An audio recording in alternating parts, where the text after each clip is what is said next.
Good morning and welcome here to Live Now from Fox. I'm Giacomo Luca. Thanks so much for joining us here at 7 o'clock in the morning over on the East Coast, 4 o'clock in the morning over on the West Coast. We've got a lot of big stories to cover this morning.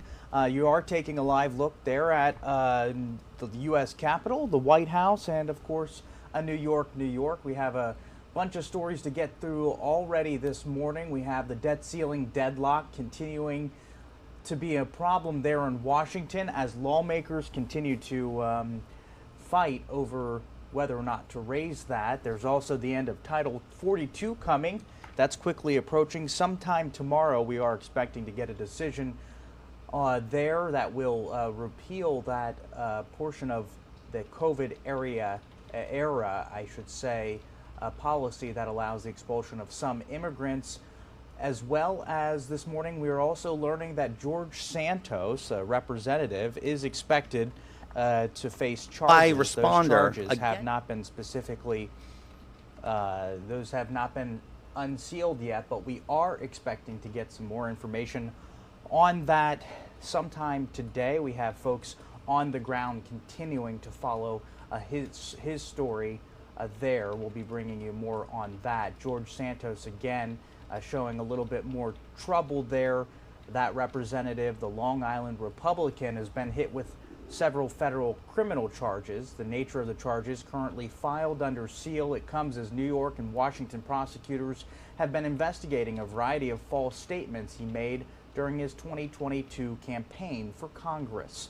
Those false statements include stealing funds meant for a dying war veteran's dog, breaking campaign finance laws, and credit card fraud.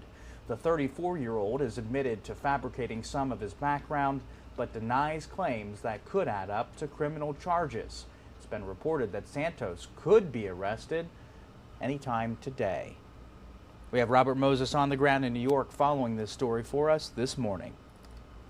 Republican Congressman George Santos is expected to appear in federal court in Central Islip later today to face criminal charges which remain under seal. He told our Jody Goldberg by phone last night that he was on his way back to New York from Washington. He said he had no comment about the charges because they came as news to him. Santos has admitted to fabricating much of his personal and professional background, including having Jewish ancestry, working at Citigroup and Goldman Sachs, graduating from Baruch College, and being a star volleyball player. While the exact charges against him are not yet publicly known, he has faced a raft of questions about his purported personal wealth and his campaign financing. Despite calls for him to resign, including from Republicans, Santos recently announced plans to run for re-election. It's a beautiful day here in Washington, D.C. It's a great day to be an American. It's a great day to be a Republican, and it's a great day to announce re-election. Santos told the Federal Election Commission that he loaned his campaign and connected political action committees about $750,000. Yet in 2020, he declared no assets and said his yearly income was just $55,000. He has not explained how he spent hundreds of thousands of dollars in campaign funds. He listed multiple payments for $199.99, just below the threshold where he must supply receipts. House Speaker Kevin McCarthy, who has not put Santos on any committees, cautioned against the rush to judgment. We'll just follow the same pattern we always have, right? If a person is indicted, they're not on committees, they have the right to vote, but they have to go to trial. Even if Santos is convicted of a crime or crimes, he can still serve in the House. But if 2/3 of House members vote to expel him, he would be removed. In America, you're innocent until proven guilty. All right, thanks so much to Robert Moses for that report there. We'll move on this morning over that debt ceiling deadlock continuing there in Washington.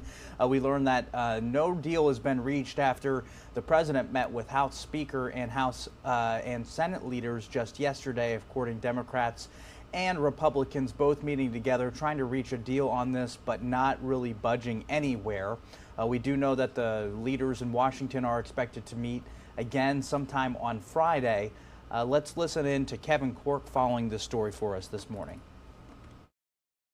We need to take the threat of default off the table. With potential economic disaster looming, there's been no movement toward a deal over the nation's borrowing limit. The top 4 congressional leaders met with President Biden at the White House, unable to hammer out a way forward without allowing the country to default for the first time in history. I made clear during our meeting that default is not an option. The session lasted just over an hour. Both sides emerged frustrated, accusing the other of stalling progress. Republicans say they came to the table pushing for cuts to government spending in exchange for raising the debt ceiling, claiming the Dems came without ideas or proposals. You can't sit back and hold the country hostage. You can't be so extreme in your views that you're not going to negotiate. Across the aisle, Democrats and the president reinforced their stance to hold talks on spending after a deal is reached, and they won't use a short-term debt limit increase as a Band-Aid. The disagreements are wide, and anyone who says my way or no way and we're going to default is not serving the country well. But the clock is ticking. America could max out its credit line on June 1st, leading to a potential economic disaster, possibly plunging the country into a recession. The solution to this problem lies with 2 people, the President of the United States and the Speaker of the House. The Big 4 lawmakers will continue to try to bridge the gap ahead of their next meeting with the president, which is coming up on Friday. In Washington, Kevin Corke, Fox News. All right, thanks, Kevin Corke there, reporting this morning on that debt ceiling showdown continuing there in Washington. It also comes as issues along the U.S.-Mexico border are expected to ramp up tomorrow. That's when Title 42 is set to end. That's the COVID-era policy that allows the expulsion of certain migrants. Let's listen in to Caroline Shively there on the border in El Paso, following the latest for us there this morning. With Title 42 set to expire tomorrow, towns across the Mexican border are bracing for a massive surge in migrants. It's going to be chaotic for a while. Title 42 is a public health policy that allowed the U.S. to quickly remove migrants who entered the country illegally, sending them back to Mexico or their home countries. It was started by the Trump administration during the COVID-19 pandemic and continued under President Biden.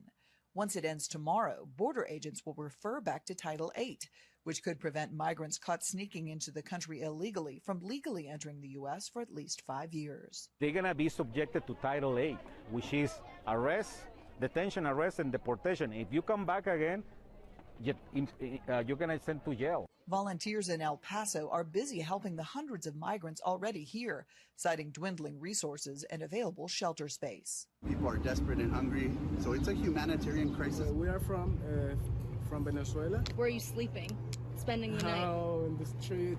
For the thousands of migrants waiting to cross over, immigration activists say many are misinformed about what the end of Title 42 actually means. They truly believe that they're going to be allowed into the United States and that they're going to be welcome and they're going to be processed. The Biden administration has sent 550 troops to the border, with 900 more coming soon. In El Paso, Texas, I'm Caroline Shively, Fox News. Thank you so much to Caroline Shively, continuing to follow that border crisis there in El Paso. Another legal setback for former President Donald Trump continues this week. We have Briella Tomasetti on the ground reporting on that lawsuit. We're learning that President Trump has lost his case. This time it involves a civil lawsuit involving a woman accusing him of rape and defamation. Again, we have Briella Tomasetti on the ground this morning. Stop on the microphone, Carol. E. Jean Carroll walked out of the Manhattan Federal Courthouse smiling from ear to ear after jurors took less than 3 hours to deliver a split verdict. The jury of 6 men and 3 women found Donald Trump liable for sexually abusing Carroll and defaming her over the allegations, but rejected the former magazine columnist's rape claim. The former president has been ordered to pay Carroll $5 million in damages. Carroll's attorney, Roberta Kaplan, could be heard telling reporters she was very happy with the outcome of the nearly 2-week-long trial. Trump's attorney, Joe Tacopina, says his client plans to appeal the ruling. There's plenty of issues to appeal, and look, that's what happens, right? You know, we're in one sense gratified, and I know some people in this camp are very happy that the rape claim was rejected. Carol gave an emotional and explosive testimony inside the courtroom. She described the alleged sexual assault in chilling detail, explaining that she ran into Trump at Bergdorf Goodman's in spring of 1996. She then said the two joked and flirted before she followed the former president's cues into a dressing room, where he allegedly attacked her. During the cross-examination, Tacopina tried to point out inconsistencies with Carol's story, grilling the author about why she didn't scream, why she never called police, and instead chose to write about the alleged encounter years later in a memoir. Carol insisted she was afraid of speaking up out of fear of retaliation.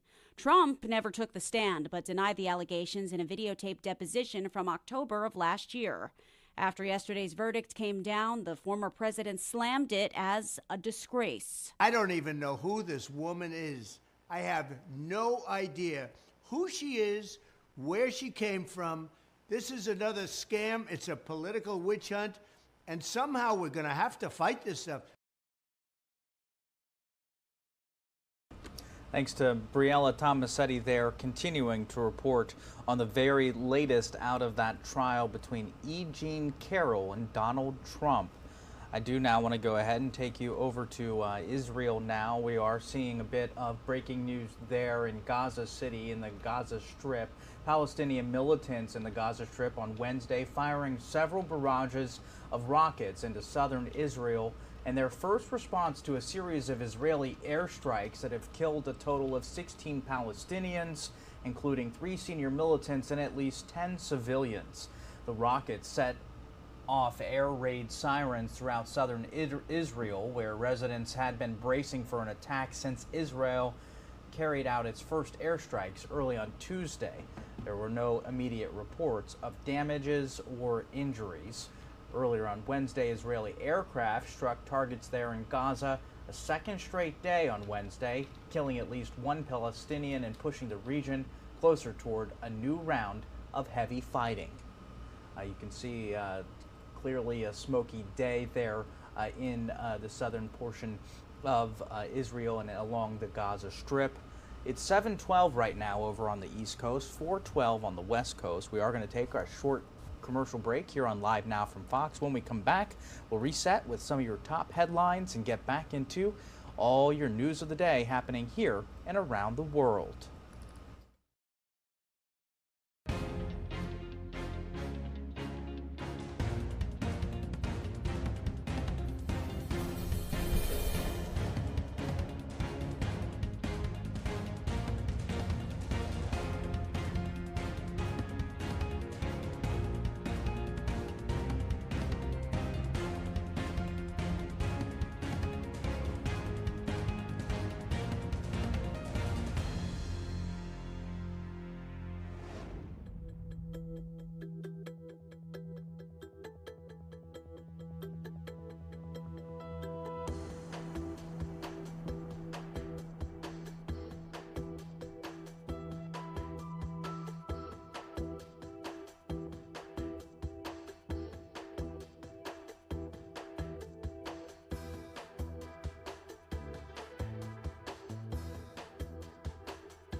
Welcome back here to Live Now from Fox, taking a live look over the U.S. Capitol this morning, as well as there in New York City. Looks like it might be just a little bit wet out there, but things are getting off to a quick start there in the Big Apple. Also over at the White House, you can see another live shot there. Pretty clear day in the Capitol, at least near the White House, but over the U.S. Capitol, you can see quite a bit of cloud coverage there. Also looks like it might be just a little bit wet for folks starting out their day in the nation's capital. We do have a number of big stories that I want to get to this morning. We're learning that George Santos, the representative from Long Island, is expected to be facing some federal charges. They remain under seal, but it's likely that that man will appear in court sometime today. If not, it's possible he could be arrested. I want to turn now to Robert Moses there with Fox 5 New York, following the story for us this morning.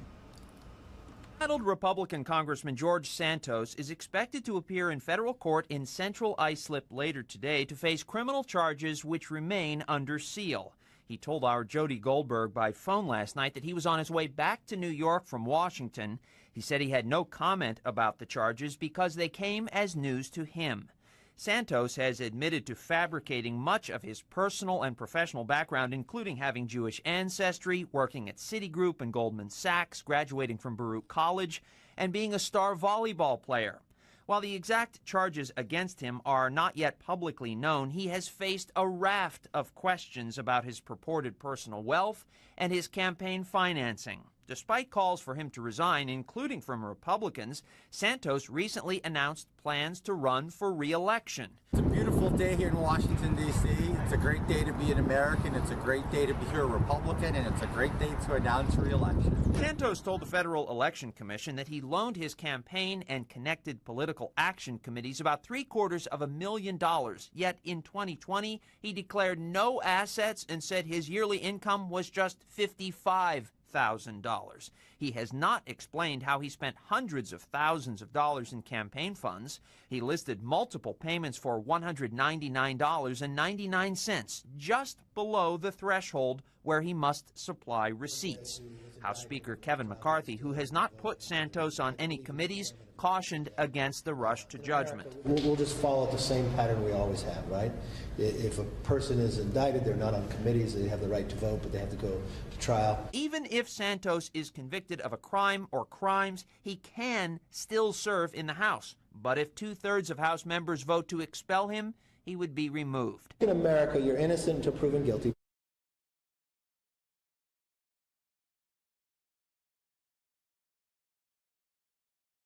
Embattled Republican Congressman George Santos is expected to appear in federal court in Central Islip later today to face criminal charges which remain under seal. He told our Jody Goldberg by phone last night that he was on his way back to New York from Washington. He said he had no comment about the charges because they came as news to him. Santos has admitted to fabricating much of his personal and professional background, including having Jewish ancestry, working at Citigroup and Goldman Sachs, graduating from Baruch College, and being a star volleyball player. While the exact charges against him are not yet publicly known, he has faced a raft of questions about his purported personal wealth and his campaign financing. Despite calls for him to resign, including from Republicans, Santos recently announced plans to run for re-election. It's a beautiful day here in Washington, D.C. It's a great day to be an American. It's a great day to be a Republican, and it's a great day to announce re-election. Santos told the Federal Election Commission that he loaned his campaign and connected political action committees about $750,000. Yet in 2020, he declared no assets and said his yearly income was just $55,000. He has not explained how he spent hundreds of thousands of dollars in campaign funds. He listed multiple payments for $199.99, just below the threshold where he must supply receipts. House Speaker Kevin McCarthy, who has not put Santos on any committees, cautioned against the rush to judgment. We'll just follow the same pattern we always have, right? If a person is indicted, they're not on committees, they have the right to vote, but they have to go to trial. Even if Santos is convicted of a crime or crimes, he can still serve in the House. But if 2/3 of House members vote to expel him, he would be removed. In America, you're innocent until proven guilty. All right, thanks so much to Robert Moses there, reporting on the very latest out of that potential federal charges expected in the case of George Santos. I do want to move on now to the very latest in that federal trial, the civil case against the former president, Donald Trump. Federal jury in New York City finding former President Donald Trump is liable for sexual abuse and defamation in the case stemming back some 30 years. The New York jury awarding now 79-year-old advice columnist E. Jean Carroll $5 million in the case. The former president, however, was not found liable for rape. That jury was made up of 6 men and 3 women. Deliberation began and ended on the 9th day of that civil trial. Carroll had alleged that Trump raped her in the dressing room of a Manhattan department store back in 1996, a decision that could weigh heavily on the president's future ambitions at the White House. It comes ahead of the first planned televised campaign town hall scheduled on CNN this evening, setting off another historical moment in American history. I now want to turn to attorney Judy Saunders. She's standing by live there in New York. She's a partner at Ask LLP, a former prosecutor and trial litigator specializing in cases involving sexual abuse. Good morning, Judy. Thank you so much for coming back to the show. A new friend here on Live Now from Fox. Tell us, first off, what's your reaction on this case? Sure. Good morning. Thank you for having me. By way of reaction, it was the speed at which the jury returned the verdict made me think, wow, there was definitely overwhelming evidence on the part of Ms. Carroll. I had a definitive reaction to the amount of the award that was given by the jury, almost $5 million, when Ms. Carroll's team did not ask for a dollar amount. That really indicated to me that the jury found Ms. Carroll to be credible, reliable, truthful, and that also they did not believe the defense that was put on by Mr. Trump, or the lack thereof. We know he didn't appear in court for that. He did have a deposition. At the end of all of this was a decades-old case. How difficult are these to prove? They can be difficult. They're difficult to prove if you don't have such things as corroborating evidence. It always makes it difficult if there's a passage of time. However, that difficulty you didn't encounter in this case because of a couple of reasons. One, Ms. Carroll had that corroborating evidence. She had the 2, what we call outcry witnesses. She immediately called a friend. Very usual, very normal under traumatic circumstances. You call someone that you can trust. Ms. Carroll was able to present in her case those 2 individuals. You also had 2 other witnesses came forward and they talked about specifically being treated, encountering Mr. Trump, encountering this type of sexual misconduct, this type of sexual abuse in the past. So you had 2 other independent witnesses, unbiased witnesses. You also had, and what distinguishes other cases that may be difficult, you had the defendant himself giving what in essence turned out to be a confession, talking about exactly what he did. You know, it kind of reminds me, of course, different facts, but when Bill Cosby made jokes about the abuse in his stand-up comedy, the things that he did to women, and then you had a case with Mr. Cosby who did exactly those things. It reminded me of that. Donald Trump in the past, through this Access Hollywood video, made comments about he would grab women in the genitalia. And there you have it with Ms. Carroll and with other individuals that he did the same thing to. Obviously, this is a former president. You know, he's in the spotlight. In terms of where this goes next, we know that he's expected to appeal this case. What happens after that? So we can't expect from Mr. Trump's litigious history, that there will be some type of appeal. Actually, his attorney did allude to that they would be appealing. But you have to remember, when you're saying that you're going to appeal something, you can just go through the motions. You can say, you don't want to give up the fight. But what's important is that you can't just say, I'm going to appeal. You actually have to have grounds for an appeal. The trial judge, the jury here at the trial level in the federal court, they had the ability to see the witnesses, to hear the witnesses. So that part of taking the appeal, what was said, just because you don't like the jury's verdict doesn't mean that you have grounds for an appeal. There likely may be some type of appeal by the defense team based on maybe some of the judge's rulings. That's what I can expect to happen next. Ultimately, Mr. Trump will have to pay for the damages the jury awarded, up to $5 million. So that's what I can expect.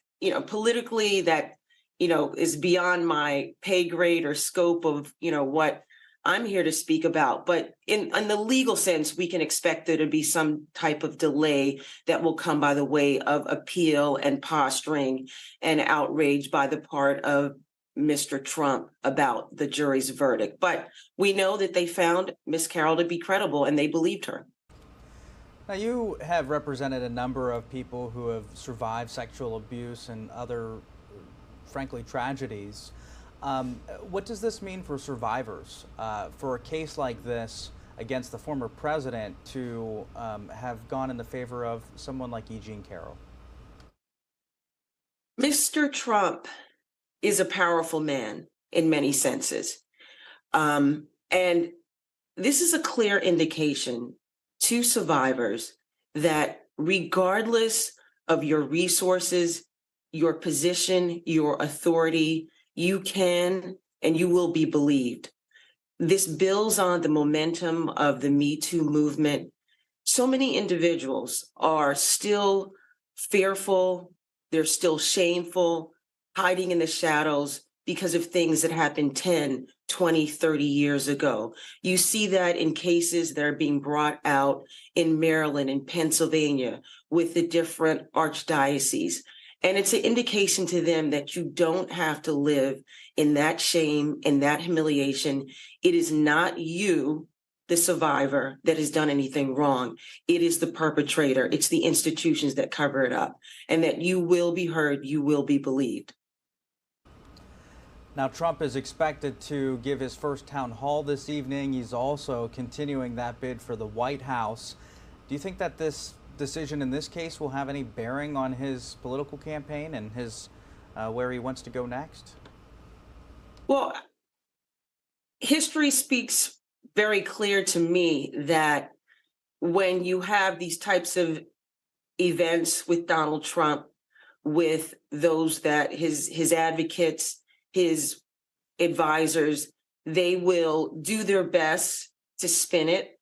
They'll use a type of strategy that will lead people to believe that they're not seeing clearly, they're not understanding, that there's some type of, I think the word that's being used is there's a witch hunt, the greatest witch hunt of all being levied against Mr. Trump. Instead, what I think will happen is that I think that the American voter will see what's happened, they'll hear what's happened, and that they'll agree that truly the jury in this case found that he is untruthful and he can't be trusted. And that's not the type of individual that we want in the highest, most powerful office in our nation. So going forward, there could be fallout. I believe that there will be the typical reframing and mischaracterization of the New York federal jury and what these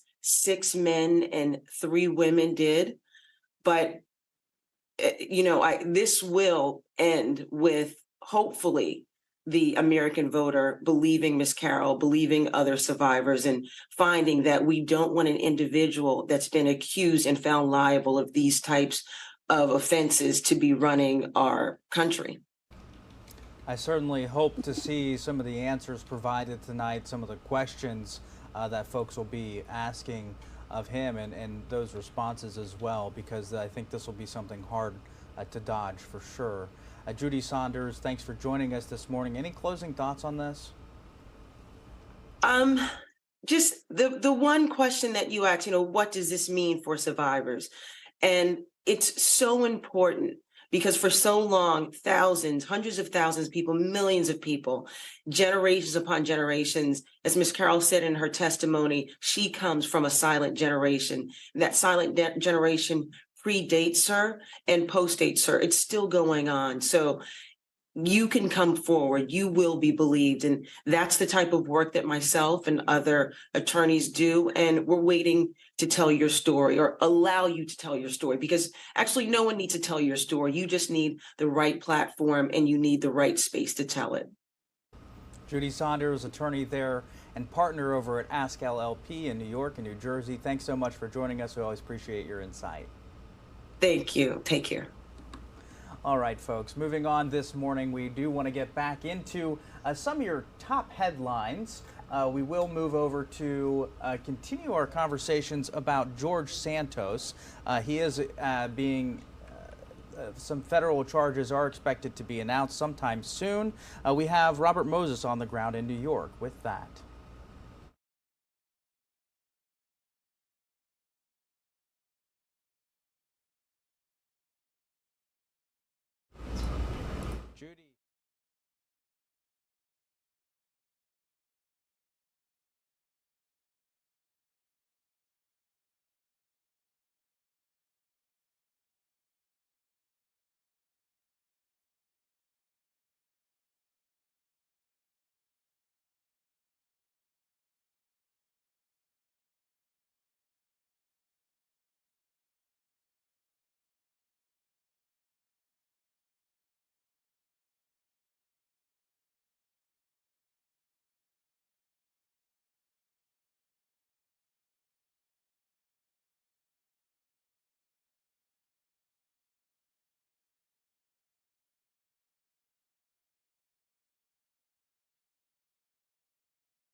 of $1 million. Yet in 2020, he declared no assets and said his yearly income was just $55,000. He has not explained how he spent hundreds of thousands of dollars in campaign funds. He listed multiple payments for $199.99, just below the threshold where he must supply receipts. House Speaker Kevin McCarthy, who has not put Santos on any committees, cautioned against the rush to judgment. We'll just follow the same pattern we always have, right? If a person is indicted, they're not on committees, they have the right to vote, but they have to go to trial. Even if Santos is convicted of a crime or crimes, he can still serve in the House. But if 2/3 of House members vote to expel him, he would be removed. In America, you're innocent until proven guilty.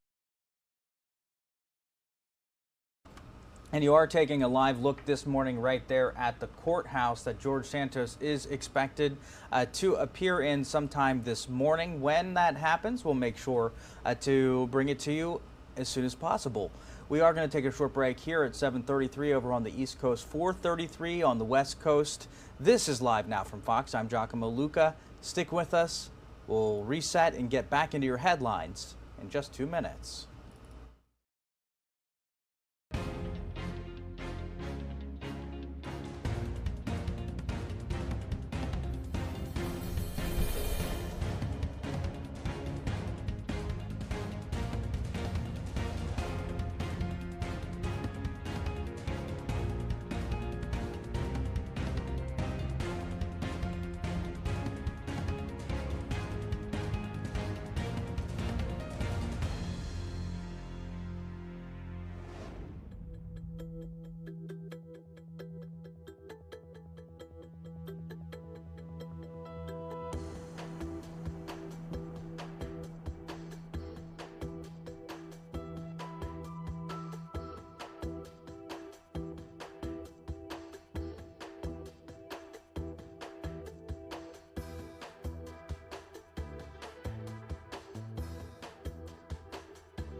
Welcome back here to Live Now from Fox. I'm Giacomo Luca. Thanks so much for joining us here at 7:35 over on the East Coast, 4:35 over on the West Coast. I do want to jump into one of your top headlines this morning. We know the U.S. is preparing for the end of a policy linked to the coronavirus pandemic that allowed it to expel many migrants, and it spotlight concerns about whether the end of the immigration limits under Title 42 of a 1944 public health law will mean even more migrants trying to cross the border. In the past few weeks, U.S. Border and Customs Protection officials have been facilitating these expulsions 3 times a day as roughly 30,000 migrants, mostly from Venezuela, have entered the United States. In this region since mid-April, that's compared with some 1,700 migrants, as well as Border Patrol agents encountering in the first 2 weeks of April. I do want to turn now to Caroline Shively, Fox News correspondent, following the very latest on this on the ground in El Paso. With Title 42 set to expire tomorrow, towns across the Mexican border are bracing for a massive surge in migrants. It's going to be chaotic for a while.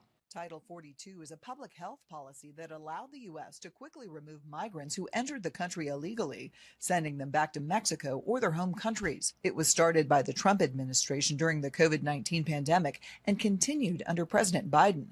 Once it ends tomorrow, border agents will refer back to Title 8, which could prevent migrants caught sneaking into the country illegally from legally entering the U.S. for at least 5 years. They're going to be subjected to Title 8, which is arrest, detention, arrest, and deportation. If you come back again, you're going to send to jail. Volunteers in El Paso are busy helping the hundreds of migrants already here, citing dwindling resources and available shelter space. People are desperate and hungry, so it's a humanitarian crisis. We are from Venezuela. Where are you sleeping?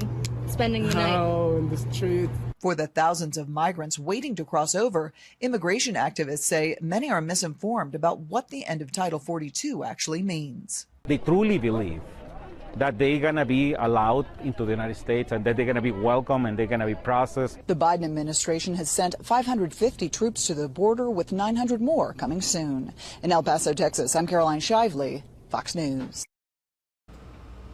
And that migrant crisis continues there in New York City as well. We have Lizette Nunez with Fox 5 New York on the ground following this for us this morning. Because I don't want the migrants housed in this community, and it's just as simple as that. Orangetown packing the house during a town meeting to discuss plans to bus more than 300 migrants from New York City to the Armoni Inn in Rockland County. New York City is looking to take a regional approach and send migrants to counties in the Hudson Valley. The city would be paying for shelter, food, and medical services. New York City is a sanctuary city. Rockland County is not a sanctuary county. Orangetown is not a sanctuary town. We do not have the infrastructure to support this. We don't know who these people are, and they're going to be housed here temporarily for 4 months.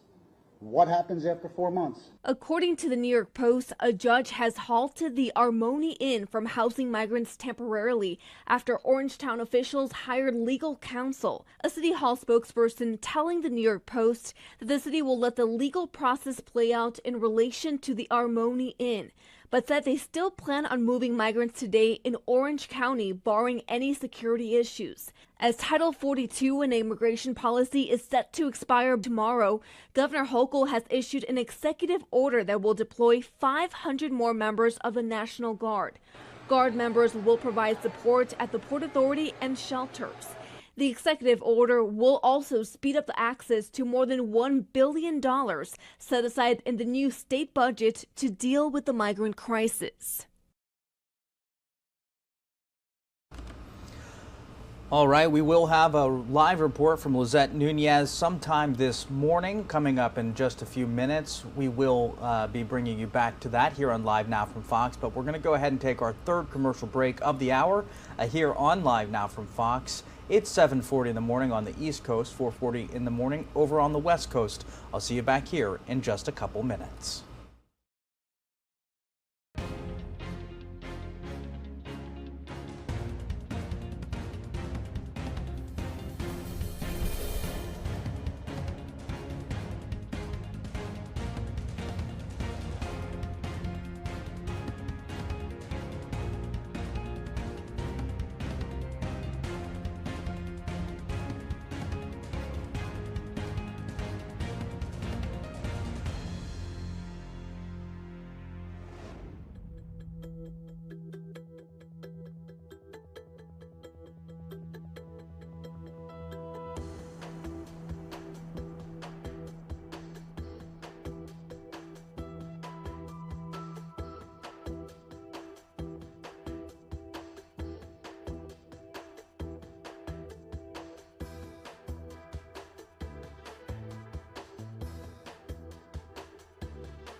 Welcome back here to Live Now from Fox. I'm Giacomo Luca.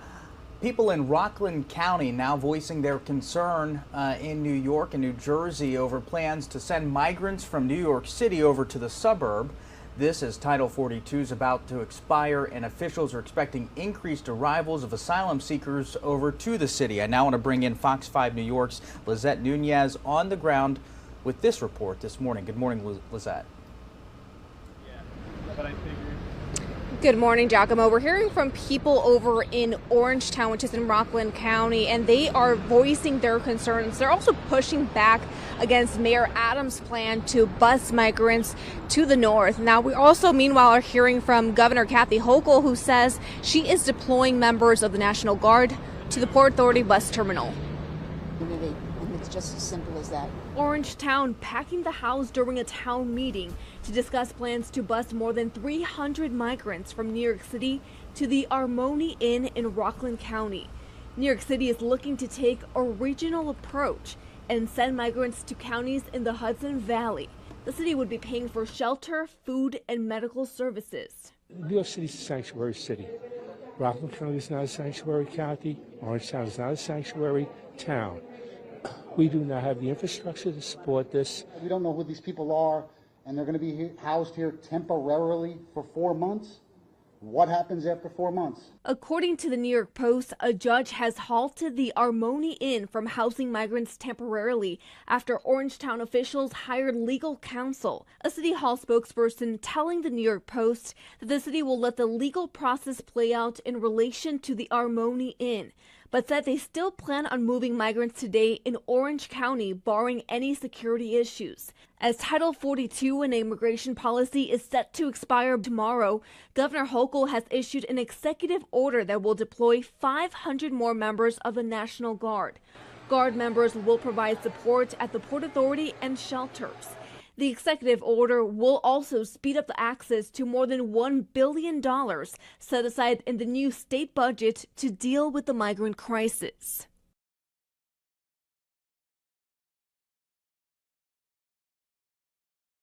Biden will be in the Hudson Valley. He will be there to be discussing the debt ceiling, but you could probably expect reporters to be asking him questions about the migrant crisis as well. We'll see if he answers any of those questions. We are live in City Hall. Giacomo will send things back inside.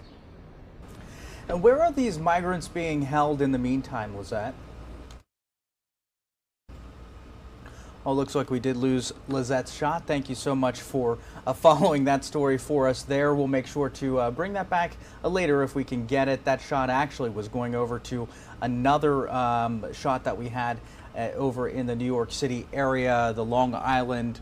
Representative George Santos expected to appear in court sometime today. Of course, our shot just there got changed a little bit, but that is the courthouse that you can see that George Santos is expected at some point today to appear in. This, of course, after we're getting some information that federal charges are likely to be brought against him.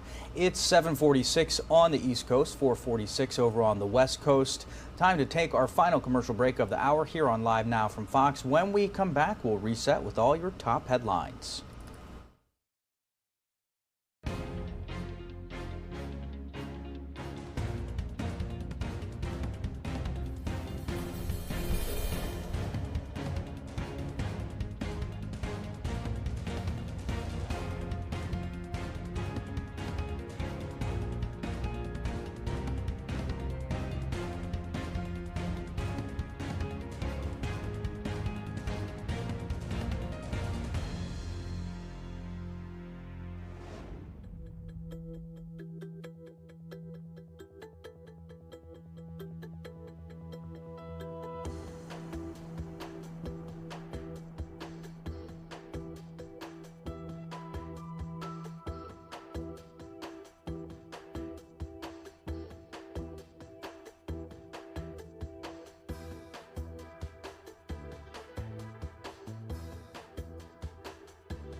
Welcome back to Live Now from Fox. I'm Giacomo Luca. You're taking a live look right now in the Gaza Strip. Palestinian militants in the Gaza Strip this morning fired several barrages of rocket fire into southern Israel in their first response to a series of Israeli airstrikes that have killed a total of 16 Palestinians, including 3 senior militants and at least 10 civilians. The rocket fire set off air raid sirens throughout southern Israel, where residents had been bracing for an attack since Israel carried out its first airstrikes early Tuesday. There were no immediate reports of damages or injuries. Earlier on Wednesday, those aircraft again struck targets in Gaza a second straight day Wednesday, killing at least 1 Palestinian and pushing the region closer toward a new round of heavy fighting. Tuesday's strikes killing 3 senior Islamic Jihad militants and at least 10 civilians, most of them women and children. Palestinians have pledged to retaliate, while Israel says it's prepared for further escalation of hostilities.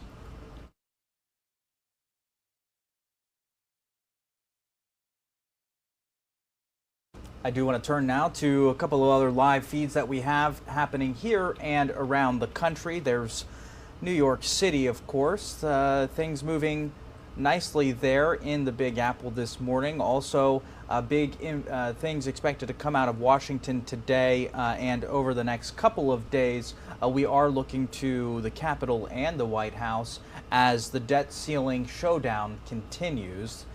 There are certainly a bunch of conversations now about the White House and congressional members attempting to strike a deal, but no deal being reached after Kevin McCarthy, as well as other Republican leaders, met with the president just last night. No deal made there. We do have Kevin Corke on the ground this morning, Fox News correspondent there, following the very latest on this debt ceiling showdown.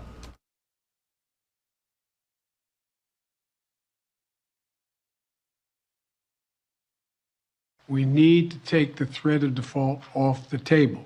With potential economic disaster looming, there's been no movement toward a deal over the nation's borrowing limit. The top 4 congressional leaders met with President Biden at the White House, unable to hammer out a way forward without allowing the country to default for the first time in history. And I made clear during our meeting that default is not an option.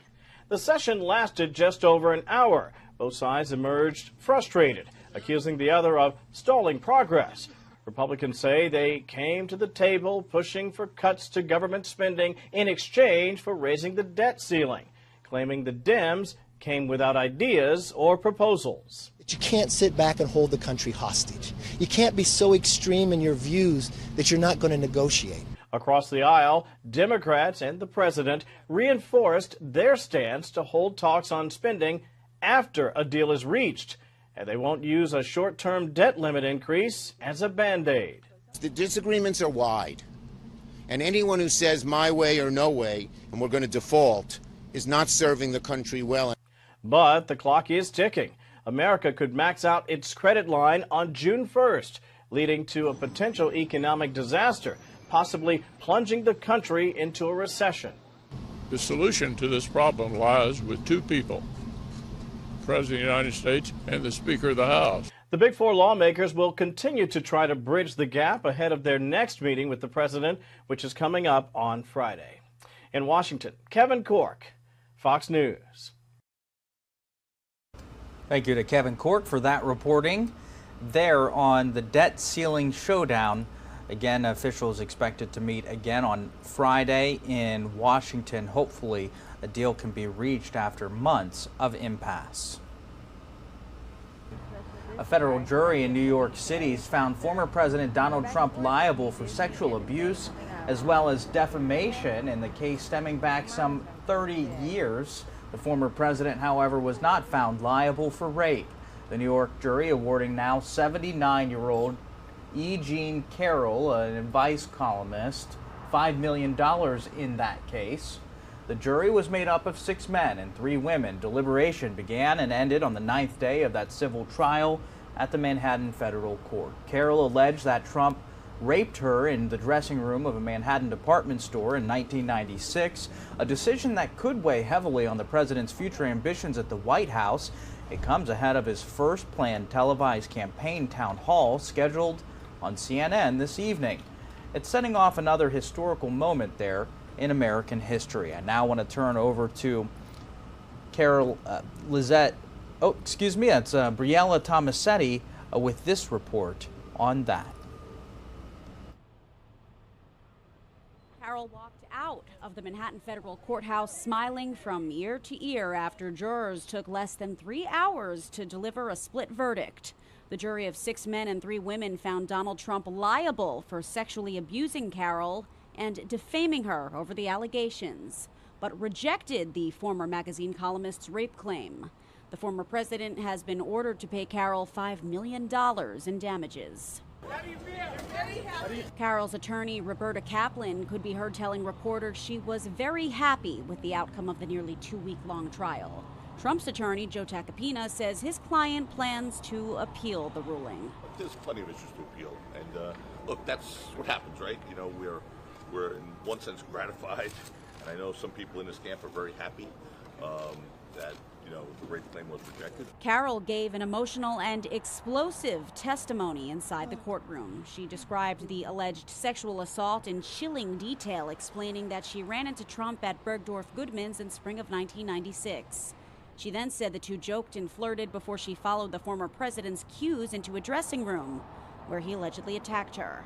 During the cross-examination, Tacopina tried to point out inconsistencies with Carol's story, grilling the author about why she didn't scream, why she never called police, and instead chose to write about the alleged encounter years later in a memoir. Carol insisted she was afraid of speaking up out of fear of retaliation. Trump never took the stand, but denied the allegations in a videotaped deposition from October of last year. After yesterday's verdict came down, the former president slammed it as a disgrace. I don't even know who this woman is. I have no idea who she is, Disney's new board where of she came supervisors from. is set to meet This is this another morning. scam. If you It's a have missed the political very witch latest, hunt. know And that there somehow has been we're more going to back have to and fight forth this between stuff. Disney and the state in the last week. Coming up, I'll have an update on what's on the agenda and what we're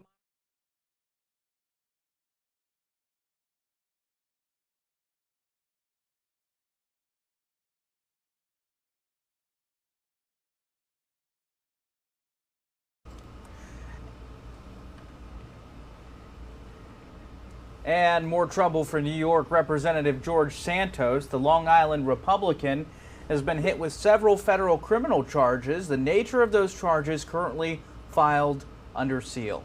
It comes as New York and Washington prosecutors have been investigating a variety of false statements he made during his 2022 campaign for Congress.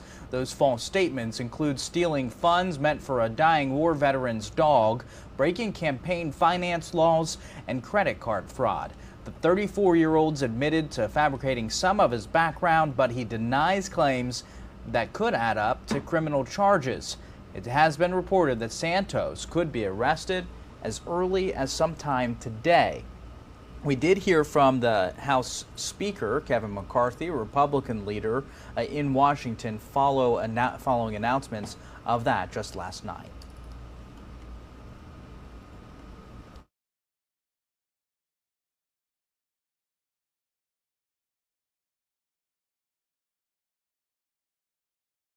In America, you're innocent until proven guilty, but what we've watched in past behavior here too, when there was another member indicted, I removed committee. I never put Santos on any committee. That member did get not just indicted, but was found guilty. I told him he had to resign. I would keep that same with any member here, whether you're a Republican or Democrat. You know, I'm not going to avoid your question, but as you know, I've been at the White House. I haven't seen the indictment, but as you know, with George Santos, I did not put him on any committees. For those like Senator Menendez, who was indicted and went to trial, he was still able to vote, and others. I believe he's the chairman of a committee today. In America, we'll just follow the same pattern we always have, right? If a person is indicted, they're not on committees, they have the right to vote, but they have to go to trial. If, just like we had a member of Fortenberry, he had the same ability, I removed him from committees, but he was found guilty, and I told him he needed to resign. That is my policies and principles on this, and I'd follow the same pattern. And we do have Robert Moses outside the courtroom today with Fox 5 New York, waiting to see if George Santos does make his first appearance as expected. We are going to dip into one of his reports. Again, Robert Moses there with Fox 5 New York on the potential arrest, the potential charges coming down against the representative from Long Island, George Santos. Congressman George Santos is expected to appear in federal court in Central Islip later today to face criminal charges which remain under seal. He told our Jody Goldberg by phone last night that he was on his way back to New York from Washington. He said he had no comment about the charges because they came as news to him.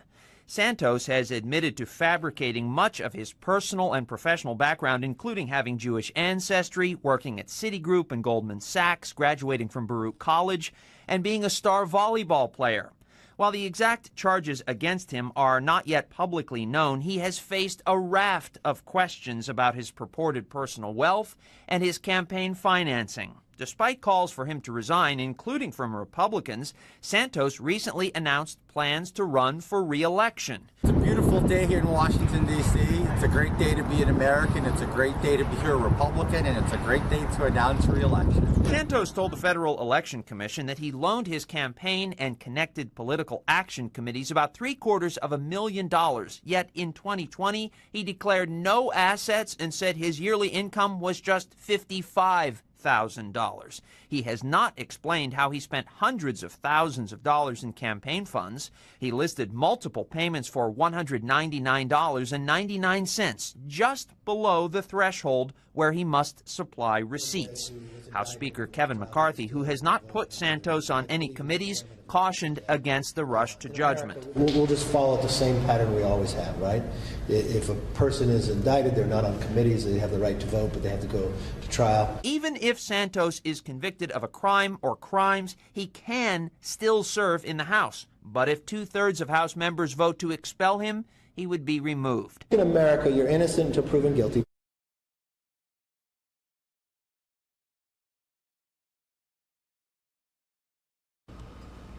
A Nevada judge is due on Wednesday to meet with prosecutors and a former elected official representing himself in a murder case stemming from the killing of a veteran investigative journalist.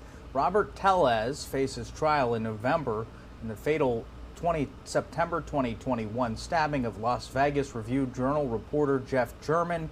Prosecutors allege the former Democratic county official attacked German in response to articles German wrote about Tellez. You are taking a live look this morning at a few of the shots that we have all over the country this morning. There's one live outside the U.S. Capitol there, as well as there at the White House in Washington, D.C. Also there in New York, inside the Big Apple, as things are getting off and running this morning here on Wednesday, May the 10th, 8:01 a.m. on the East Coast, 5:01 a.m. over on the West Coast. Thanks for everybody waking up this morning here to join us on Live Now from Fox. I do want to reset and jump into some of today's top headlines. We are learning this morning that President Trump, the former president, has been found liable for sexual abuse and defamation by a federal jury in New York City, in the case stemming back some 30 years. The former president, however, was not found liable for rape. The New York jury awarding now 79-year-old advice columnist E. Jean Carroll $5 million in that case. That jury was made up of 6 men and 3 women. Deliberation began and ended on the 9th day of the trial at the Manhattan Federal Court. Carroll alleged that Trump raped her in the dressing room of a Manhattan department store back in 1996. A decision that could weigh heavily on the president's future ambitions at the White House. It comes ahead of his first planned televised campaign town hall scheduled on CNN this evening, setting off another historical moment in American history. We now have Brian Yennis on the ground following this report for us in New York. Part of me was obviously very happy that Donald Trump was not branded a rapist. A New York jury rejects E. Jean Carroll's claim of rape, but finds former President Donald Trump liable for sexually abusing and forcibly touching the advice columnist in 1996. The incident reportedly took place inside a Manhattan department store dressing room. Trump was also found liable for defamation for maliciously smearing Carroll's reputation after she went public with the story. We'll obviously be appealing those other findings, but they rejected her rape claim, and she'd always claimed this was a rape case. So it's a little perplexing. As part of the judgment, Carroll was awarded $5 million in damages. In a statement, she says, quote, "Today, the world finally knows the truth. This victory is not just for me, but for every woman who has suffered because she was not believed." As for Trump, he took to Truth Social to say, quote, "I have absolutely no idea who this woman is. This verdict is a disgrace, a continuation of the greatest witch hunt of all time." The civil trial verdict was reached in less than 3 hours Tuesday. While Trump did not testify during the trial, he did give a video deposition that was played for the jury, a jury Trump and his legal team believe was biased. He's firm in his belief, as many people are, that he cannot get a fair trial in New York City based on the jury pool. And I think one could argue that that's probably an accurate assessment. Based on what happened today. Former President Trump has told Fox Digital he will appeal this verdict. It's just one of many legal battles he's facing as he heads into the 2024 elections. In New York, Brian Yennis, Fox News. Thank you to Brian Yennis there for that reporting on the latest in the case from E. Jean Carroll against Donald Trump. More trouble now for New York Representative George Santos. We're learning that federal charges could be coming at any moment now. They had been sealed. The Long Island Republican's been hit with, again, several federal criminal charges, according to sources. The nature of those charges remain under seal. It comes as New York and Washington prosecutors have been investigating a variety of false statements that he made during his 2022 campaign for Congress. Those false statements including stealing funds meant for a dying war veteran's dog, breaking campaign finance laws, and credit card fraud. The 34-year-old's admitted to fabricating some of his background, but denies claims that could add up to criminal charges. It has been reported that Santos could be arrested as early as sometime today. I do want to turn now to Robert Moses on the ground in New York following the very latest. Santos is expected to appear in federal court in Central Islip later today to face criminal charges which remain under seal. He told our Jody Goldberg by phone last night that he was on his way back to New York from Washington. He said he had no comment about the charges because they came as news to him. Santos has admitted to fabricating much of his personal and professional background, including having Jewish ancestry, working at Citigroup and Goldman Sachs, graduating from Baruch College, and being a star volleyball player. While the exact charges against him are not yet publicly known, he has faced a raft of questions about his purported personal wealth and his campaign financing. Despite calls for him to resign, including from Republicans, Santos recently announced plans to run for re-election. It's a beautiful day here in Washington, D.C. It's a great day to be an American. It's a great day to be here a Republican, and it's a great day to announce re-election. Santos told the Federal Election Commission that he loaned his campaign and connected political action committees about $750,000. Yet in 2020, he declared no assets and said his yearly income was just $55,000. He has not explained how he spent hundreds of thousands of dollars in campaign funds. He listed multiple payments for $199.99, just below the threshold where he must supply receipts. House Speaker Kevin McCarthy, who has not put Santos on any committees, cautioned against the rush to judgment. We'll just follow the same pattern we always have, right? If a person is indicted, they're not on committees, they have the right to vote, but they have to go to trial. Even if Santos is convicted of a crime or crimes, he can still serve in the House. But if 2/3 of House members vote to expel him, he would be removed. In America, you're innocent until proven guilty. All right, that was Robert Moses reporting there for us in New York. Again, that is the latest out of the George Santos case. Again, we'll recap kind of what happened there as you take that live look over at the U.S. Capitol. More trouble in store for New York Representative George Santos, the Long Island Republican. was hit with several federal criminal charges, although the nature of those charges currently filed are under seal. It comes as New York and Washington prosecutors have been investigating a variety of false statements that he made during his 2022 campaign for Congress. It's 8:08 on the East Coast. It's 5:08 over on the West Coast. It's a good time to take our first commercial break here of the hour on Live Now from Fox. When we come back, we'll go ahead and reset with some of your top headlines happening here in the U.S. and all over the world. Stick with us.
Welcome back here to Live Now from Fox. You're taking a live look over the U.S. Capitol, the White House, as well as New York City there as we get into our next story. President Joe Biden, as well as congressional leaders confronting each other on the debt limit impasse just last night. They ended a meeting, the first one of its kind, happening there at the White House with no breakthrough, but agreeing to meet again this week, that on Friday, to avert the looming risk of an unprecedented government default. Lawmakers and their staffs are going to continue discussions on the annual federal budget at Biden's encouragement. Biden, as well as those congressional leaders, are expected to meet again on Friday. But after that hour-long discussion in the Oval Office, Biden said that he was absolutely certain that the country could avert a default, declaring that a failure to meet America's obligations is not an option.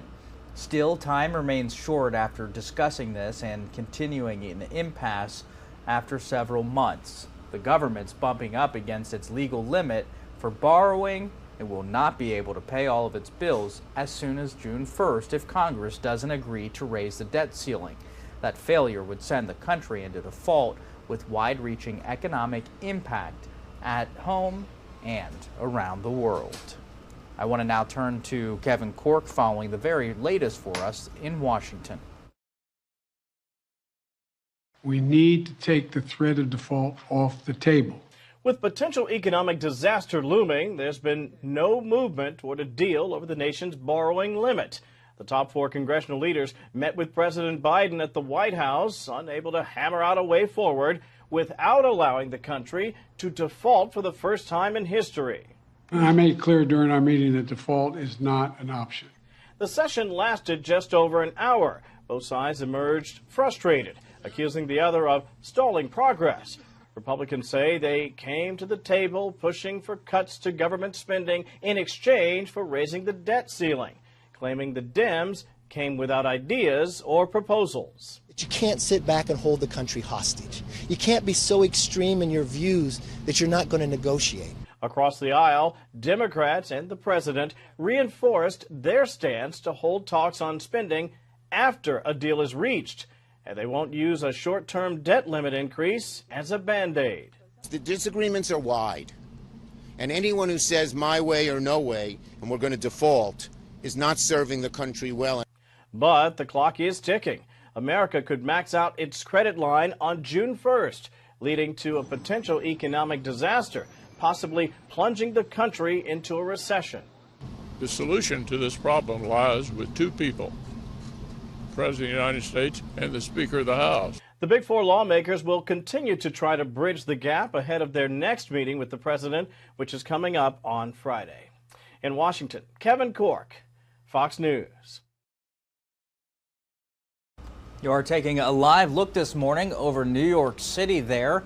In the Big Apple, things appear to be moving off to a pretty good start here on this Wednesday, May the 10th. I do want to turn over to one of the other top stories that we have been following all morning long and even into last night. More trouble for that New York Representative George Santos. The Long Island Republican has been hit with several federal criminal charges. The nature of the charges currently filed under seal. It comes as New York and Washington prosecutors have been investigating a variety of false statements that he made during his 2022 campaign for Congress. Those false statements include stealing funds meant for a dying war veteran's dog, breaking campaign finance laws, and credit card fraud. The 34-year-old's admitted to fabricating some of his background, but he denies claims that could add up to criminal charges. It has been reported that Santos could be arrested as early as Wednesday. We have been following, we do have reporters out on the ground there in New York following this for us this morning. Robert Moses is there with Fox 5 New York outside the courthouse where Santos is expected to appear. If we see him coming in, we'll make sure to bring that to you. But right now, I do want to turn to Robert Moses, who filed this report for us. George Santos is expected to appear in federal court in Central Islip later today to face criminal charges which remain under seal. He told our Jody Goldberg by phone last night that he was on his way back to New York from Washington. He said he had no comment about the charges because they came as news to him. Santos has admitted to fabricating much of his personal and professional background, including having Jewish ancestry, working at Citigroup and Goldman Sachs, graduating from Baruch College, and being a star volleyball player.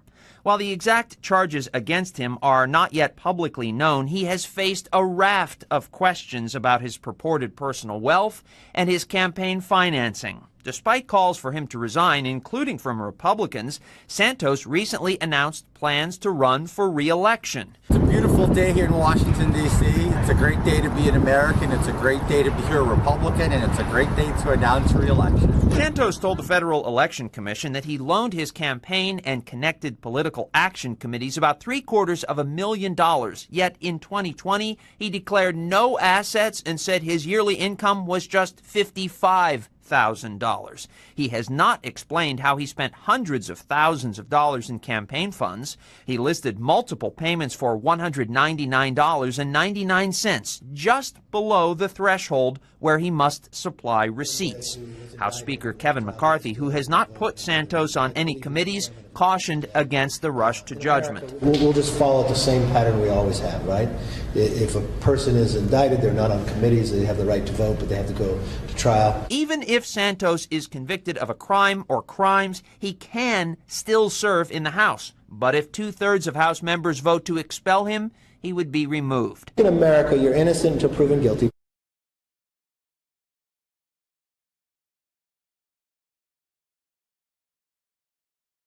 Embattled Republican Congressman George. All right, and thank you so much to Robert Moses following that story for us this morning. Meanwhile, we do want to get into the case of a federal jury in New York City finding former President Donald Trump liable for sexual abuse in that case after the advice columnist E. Jean Carroll brought that against him. The New York jury awarding now 79-year-old advice columnist Carroll $5 million in the case. The former president, however, was not found liable for rape. The jury was made up of 6 men and 3 women. Deliberation began and ended on the 9th day of that civil trial at the Manhattan Federal Court. Carroll alleged that Trump raped her in the dressing room of a Manhattan department store back in '96, a decision that could weigh heavily on the president's future ambitions at the White House. It all comes ahead of his first planned televised campaign event scheduled on CNN this evening, setting off another historical moment in American history. I do now want to turn to Briella Tomasetti with Fox 5 New York, who filed this report for us.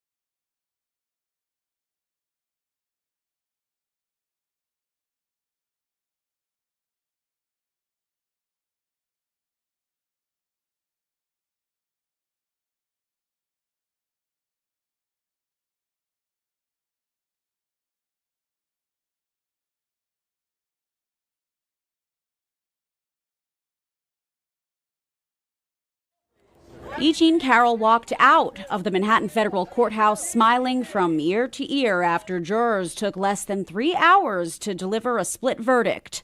The jury of 6 men and 3 women found Donald Trump liable for sexually abusing Carroll and defaming her over the allegations, but rejected the former magazine columnist's rape claim.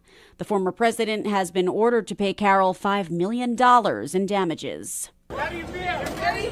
Carroll's attorney, Roberta Kaplan, could be heard telling reporters she was very happy with the outcome of the nearly 2-week-long trial. Trump's attorney, Joe Tacopina, says his client plans to appeal the ruling. There's plenty of issues to appeal, and look, that's what happens, right? You know, we're in one sense gratified, and I know some people in this camp are very happy that, you know, the rape claim was rejected. Carroll gave an emotional and explosive testimony inside the courtroom. She described the alleged sexual assault in chilling detail, explaining that she ran into Trump at Bergdorf Goodman's in spring of 1996. She then said the two joked and flirted before she followed the former president's cues into a dressing room, where he allegedly attacked her. During the cross-examination, Tacopina tried to point out inconsistencies with Carroll's story, grilling the author about why she didn't scream, why she never called police, and instead chose to write about the alleged encounter years later in a memoir. Carroll insisted she was afraid of speaking up out of fear of retaliation. Trump never took the stand, but denied the allegations in a videotaped deposition from October of last year. After yesterday's verdict came down, the former president slammed it as a disgrace. I don't even know who this woman is. I have no idea who she is, where she came from. This is another scam. It's a political witch hunt.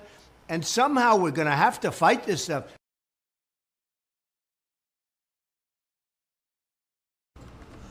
All right, taking a live look right now over New York City. Look, you got some birds there right in front of the camera as things are getting off to a good start there in New York City on this Wednesday, May the 10th. It's 8:22 on the East Coast, 5:22 on the West Coast. We're going to go ahead and take our second commercial break of the hour here on Live Now from Fox. When we come back, we'll reset with all your top headlines.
Welcome back here to Live Now from Fox. I'm Giacomo Luca. It's 8:24 over on the East Coast, 5:24 over on the West Coast.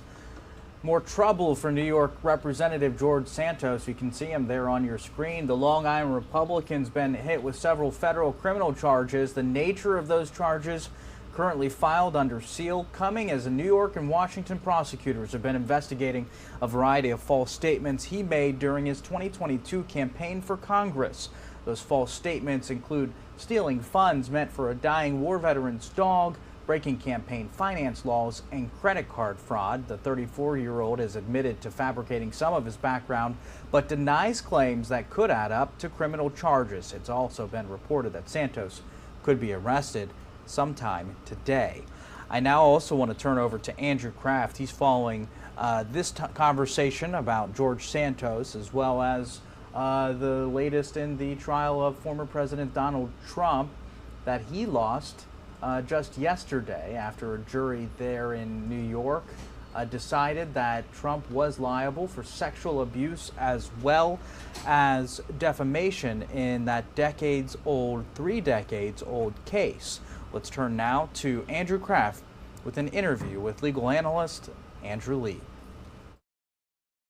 Andrew, you and I were speaking about this just last night. You were trying to offer some predictions about how you thought the jury might come down on this. And then you saw there from Brian's reporting that Fox News Digital obtained these statements from Donald Trump saying he will appeal the ruling. He said he, quote, absolutely has no idea who E. Jean Carroll is. He blasted the verdict as a, quote, disgrace and a continuation of the greatest political witch hunt in history. But E. Jean Carroll's attorneys are, quite victorious today, celebrating this as a win, even though it was split. And let's talk about the fact that it was split, because we do know the jury found that there was not a preponderance of evidence that Trump raped E. Jean Carroll, yet they still decided that he, battered and sexually abused her almost, more than 30 years ago. Did you find that distinction puzzling? Did you expect that? Were you surprised by that?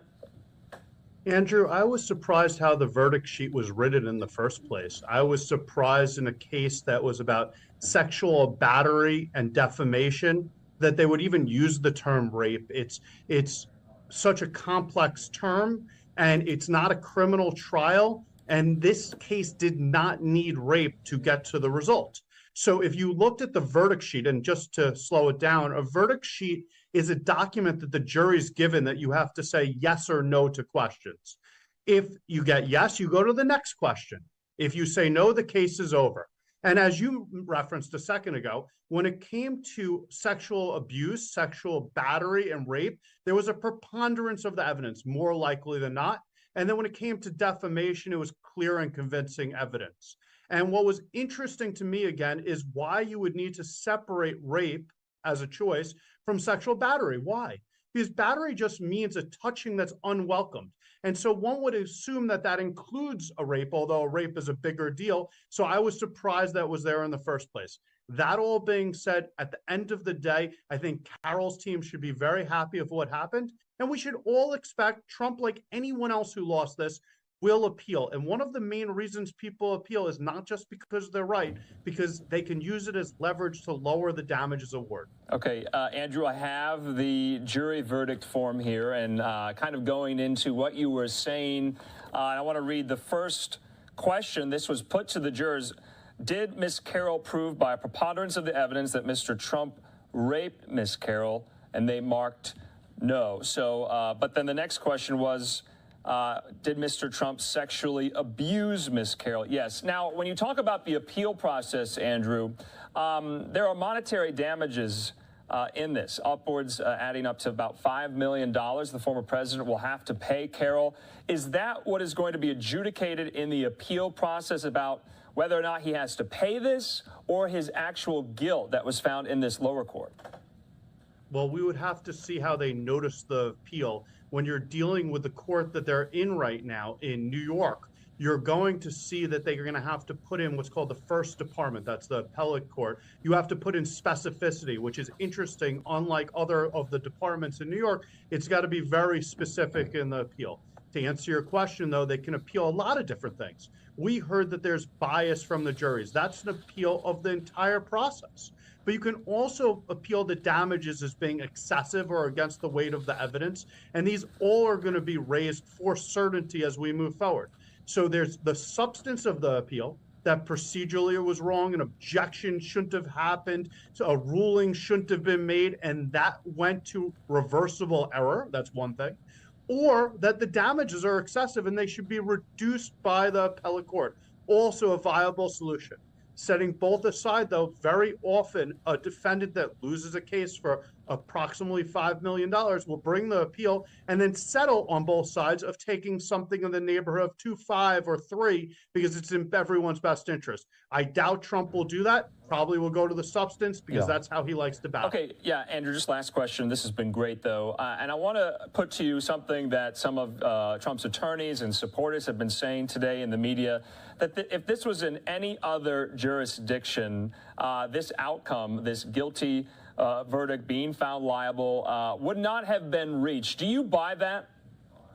Well, I first want to say exactly what the attorney just said, Tacopina, and I thought it was interesting that he said New York City and not Manhattan, given that he wanted it moved to Staten Island, which is part of New York City, one of the 5 boroughs.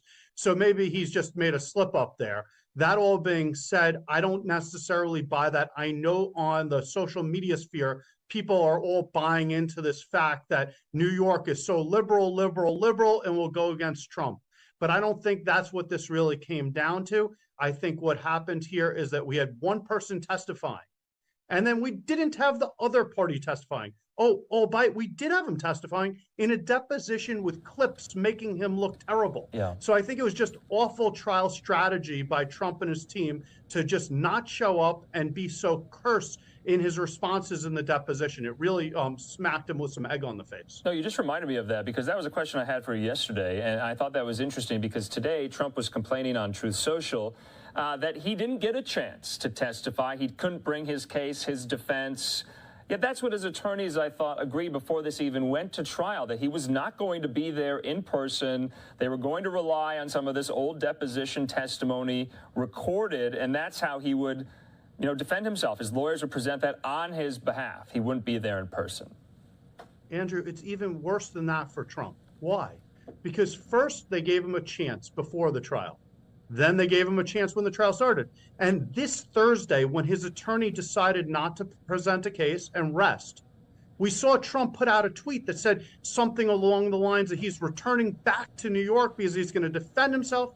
And the judge, I don't know why I do know why, so he could avoid this being reversible on appeal.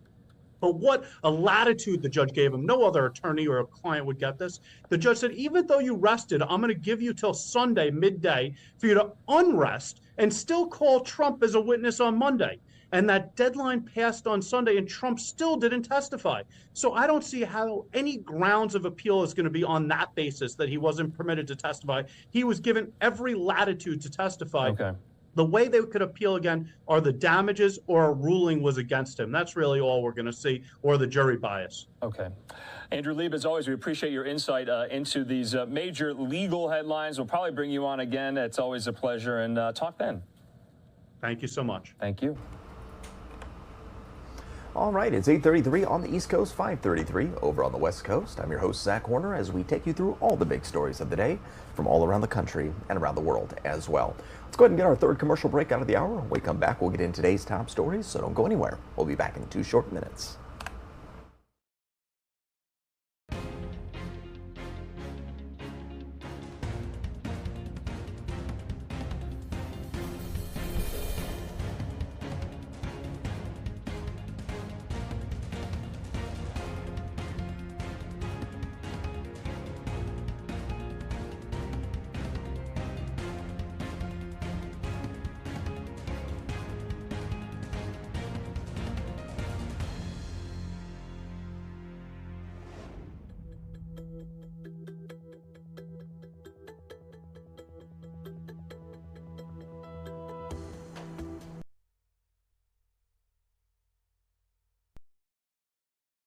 basketball game, if that's what he needs that he's worked so much time on, we'll put that in too, because I think it's too important to the American public. That's why we've taken action. Yes, sir. There's several news organizations reporting tonight that George Santos is facing federal criminal charges that'll be indicted tomorrow. You came late, didn't you? But go ahead, keep asking. Well, let's do it then. I don't want to point it out, but go ahead. Well, if that's the case, should he resign? Well, this is a good question, because if I look at the history in Congress, like you look over at Chairman Menendez, he got indicted too, right, from New Jersey? He's the chairman of a committee today, right? So I think in America, you're innocent until proven guilty, but what we've watched in past behavior here too, when there was another member indicted, I removed committee. I never put Santos on any committee. That member did get not just indicted, but was found guilty. I told him he had to resign. I would keep that same with any member here, whether you're a Republican or a Democrat. Are you optimistic? Yes, ma'am. We've seen more mass killings now in Texas, and over the past few weeks, we've also seen young people killed when they were turning around in the wrong driveway, knocking on doors. What do you say to people who say that it's simply too easy to get a gun, people are not responsible with them, especially high-powered AR-15s and those kind of military assault weapons? Now, I don't know all the background on the travesty that just happened in Texas, but what I've read so far, he was dishonorably discharged from the military, was he not? So he wouldn't qualify to be able to have that weapon. So then you want to find why was he, even though you have a law now that he shouldn't have had that. I mean, I think as an entire country, we've got to have a conversation. There's not one thing that's going to solve this. There are many challenges here. And this has gone on too long, too hard. And I mean, we got to take the politics out of it. Innocent people are dying, and we're going to have that discussion. Now, we had a law on the books, and don't quote me because I don't know all the facts here yet. It's just some things I read. Because we've watched, there was a shooting in Texas before in a church, devastating. It's almost, from what I've read so far, could be very similar, where this person was dishonorably discharged, and the military themselves didn't update. So I know Republicans were in the majority of the time, and I was majority leader. We changed the law to make sure that update so he couldn't. I want to get the facts here too, but we've got to have a really honest discussion. And Mr. McCarthy, should Congress be leading on that discussion about gun violence? We haven't really I think the whole nation should be leading. Yes, sir. Question on the debt ceiling. Just bottom line, after today's meeting, are you closer to resolving this problem or further apart? Well, we met, so that's closer because for 97 days the president wouldn't meet. Could you imagine that, being president, being leader of the free world, knowing you got a debt ceiling coming? You even had been the Biden negotiation. You voted for and against these before, and you wouldn't meet? I can't imagine being president and leader of the free world with all the challenges this country has, that as leaders we haven't got together. You know, Hakeem Jeffries is the leader of the Democrats. I respect him greatly. You know, we meet almost every week that we're in session. I try to get together with him. I call him when we're out sometimes, and we're not going to agree, but I think it's responsible that we talk with each other. He'll tell me times he disagrees, I'll tell him times, but we got to have that communication. And I like the relationship that we have. He can tell me where things are wrong, but we talk about ways that we can move forward. And if you truly believe just debt ceiling is as important as I think it is, why would you have gone silent for 97 days? Why would you tell me one thing that we're going to meet and then not? Oh, you got a haircut. Looks good. Do you think he just disrespects you? I don't know. You'd have to ask him that question. Do you think he does? No, I don't know. I don't know, but you asked the question. You think? I'm asking you because you were at the meeting. But you asked the question. That would have never come to my mind. You must think that. No, I'm basing it off of what you just said. You're angry that it... Oh, no, I'm not angry. I'm not angry. I just think as an American, wouldn't you think that would be wrong? Or do you think he should have met with me for 97 days? Well, I'm asking you because... Well, I know. I'm asking you back. But sure, great. He should have met with you. But I know you wrote about this, so you must have an opinion. Do you not? But let me ask you, because you've studied politics for a long time. You could probably teach in a college course, I'm sure. But regardless of who's speaker and who's president, and you have a debt ceiling coming up, even if you have the other leaders, if you were in that position, wouldn't you meet? And if you met on February 1st and you told the person you met with, that we're going to get together again. And then you saw that person the next day at the prayer breakfast, and you sat next to that person, and you grabbed their arm, said, we're going to do this. And then you went up to the microphones, and you talked to all the members, and you told them, Kevin's a decent guy. We're going to meet again. And you tweet about it. You literally put in a tweet that you said you decided you were going to meet. Would you assume that you were going to meet them? I mean, regardless of who that person is, I would think that. And I would think of all the challenges in the country, the four leaders would get together with the president sometime. Now, I'm not offended that he doesn't do it, but I think as an American, when you're looking at a debt ceiling now coming to January 1st, I am so thankful that the House then acted. We're the only body that has raised the debt limit. Speaker McCarthy, was everyone in that room focused on the June 1 deadline and trying to get something done before that? Will the House bring another bill? Why would we? They don't act? See, the way I look at it is, and correct me if I'm wrong, the House will pass a bill, the Senate can pass a bill, and it could be on any topic, and then you go to conference, and you make a decision. The time is of the essence. I mean, I would do that, but Schumer hasn't passed anything. So, I mean, we could negotiate and then pass something. Biden, he just said at his press conference he has considered the 14th Amendment. Is that something you'd be opposed to? Or? Well, yeah. I mean, really think about this. If you're the leader of the free world, if you're the only president and you're going to go to a 14th Amendment to look at something like that, I would think you're kind of a failure of working with people across sides of the aisle or working with your own party to get something done. Did he tell you guys that he was going to do that? No. He didn't bring that up. Would you sue him? Yes. On the policy provisions, you mentioned permitting, work requirements. Those are just some of them. Was the president open? Did you have a discussion in the meeting about those policy provisions, and was there any openness from the president to include something like that? I don't want to put words in his mouth, but some that he had looked at. I mean, look, if I look at work requirements, he voted for that before. So why would he have a problem now? Did it come up? Yeah, I brought it up. I brought a number of them up.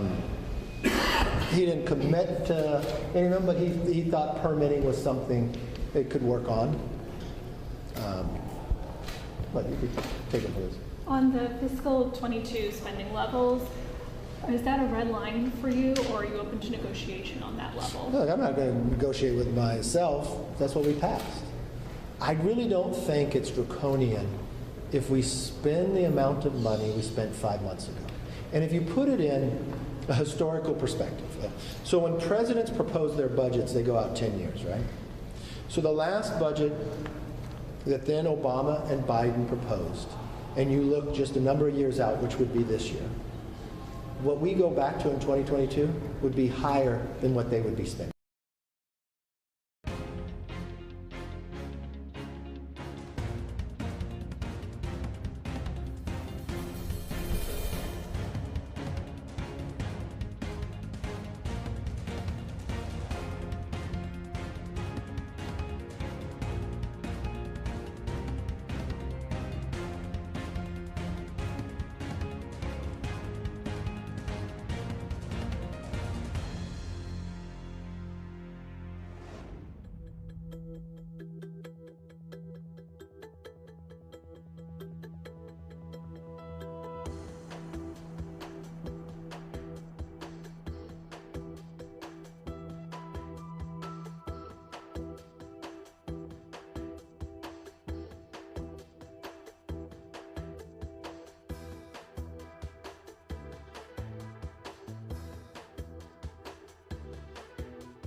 Good morning and welcome back to Live Now from Fox. I'm your host, Zach Horner. It's 8:45 on the East Coast, 5:45 in the morning over on the West Coast. We do appreciate all of you joining us as we take you through all the big stories of the day from all around the country and around the world as well. Let's take a live look outside here. Let's go to the United States Capitol, taking a live look outside there. Beautiful day there. It looks like complete white out there in the sky, but hey, it's not raining. Doesn't look too bad there in the nation's capital. We go to this shot here outside a courthouse. We're waiting to see if Representative George Santos will actually be making an appearance there today. And let's go ahead and start with that. That's some of the big news of today here. Well, more trouble for New York Representative George Santos. The Long Island Republican has been hit with several federal criminal charges. The nature of the charges is currently filed under seal. It comes as New York and Washington prosecutors have been investigating a variety of false statements he made during his 2022 campaign for Congress. Those false statements include stealing funds meant for a dying war veteran's dog, breaking campaign finance laws, and credit card fraud. The 34-year-old has admitted to fabricating some of his background but denies claims that could add up to criminal charges. It has been reported that Santos could appear in court sometime today. We're keeping an eye on that. With Fox 5 New York, Robert Moses actually has a story on this with the latest details. Let's go ahead and go to that. Embattled Republican Congressman George Santos is expected to appear in federal court in Central Islip later today to face criminal charges which remain under seal. He told our Jody Goldberg by phone last night that he was on his way back to New York from Washington. He said he had no comment about the charges because they came as news to him. Santos has admitted to fabricating much of his personal and professional background, including having Jewish ancestry, working at Citigroup and Goldman Sachs, graduating from Baruch College, and being a star volleyball player. While the exact charges against him are not yet publicly known, he has faced a raft of questions about his purported personal wealth and his campaign financing. Despite calls for him to resign, including from Republicans, Santos recently announced plans to run for re-election. It's a beautiful day here in Washington, D.C. It's a great day to be an American. It's a great day to be a Republican, and it's a great day to announce re-election. Santos told the Federal Election Commission that he loaned his campaign and connected political action committees about $750,000. Yet in 2020, he declared no assets and said his yearly income was just $55,000. He has not explained how he spent hundreds of thousands of dollars in campaign funds. He listed multiple payments for $199.99, just below the threshold where he must supply receipts. House Speaker Kevin McCarthy, who has not put Santos on any committees, cautioned against the rush to judgment. We'll just follow the same pattern we always have, right? If a person is indicted, they're not on committees, they have the right to vote, but they have to go to trial. Even if Santos is convicted of a crime or crimes, he can still serve in the House. But if 2/3 of House members vote to expel him, he would be removed. In America, you're innocent until proven guilty. And thanks to Robert Moses for that report. Well, let's go to another story. We'll talk about the debt ceiling here. Doug Luzader's got more information on this. President Biden says default is not an option, but despite a high-level meeting at the White House yesterday, there is still no deal to raise the nation's debt ceiling. Like I said, Doug Luzader has more. It took a long time for this meeting at the White House to happen, but there were not many signs of progress. Welcome. The meeting looked friendly enough. Congressional leaders at the White House as the president joked about high expectations. We're going to get started. We're going to solve all the world's problems. But right now, the big problem they were meeting about remains unsolved. The country is up against its debt limit, and Republicans want spending cuts to raise it. Unfortunately, in this meeting, I heard nothing new. I have a brief statement, and I'll be happy to take your questions. When the president emerged, he said a default would trigger a crisis, and he was asked about fallbacks if the government can't borrow more money, including a proposal to mint a $1 trillion coin. I don't think anybody studied the minting of the coin issue, but there have been discussions about whether or not the 14th Amendment can be invoked. In other words, could the president simply bypass Congress to avoid negotiations? The administration is looking into it, but there would be legal challenges. Republicans say deficits must come down, but the only commitment from this meeting was to do it again later in the week. And we'll get back together on Friday, and hopefully the president then can change the path for the last 97 days. And in the meantime, the president will keep up his pressure campaign against Republicans traveling to New York today to talk about the impact of proposed spending cuts. In Washington, Doug Luzader, Fox News. The end of Title 42 is quickly approaching, with immigration activists, local residents, government officials, and even the migrants themselves saying there's angst and confusion.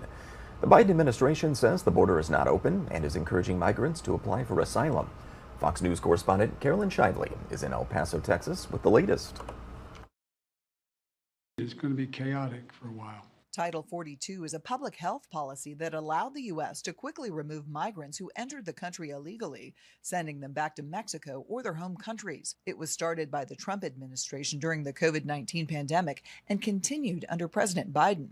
Once it ends tomorrow, border agents will refer back to Title 8, which could prevent migrants caught sneaking into the country illegally from legally entering the U.S. for at least 5 years. They're going to be subjected to Title 8, which is arrest, detention, arrest, and deportation. If you come back again, you're going to sent to jail. Volunteers in El Paso are busy helping the hundreds of migrants already here, citing dwindling resources and available shelter space. People are desperate and hungry, so it's a humanitarian crisis. We are from Venezuela. Where are you sleeping?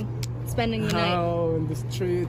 For the thousands of migrants waiting to cross over, immigration activists say many are misinformed about what the end of Title 42 actually means. They truly believe that they're going to be allowed into the United States and that they're going to be welcome and they're going to be processed.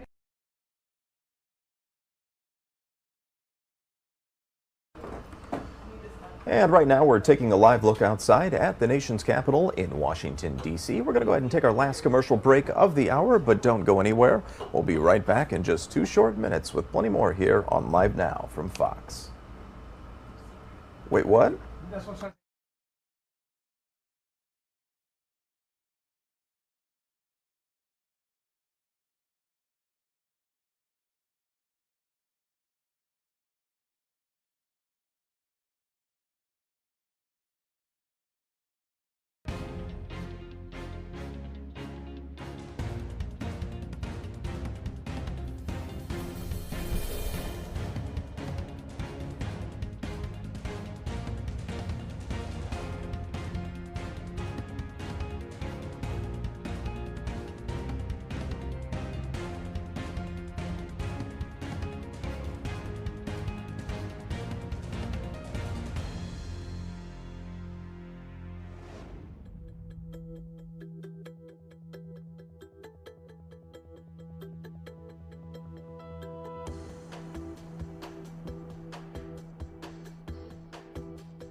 And welcome back to Live Now from Fox. Well, that debt ceiling deadline is approaching, and we're staying on top of it for you here, covering it from every angle. And our Live Now team actually spoke with someone from Politico about this as that debt ceiling deadline does loom. Let's take a listen. Let's talk about this even further. I want to bring into the conversation here Eleanor Mueller with Politico, and she joins us now. Eleanor, good to see you. You've been covering what has been quite a whirlwind of a day. So many have been weighing in on this. Speaker McCarthy twice, President Biden in this kind of hastily arranged press conference today.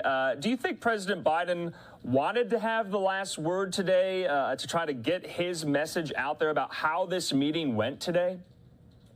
It's possible. You know, we did see news break late that he wanted to explore using the 14th Amendment to kind of circumvent this debt ceiling debate. And that could, I would not rule that out as maybe one of his motivations in doing so. Yeah, let's talk about that. He was threatening to take unilateral action, kind of bringing up his powers under the 14th Amendment. Do we know what that would look like and how that would, you know, stem off some type of default and to raise the debt ceiling limit itself? So this is something that they've been looking at the White House for, I think, several months now. And the consensus is it's very risky. You know, the 14th Amendment basically says that the national debt shall not be, forget the exact phrasage that they use, but that it shall not be invalidated. And a lot of advisors at the White House, you know, multiple reports have shown are very wary of taking that kind of path just because it hasn't been tested yet. And so the risk is, by doing so, we end up somehow with no way to pay off our national debt and, you know, potentially even greater risk to the economy. You know, just I guess we can walk backwards here a little bit, but for the viewer, I mean, put it into perspective. If this doesn't get done, what essentially happens, you know, to the U.S. economy? We have been reporting this is unprecedented. This is historic. This has never happened before. But our congressional leaders right now grappling with the fact that we could be in default territory and possibly no one really knows what that looks like. Yeah, so the Treasury Department said recently that we could run out of money as soon as June 1st. And as far as, you know, what that could look like, I think that it would be, you know, frankly, almost beyond the realm of comprehension in terms of just how bad it could be. The consequences would be worldwide, just because the U.S. has so long been seen as a highly reliable currency, a highly, you know, reliable economy. And so there's a lot at stake here, you know, even when it just comes to the optics of the U.S. not being sure whether or not it can pay back, it's done. Yeah, and of course, we know House Republicans there in the House just a couple of weeks ago, they mustered through along party lines their own remedy to this. Do you think that was brought up today? Speaker McCarthy has been quite adamant that he wants to see some of that in whatever is the final bill. How much are they going to fight for that, do you think? So this is the root of the issue, right, is that we have, on the one hand, Republicans unanimously saying that they will not vote to raise the debt ceiling without significant spending reforms along the lines of what House Speaker Kevin McCarthy passed. We're also seeing Democrats say, you know, just as firmly that they will not go for any kind of increase in the debt ceiling that does have these conditions attached. You know, they're saying they want something clean, something that does not have these strings tied. And so everyone kind of doubled down on their positions today. It wasn't a lot of progress in terms of finding a middle ground. It sounds like it was more Biden and Schumer coming forward saying, you know, we still want what we want. And McCarthy and McConnell coming forward and saying, you know, well, we are still hoping to see what we passed on the House floor. McConnell actually, for one, has been very hands off with all of this. You know, he's made it clear that he's not going to step forward the way he did in 2011 and kind of swoop in and make a deal. But Kevin McCarthy, Biden made some snarky comments afterward, kind of saying, 3 of the 4 of us were very measured and, you know, reasonable, indicating, of course, that Kevin McCarthy was not. He laughed those comments off at the Capitol later in the day, but. Yeah, of course. Yeah. And he used this common refrain with, you know, 97 days it took to get this meeting on the books there today. They're going to meet again Friday. So I think the general consensus is, you know, there was really no movement today after this meeting. Do you think there will be on Friday? What's going to be the agenda items there? So staff are going to meet throughout the week before they touch base again on Friday. You know, Biden has basically said that he will postpone his trip to the G7 summit if there is signs of progress being made. And so in terms of sussing out what's happening behind closed doors, I think that 1, what he decides to do with that trip, and 2, the comments we see these top 4 make ahead of Friday will be very insightful. You know, something something's got to give, and I think it remains to be seen what exactly that is. Yeah, and just lastly, Eleanor, what about a short-term plan or deal? It seems like the White House kind of put that out there today. Yeah, I mean, they kind of connected that to this 14th Amendment debate, but as it stands, congressional Republicans are really, really, really adamant that they don't want anything that's not going to, permanently, well, not permanently, but long-term raise the debt ceiling with those spending reforms attached. And so I'm not seeing much appetite on the Hill for this kind of short-term thing. I think there's a consensus among everyone on both sides of the aisle that they really want to address the root of the problem before they turn to other issues. Yeah, well, someone is going to have to blink first. We'll see if anyone does that in this Friday meeting. Eleanor, we appreciate your time and your reporting. We'll talk again. Thanks. All right, and we do appreciate our Live Now team for that interview. I do want to move to this topic here, talking about Title 42. Well, that's set to end this week, and we do have an expert that we're going to bring in on this topic. We do have Julio Rodriguez, an attorney with Florida Immigration Law Council. He's here to tell us all the details as Title 42 is set to end, as I said. Well, when I say all the details, what we can, I guess, figure out at this point, there's much to be figured out. Is that right? That is correct, yes. We actually don't know what is going to happen when the Title 42 is lifted May 11 at 9 a.m. We're expecting long lines, a lot of confusions, and right now CBP is using their app so people can do appointments for asylum, but not a lot of people that are coming through the border know about this. So it's going to be a lot of confusion. Well, let's start real general then. What does it mean for people that are coming across the U.S.-Mexico border? I guess I'll leave it at that. I was going to add something else to that, but I want to see where you go with that. So what is going to be like right now with Title 42, the Border Patrol was able to send you back to Mexico or to your country without having even if you wanted to seek asylum.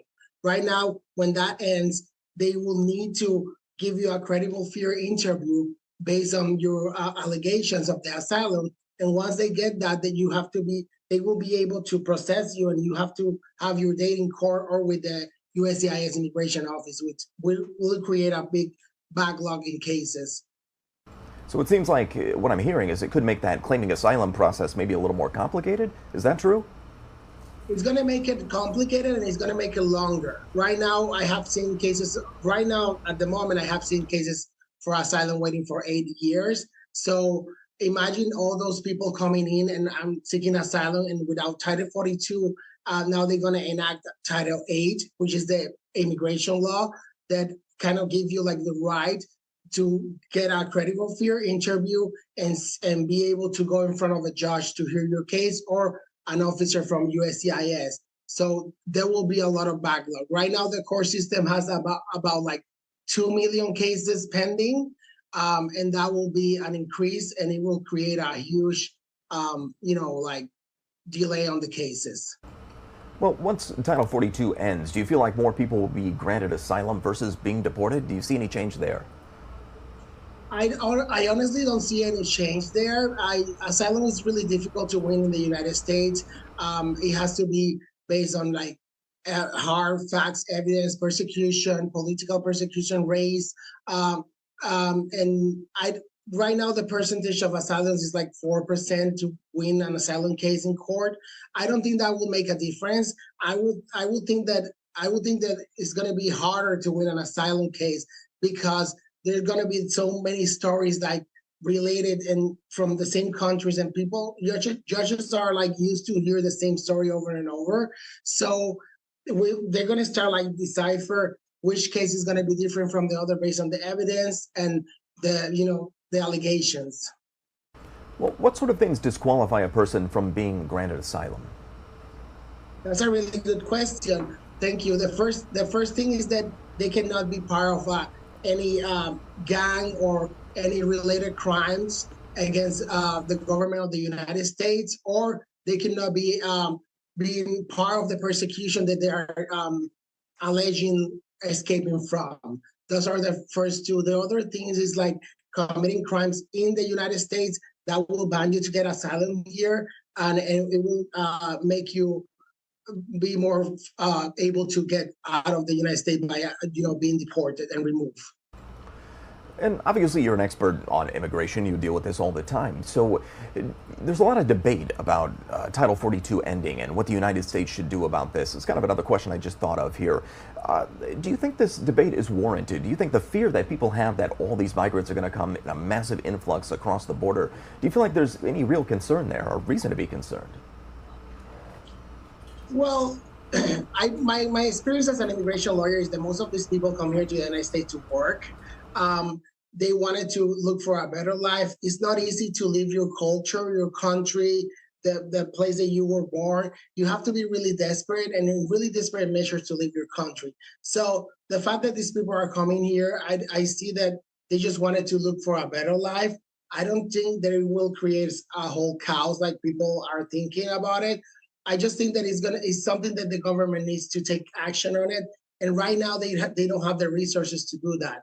So, a lot of people come here seeking work, and it's so difficult for them to get a work permit or get any legal documents here in the United States, like a driver's license. So that makes things difficult for them and also for the government.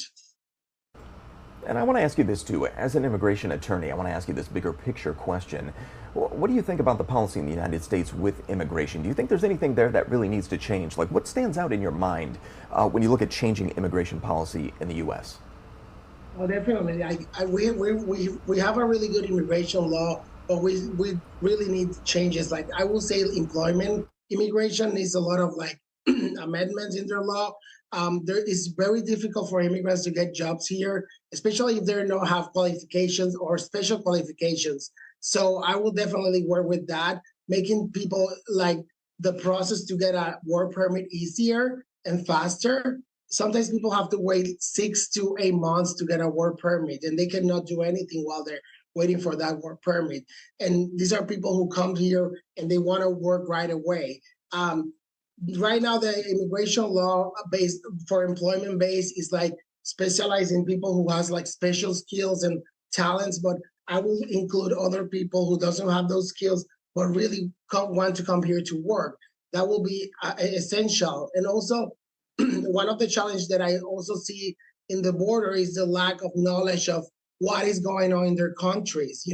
I see these people doing interviews for people who are looking for asylum, and the officers don't have any idea what is going on in their country, the domestic violence situations, the gang members, and they just feel like, okay, this person doesn't qualify because he's not persecuted by race, religion, or political issues, so let's send them back.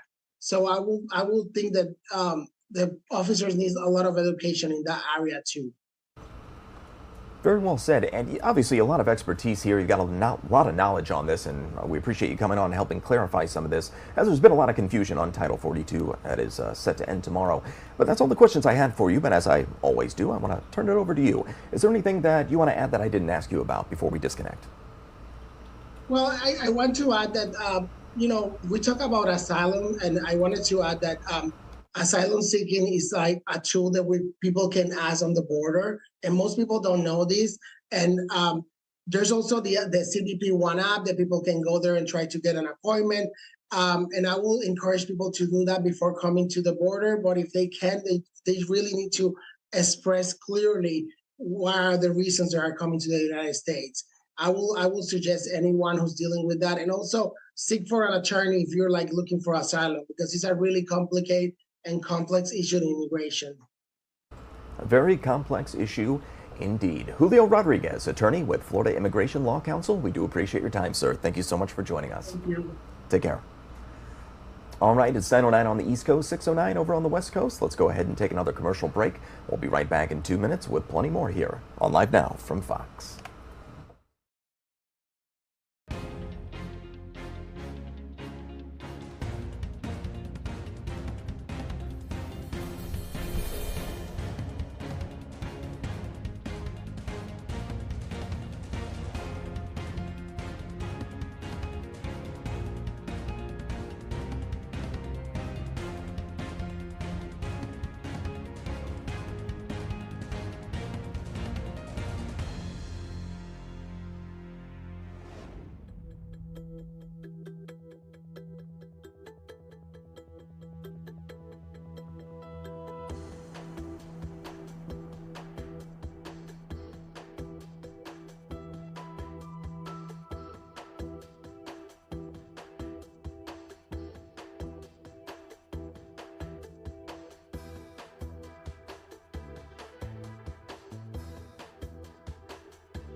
And welcome back to Live Now from Fox. Right now, this is happening live as we do prioritize live events here on Live Now from Fox. Republicans are speaking out about the Hunter Biden situation. There's been a lot of debate about this, whether he'll be facing charges or not, and a lot of debate whether Hunter Biden actually did anything wrong or not. So let's dip into this audio, live, raw, and unfiltered. Take a listen. Had close ties to the highest levels of the Chinese Communist Party and operated a multi-billion-dollar energy company with access to large sums of money. We'll discuss how the Bidens received millions of dollars from this individual through the use of shell companies and wire transfers.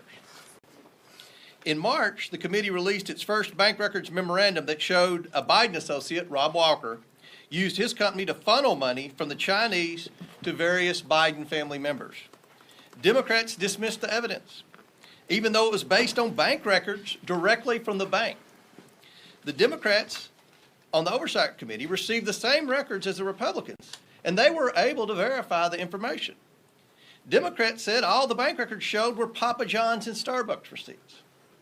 They deliberately chose to misconstrue and deny what was clearly in front of them. Hunter Biden's representatives claimed the money was, quote, good faith seed funds, but could not explain why those funds had to go through an intermediary in what appears to be an attempt to hide the transfers from the Chinese. They also couldn't explain why the Bidens received over $1 million in 16 different wire transfers over a period of 3 months to at least 5 different banks. The president, when confronted with this information, said it wasn't true. Instead of being honest with the American people, President Biden has claimed since the 2020 election that his family has not received money from China. That was a lie in 2020, and he continues to lie to the American people now. The Bidens have received millions of dollars from China. It is inconceivable that the president did not know it. The White House refuses to correct the president's statements, showing the president is now using the federal government to run interference for his families and his own role in these schemes. Now I want to say a few remarks about the developments last week. A week ago, I sent a subpoena to the FBI for a form that a whistleblower has alleged is in the FBI's possession. We hope the FBI will be transparent and forthcoming and provide the Oversight Committee with the 1023 form we have subpoenaed. If they do, the committee will assess the form it has subpoenaed from the FBI, and has been my practice. We will report to you only facts when they are verified and indisputable. This committee will not pursue witch hunts or string the American people along for years with false promises of evidence that is beyond circumstantial evidence, as Representative Adam Schiff and the Democrats did for years. I trust the whistleblower. A subpoena from this committee is a powerful tool that I do not take lightly. The level of detail provided to Senator Grassley led me to conclude a subpoena was warranted, and I stand by that assessment. I will say this. When Senator Grassley approached me with the information the whistleblower provided, it was because of the information we've learned through this committee's own investigation that indicated to me the whistleblower's allegations are consistent with our independent findings. Those findings are what I called you here today to discuss. The committee has reviewed thousands of bank records from individuals and companies affiliated with the Bidens and their associates. It has received these bank records pursuant to 4 subpoenas I've issued to different banks. These were targeted and specific subpoenas, and each was different based on the information we believed the banks possessed. Every one of those subpoenas returned valuable information that had been unreported and that contributed to this committee's understanding of how the Bidens conducted their... And I want to dip out of this live event right now to switch gears and talk about a different story. We're going to go over to Philadelphia now. A manhunt is underway for 2 inmates who officials say left their cell and escaped a Philadelphia prison through a hole in a perimeter fence. A pretty wild story here. We do have Steve Keeley with Fox 29 Philadelphia. He's on the ground there with all the details. Steve, good morning to you. What can you tell us at this point? Yeah, days later, it's still hard to believe. This is a prison that is within the city and within a neighborhood, and it's only about a football field's length off I-95 and Amtrak tracks. And so This happens Sunday night, and they don't learn about it. It happens at Sunday night after 8 p.m., and it's not known that they're gone until 3 p.m. the next day. So they get a 19-hour head start. And not only did they just break out of this hole in the fence, but these two guys, one of them, the one on the left, is accused of killing 4 people when he was 16, not all at once. And the strange thing is, one of the murders he committed was here at the prison grounds. He killed a guy who just got released from the prison at 1 in the morning.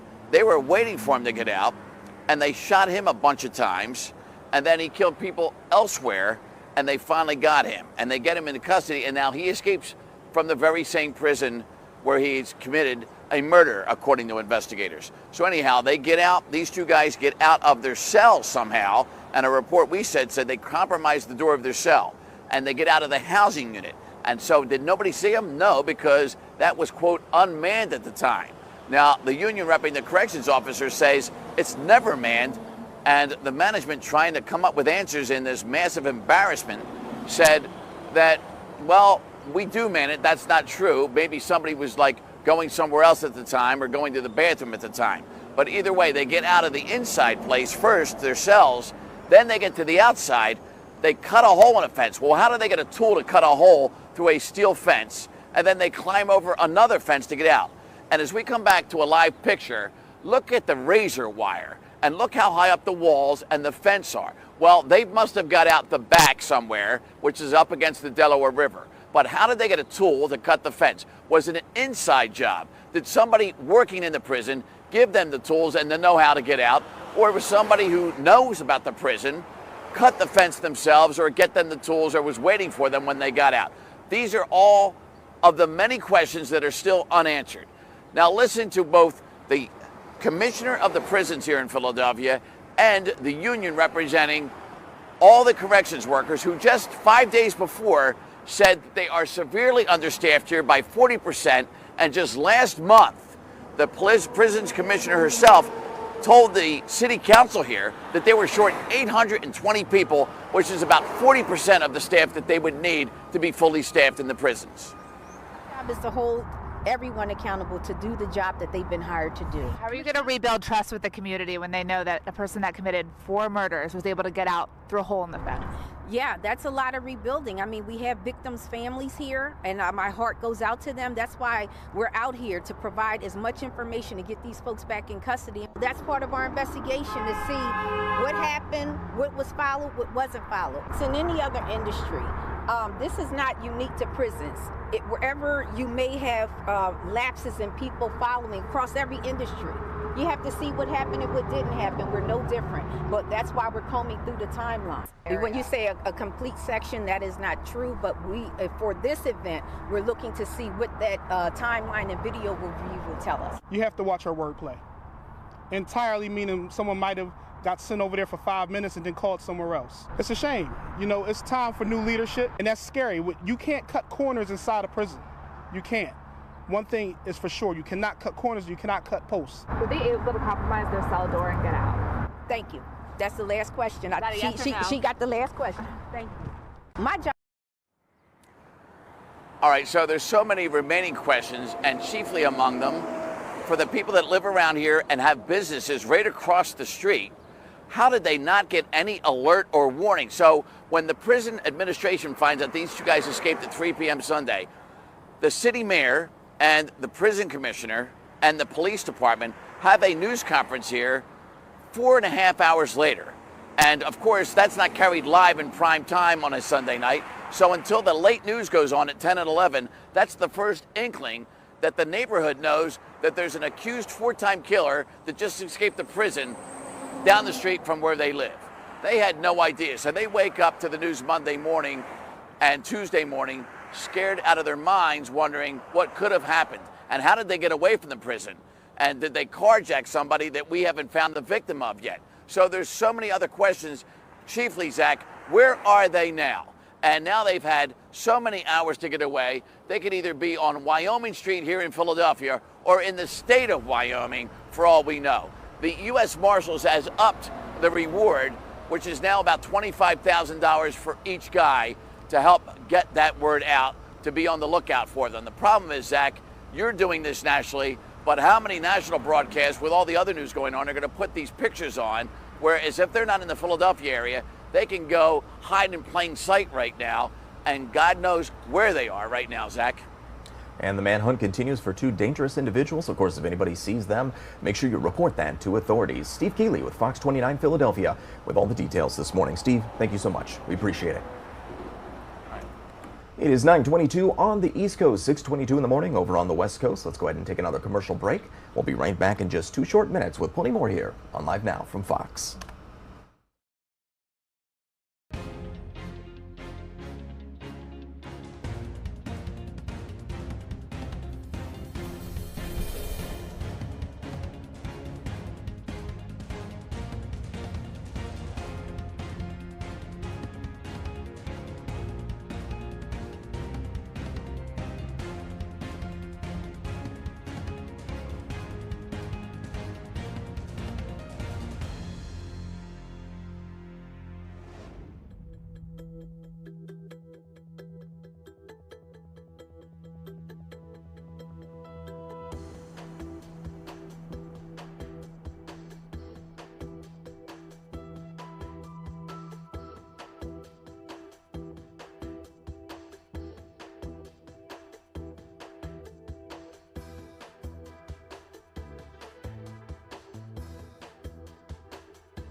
Good morning and welcome back to Live Now from Fox. I'm your host, Zach Horner. It's 9:24 on the East Coast, over on the West Coast, 6:24 in the morning. It is Wednesday. Hopefully all of you watching are having an excellent Wednesday as we get you caught up on all the big stories of the day from all around the country and around the world as well.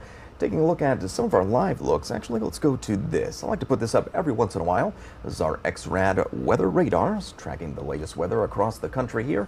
So far, no word on any super wild severe weather, which of course is good news. We've seen a lot of that around the country as of late, so pretty calm in most parts of the country as of now. But of course, if anything changes, we've got our friends over at Fox Weather that we dip into every once in a while to get the latest on those weather systems making their way across the country.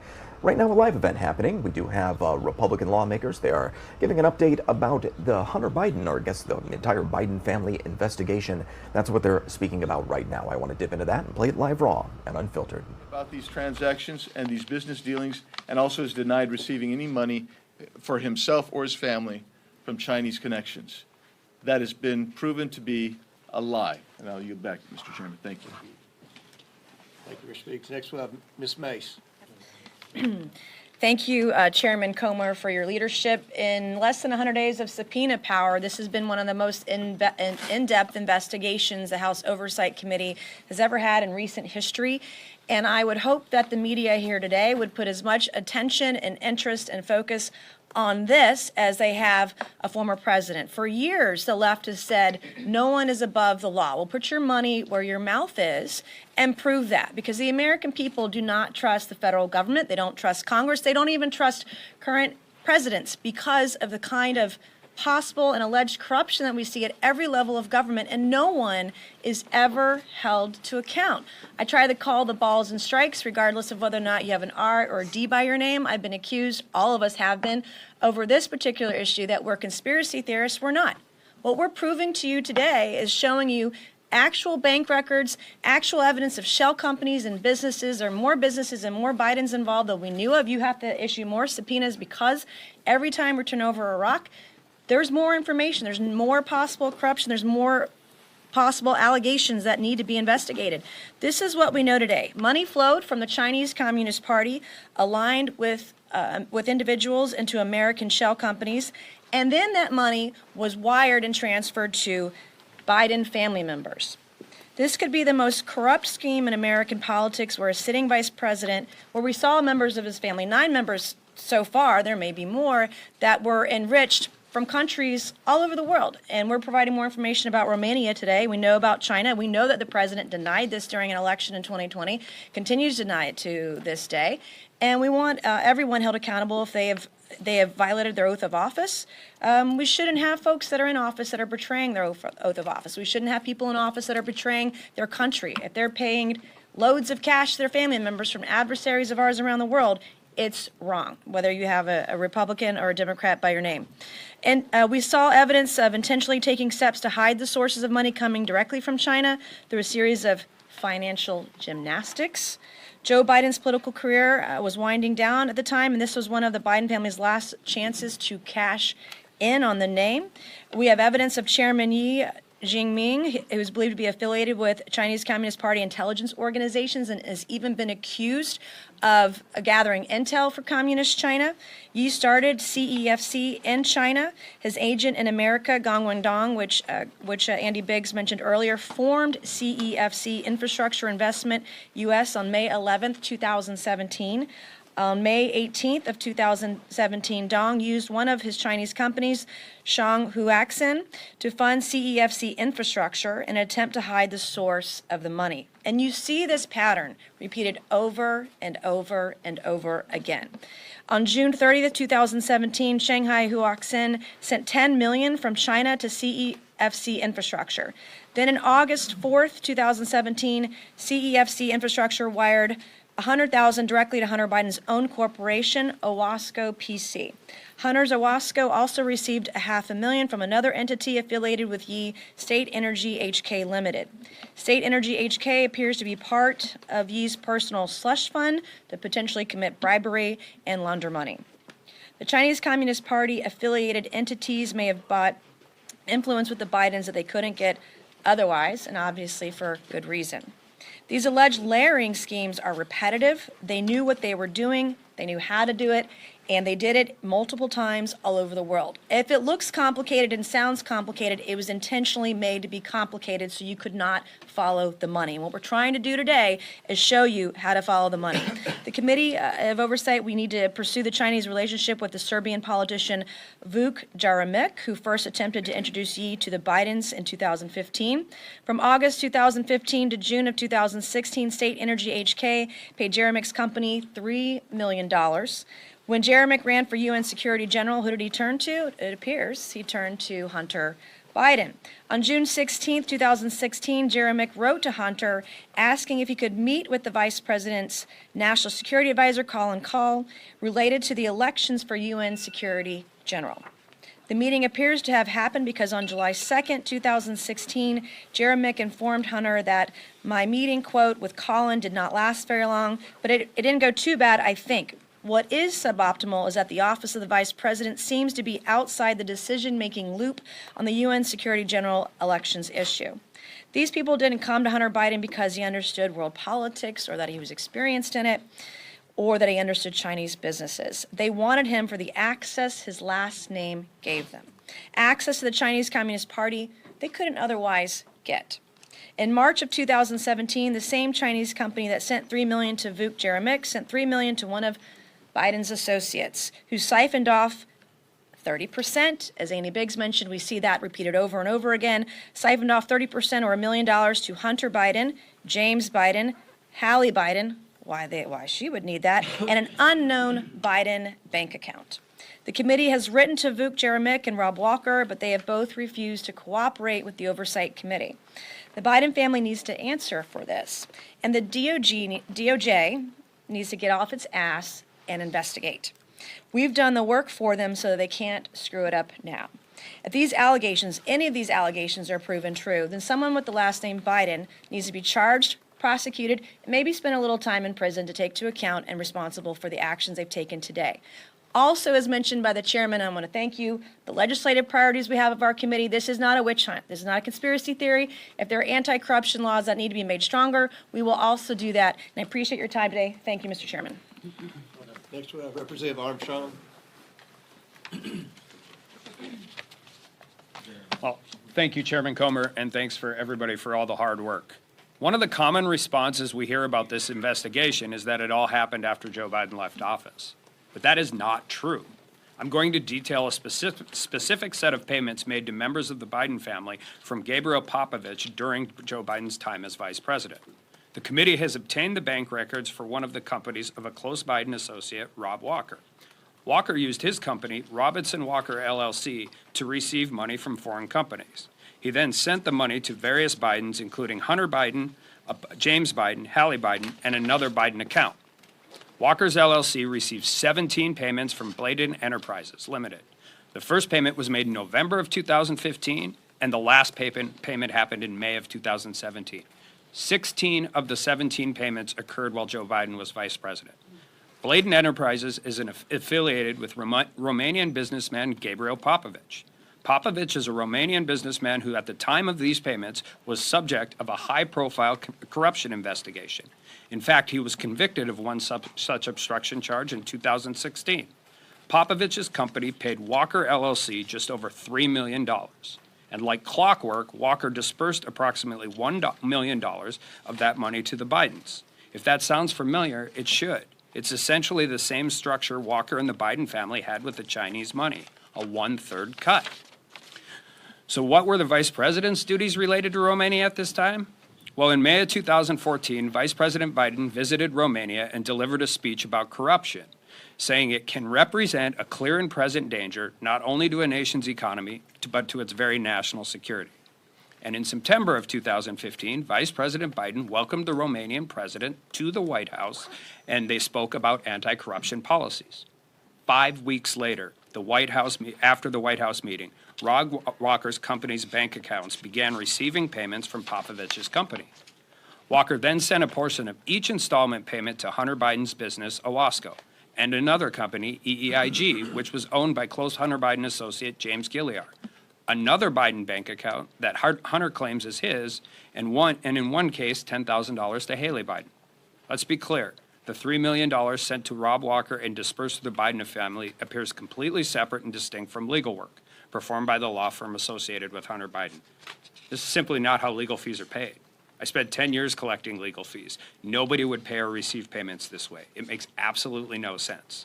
And again, the structure is the same as the Chinese payments. If it's for legal fees, why are the deals the same? In fact, it's very hard to come up with any legitimate business reason to conduct transactions in this type of complex way. Why would separate payments go to Hunter Biden's business and to himself individually? Why would Walker transfer money from his business account to his personal account before distributing the money? Why are other Biden family receiving any of these payments? We need to understand more about this $3 million deal. But it's clear that the pattern shows two separate foreign countries paid millions of dollars through Walker, of which the Biden family received a 1/3 cut. These payments, their timing, the complexity of the money transfer for transactions all warrant further investigation into a possible influencing peddling scheme. This is simply not how legitimate business is conducted. And the fact that Vice President Joe Biden was lecturing the Romanian people about corruption while his family was being paid over $1 million from a Romanian businessman who was being prosecuted for corruption would be laughable if it wasn't so troubling. Long time ago, I had a client got stopped. He had $50,000 in cash, 11 burner phones, and a bunch of pawn shop money tickets in his car. And when he came in to see me and I took him as a client, I said, "You have a problem." That is easy to understand. Financial transactions amongst 17 different shell companies, banks all over the world are complex. We get it.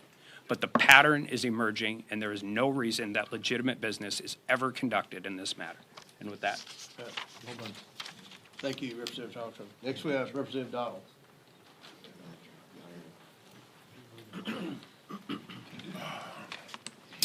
Thank you, Chairman. Thanks for being here, everybody. Look, a couple things.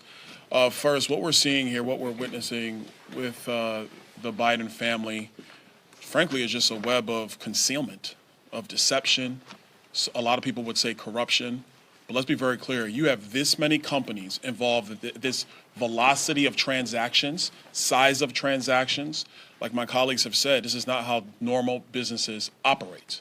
I had the ability with Chairman Comer and other members of the committee to go over to the Treasury building and review documents.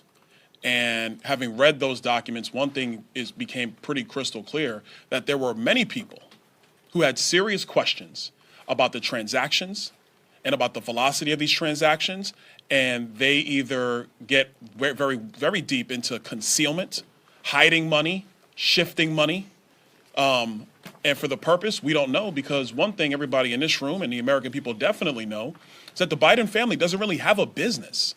There is no business structure around this family except politics. And since Joe Biden has spent decades in the Senate, served 8 years as vice president, and is now president of the United States, and the family's getting money from various countries and foreign businesses through various shell companies and this web of LLCs. I mean, guys, you in the press, this is easy pickings. I'm giving you Pulitzer stuff here. Like, all you have to do is literally look at our memo and see the level of detail upon which they have created this. And it's very, very frustrating. We have now been able to clearly see that the Biden's associates, like Rob Walker, Eric Sherman, as has been discussed, created at least 16 companies while Joe Biden was vice president of the United States. 16 companies created while he was vice president.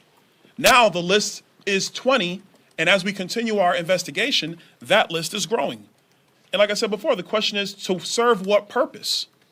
And the purpose of all these companies being created is to conceal money that the Biden family has been gaining because Joe Biden has been sitting at the upper echelon of our politics for almost 5 decades. That is the entire purpose here. Here's an example of what I mean. You have Rosemont Seneca Partners, Rosemont Seneca Advisors, Rosemont Seneca Technology Partners, RSP Holdings, RSTP2 Alpha, RSTP2 Bravo, Rosemont Seneca Thornton, Rosemont Seneca Bohai. I want to make sure I pronounce it right. Bohai, B-O-H-A-I. And the list goes on and on. Cycling through this many companies serves no legitimate purpose. And as somebody who actually worked in banking, I did that long before I came here. Whenever there was like this many companies just laying all over the place, and you see wire transfers and cashier checks over here going to random members of the family for no apparent purpose at the size and velocity at which all of this was being conducted, the only logical conclusion of a financial professional is you are concealing money. Let me restate this. You are concealing money from either the IRS or from credit agencies or from other people in general. That's the only reason you set up a structure like this.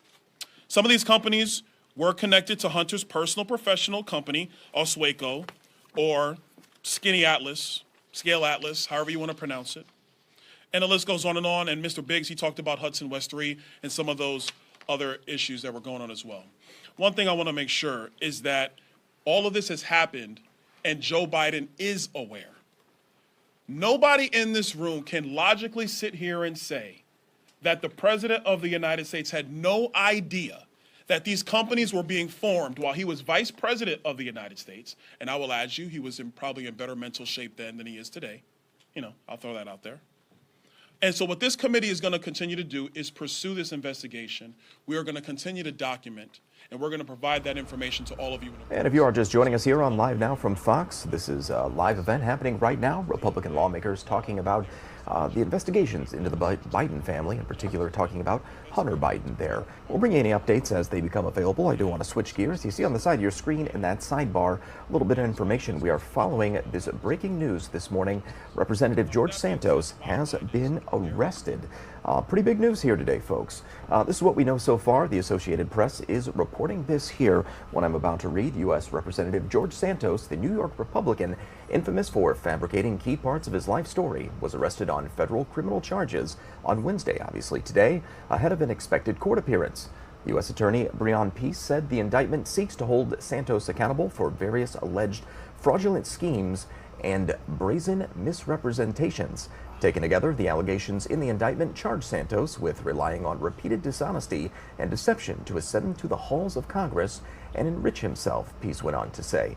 The charges that Representative George Santos, is facing: 7 counts of wire fraud, 3 counts of money laundering, 1 count of theft of public funds, 2 counts of making materially false statements to the House of Representatives. So this is big breaking news right now. This is just happening. We just learned this in about the past 15-20 minutes, so we're staying on top of that. We're looking to bring some guests onto the show to break this down, get some analysis on why this happened and where things go from here, and to see how frequent something like this is. You don't hear about a representative of Congress being arrested on federal charges very often, so this is definitely a very interesting day here in the United States. I do want to take a third commercial break here. We'll come back and actually we'll switch gears and talk about the latest out of Allen, Texas, and that shooting at that outlet mall there. Very tragic situation. We're learning more about the victims, though, as the investigation continues on. Like I said, we're going to take that break. We'll be back in 2 minutes. Stay with us.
Welcome back to Live Now from Fox. We've got a live event happening. We're going to dip into live, raw, and unfiltered. Florida Governor Ron DeSantis. Right now he's talking about Title 42. That is set to end tomorrow, so it's a big story here.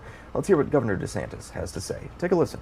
A case, and actually would have been a lot worse over the last year or so had we not done that. Now that the COVID emergency is ending, quote unquote, Title 42 is going to expire, and so you are going to see a massive surge of illegal aliens. You have a duty to ensure that these borders are secure. This is a huge disaster on our hands, and it does not comport with the duties of his office to just allow this to happen. Alexander Hamilton wrote in the Federalist Papers that energy in the executive is the leading characteristic of good government. Where is this president's energy? Where's his vigor? Where's his commitment to the cause? He's just sitting around doing nothing of importance or nothing of note while the American people suffer. And what is the problem with this? Well, first of all, it's just chaos. We're supposed to be the world's leading superpower, and yet we can't even maintain control of our own southern border. The Mexican drug cartels have more to say about what goes on the southern border than our own U.S. government does. And so you have a situation where there is just no rule of law. It's been totally tossed out the window, and that is not what we want in a constitutional republic. You also have the fact that the sheer number of people coming, these border towns, they get overwhelmed with the number of people, but then when they settle them in the interior of our country, you have all kinds of burdens placed on taxpayers, on medical, on education, on criminal justice. All of these different things impact communities in a very, very big way. And you want to know how it's a burden? All you have to do is look back when we helped send 50 illegal aliens to Martha's Vineyard, one of the most wealthy enclaves in this country.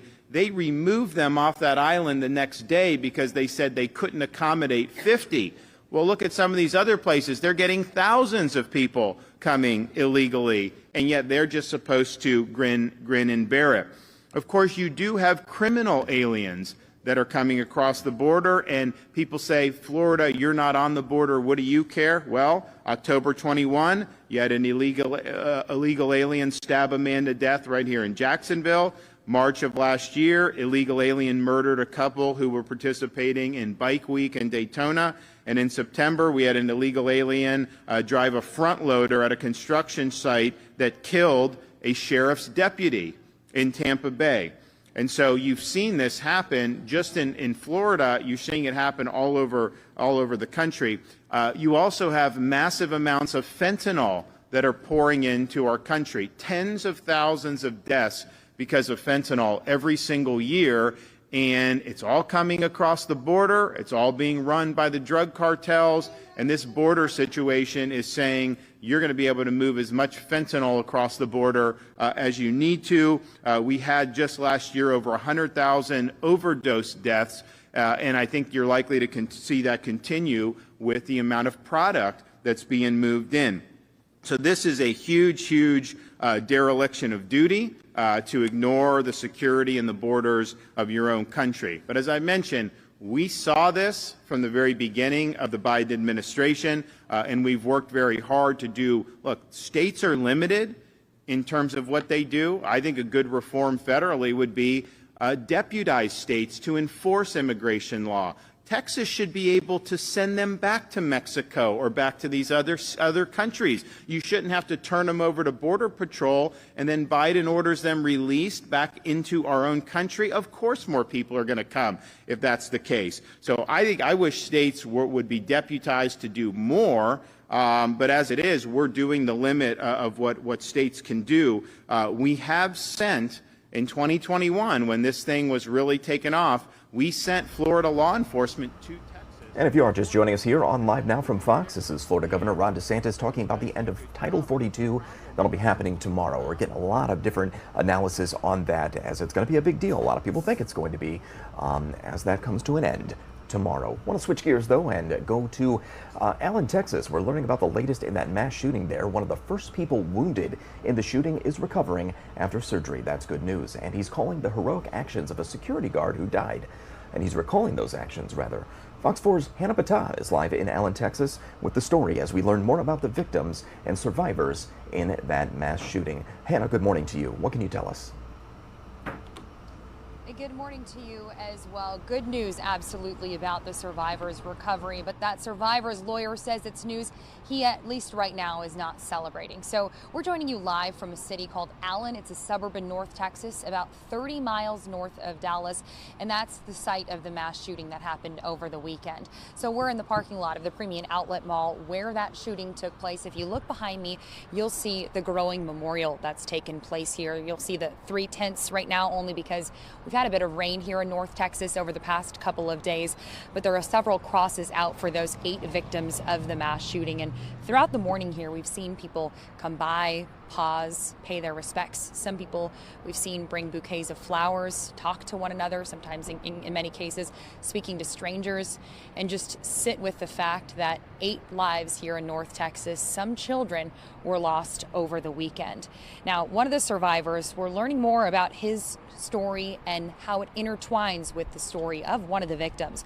46-year-old Irvin Walker had actually dropped off his girlfriend at a store in this mall before he was shot in a parking lot. Walker told his family right after getting shot, he got out of his car. Then a security guard came over to help him. Well, we now know that security guard, Christian LaCour, is one of the 8 shooting victims. Walker's attorney says the shooting survivor then witnessed the death of the man who was just there to help. The thing is, we try not to talk about it so much because we just know the trauma that he's experienced. But this was a security guard that was checking on him and seeing what was wrong with him. And shortly after, this guy gets shot. We also must acknowledge the bravery of Allied security guard Christian LaCour, who evacuated one individual to safety and was shot while courageously remaining to help others.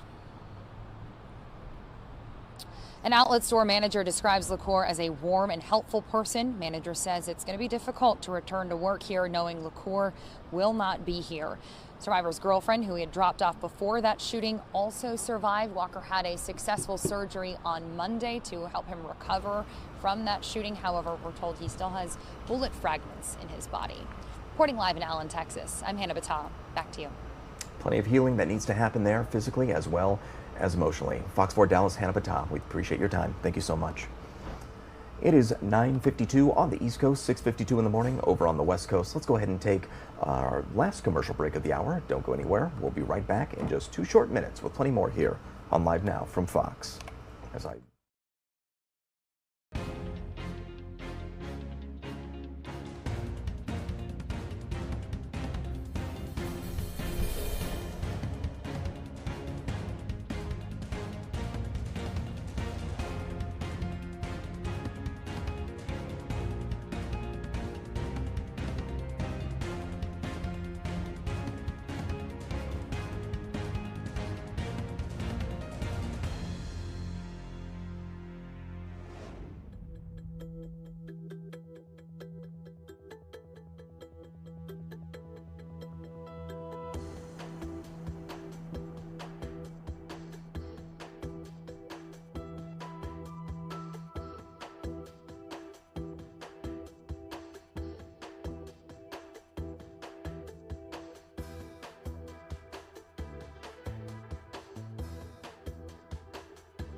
And welcome back to Live Now from Fox as we get back into some of this breaking news here. Representative George Santos has been arrested on federal charges. This is breaking news. We're just learning about this in about the past 30-40 minutes. This just coming out. We're hearing word that he's actually in the jail at one point and should be making an appearance in court if that hasn't already happened. So we're bringing in an expert on this topic, a legal analyst. We've got Andrew Lieb with Lieb at Law. He's got a little bit of the details as we're continuing to learn more about this. Andrew, good morning to you. Good morning. Well, let's start with your general reaction to this.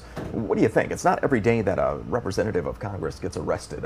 What goes through your mind when you see the charges he's facing and that he has been arrested? Well, George Santos isn't your every congressman. If you remember, he told us he was Jewish, and he had jobs that we didn't know that he had and went to colleges that we didn't know he went to. So what's going through my mind is they did catch him, and they can. It's not catch me if you can. There were 13 charges, 13 counts in this indictment, 7 of which are about wire fraud. You could go to jail for up to 20 years for each of those counts. We have 3 on money laundering, 1 on theft of public funds, and 2 for making false statements to Congress. This guy is in for a bad day in the Eastern District of New York. We hear that he was an FBI cell or lockup from Melville, and then he's heading over to Central Islip to be indicted. We don't know the specific times or what's happening, but wow, the feds have thrown the book at George Santos. And I would imagine, obviously, this is very early on, but when this gets to a court and that starts playing out, I'd imagine the fact that there could be some lying that occurred here is not going to bode well in court. What do you think about that? I think that it's a prosecutor's dream when you have a serial liar as the defendant, because no matter what he says, assuming he was to testify for himself, which if I was his lawyer, I certainly wouldn't have that happening. But if he does testify for himself, and he's a character, so he may want to, the prosecutor is going to rip him apart in cross-examination. Either way, a lot of the time it's a he said, she said in a court case. And they go for what's called veracity for truthfulness. Who do you believe? Who is more believable? He's certainly not more believable. George Santos has problems, and it doesn't just go to these 13 counts. It comes to all the unraveling of the onion that we're seeing all the time, every day, as he doubles down and gets himself into more heat with the people that elected him and are so very upset in Nassau County and Queens in New York. And as we're taking a look at some video of the man we're talking about right now, I'm looking at some of these charges here.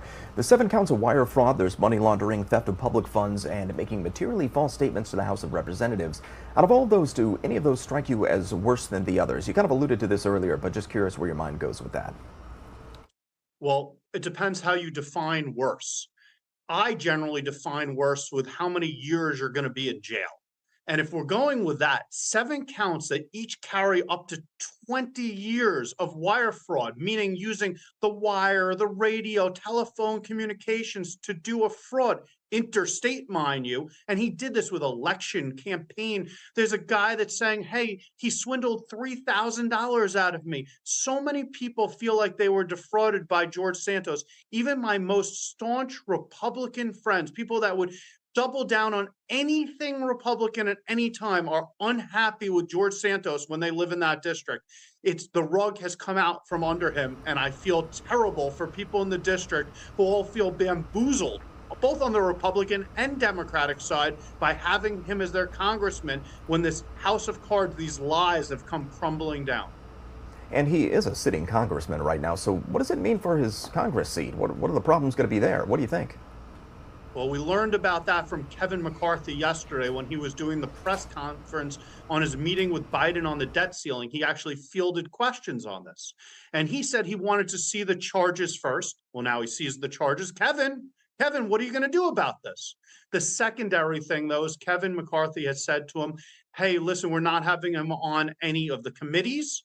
But more so, Kevin McCarthy has very small majority to be the speaker. He needed George Santos's vote to be the speaker, and his power is on hinge, meaning that if you were going to remove George Santos, who knows if Kevin McCarthy could maintain power and control to be the speaker.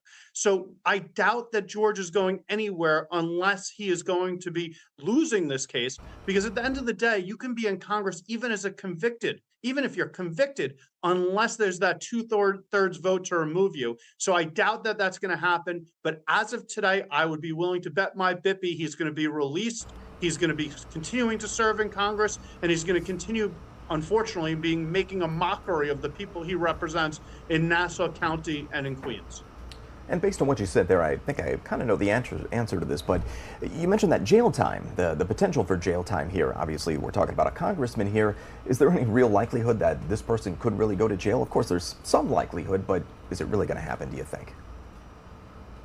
Of all these high-profile cases we talk about when we go about what's happened in Georgia with even a Lindsey Graham or a Trump with the feds, I think George Santos has the biggest risk assessment because his base is alienated by him. It's those comments like saying he's Jewish. And you got to remember when you're getting and when I say Jewish, he's not Jewish. He's saying he's ish, like kind of like it. When you make comments that are so alienating to your base, and in a federal case, you need to have that unanimous jury with beyond a reasonable doubt. I don't see people holding out for George Santos. I think this guy's got major problems. I think this guy is going to lose, and I think this guy is going to go to jail, and it's going to be one of those blips in history that may make Billy Joel's next "We Didn't Start the Fire." Wow, and I guess, how does this happen? You know, when you look at all of this, how does it get to this point? How is he able to deceive so many people? What do you think? I think Zimmerman, who was running against him and had the Democrat, has a big fail here. How does your opposition research not uncover this? Like, I watch a lot of TV and I get most of my information from fiction TV, like don't we all, when we watch these political dramas.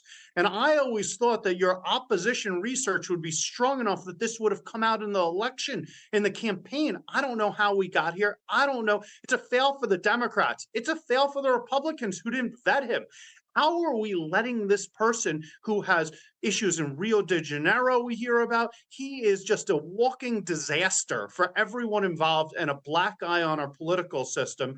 And I guess everyone's innocent until proven guilty. So I don't know that he's exposed and he's exposed. I don't know if he's going to lose this 13-count indictment, but just his admissions of fallacies to his base, to his party, to our Congress, he should have resigned long ago, in my opinion. Do you think this is going to send a strong message to other folks that want to run for office? Like, if you decide to lie or maybe fabricate parts of your life, well, this is what could happen to you. I sure hope so. I think the legitimacy of our branches of government, whether we're talking about the judiciary, as we're hearing all the time with Justice Thomas, and even people said things about Sotomayor, but Justice Thomas with Crow and the money. And when we hear about the president, people want to go after Hunter and they want to go after, even though he's not the president, they want to go after Trump. And now we have in Congress what's going on. We need a tighter ship. And we need a ship with more oversight. And we need a ship where we don't have oligarchs with unlimited funding going into our elections.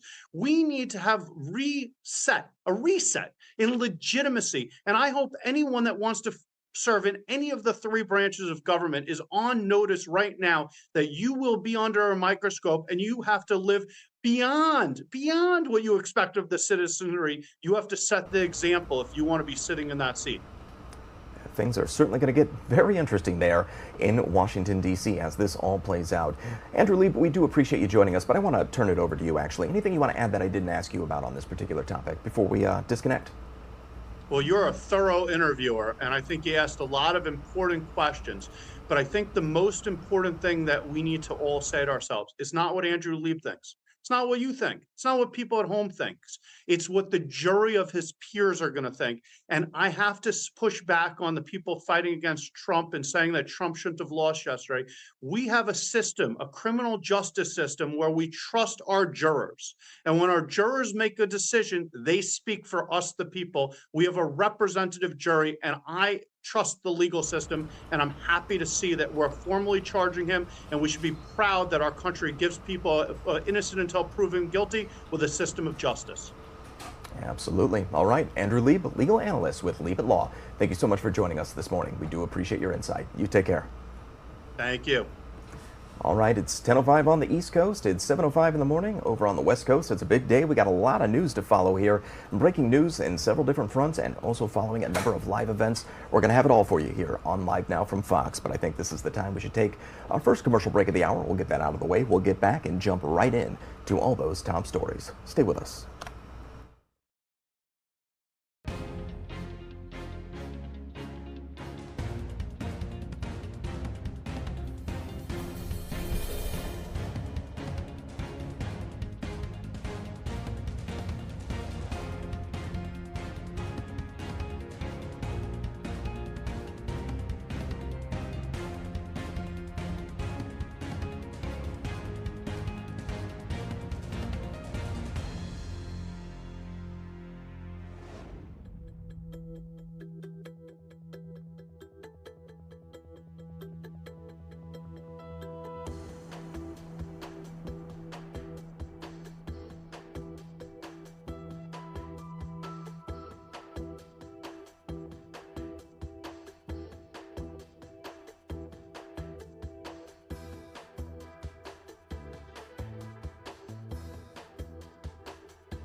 Welcome back to Live Now from Fox. This happening right now. This is in New York City.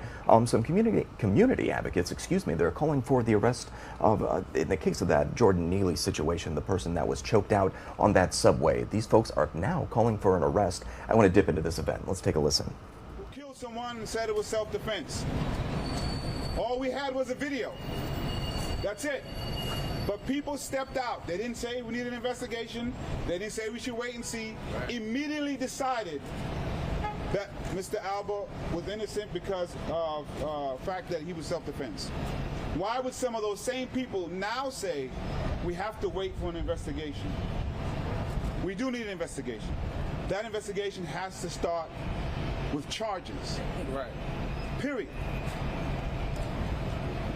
There are folks who deny that there was a wrong perpetrated, who deny the humanity of Jordan, and by extension, others who face the same challenges as him, as homelessness, and people who are dealing with homelessness and mental health crisis. Jordan Neely was unjustly killed, and charges must be immediately brought against the person who killed him. To say anything else is an equivocation that will only further a narrative that devalues the life of a black homeless man with mental health challenges and encourages an attitude of dehumanization of New Yorkers in greatest need. Charges doesn't mean there's no investigation and that Mr. Penny doesn't have his day in court. It just says we saw what we saw and someone should at least minimally be charged for it. The protesters that were recently arrested, they didn't say, let's wait and see. They didn't say, let's have an investigation to make sure it's the right folks. They were immediately charged with something. I think the same should happen when someone is killed. I believe we are now doing to Jordan what we did to him while he was living. We are dehumanizing him. That's right. We are not providing what he needs in death, even as we did in life. And if there's one thing we can do in the memory of Jordan Neely, in the memory of Michelle Go, in the memory of all of the people who are paying because we have not built the structure needed for mental health. That's right. Is take this opportunity to make sure we don't add anyone's name to the list. An environment has long been created by media and elected officials that encourages fear of violence against people who are struggling, that paints them as a threat to public safety. But being a homeless person is not a capital crime. Struggling with mental illness and mental health is not a capital crime. I haven't heard anything talked about with Jordan Neely that is a capital crime that is punishable by death. Being black is not a capital crime. Justice must be done in this case, and more broadly, we must approach the city's homeless and mental health crisis with an approach that centers compassion and support, treating people as people, not just as problems. Otherwise, trauma will compound trauma, fear will compound fear, and violence will compound senseless, heart-wrenching violence. And for some, it seems violence against New Yorkers in deepest need gets a different response that should not be. The New York Post, of all people, had a headline that said the city had failed Jordan long before his death. I have to agree, surprisingly, with the New York Post. But they have also been a huge part of the problem of otherizing people in need and stoking fears rather than solution. So if they want to do something, start by stop stoking fears. Stop otherizing people, creating an environment where this can happen. We, with the City Council, recently passed the Homeless Bill of Rights to try and lift up and protect the needs of unhoused individuals. We did not include you have the right not to be choked to death on the train because we didn't think we had to. Maybe we should revisit it. We did put out some recommendations, and the city, and I want to say, mental health and homelessness was among the first things my office tackled when we became public advocate 3 years ago. And in some regards, like subway sweeps, we've not only not gone forward, but we've moved backwards. Some of our recommendations included expand the hours of operation for mobile crisis teams and implement a shorter direct line number for New Yorkers who need to call. Create and implement a non-police number for individuals in crisis that does not involve law enforcement. Administer standardized mental health screenings annually for people who are in school in our public school system. Train all NYPD officers who interact with the public in crisis management intervention training. Fill, fund, and build supportive housing so that unhoused individuals have a pathway towards permanent housing while maintaining access to wraparound services.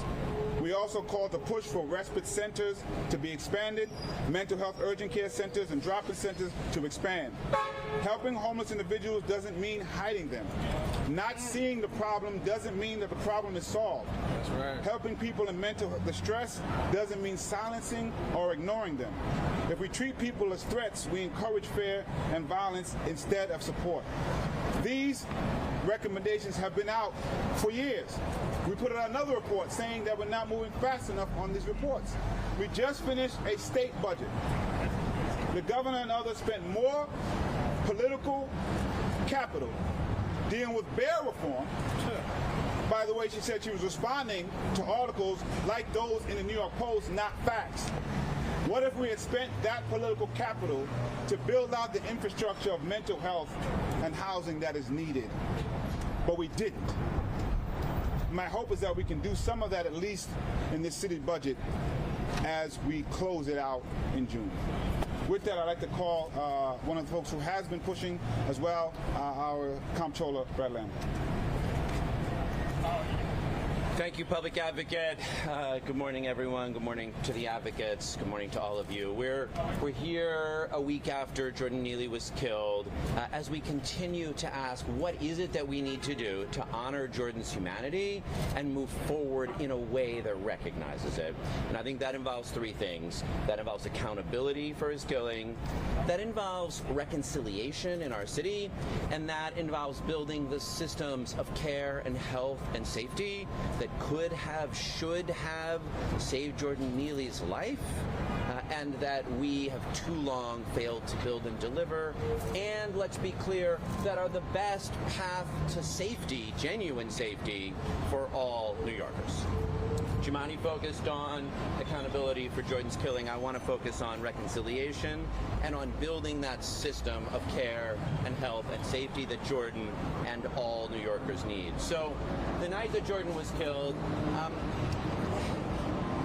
you think, what is it that I could offer, that I could say in this impossible moment of time? And I'll be honest, I did not think it would be controversial to simply say, New York City is not Gotham.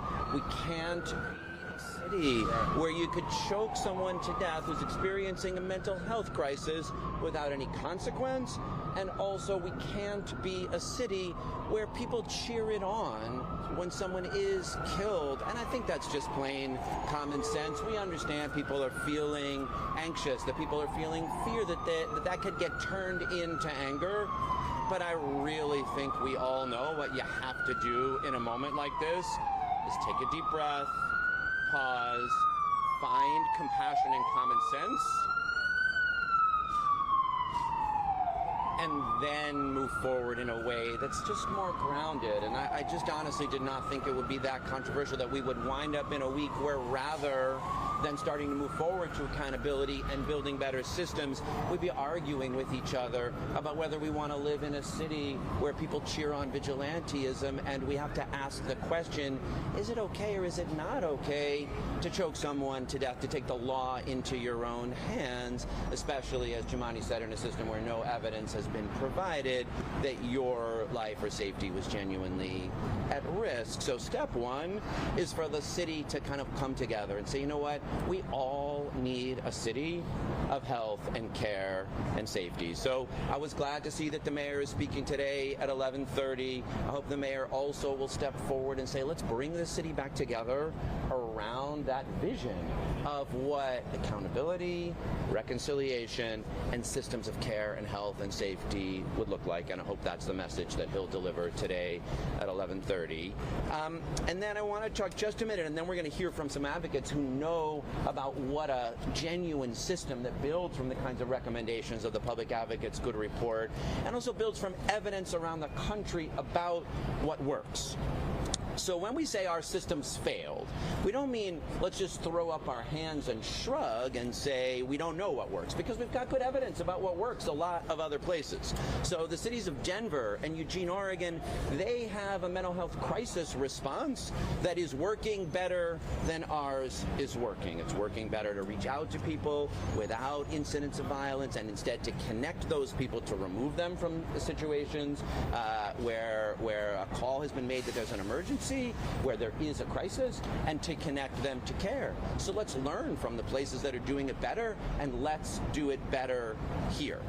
There are cities like Houston that are piloting really good models of housing first, that say, you know what, if a small percentage of people are homeless and on the streets or in the subways, we could connect them to housing more rapidly in ways that would make them safer and make the city safer. So let's learn from Houston and other places, and let's do that here.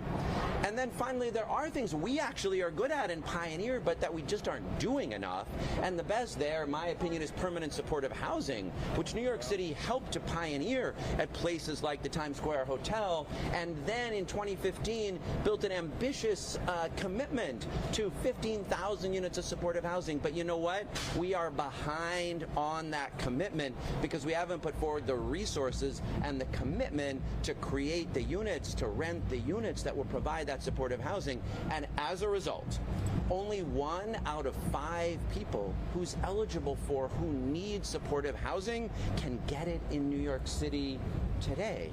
And let's be clear what the alternative is, because so often, if you are homeless, if you're in mental distress and you don't have a path to permanent supportive housing, you likely will, as Jordan did, cycle through the criminal legal system and wind up on Rikers again and again and again.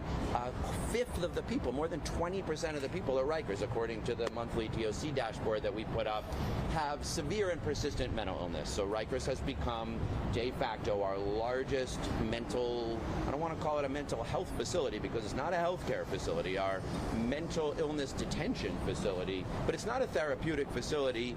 Nobody gets better there. And you know what it costs us? It costs us $500,000 a year to detain a person at Rikers Island. You know what supportive housing costs a year? About $41,000, less than 1/10 of the cost, and yet only 1 in 5 New Yorkers who's eligible for it, who needs it, can get it. So if we build out those systems of better mental health response, of housing first, of permanent supportive housing that we know work, then in Jordan's name and memory, we could build a city where people could get the care and the health and the safety that they need, and then build a city that's safer for all of us. Let's commit to that in Jordan's memory. Thank you, Public Advocate, and thanks to all of you. Thank you. Next, we'll hear from Angelo Pinto from Until Freedom, and then from Jordan Rosenthal Community Access, Kimberly Blair from NAMI NYC. Thank you. My name is Attorney Angelo Pinto of a social justice organization, Until Freedom. I'm going to read something really quick. No one should be killed for expressing themselves, regardless of how uncomfortable it may make others feel. And no one who kills someone should be able to just walk free without accountability. And if you're going to intervene in an altercation, it should be to preserve life. Jordan Neely should be alive, right? Violence cannot go unchecked. There must be accountability. There is serious need for conflict resolution skills everywhere, and for individuals who are trained professionally to mitigate conflict to be present in the places that conflict may arise.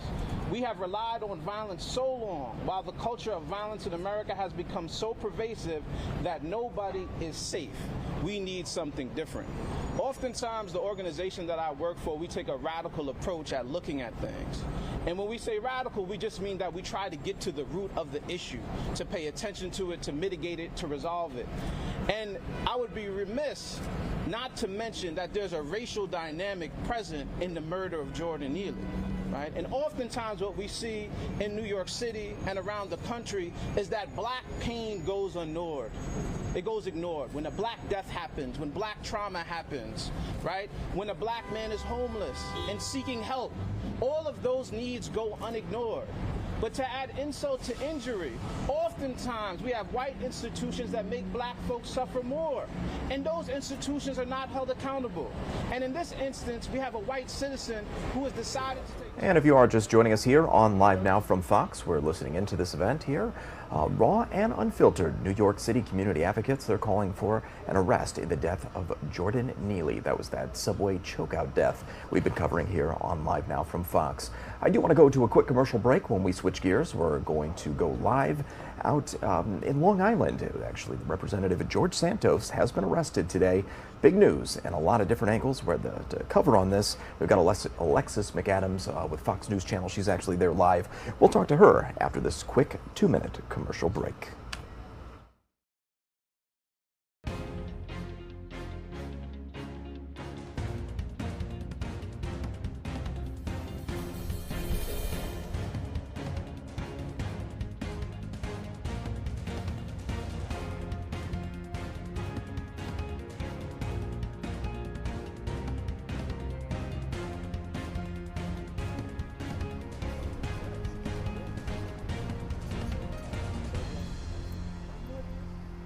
Hey, yes, I can hear you.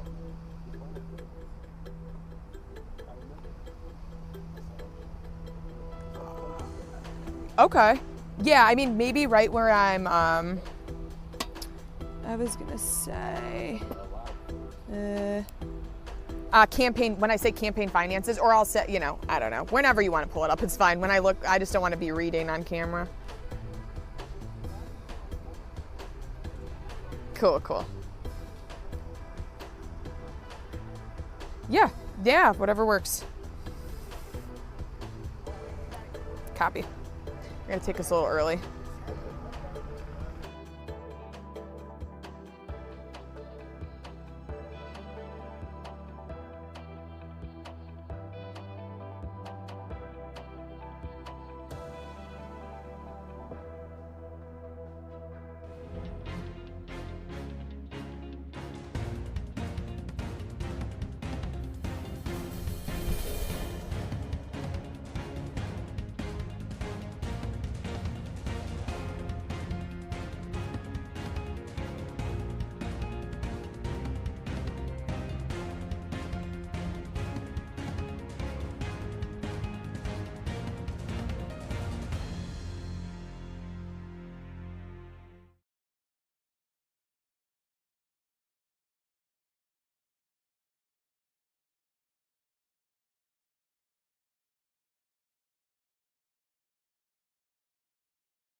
And welcome back to Live Now from Fox. Following this breaking news this morning, it's more trouble for New York Representative George Santos. The Long Island Republican has been hit with several federal criminal charges and has in fact now been arrested. Pretty wild day here in the world of U.S. politics. We do have Alexis McAdams with Fox News Channel. She's live there in Long Island with the details. Alexis, good morning to you. Pretty wild day. What can you tell us?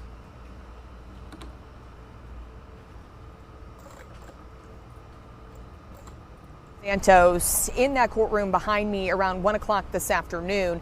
This all comes after he was arrested earlier by federal authorities after investigators say he's lied about pretty much everything in his past, including now about his campaign finances. So let's get into that indictment that was just unsealed a short time ago. You can take a look. Congressman Santos there now charged with fraud, money laundering, theft of public funds, and making false statements in this case. That 13-count indictment was just unsealed. Prosecutors tell us Santos used his political contributions to line his own pockets, illegally applied for unemployment benefits during the height of the pandemic.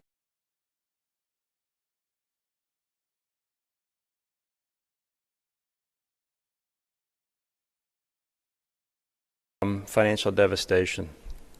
And really, we shouldn't have to choose between.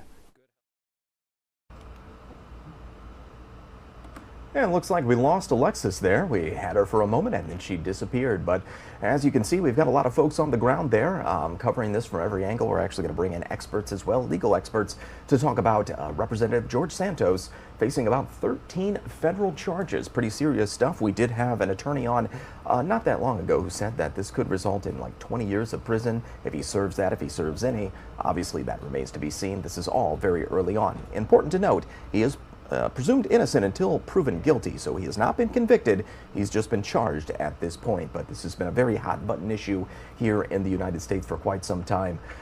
Pretty interesting stuff. So we'll have plenty of analysis and other live reports on this in the coming days and today as well. Let's go ahead and take a commercial break, though. We'll get that out of the way. We'll come back in a couple minutes and have plenty more here on Live Now from Fox.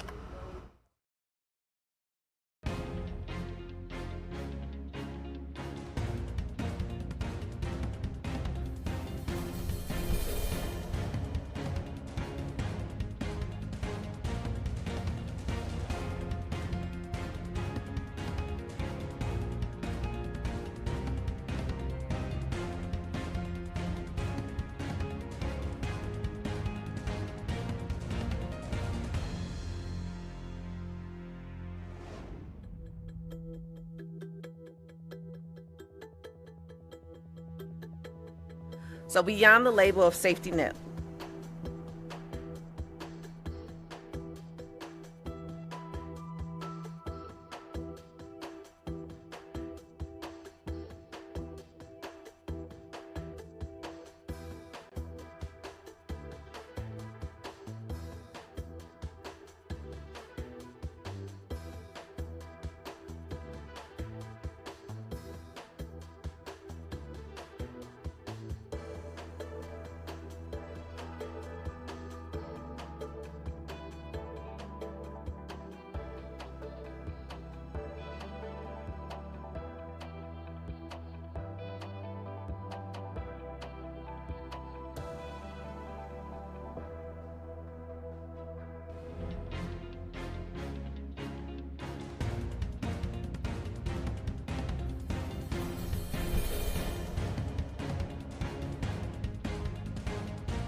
Good morning and welcome back to Live Now from Fox. I'm your host, Zach Horner. It's 10:30 on the East Coast, 7:30 over on the West Coast. We do appreciate all of you joining us here on this Wednesday, and hopefully you're having a great start to your Wednesday as we get you caught up in all the big news of the day from all around the country and around the world as well. Let's go ahead and take a live look around the country. Actually, I want to pull this up here. We've got a live event happening right now. Governor Ron DeSantis, he's been speaking pretty much every day this week. I think we brought him in, haven't taken it today. He was talking about Title 42 ending there and some concerns he has with that. We also have this live event happening right now. This is in New York City. Some community advocates actually calling for the arrest to be made of that man who strangled Jordan Neely, put him in that chokehold, and Jordan Neely did die. So now community advocates calling for an arrest in that case. I actually think I'm going to bump up the audio here. We'll go ahead and listen into this live, raw, and unfiltered. Neely is murdered shows that when you find out the history of his mother and how the system failed him repeatedly, right? It shows this disparity that exists between black folks and white folks across the country, but particularly in New York City.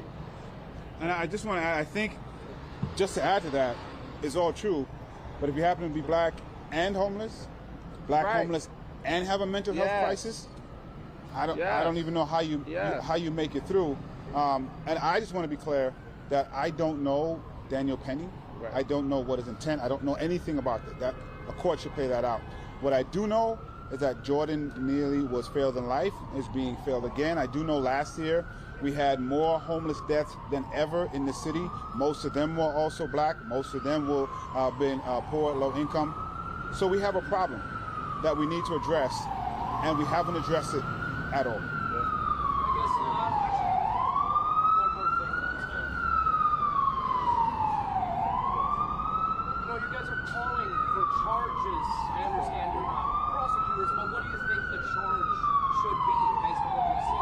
So I have some thoughts on that. I don't even want to go that deep. Like, what's remarkable to me is I think the things we're saying is the base level. Right. Like, we're fighting just for the base level. Right. What I know, that you should not be able to choke somebody to death on the train, and you're not charged with anything. That doesn't make sense. It doesn't. And I have to believe if it wasn't a black, homeless, mentally challenged New Yorker, that would have not been the case. And most folks would agree with that because there's so much evidence of that. You can go to Rikers Island right now and see the evidence of that. Ms. Rosenthal, if you step up to the mic.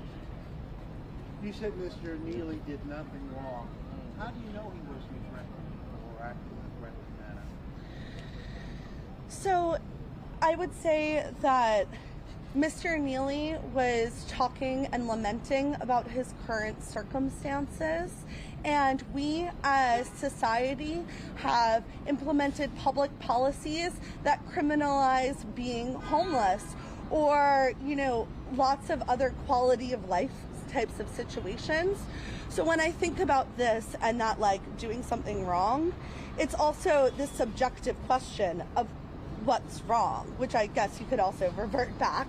But for me, it's really thinking about, so choking someone is more socially acceptable than talking about and lamenting and crying out for help that you have nowhere to sleep, you are not safe, you have no food, you have no water, and you would rather be in Rikers, which is an awful place, because that means you would have your needs met.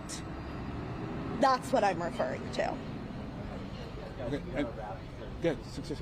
Well, I actually want to say thank you to Jordan and Kimberly for what they had to say here, which I think maybe didn't get focused on in the questions as much for reasons I understand. But I guess I want to be honest for a minute.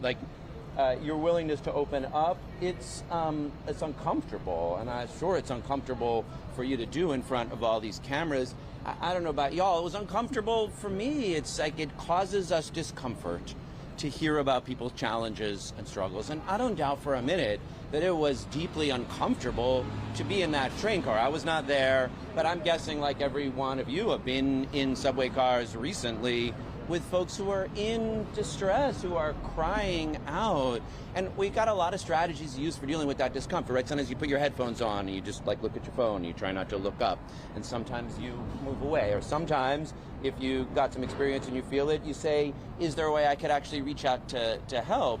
And I think the question for the whole city at this moment is, what are we going to do with the discomfort that we feel with the mental health crisis that we're seeing? And of course, there's a path where that discomfort becomes anger and rage and violence. And then there needs to be accountability. But we could be better than that. We could say, yeah, of course it should be uncomfortable to sit in the presence of somebody else's distress. What if we tried to find some collective compassion and rise to do something about it? So thank you guys for sharing. I really do appreciate what you brought here today. Thank you for that. And I do want to make clear, I believe Jordan Neely is dead because he was black, homeless, and angry. And that's not a reason to be dead. And as the comptroller mentioned, we've all been in situations where discomfort, we have conversations with our 14-year-old who takes the train daily, how to deal with situations on the train and just in life. Nothing that has happened says that Jordan Neely should be dead, should have been choked to death.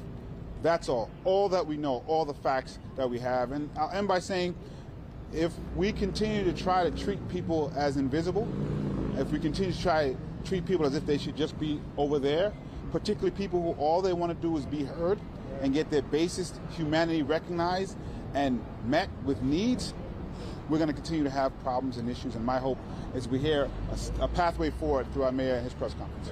Thank you so much. Appreciate it. Thanks so much. Thank you. It was nice to see you. It was nice to meet you too. And looks like that press conference there is wrapping up, but we do see another one is going on here. It's been going on for a while. Governor Ron DeSantis in Florida there, he's been talking about the U.S.-Mexico border as Title 42 is set to end tomorrow. Let's go ahead and listen into this live, raw, and unfiltered. That money for political partisan activities. That's what they use it for. So why would you want to do that? Look how much some of the union leaders, school union leaders make. They make a lot more than the teachers make, not even close on that. So obviously, they see that if there's more informed choice, that they will probably end up getting less dues into their kitty, and they'll have less of a slush fund to use politically. So I get why they would do it. But I would just remind people, when the going really got tough during COVID, and we had to make decisions in Florida about, are we going to follow the crowd and deny our kids an education? Or are we going to make sure those schools were open so that kids could be in school 5 days a week? And so parents knew that they had the option to send their kid to in-person education. This is like June of 2020, a long time ago. And did the school union in Florida say, you know what, we're with you, we're standing for the kids, we're going to make sure that we're up and running and we're going to be there for the people that need us? No, they didn't do that. What did they do? They sued me to try to close the schools. They didn't want the kids in school at all. And that was a political decision. That was based on partisan politics. It was not based on the best interests of school children. And you look around the country who didn't have the type of determined outlook on this that we did in Florida. We had kids locked out of in-person education for over a year. And some of the places, usually the poor kids, you'd have people from like the Chicago Teachers Union saying, we cannot have kids in school, too dangerous. And then the union member would be found in the Bahamas partying on Instagram. You'd see these pictures and you're like, man, how could you live with yourself knowing those kids are toiling without getting access to education? So I think that it was, clearly it's going to be good for teachers, because if this is something that matters to them, they can do it. It's not saying you can't, but it provides, I think, more protection for their paychecks and ultimately more take-home pay. We're raising the pay anyways with a big $1.05 billion teacher categorical, but then on top of that, you get even more.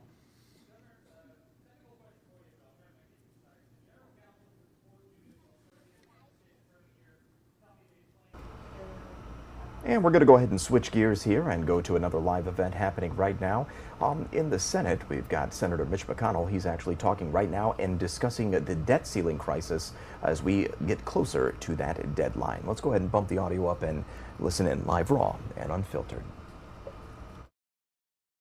Again, 7 of the last 10 debt limit hikes came with a bipartisan deal on spending levels. Just 4 years ago, we had today's situation in reverse.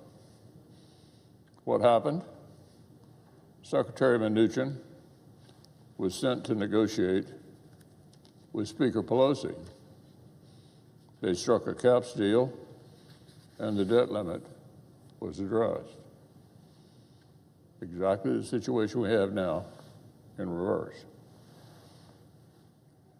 Yesterday's meeting was an overdue first step. I hope President Biden has begun to wake up.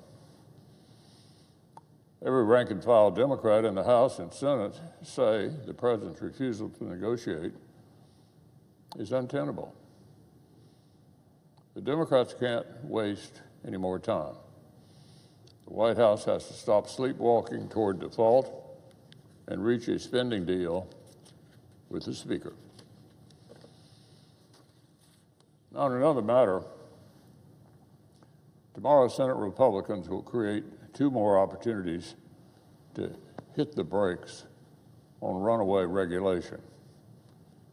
Thanks to the efforts of the Junior Senator for Wyoming and the Junior Senator for Oklahoma, we'll consider 2 more resolutions under the Congressional Review Act. Senator Mullins' resolution targets a decision by the Fish and Wildlife Service to, quote, uplift a creature called the northern long-feared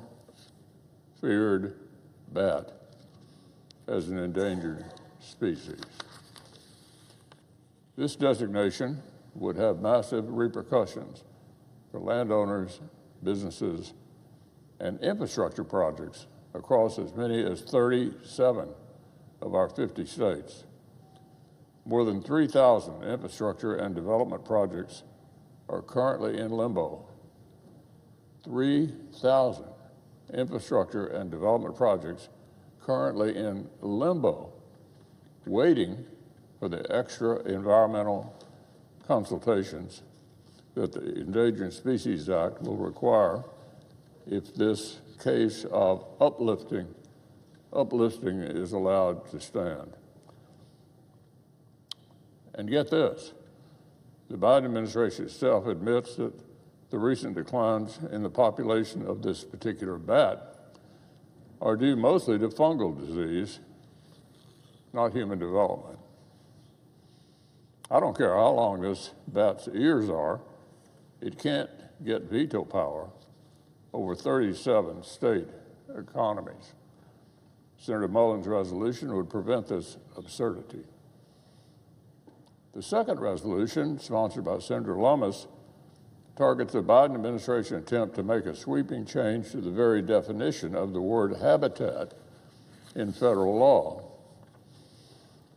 The last Republican administration adopted a clear and explicit legal definition that gave builders, landowners, and small businesses some certainty and peace of mind.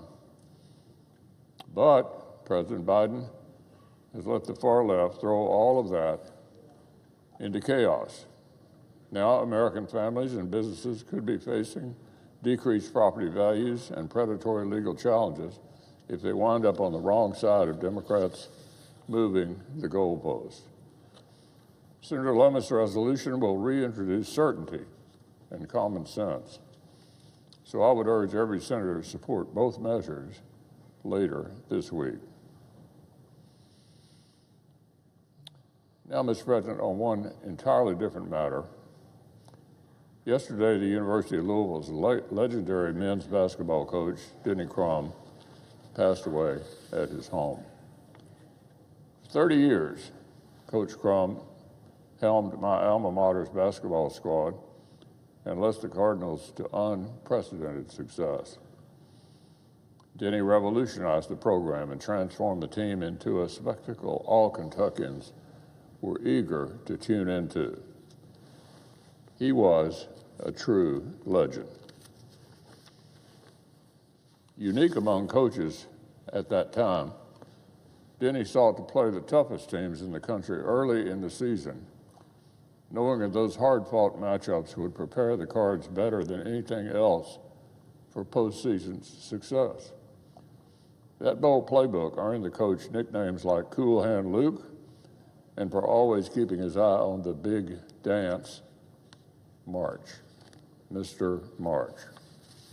Thanks largely to his smart strategizing, Coach Crum led the Cardinals to 2 national championships, 6 NCAA Final Four appearances, earning Denny induction into the College Basketball Hall of Fame.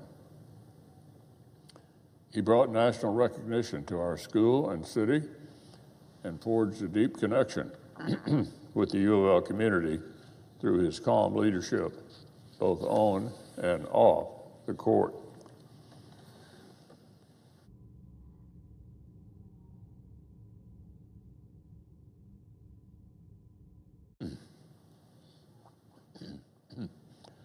Even after retiring, Coach Crum continued to serve as an ambassador for the university, raising money to support scholarships, athletics, and academics.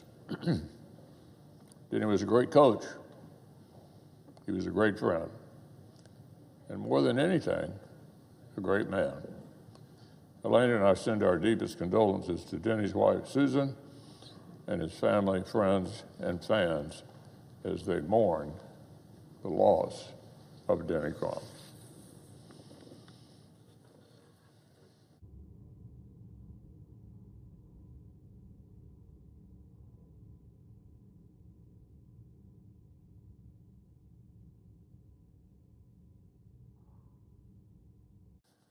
Mr. President. Senator from Illinois.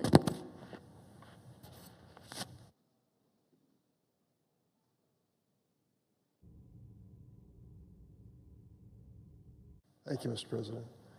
Mr. President, they say that baseball is the... But the Russell one is where they get on. Yeah. Are there like multiple stops? There's the Dirksen one, the one that's. And looks like they went ahead and switched our feed there, but they switched it to where a live event's going to be happening. Actually, this could be starting now. We do know that Secretary Mayorkas, he's going to be speaking, of course, ahead of Title 42 ending. Before that gets rolling, though, and before he, I guess, begins to speak, at some point here, I do want to take a commercial break, so we're going to get that out of the way before the end of the hour here, but don't go anywhere. We'll be right back in 2 minutes.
Good morning and welcome back to Live Now from Fox. I'm your host, Zach Horner. It's 10:50 on the East Coast, 7:50 in the morning over on the West Coast. We do appreciate all of you joining us here on this Wednesday morning. Hopefully you're having a great start to your Wednesday as we get you caught up on all the big news. And trust me, there is a lot to get into today. Representative George Santos out of New York, he has been arrested on about 13 federal charges, so pretty serious stuff. We'll have some analysis on that from an attorney here in about 10 minutes or so. We'll have plenty of different coverage on this as the day goes on, so it'll be pretty interesting to see how all that plays out. Also, this is a live event that'll be happening here pretty soon. We're just looking at the shot right now. Secretary Mayorkas there. He's going to be talking ahead of Title 42 ending tomorrow. Hopefully he'll be talking about what's going to be happening there on the U.S. border, or what they anticipate could happen, and how they hope to prevent any problems down there. We'll see what they have to say, though. Right now, another live event happening. House leaders here are talking about the debt ceiling, amongst other things, but mostly focusing on the debt ceiling. So what I want to do is bring this audio up. We'll listen in live, raw, and unfiltered. Take a listen. So, Section 201 specifically just removes billions of dollars of funding from the VA. So there's also that. So it's very clear this bill makes cuts to veterans funding, and it's going to be devastating to veterans. And that's why you see a number of Republicans now trying to somehow say that the bill doesn't say what it says. Well, it does. In addition, there's math as well. So with that, happy to answer any questions you may have. And Chairman Aguilar said he's going to take the hard questions. Nicole. Thanks so much, Mr. Chair. On George Santos, I mean, obviously the charges were just unsealed this morning. More Republicans appear to be calling on him to resign. Has there been any further talk of potentially putting forth some type of privileged resolution to expel the congressman? I know that there have been items that have been offered by legislators on our side in the past. We're going to wait to see how this plays out. There is one person who can make this change, Speaker McCarthy. And I think that's going to be the interesting point here. George Santos was the deciding vote on the Default on America Act. And he loved the drama behind it. He loved walking down the middle of the aisle, holding his card up, and being vote number 217 to deliver that piece of legislation that would cut veterans and cut so many important programs. That is the Kevin McCarthy coalition. George Santos speaks to the Kevin McCarthy coalition. So I don't know what Speaker McCarthy is going to do or what House Republicans are going to do.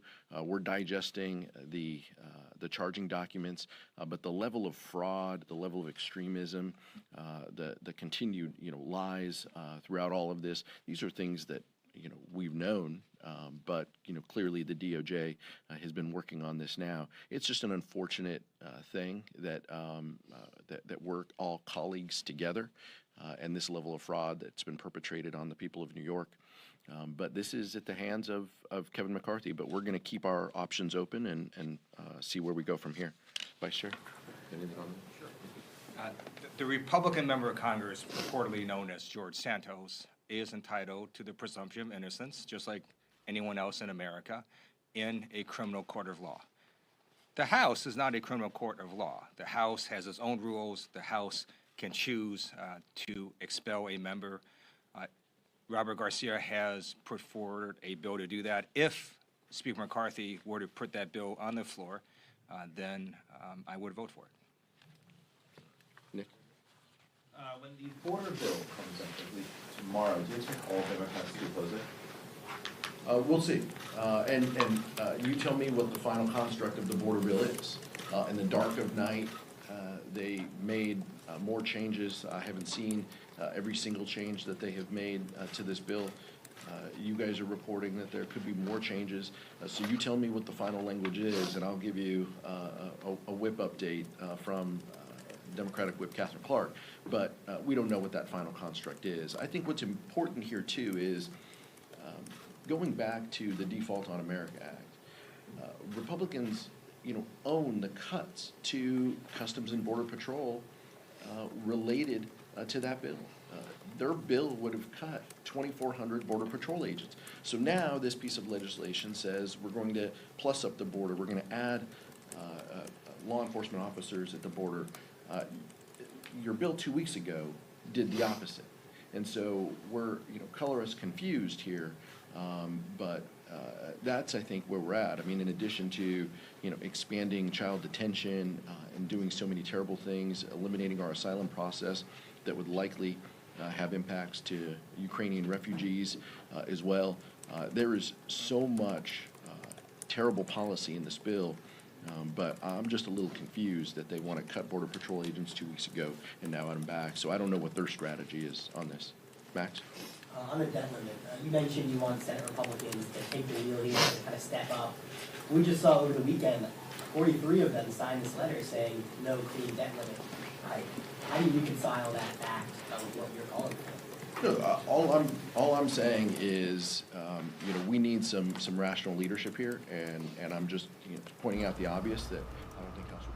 And if you are just joining us here on Live Now from Fox, we're listening in to lawmakers. They were talking about the debt ceiling as that debate continues on in Washington, D.C., but you heard him talking there just a bit ago about the big news of the day. Representative George Santos, you see him right there, he has been arrested. Pretty big deal here. He's been hit with about 13 federal charges. And to learn more about this and to gauge really how serious of an issue this is, we've been reaching out to a number of different experts this morning, and this time we're going to bring in Duncan Levin. He's an attorney with Levin and Associates. He's got some details and explanation as to what's going on here today, or at least hope so. We don't know a lot of details, Duncan.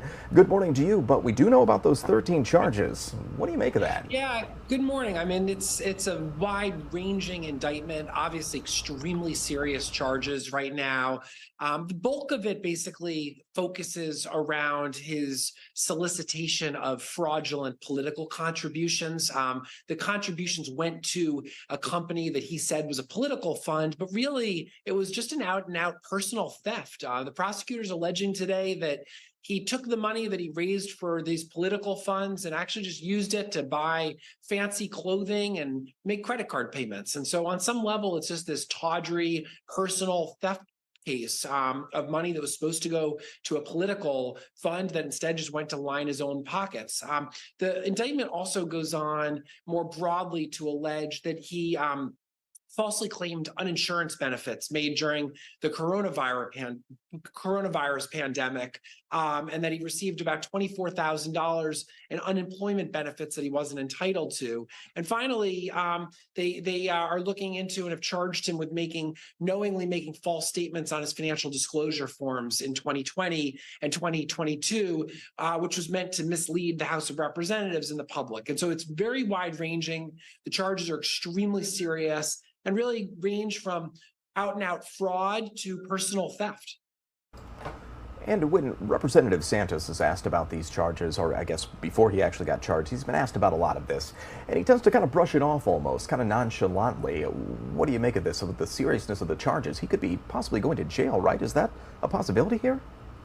Oh, it's for sure a possibility. I mean, obviously, one thing that prosecutors may seek to do is to use this as leverage to force him out of Congress. If there is a plea, to say that a plea would involve him stepping down from his position. Although in parallel to this, there are now some, representatives talking about expelling him. I'm not sure why it's taken so long to get there. House of Representatives really turned a blind eye to this for a long time until the prosecutors acted this morning. But I think what he says is what he says. It's not the evidence in the case, and it's the evidence from this complaint at least seems like it's strong and in a number of different areas: the unemployment, the political issues, and the lying on the disclosure forms. And so as we look at some video of Representative Santos there, the gentleman we are speaking about, looking at these charges here: 7 counts of wire fraud, 3 counts of money laundering, 1 count of theft of public funds, 2 counts of making material false statements to the House of Representatives. Do any of those strike you as more serious than the others? I asked this to somebody else earlier. Just curious what you think. Yeah, actually, I think the first bit of it, which is really the focus of the indictment, the fact that he hired a political consultant who's unnamed at the moment and directed these monies to a fund that he used for personal expenses. And the reason is that it's not only serious legally. I mean, all of these charges are serious legally, but it's also just a killer politically and ethically. And I think it's something that people look at, and whereas they might look at, a disclosure form crime being sort of minor, or at the end of the day, they might say, well, a lot of people misuse the pandemic funds. This is the kind of thing that is so egregious because a lot of people gave him money and gave him money not to go out and buy fancy clothing, but to support him politically. And I think that's not only terrible legally, but terrible politically as well. And that's probably the charge that he's going to have to focus on the most. How does something like this happen, really, that he was able to deceive all those constituents, do you think? How does that happen? I think he's,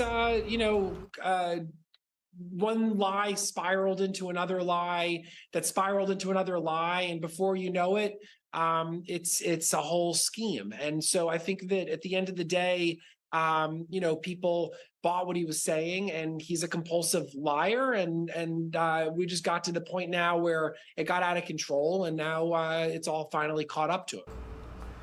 And so let's say, for instance, hypothetically speaking, don't always like to do hypotheticals, we'll do one here. Let's say you as an attorney, you're representing Representative Santos. How do you defend this? Like, what would be the strategy? Where do you even start with this? Well, I think we would need to start by looking at all of the documents. I mean, this is a very document-heavy case, as opposed to a case which relies on eyewitness identification, for example. This is a case that relies on financial documents. And so without looking through that, it's really hard to start to craft a defense to it. But I think that the devil's in the details. They're going to say that, this was personal expenses. It may also be that those personal expenses were necessary for the campaign and they're misconstruing it or something. There are all sorts of details that are hazy to us. So I think we all need to sit back and see the evidence come out a little bit, without the benefit of getting any of the discovery in the case. Just as members of the public, it's hard for us to assess how strong or weak these charges are. But I think that one of the issues is that it's in so many different areas. You have the unemployment, you have the political issues, you have the campaign, the disclosures to the House of Representatives and to the public. And so there are a lot of different areas that you have to look at. And I think the devil's going to be in the details of looking at all those financial documents. And of course, he is innocent until proven guilty, but do you feel like these charges send a strong message to anybody else that might try something like this? What do you think? Well, they always do. I think he's got a number of issues, not just legally, but now politically. I think that the House of Representatives is well within its rights to expel him at this point if that's what they want to do. But I think the point is he is innocent until proven guilty. We all need to see what the details are about what he's charged with. And as this unfolds, we'll learn a lot more in court. I'm interested in the procedure here because these charges were sealed. Is that pretty standard? I guess, pardon my naivete on this, but what do you know about that? So charges are often remain sealed until a defendant is arraigned. And so an arraignment is the first stop in court when a defendant comes and enters a plea of guilty or not guilty, and the judge considers whether to set bail or not. It's widely expected that he will be released on his own recognizance with some sort of bond, and he won't be in pretrial detention. But beyond that, the charges are typically sealed until the arraignment because they don't want the charges getting out there and having a defendant flee because of the charges. They want someone to come to court. So they're typically sealed until there's an arraignment. There'll be an arraignment, and after the arraignment, it'll get set over for motion practice probably. From there, it might get set down for trial date. And of course, he is a congressman. Do you think there's any special treatment that he might get because of his status? I don't think so. I mean, this court, I'm an alum of the U.S. Attorney's Office in the Eastern District of New York, which is handling this case. And this office has prosecuted politicians before, and frankly, much more high-profile politicians than George Santos. And I think that the court will be fair. He's expected to be arraigned in front of Judge Arlene Lindsay, who's a very fair and serious jurist who I don't think we'll give him any special treatment that is different than anybody else coming before the court. And I don't think the office is going to treat him any differently. Obviously, it's a more serious case because of the position of power and influence and trust that he has. The core of the allegation is that he had really duped everybody and misused that position of trust and authority. And so I think at the end of the day, the fact that he's a congressman will be used to sentence him more harshly if that's where it ends up. But I don't think he's going to get any special treatment or be treated worse than anybody else because he's a congressman. And it will be a case that we'll all be following. It'll certainly be very interesting to see where it all does lead. Doug and Levin, we appreciate you joining us. I want to turn it over to you. Is there anything you want to add before we disconnect that I didn't ask you about? No, I think we have a long road ahead. Obviously, this is going to be, this is just the first stop in what is going to be a lengthy process. And I think he's going to be facing issues on multiple fronts. So I think we should all be watching for the interplay between this criminal case and all the political machinations of getting him expelled and how these two link together. But I think we have a long road ahead, but obviously a very, very serious set of charges against a sitting congressman. So it's a big deal, and I'm sure we'll be watching it closely and reporting back. A long road ahead, and we'll be following it. Doug Levin, attorney with Levin and Associates, joining us this morning. We appreciate your insight, sir. You take care. Thanks for having me on. Absolutely. It's 11:06 on the East Coast, 8:06 on the West Coast. Let's go ahead and take a commercial break, our first one of this hour. Don't go anywhere. Like I said, we got a lot to get into today, a lot of live events, breaking news. We're covering it all here on Live Now from Fox. We'll be right back in just 2 minutes.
Welcome back to Live Now from Fox. I am your host, Zach Horner. It's 11:08 on the East Coast, 8:08 in the morning over on the West Coast. We do appreciate all you joining us, as I always say, to get you caught up on that big news. We got a lot happening today. Hopefully you're having a great Wednesday as we go through all those top stories. I do see this live look outside popping up. You see Air Force One there, the president's plane. A lot of folks standing outside. I guess that's all the crew potentially that serve on that plane. So that's a lot of people. I actually was looking at this feed earlier and saw this big swarm of folks walking towards Air Force One there, but they're supposed to be there. They do work on that plane. Kind of a rare shot that we're getting right there.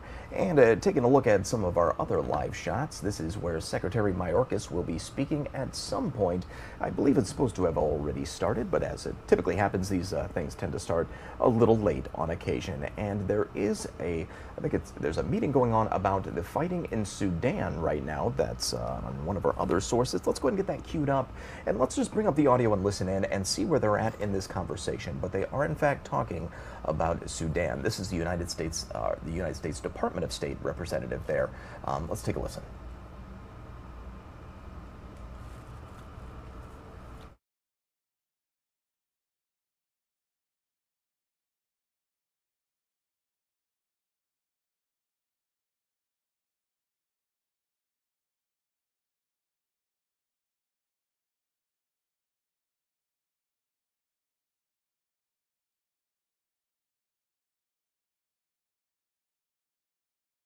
and gold and other things out.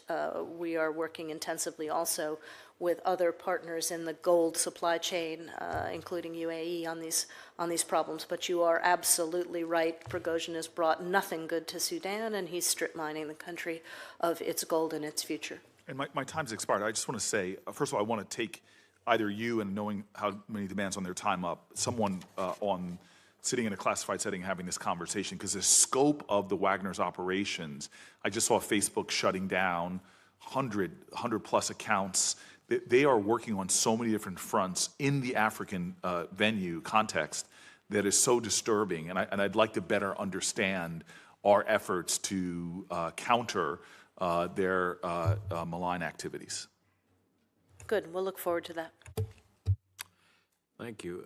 Let me ask you some final questions. I know that the May 4th executive order on Sudan issued by the president, but there was also an executive order issued related to the conflict in Ethiopia that was never fully utilized. Not a single Ethiopian was designated under the executive order, even though 800,000 people are estimated to have died as a result of the conflict in northern Ethiopia. So sanctions are only effective if used as part of a well-thought-out strategy to obtain specific policy goals and aims. Does the administration have a strategy to use targeted sanctions to obtain the outcomes we are seeking? Will we use targeted sanctions to pressure the parties in Jeddah to come to an agreement? Chairman, I think you've seen around the world the administration's commitment to using sanctions, including on a subject that we work on a lot together, Russia's war in Ukraine. I would argue that the fact of the executive order on May 4th, that we gave ourselves this tool, was And I do see an event happening right now that I kind of will switch gears on. I know we just did go to this, but Secretary Mayorkas is speaking. This is more than likely going to pertain to Title 42 ending tomorrow, and some updates on the U.S.-Mexico border. So let's go ahead and dip into this live event here. Take a listen.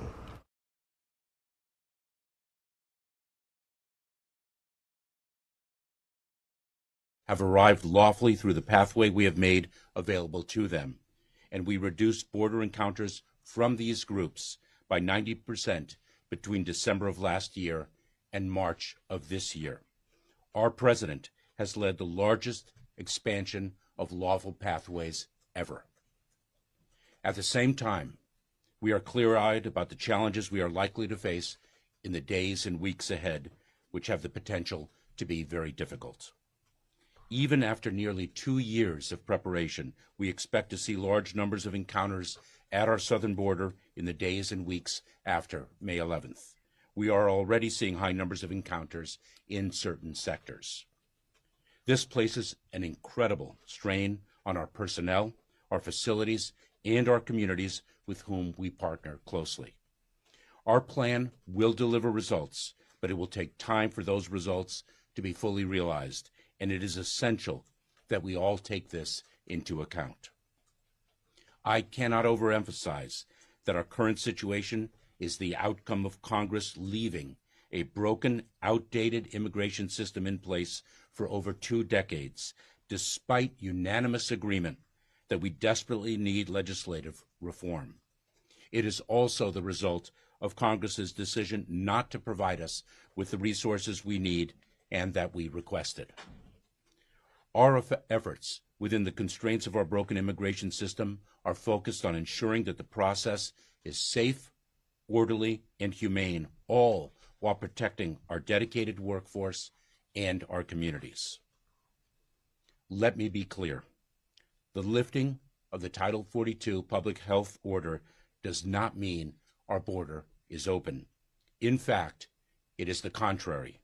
Our use of our immigration enforcement authorities under Title 8 of the United States Code means tougher consequences for people who cross the border illegally. Unlike under Title 42, an individual who is removed under Title 8 is subject to at least a 5-year bar on re-entry into the United States and can face criminal prosecution if they attempt to cross again. Smugglers have long been hard at work spreading false information that the border will be open after May 11th. It will not be. They are lying. To people who are thinking of making the journey to our southern border, know this: the smugglers care only about profit, not people. They do not care about you or your well-being. Do not believe their lies. Do not risk your life and your life savings only to be removed from the United States if and when you arrive here. Today, we are beginning a new digital advertising campaign in Central and South America to counter the lies of the smugglers with accurate information about U.S. immigration laws. This campaign adds to our extensive ongoing communications efforts in the region. As you can see by the images before us of removal flights and encounters with our Border Patrol agents, we are making it very clear that our border is not open, that crossing irregularly is against the law, and that those who are not eligible for relief will be quickly returned. Do not listen to the lies of the smugglers. This is what will happen to you. You will be returned. Today, alongside the Department of Justice, we are finalizing a new rule to encourage individuals to use available, lawful, safe, and orderly pathways to enter the United States. The rule presumes that those who do not use lawful pathways to enter the United States are ineligible for asylum. It allows the United States, it allows us to remove individuals who do not establish a reasonable fear of persecution in the country of removal. Non-citizens can rebut this presumption only in very limited circumstances. For example, if they have used our lawful pathways or sought asylum or protection in another country through which they have traveled and were denied. This rule goes into effect once the Title 42 public health order terminates tomorrow, on Thursday at 11:59 p.m. Eastern Time. What I have just described are only a few elements of an expansive effort that began in 2021 to prepare for this transition from the Title 42 Public Health Authority to our tougher immigration enforcement authorities. In addition to obtaining the first increase in Border Patrol agent hiring in over a decade, the first in over a decade, we are in the process of surging personnel to the border, including more than 1,400 DHS personnel, 1,000 processing coordinators, and an additional 1,500 Department of Defense personnel. All of these individuals will allow our law enforcement officers to stay in the field and focus on their critical mission. We are delivering on tougher consequences for unlawful entry, including the return, removal, and expulsion of more than 665,000 people during the first half of this fiscal year. We are conducting dozens of removal flights per week, and we continue to increase our removal flight capability. We are increasing our efficiency and reducing processing times at the border. We launched the CBP One app, which in its first 4 months helped 83,000 individuals schedule an appointment at a port of entry, and we are taking steps to expand available appointments. We bolster the capacity of local governments and NGOs. Just last week, we announced the distribution of an additional $332 million to support communities along the southern border and in the interior of our country.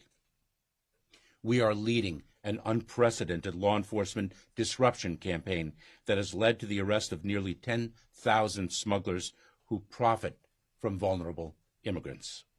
Knowing that this is a regional challenge that requires a regional solution, we continue to work with countries throughout the Americas to deter irregular migration. This includes a coordinated campaign with Colombia and Panama to prevent individuals from following ruthless smugglers into the very dangerous Darien. and we are working with our partners in Mexico regularly on a range of issues. We are a nation of immigrants. We are also a nation of laws. Our immigration laws today are outdated. The solution we are implementing are the best available within our current legal authority, but they are short-term solutions to a decades-old problem. The kind of migration we continue to see today requires more resources, resources we have requested and have not received, clearer authority, and modernized processes that only Congress can deliver. We urge it to do so. Now, I think we'll take some questions. Take questions. Nick, go ahead. Thank you, Mr. Secretary. And it looks like Secretary Mayorkas is going to take some questions here. We do need to get a break in. What we'll do is we'll get our commercial break in and we'll dip right back into this and we'll pick up where he left off with taking questions. Actually, we'll start it from that point so you won't miss anything. Make sure you stay with us. We'll be back in 2 minutes.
And welcome back to Live Now from Fox. Right now, Secretary Mayorkas is taking some questions on the end of Title 42 there. Sorry about that hot audio. Let's bump that back up and listen in live, raw, and unfiltered. Whom we encounter.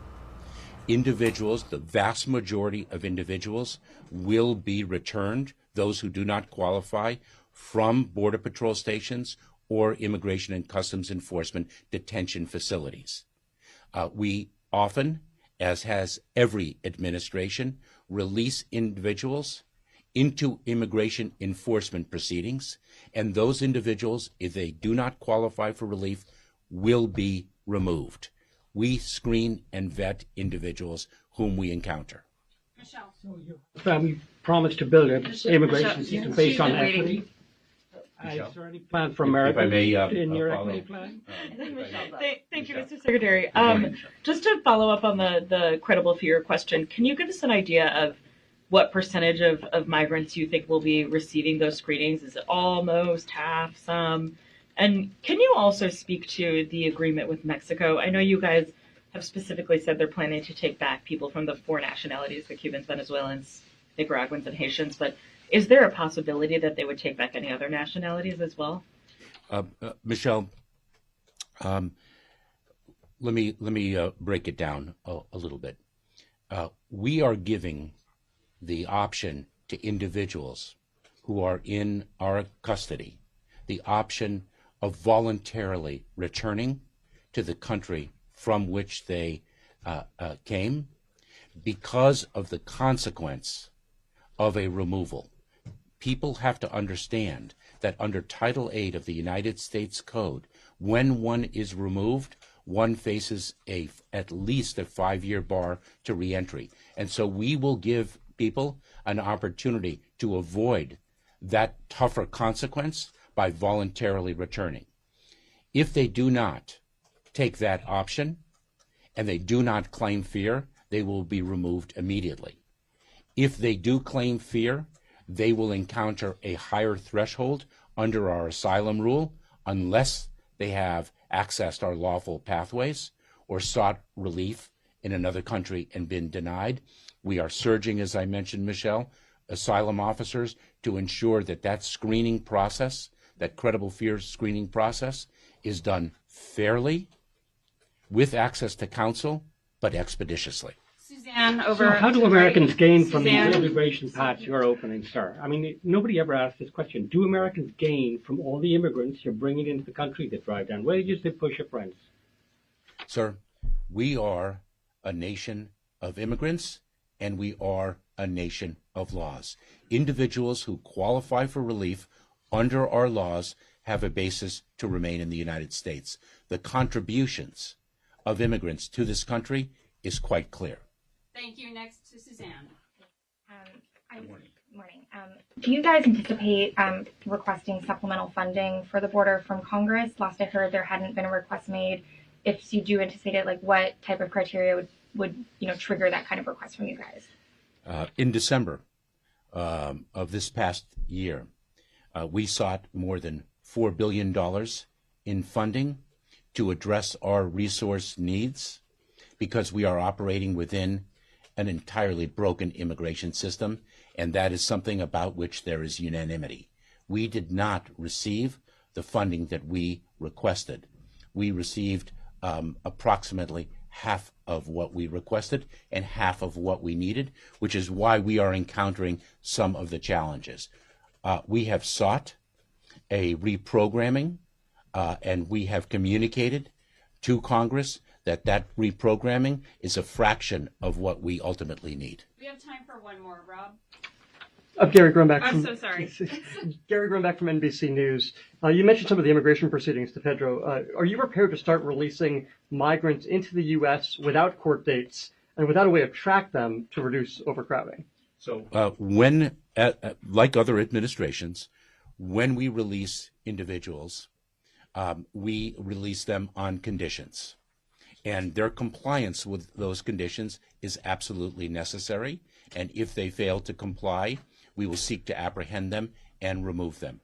They are ultimately in immigration enforcement proceedings. But what we are speaking of, what you are inquiring of, is a fraction of the people that we encounter. In fact, the vast majority will be addressed in our Border Patrol facilities and our ICE detention facilities. Is that not a message that the border is open then to migrants? Oh, absolutely, absolutely not. And I think you can ask the approximately 1.4 million people who were expelled, returned, or removed from the United States this past year. Do you still consider this a challenge and not a crisis? Do you still consider this? Is this now a crisis? I'm sorry? If you wanted to add anything else on regional processing centers, if not, we'll close remarks. Let me just answer Marcia's question, if I may, with respect to regional processing centers. They are a powerful example of what I expressed earlier, which is that our president has led the expansion of lawful pathways more than anyone preceding him. The regional processing centers are an extraordinary example of that leadership. These are places where we feel a humanitarian as well as a security imperative to meet people where they are, to cut the smugglers out, and to provide them with a safe and orderly way to arrive in the United States if they qualify for relief. We are surging our personnel in close partnership with the Department of State, in close partnership with countries in the region. We require a regional response to what is a regional challenge.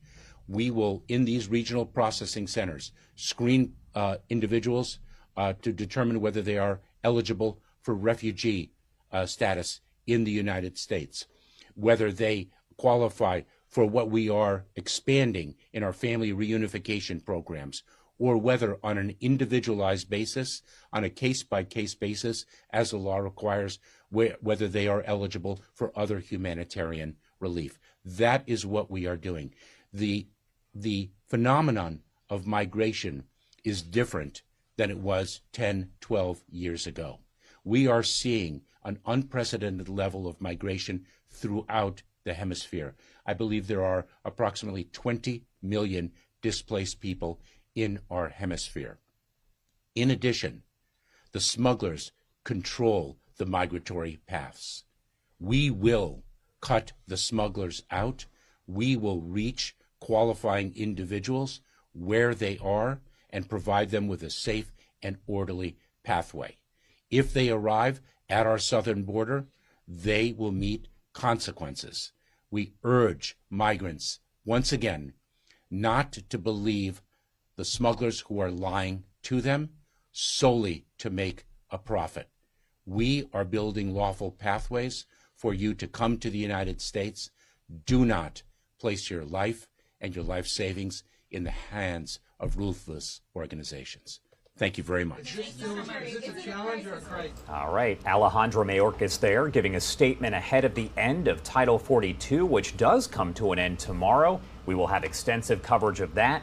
As we've been mentioning all throughout the morning, we do have a lot going on when you're talking about live events and breaking news. We're going to talk about the arrest of Representative George Santos. We did get a look inside the indictment papers just moments ago, and we now know more about the charges that he does face here. Let's head to a quick 2-minute commercial break, and we'll be joined by an expert to help break it all down for us. You're watching Live Now from Fox.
Welcome back here on Live Now from Fox. We do have a live image here as Air Force One is about to take off. Just one of many live images that we have coming in from across the country and across the world. We see it happen quite a bit, but again, taking a look right there as President Biden is traveling there on Air Force One. It's about to go airborne. I do want to get back into some of the other stories that we have been covering here on Live Now from Fox. We do continue to follow breaking news as U.S. Representative George Santos has been arrested on federal criminal charges ahead of an expected court appearance. The New York Republican making headlines in the last few months for fabricating key parts of his life story. In an indictment unsealed not too long ago, U.S. Attorney Breon Peace said it, quote, seeks to hold Santos accountable for various alleged fraudulent schemes and brazen misrepresentations. I do want to talk more about all of this as it is breaking at this hour. Dr. Patricia Kraus is a practitioner in residence of political science and legal studies at the University of New Haven, and she joins us now live to talk more about all of this. Thank you so much for taking the time to be here. Sure, no problem. So first off, just your thoughts here as that indictment is unsealed and we start to learn just a little bit more about the crimes that Representative Santos is accused of committing. Yeah, I mean, I'm not sure this is a big surprise to anybody. Anybody that's been following the story since, it first broke pretty much right after he was elected. It is a 13-count indictment. That's a lot of charges against him. I don't think that this is something that's going to just sort of go away easily. So, I think that it's just, people probably weren't surprised to hear this, but, having a full understanding of it for a lot of people is going to take a little time. Do we know exactly what these charges mean? We know it's 7 counts of wire fraud, 3 counts of money laundering, 1 count of theft of public funds, 2 counts of making materially false statements to the House of Reps. Any idea what all of this really means? Yeah, I mean, based on what I've read about it, it's, he's been sort of playing fast and loose with his campaign funds, using them for things that are not allowed to be used for. The lying to Congress thing also has to do with lying about, his financial situation, claiming to have more money than he actually has, claiming to use his money in a way that he's not allowed to do. So I think this is, the money stuff it's all sort of connected. It all has to do with, pretty much from the beginning of his campaign, he's been lying about how much money he makes, where his money goes, these companies that he supposedly runs. He's claiming that he's made millions of dollars when in fact it's more like thousands of dollars. So all of that, again, from my understanding, when I read the indictments and all the counts, it all is basically tied together to the same issue. It's just at different points in time when these issues came up. And the question becomes really what the possible sentence is here, and there's always the possibility of prison, but is it likely that we are going to see a representative there, a sitting congressperson, actually serve time in prison? I think in this case, it may actually happen. He's facing a maximum of 20 years in prison for what he's done. I really don't, if he's convicted, he may not necessarily be convicted on all counts, but I don't see this being something where he gets away with kind of community service or probation. It's an ongoing thing. It started long before he started running for Congress. I'm not sure he can get away with 0 prison time. The problem is that constitutionally, he can't be, even if he's in prison, he can still be in Congress. There's nothing in the Constitution that allows for the removal other than something like treason, which this would not fall under that category. But so he, in theory, could, even if he's convicted and he's sentenced to prison and he goes to prison, he could still, fulfill his 2-year term. And there's really not much that Congress can do about that. There's basically 3 options here. One is that he resigns before that happens. He's been adamant about not doing that, but I think the pressure is going to come from above for him to do that. Or Congress could expel him, but that takes a supermajority, and the Republican votes probably aren't there to do that. Or, he finishes out his time, his 2-year term, and then an election takes place and somebody else gets voted in. So, it would be unprecedented for him to, be a sitting congressperson and be in prison, but he in theory could continue to keep his congressional position, because there's nothing that says he can't do that. So let's say he does that. Let's say he's found guilty and he actually does keep his seat there. Can he actually run for re-election while in prison? Again, yes. There's nothing that prevents him from doing that constitutionally. My guess is people in New York would not be quite as,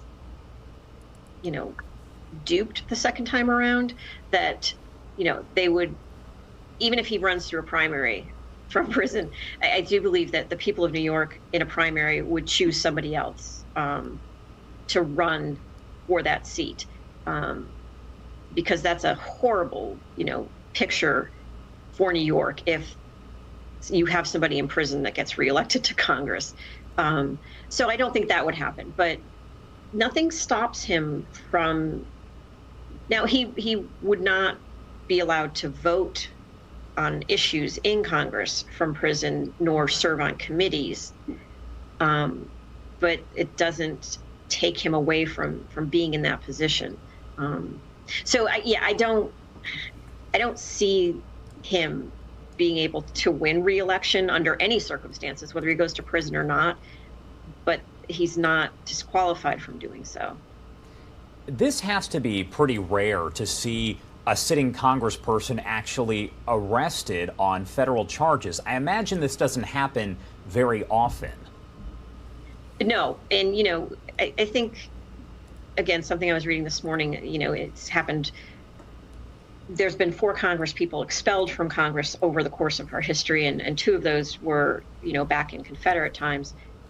But, Congress people do illegal things quite often. It's just sometimes how they get classified that Congress people can sort of escape what Santos is now facing. If you remember the check writing scandal that happened many, many years ago, basically, had you and I done what Congress people had done, which was write bad checks, knowingly not having funds in their account, but nobody at that point was arrested, the Congress people just simply had to sort of pay that money back. You had the Abramoff scandal, the lobbying scandal, where, Abramoff went to prison, but only one congressperson that was involved with that ended up going to prison. Everyone else sort of was let off the hook. So I think it's just sometimes Congress people are allowed to be held to a different standard when things happen. I just don't think Santos can escape the legal system in this particular case. That's a lot of illegal activity that he's got listed on his indictment. So I think this is probably a different circumstance. Plus you have 24-hour news cycles, you have the media's constant coverage of this. That makes a huge difference as well in terms of how people will be perceiving the process as it goes along in his case. All right, Dr. Patricia Kraus at the University of New Haven, thank you so much for taking the time to join us this morning and help to break all of this down as it is breaking at this hour. Anything else that you want to add before I let you go? The only thing, I'm a bit curious to see, most Congress people have not spoken up yet. Meadows has been very sort of cagey about his responses. But, on the one hand, you had Senator Rubio talking about what a joke the verdict was in the Trump case. It's a New York jury. We know how those people in New York are. Now you have a second New York jury about to make a decision, and I'm kind of curious to see whether they're using a double standard for Trump and Santos when they view the results of the outcomes of Santos's trial as opposed to Trump's, which I know that's kind of off the subject, but just that struck me this morning because you now have 2 cases going through New York juries and the New York court system where the Republicans have been very critical about that. In Trump's case, I'll be curious to see how they respond in terms of Santos. No, that's an interesting point and an interesting take. Thank you again for taking the time to join us. We appreciate it. You're welcome. All right, everybody, I do want to take you live to the stock board right now. You are looking as the Dow is, of course, open, down for the day. Started off in the green, but now we are in the red there, down about 0.2%. Let's head to a quick 2-minute commercial break, and on the other side, we're going to get right back into your headlines and live events. You're watching Live Now from Fox.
Welcome back here on Live Now from Fox. We are getting a news conference now underway over in Chicago with charges expected in the fatal shooting of a police officer. Let's pop up the audio and listen in as this is getting underway.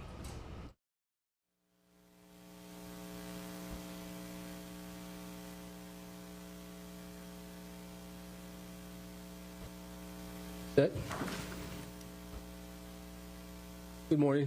Thank you all for coming. We're here today to announce charges in the tragic murder of our fallen hero, Officer Ariana Preston.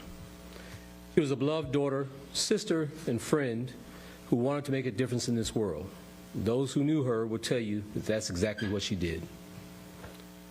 She wanted to help create a better future for Chicago, but the incomprehensible actions of 4 offenders took that future from her, and the loss to this city is tremendous. Trevor Breland, age 19, Joseph Brooks, also age 19, Jaquan Buchanan, age 18, and a 16-year-old juvenile who will also be charged as an adult, have all been charged with first-degree murder for the killing of Ariana Preston, who was just 24 years old. The offenders will also be charged with multiple counts, including armed robbery, arson, burglary, possession of a stolen motor vehicle, and unlawful use of a weapon. These individuals were out looking for victims in the overnight hours of Friday into Saturday morning and are connected to multiple robberies and a motor vehicle theft earlier that morning, leading up to the murder of Officer Preston.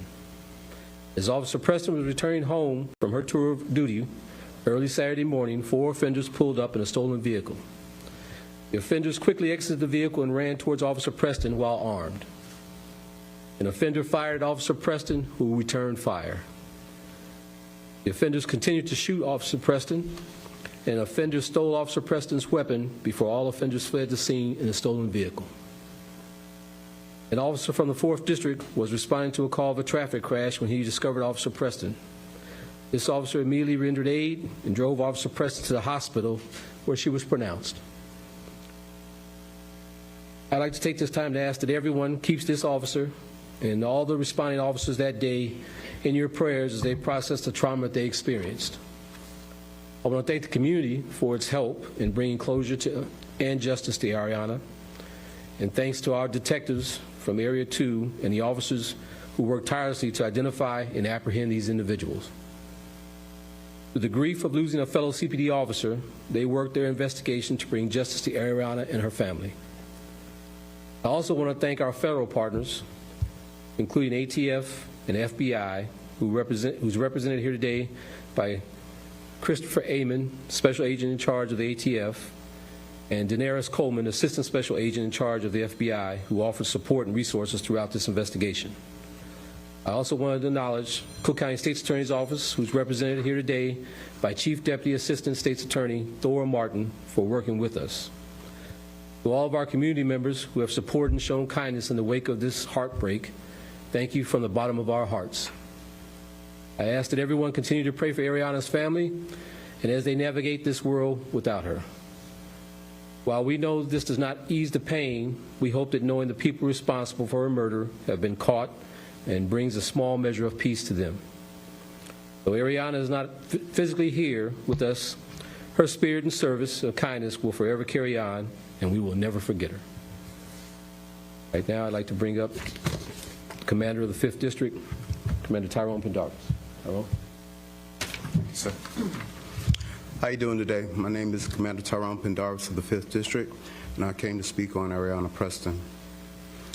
No one can argue that Ariana Preston was a star, a rising boss on this job. When I think back on the time that we met, I was new in my role as a commander, and in passing, she made her presence known by demanding I acknowledge her by saying, "Hi, Commander. Hi, Commander." At that affected me because even after that, she continued to acknowledge her presence with me. Her last arrest that evening, even the arrestee, once finding out the news of what had happened, she wept. But that speaks to the credit of Officer Preston, because she connected with everyone. She made everybody, she was empathetic to everyone's problems, regardless on what role they were in, as far as arresting officer or arrestee. Everyone came to contact with her was affected by this news, and she will truly be missed. I'm grateful to Preston. I'm grateful for Officer Preston, her family, the 5th District, the City of Chicago, and this department that justice was served, or as far as these individuals being arrested. These charges won't bring Ariana back,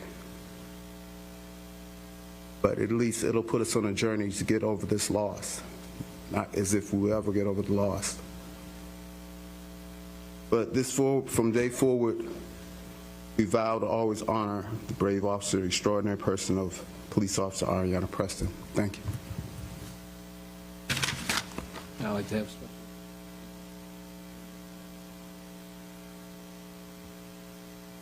Thank you, Superintendent.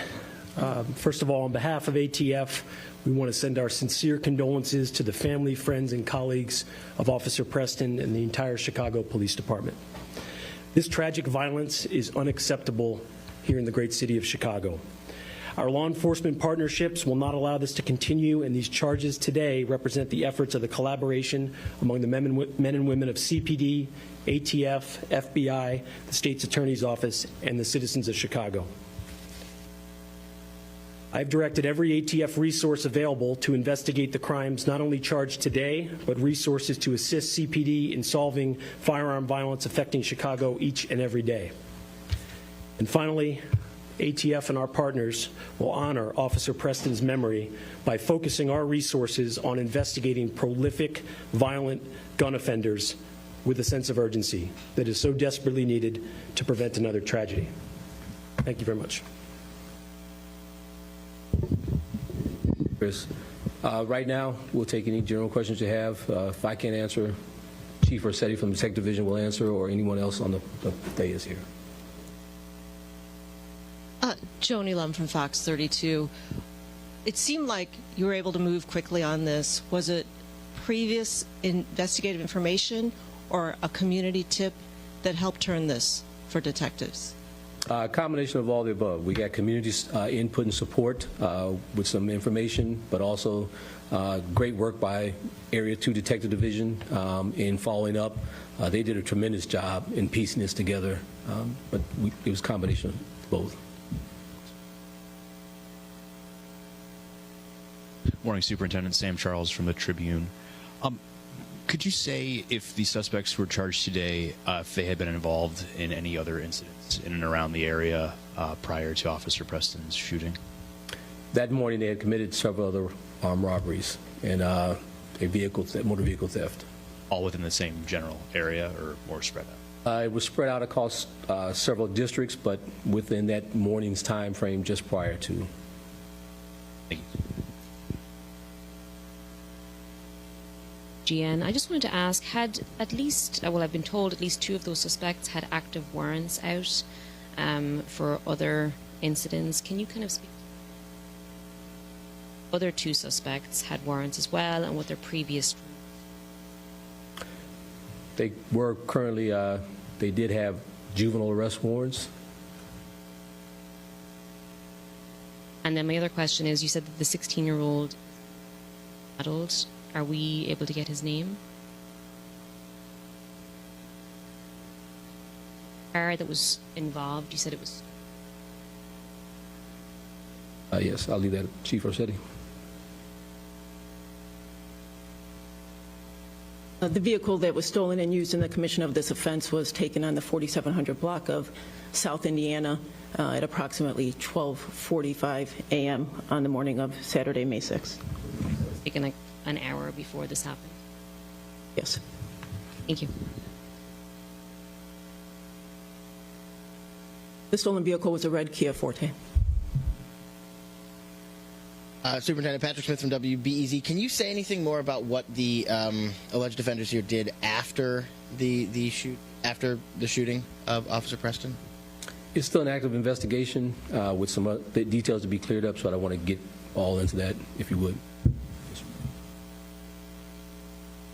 Could you say what happened to the officer's gun that was taken? The proffer suggests it may have been sold by the offenders. Do you have that weapon recovered at this point?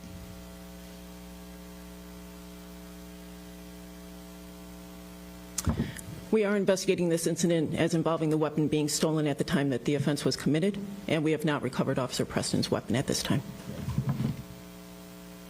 I know a lot has been said about the ShotSpotter alert that came in, the 9 rounds. What was the issue here? Was there a backlog? Did this go to the bottom of the list? Is there an investigation internally into what happened? Been looked at, but I'll have Chief McDermott come up and give me an answer.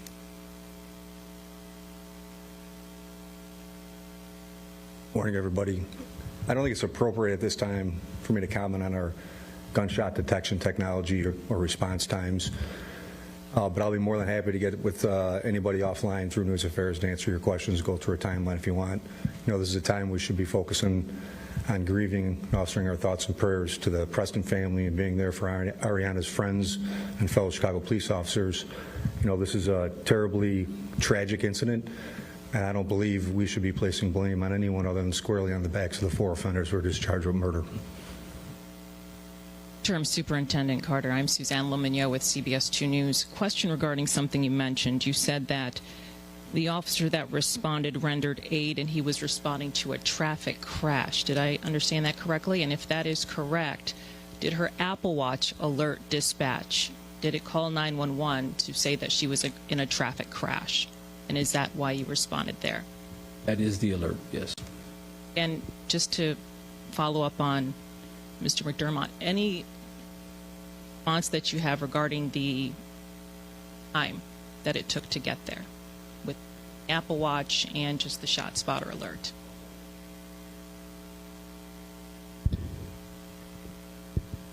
Good morning, Sue. Michelle Gallardo with ABC7. I have a couple of questions for you. You say that at the time there were the 4 offenders that are now presumably charged that exited the vehicle. Were all 4 of them armed, and did all 4 of them discharge their weapons? I will leave that up to Chief Rossetti, but right now it's just...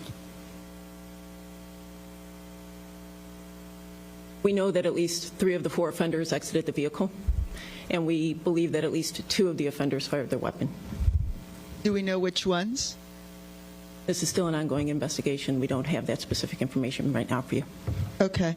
And my second question is, we had information earlier that there were 2 women that had been arrested as well at the time, and that they may not have been charged in exchange for them testifying. Is this correct? Or what can you tell us about these 2 women that had been arrested as well? Stay here. A lot of work was done throughout the course of this investigation, as I think everyone has acknowledged, and that included doing a lot of interviewing and with several people taken into custody. The only thing that we're able to focus on right now are the 4 offenders that we're discussing who were charged and who are accountable for this murder. Oh, I'm sorry, one last thing. The vehicle, you said it was a red Kia. What happened to that vehicle? Where was it located? That vehicle was located on approximately the 7200 block of South Roads. It was involved in a car fire at approximately 2 a.m. on the same morning, approximately 20 minutes after everything happened. We believe it to be an intentional car fire. Because that's the arson charge, right? Okay. Amy Jacobson, AM 560 WIND. Was Officer Preston in uniform when she was fatally shot? She was, okay. And you had mentioned that there was, we don't know where the weapon is right now. Do you believe it was sold? Sorry? Her weapon, I know that you mentioned you weren't in possession of her weapon. Has it been sold on the street? Do you know? Never said we were in possession of her weapon. Pardon? Said we were in possession No, you're not in possession of her weapon, so I was wondering what happened to the officer's weapon. Vendors took the weapon from the scene. We're still looking into the weapon itself, recovering the weapon. Okay, and I have a question for the Assistant State's Attorney, Thor Martin. Yes, hi.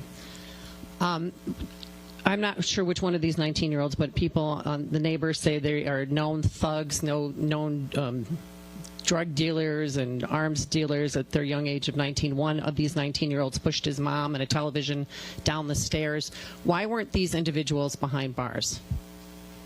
This afternoon, you're going to get a bond hearing where the background of these individuals that we can present will be presented. That's all we have to say at this time.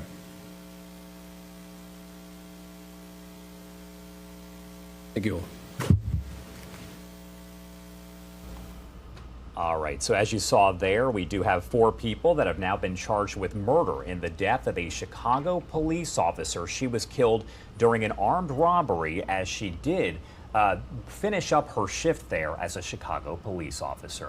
Right now, I do want to head over to House Speaker here, Kevin McCarthy. He is speaking. It looks like this is really just kind of the House floor, but I do want to pop up the audio really quickly and listen in live, raw, and unfiltered.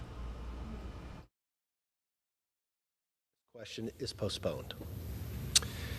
The Pledge of Allegiance will be led by the gentleman from California, Mr. Correa. Allegiance to the flag of the United States of America and to the republic for which it stands, one nation, under God, indivisible, with liberty and justice for all. The chair will receive a message. The chair will receive a message. All right, so they are doing the Pledge of Allegiance and getting things underway on the House floor. In the meantime, we do have another live event that just popped up as we have House Democratic leader Jeffries here, as well as Representative Sanchez. They're talking about the Citizenship Act. I want to pop up the audio and listen in live, raw, and unfiltered. That are far less sunny than mine. Stories of children fleeing unspeakable violence, poverty, and danger to get here. Stories of the mothers who send them, sometimes with just a phone number taped to their wrist, to call when they arrive. Stories of family members who wait for years for loved ones to be processed so that they can finally be reunited with them here in this country. Stories of dreamers who have only known this country to be their home, being told that their pathway to citizenship is still blocked. We are here today because the border bill that Republicans are pushing not only outright denies these stories, but it embraces the same failed xenophobic immigration policies that we've seen from Republicans time and time again. It neglects the people behind immigration policy, from my parents to dreamers to the children who flee unspeakable violence today. There's no doubt that our immigration system is broken, and there's no doubt that we need solutions for the problems that we face at our border. But the solution is not H.R. 2, also known as the Child Deportation Act. This bill is a resurgence of failed MAGA border policies that promise harsh enforcement and nothing more. And if we've learned anything from the last 3 decades, it's that enforcement-only solutions will not solve the problem. This bill would eliminate our parole system and make it impossible for those fleeing violence or natural disasters to cross our borders between ports of entry and seek asylum. It would require organizations like the Red Cross and Catholic Charities to verify every individual's immigration status before providing critical life-saving services at our border. It would destroy our American businesses and upend our nation's food system by imposing nationwide E-Verify. It would deport folks, like dreamers, who've been in the U.S. for their lifetime, if they do not maintain their status. It would allow unaccompanied children to be detained for a month or more, and it would limit their access to counsel and send them back into the hands of smugglers and those who seek to exploit them. And it would put taxpayers on the hook for billions of dollars to complete Trump's border wall. This is not what the American people want. But across the board, here are a few things that Americans do support. They support smart, safe, and modern border security. They support dreamers, family unity over family separation and deportation, a pathway to citizenship for the 11 million people who live and work here and contribute to our economy every day. They support engaging countries abroad to address the root causes of immigration, and an immigration system that is orderly but also humane. That is what the U.S. Citizenship Act is all about. The USCA builds on existing funds to provide smarter, safer border management. Rather than dumping money on useless walls, it invests in new technology, infrastructure, and screening capacity to reduce the strain on our border communities. The USCA clears employment-based visa backlogs, which would reduce lines at ports of entry and stimulate job growth as we continue to face labor shortages here at home. It would boost the entire economy by retaining U.S.-educated STEM graduates, protecting workers, and improving wages. That means more good-paying jobs across the board. The USCA cracks down on bad actors and smugglers who exploit migrants in need, while addressing the root causes that force people to make the dangerous journey north in the first place. And the USCA reforms the family-based immigration system by clearing out immigrant visa backlogs and eliminating the statutory barriers that keep families apart. Finally, the USCA delivers a long overdue path to citizenship for dreamers and millions of immigrants already in the United States, contributing to our communities and to our economy. The U.S. Citizenship Act doesn't neglect the people behind the immigration policy. Instead, this legislation is built on the fundamental truth that we can have safe, secure borders and policies that reflect our values as a nation of immigrants. This is what the American people want. It is what our border communities need, and it is what every human being seeking a better life in this country deserves. I want to thank you, and now I want to introduce a man who really needs no introduction, our thoughtful, brilliant, and esteemed leader, soon-to-be Speaker, Hakeem Jeffries from the great state of New York. And we will hear more from Hakeem Jeffries and replay those comments for you coming up here in just a few. Again, this is live, raw, and unfiltered. We are also following this breaking news off to the top right-hand side of your screen as Representative George Santos has been arrested on federal charges. We're going to head to our first 2-minute commercial break of the hour, and on the other side, we are going to bring in a legal expert, a former federal prosecutor, to help break down the charges and the case itself. You're watching Live Now from Fox.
Welcome back here on Live Now from Fox. The time 12:11 over on the East Coast, and it is 9:11 on the West Coast. We continue to follow this developing story here as U.S. Representative George Santos has been arrested on federal criminal charges. Of course, we know that court appearance going on here in the next few hours. The New York Republican has made headlines in the last few months for fabricating key parts of his life story.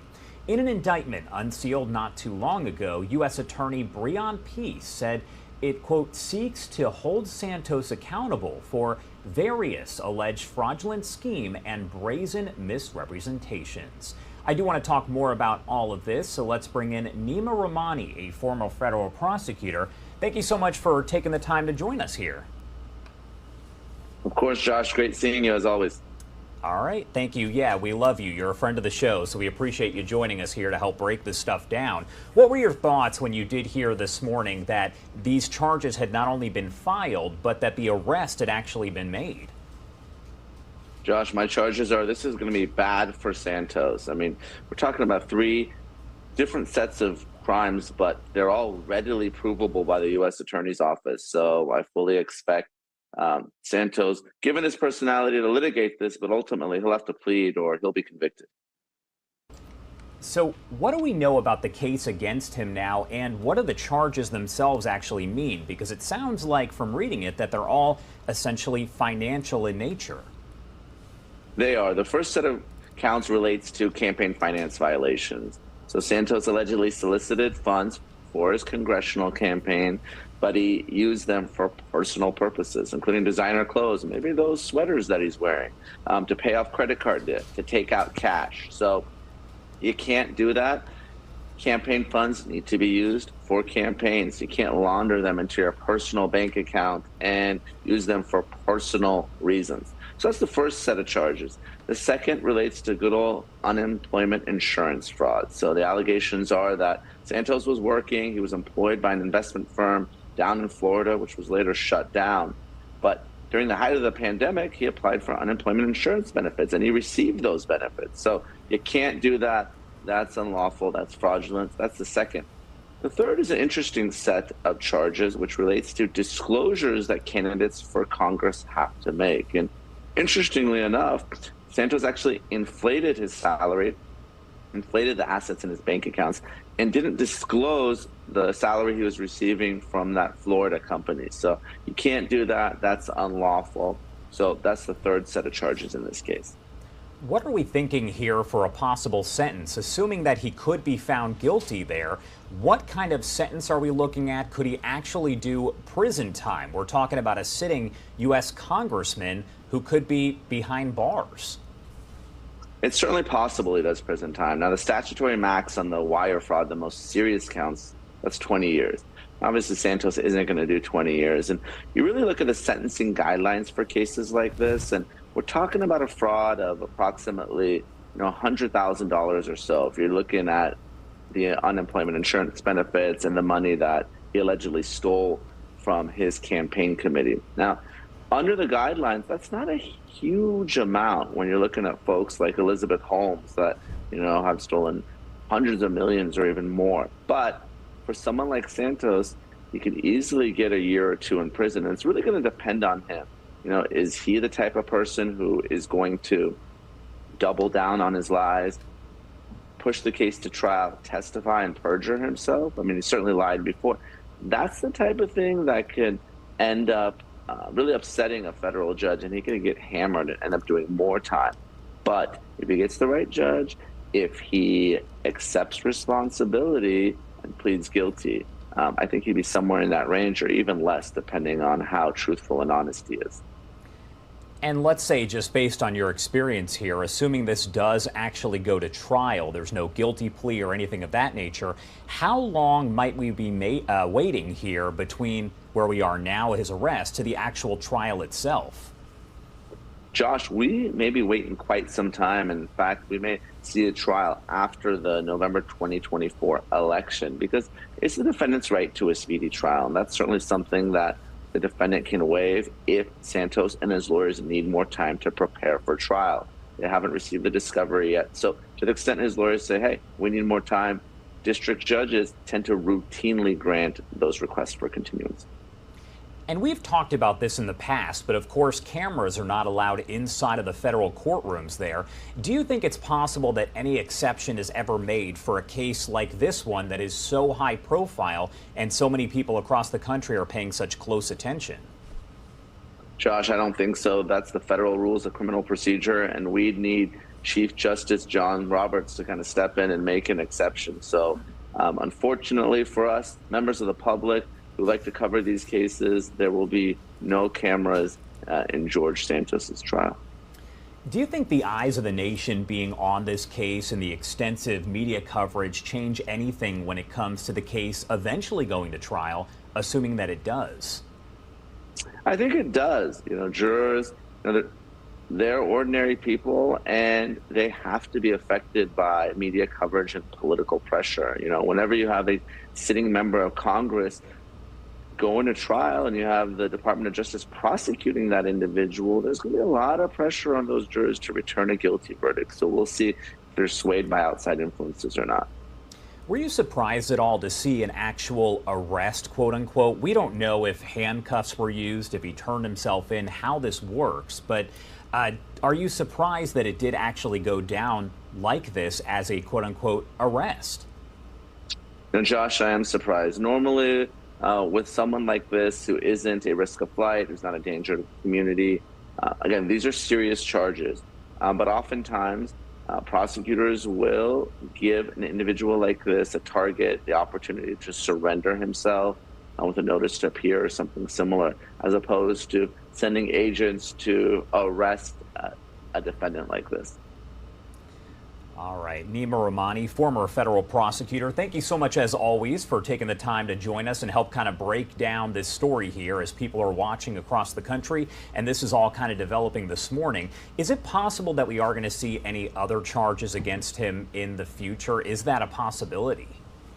Well, it's certainly a possibility. I mean, there's been a lot of allegations that Santos participated in a Ponzi scheme and, had ripped off a charity. So, when the charges were announced yesterday, there was a lot of speculation that it could be related to all sorts of other potential financial crimes. So to the extent that prosecutors are still investigating and agents are looking into this case, we may see a superseding indictment with additional charges. All right, Nima, anything else that you want to add before I let you go? Well, I expect that Santos will be granted bail today. There's a presumption of bail, and like we discussed, he's not a danger to the community, notwithstanding the financial improprieties, and he's certainly not a risk of flight. He's a member of Congress, so I fully expect him to walk out of a federal courthouse today and be granted bond. Any idea what kind of bond we're talking about? If it's going to be, are we talking millions? Is there any way to know? It really depends on the magistrate judge. I don't expect it to be a significant bond. It may just be something as simple as Santos's own signature and promise to appear. Again, given the total universe of federal cases and the amount at issue, this isn't one of the larger cases. And with someone with no criminal history, and again, someone with a very high profile, I fully expect there to be little to no bond in a case like this. All right, Nima, thank you again for taking the time to join us as always. Thanks, Josh. Thanks for having me. Of course. So 1220 on the East Coast and 920 on the West Coast. We will continue to follow the arrest of Representative George Santos on those financial federal charges. He is expected in court here where we could learn more, and as you heard, their bond might be set. We'll bring you all the information as it does happen right here on Live Now from Fox. Let's head to a quick 2-minute commercial break, and on the other side, a lot to get to here, several live events that are underway. You're watching Live Now from Fox.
Welcome back here on Live Now from Fox. The time 12:22 over on the East Coast and 9:22 on the West Coast. You're taking a live look at the stock board right now. You can see we started off the day in the green. We are now in the red, down about 0.41%. That is a live look at the Dow Jones. Now, moments ago, we were listening into a news conference with House Democratic lawmakers that is still ongoing here. They're talking about H.R. 2 and the Citizenship Act. I do want to take you over to Hakeem Jeffries. He made some comments a bit earlier during this news conference. I do want to play those from the beginning, live, raw, and unfiltered. Good afternoon. What an honor to be here. Thank you, Representative Sanchez, for your kind words of introduction. More importantly, for your incredible leadership within our caucus on many issues, including on this one, an incredibly important issue for the nation to tackle. And we appreciate you once again putting forward the U.S. Citizenship Act, an enlightened approach to addressing the immigration challenges that we have here in the United States of America. I'm also thankful to be joined by these extraordinary leaders who will be introduced, Pete, Nanette, Judy, and Yvette Clarke, and their work along with Representative Sanchez in advancing the issue of comprehensive immigration reform. We do have a broken immigration system here in the United States of America, and it does require a thoughtful and comprehensive solution, an approach that is anchored in our values as a country, based on two pillars. One, a nation anchored, of course, in the rule of law, but a nation of immigrants, people who come from all across the world to form the gorgeous mosaic that is America, and a diversity in America that is and should continue to be the envy of the world. The fact that we are a gorgeous mosaic of people from all across the globe is a strength. That diversity is a competitive strength. It is an economic strength. It's a cultural strength. And it contributes to the American exceptionalism that will allow our country to continue to win the future throughout the 21st century. But that requires a thoughtful approach toward fixing our broken immigration system. That thoughtful approach is the U.S. Citizenship Act. It's a thoughtful approach that unifies immigrant families, doesn't divide them. A thoughtful approach that ensures there are smart investments to bring about order at the border. A thoughtful approach that stands up for the dreamers who are already such an important and integral and intimate part of American society. It's a thoughtful approach that provides a robust pathway towards citizenship, which the American people support. And so you have the U.S. Citizenship Act on the one hand, and I'm thankful for the leadership of this incredible coalition, Representative Sanchez and all of the members who have been involved in this effort. And then you have an extreme approach. That's the Child Deportation Act, the so-called H.R. 2, one of the extreme MAGA Republicans' top priorities. How do they propose to address our broken, fragile immigration system? Well, they want to waste billions and billions of taxpayer dollars on a medieval border wall, a 14th century solution that will not work to a 21st century challenge. They continue to bend the knee to the former twice impeached president of the United States of America in terms of their policy proposals. The Republicans want a medieval border wall, waste taxpayer dollars, and not invest in creating opportunities for new generations of immigrant Americans to come here and contribute to this gorgeous mosaic that has made America the greatest nation in the world. They will effectively do nothing to stop the flow of fentanyl into this country, 90% of which comes through the ports of entry. And the majority of people who are arrested for fentanyl and narcotics trafficking through our southern border actually happen to be United States citizens. And so we have a thoughtful approach, the U.S.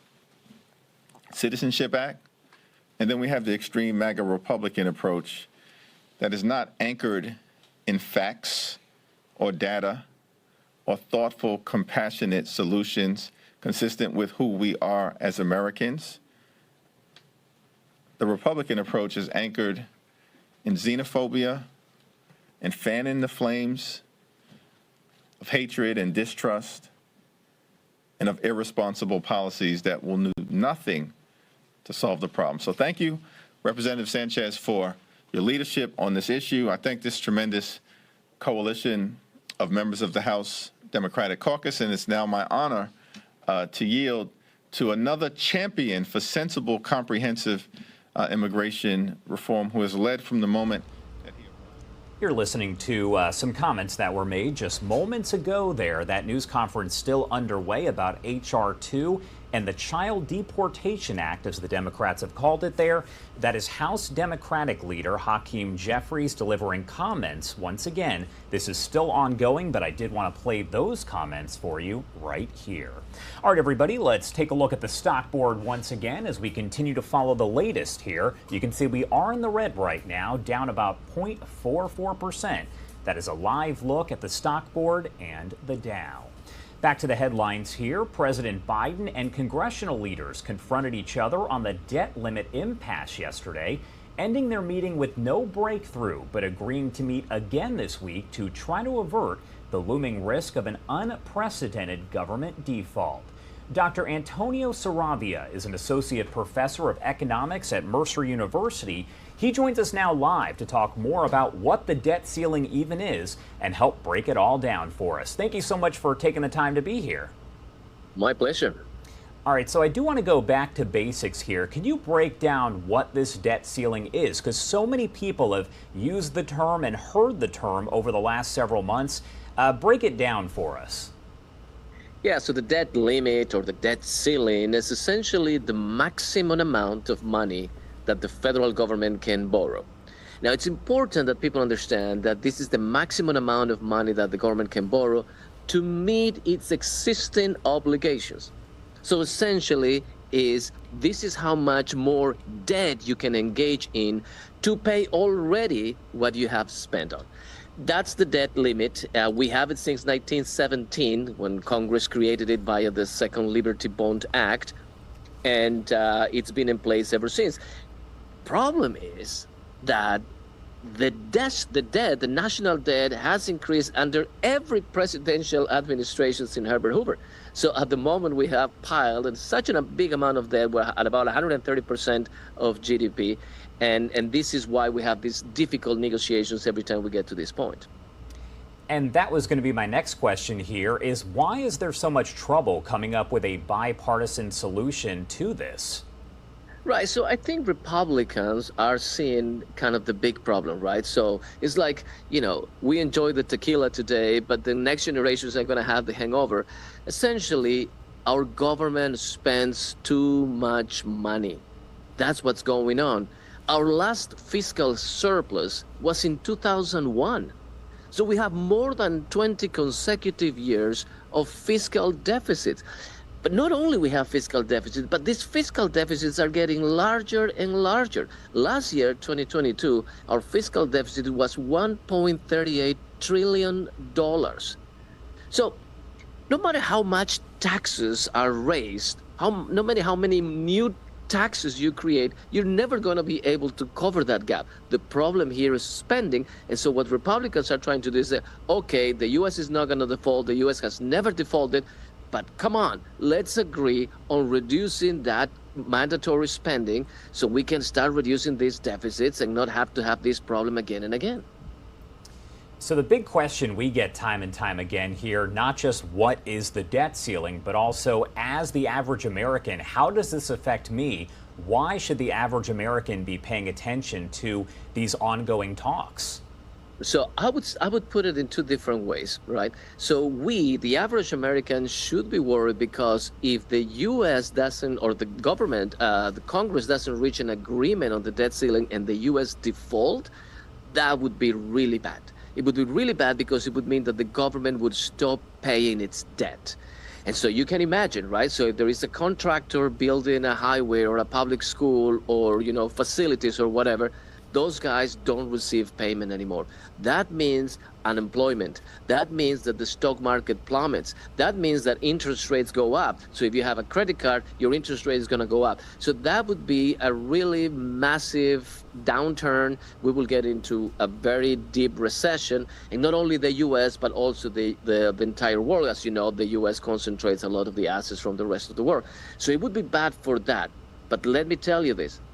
The other way, which is let's solve our problem today, let's kick the can to the future, meaning let's just raise that debt limit and not worry about expenditure. At some point, we're going to have to make very drastic adjustments. So choose your poison, right? You want to face the problem now, or you want to keep kicking it down the road.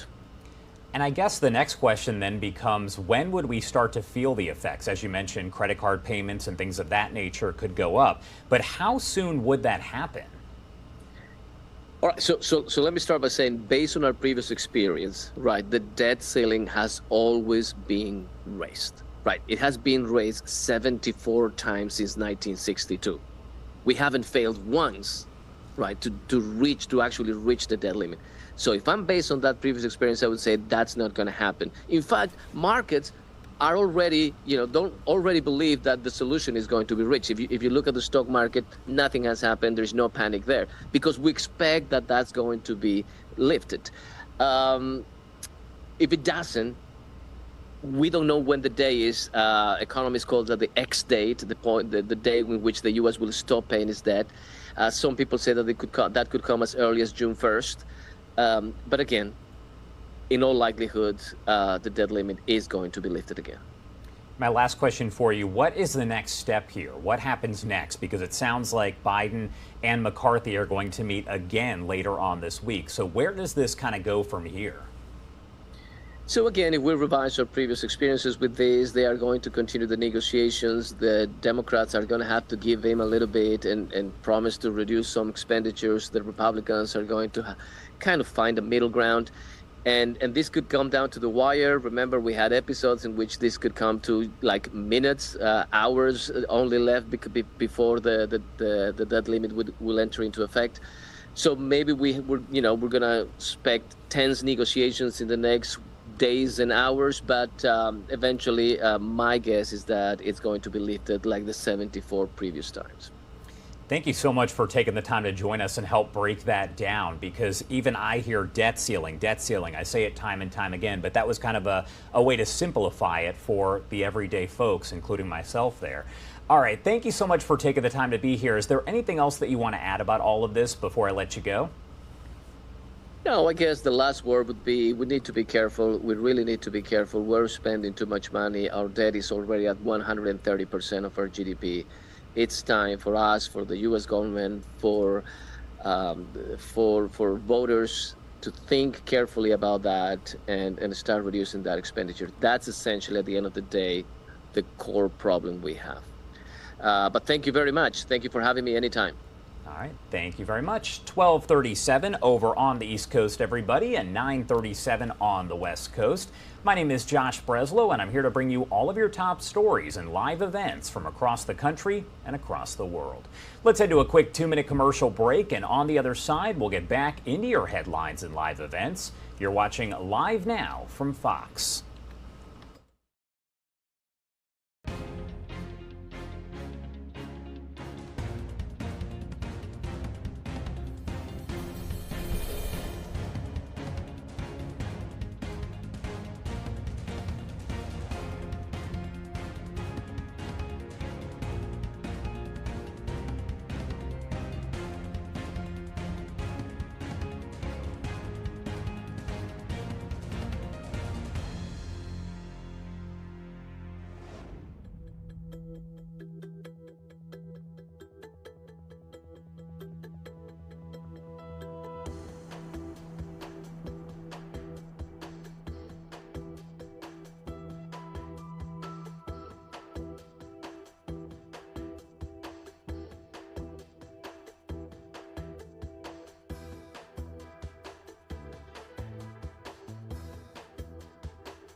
Welcome back here on Live Now from Fox to New York City, where the choking death of a man on the city's subway continues to draw national attention. The video that you're looking at right there shows riders trying to subdue Jordan Neely, and a 24-year-old Marine ends up holding Neely in a headlock for at least 3 minutes. Police say that Marine was questioned and released without any charges. The New York City Medical Examiner's Office has ruled Neely's death a homicide, saying he died as a result of compression of the neck caused by that chokehold.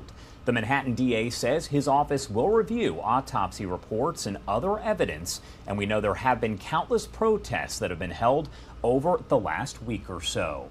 We actually heard from New York City's Mayor Eric Adams just moments ago as he addressed the situation. I do want to play those comments for you here, raw and unfiltered.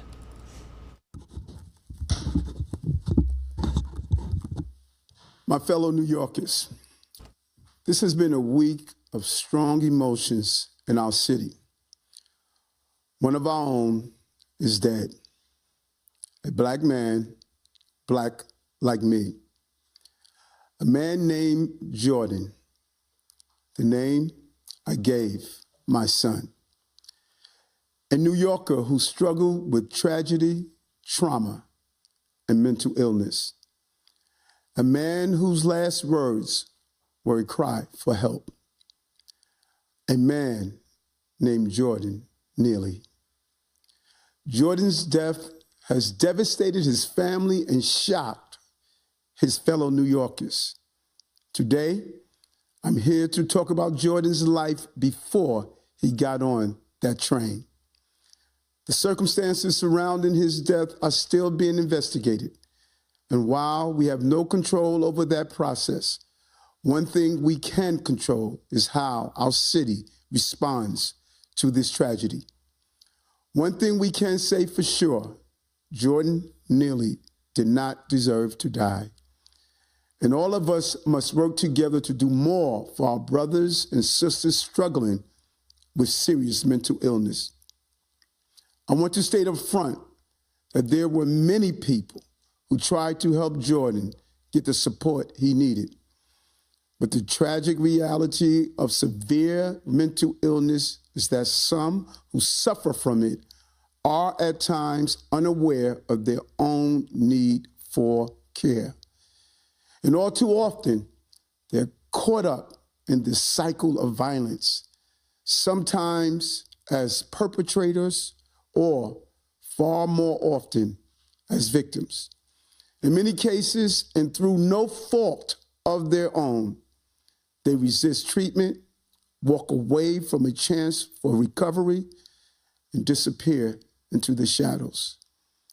It is the nature of this cruel disease, and it breaks our hearts every time. We cannot and will not accept this state of affairs.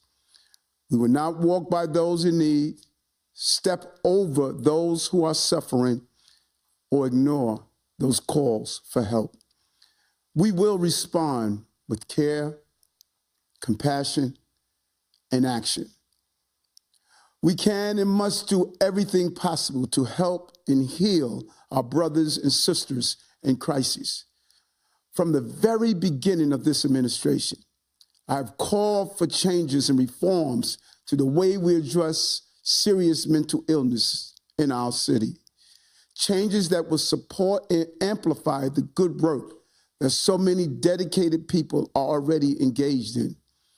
I thought about this subject on the first day I walked into City Hall.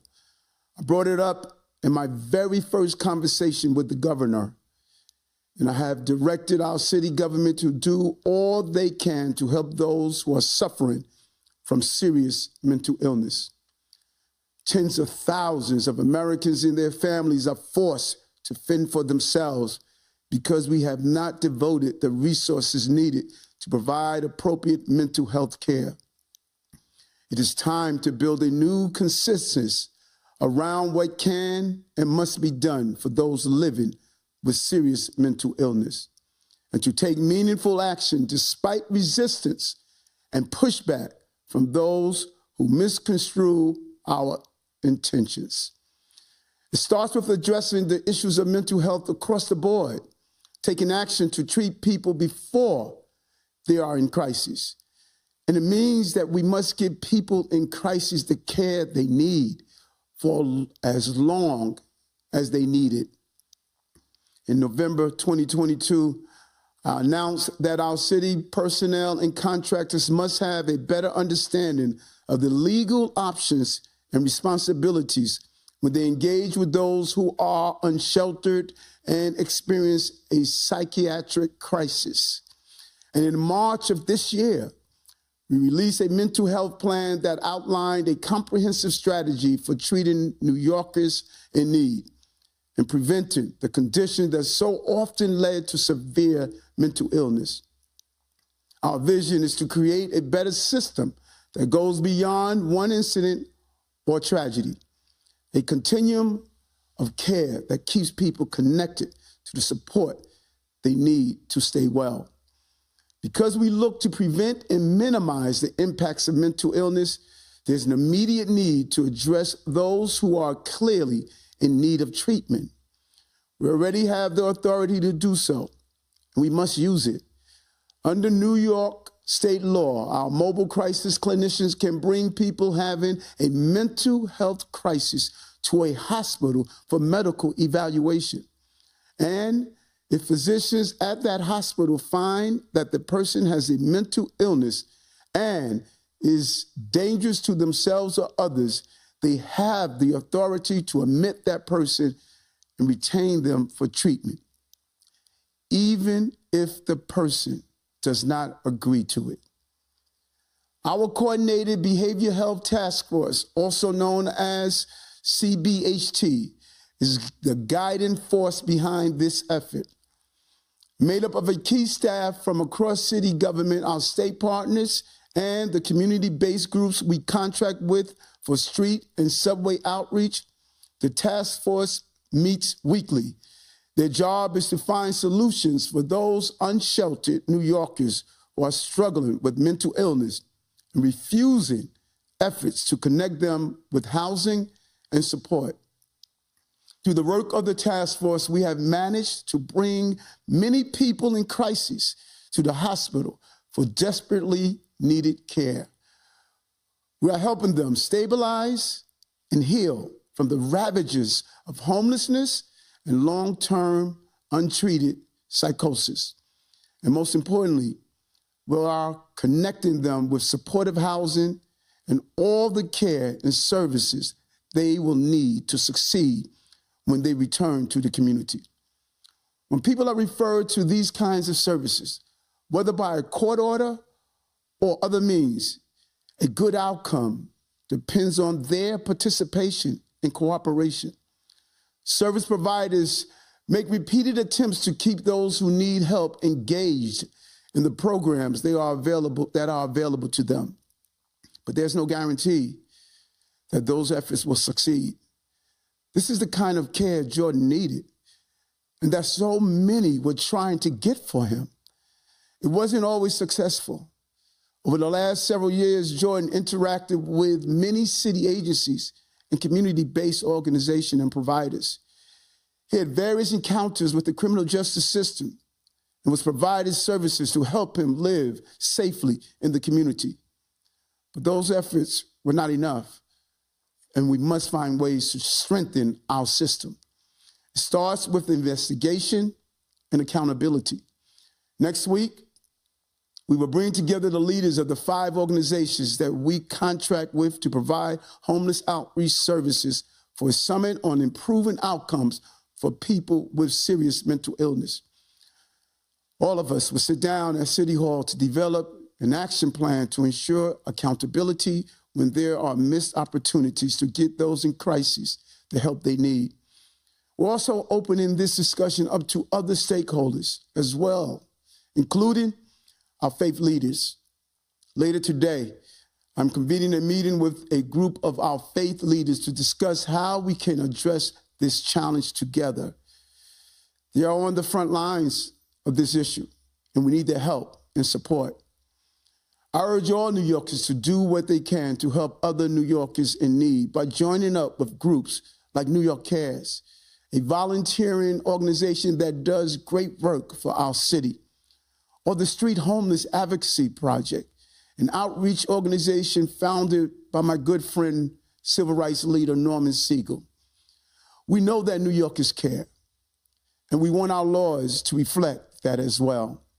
That is why we are urging our partners in Albany to act on the legislative agenda that I first announced in November, which we have now put forward as a bill entitled the Supportive Interventions Act. This bill addresses a series of flaws and gaps in the New York State mental hygiene law that are making it more difficult to help those who don't know they need help. We see this in one heartbreaking case after another. It's not the fault of those who are suffering. Severe mental illness causes this critical lack of insight, that the only way they can be helped is through intervention. This is precisely why we need the law on our side. We need the tools to get people into treatment at critical moments when they are simply unable to self-direct. And that is what the Supportive Intervention Act is about. The Supportive Interventions Act would make it clear in the law itself what New York courts have already said in interpreting it. When mental illness prevents a person from meeting their basic needs to such an extent that they are a danger to themselves, the state has the authority to intervene. The bill would also make it crystal clear to our hospitals that a person should not be released from psychiatric care simply because they have calmed down and appear stable in the moment. People in crisis often need extended hospital care to fully recover. This legislation would also strengthen our successful Kendra's Law program, ensuring that court-ordered outpatient treatment is reaching all of those caught in the system's revolving door who need that additional care and monitoring to avoid relapse. We'll be making a major push on this legislation in the remaining weeks of the session.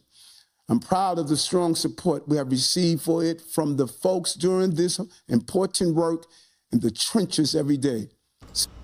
And that was New York City Mayor Eric Adams as he did speak on the death of Jordan Neely. We have seen countless protests over the last week or so as the Manhattan DA does investigate Neely's death on the subway there in New York. It is 12:52 on the East Coast and 9:52 on the West Coast. Let's head to our final 2-minute commercial break of the hour, and on the other side, right back into your headlines and live events. You're watching Live Now from Fox.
Welcome back here on Live Now from Fox, and I want to get back to a developing story that we have been following all throughout the day on Live Now from Fox. U.S. Representative George Santos has been arrested on federal criminal charges ahead of an expected court appearance. The New York Republican making headlines in the last few months for fabricating key parts of his life story.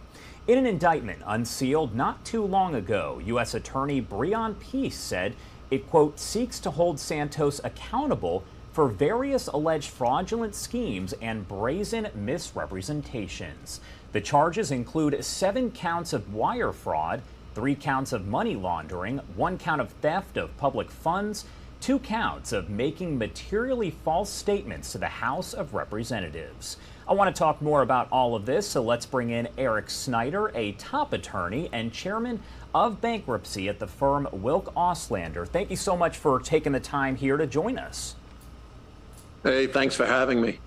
First off, just kind of break down for me these charges and what they actually mean. We know it does appear that these charges are all financial in nature for the most part.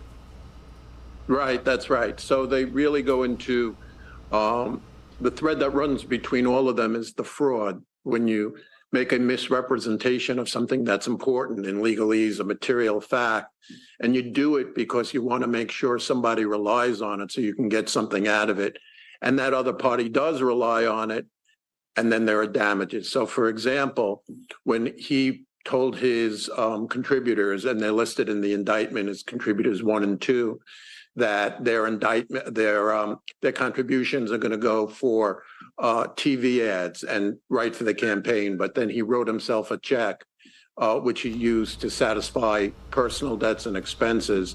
That's fraud. So that is the contribution part of the fraud. The other is the unemployment portion of the fraud. He represented to New York State that he was unemployed when in fact he was earning a salary. New York State Unemployment Insurance Division relied on that, the Department of Labor. He got unemployment insurance, so New York State was damaged. And then lastly is the disclosures to the House of Representatives. That's more of an internal thing where you have to fill out financial disclosure requirements on where you get your income from and what your assets are. And the U.S. Attorney is claiming that those misrepresentations were false. But the wire fraud claims and the fraud claims themselves really relate to the campaign contributions, writing himself personal checks, and getting unemployment. Anything about those charges or from the indictment that were surprising, or was everything kind of expected? Well, I think it's a bit unusual to, especially for someone successfully running for Congress, to apply for unemployment insurance while he's running for Congress, when in fact he was a consultant to another organization, and to get $24,000 in unemployment insurance. I think that was unexpected.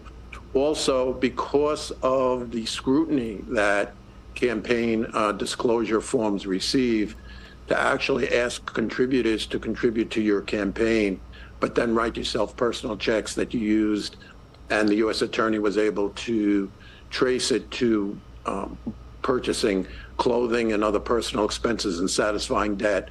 I would say that's unusual. The disclosure to the House of Representatives, that to me was not unusual and expected. It was the unemployment insurance and the personal use of campaign contributions. Any idea what we're talking about when it comes to a penalty, to a sentence if he is found guilty? I mean, we're talking about a sitting member of Congress there, possibly spending time in prison. Yeah, that's correct. I mean, these kind of crimes are both civil and criminal, right? So in civil, you would have to, pay back the funds, which isn't the issue here. The criminal is more of a concern because of the intentional fraud. And again, the fraud to New York State is the one that I think raises the most sensitivity, because you're falsifying documents. You're saying you're unemployed when in fact you are unemployed and getting money. So it is a first-time offense. So there is substantial possibility of jail time, but I would tend to think he might be more interested in maybe cutting a deal that related to some sort of a resignation, or him making a representation that he would not run again. That would seem more in line with a way to get himself out of this. Because I will say it's very detailed. So you either lied on a form to unemployment or you didn't. And it's clear that the allegations are that he did. And you're taking a live look there over in New York, where he is expected to have his initial court appearance. When you're talking about a court appearance like this, I mean, it's going to be fairly quick, I would assume. That's correct. It's certainly not dissimilar to what happened to former President Trump. They're let in. He was arrested. He will go in front of a magistrate, which is a federal judge. They will ask for him to plead. He will plead not guilty. Whether he set up some sort of a agreement on bail ahead of time where he can post bail and leave, it's not unusual, but it's certainly something that will happen relatively quickly, where he will be in and then let out on bail. And you can see once the reporters start running up to somebody, you know we do have somebody, but it looks like no comments are actually being made right here. So we know, I believe it's 13 counts that he does face federally here. That's a lot. I would imagine that you don't normally see that many when you're talking about financial crimes, or is that fairly normal? That is fairly normal, because what ends up happening is the claims are, I wouldn't say stacked, but they're multiplied, because you have the underlying, what they call the predicate crime of money laundering or fraudulent misrepresentations. But then you have the transmission of those emails, which add the wire fraud claims. So every time you have an underlying crime related to the actual fraud, the transmission of those communications adds a wire fraud count to it. So again, the example I just used about former President Trump was 20 counts, but in this particular case, the actual substantive counts unrelated to the mail fraud is a fraction of those. Is it possible that we could potentially see more charges here relating to financial, the situation there when you're talking about finances? Is it possible we're going to see more, or do they normally file these kind of all together?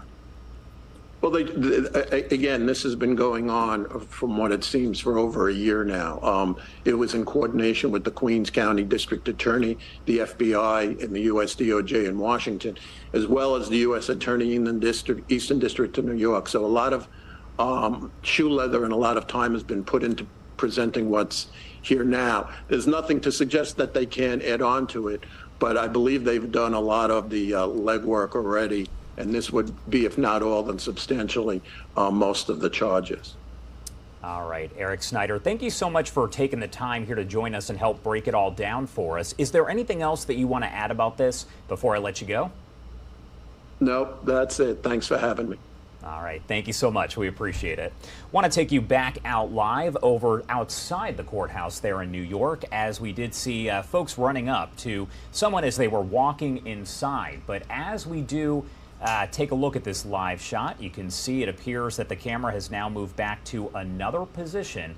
I do want to go over some of the basics of what we know about this developing situation here, as U.S. Representative George Santos arrested on federal criminal charges ahead of that expected court appearance. The New York Republican has made headlines in the last few months. It actually looks like they're about to feed that back, so there may have been some audio there. I am going to keep this up as they replay it and pop up the audio.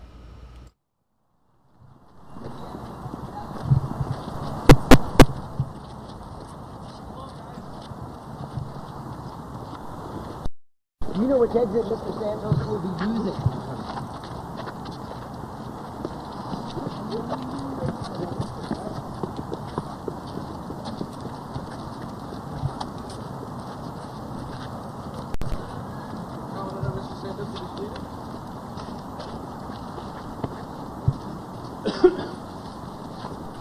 All right, so the audio was essentially just reporters asking questions there. No questions answered, but again, we know that Santos is going to appear in this federal courtroom facing 13 counts related to financial situations there. So we'll bring that to you if we do get any video as he's exiting the courthouse, or if there are any statements that are made from his legal team. We'll bring that to you live, raw, and unfiltered.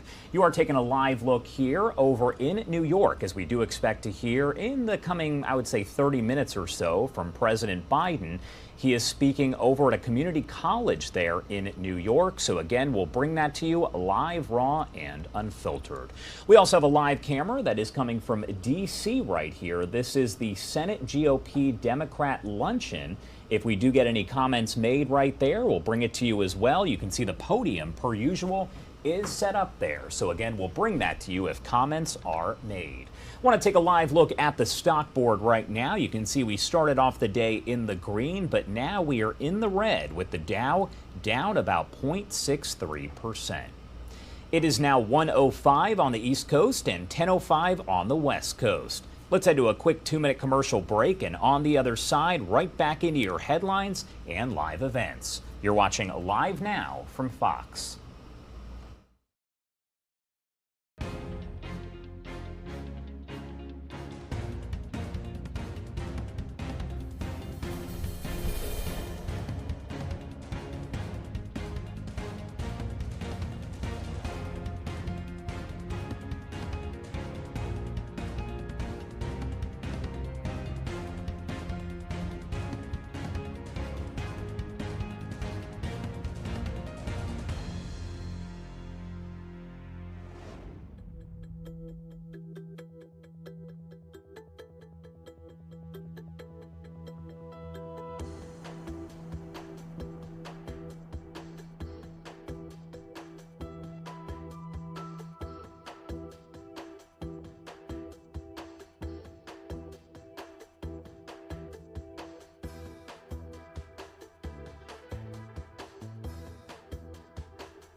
Which could also.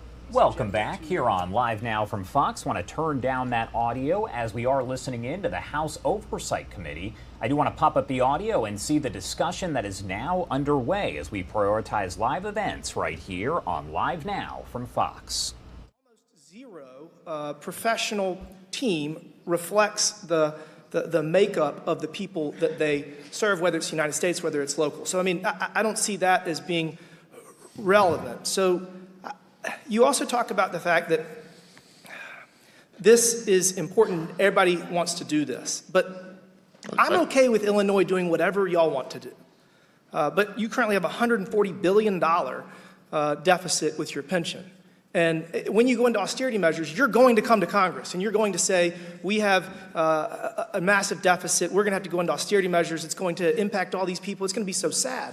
But I would argue that the decisions you are making, specifically as it relates to enforcing your proxy voting rights to basically try to make, I mean, I guess this is the governance social component of it, but it's not merit-based. It's not designed to return, to make a return on that investment. And so in a world where gender, where sexual orientation, where race have become fluid, I mean, these are things that change, how do you justify? All right, I do want to head out to a briefing that appears to just be getting underway with Texas DPS. They're, of course, investigating that shooting at the Outlet Mall over in Allen outside of Dallas. Not sure if that is what they're talking about here or if it is about the end of Title 42, which does come to a close tomorrow. Let's pump up the audio and listen in live, raw, and unfiltered.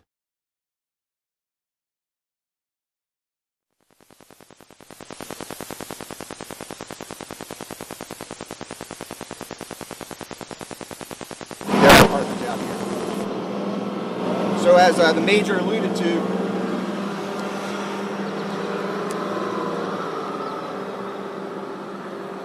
as we look towards the expiration of the Title 42 rules on Thursday, we've realigned some of our forces based on the operational environment from El Paso to Eagle Pass to down here in Brownsville. There has been a lot of activity in the migrant camps across from us over the past few weeks. So as you saw earlier in the week, to bolster our forces down here, we've done some redeployments. So I don't want to get into specific disposition of forces, but I can tell you that the state of Texas deployed more than 500 additional soldiers to help with the effort here. So what you just saw, as the Major mentioned, is our quick reaction force.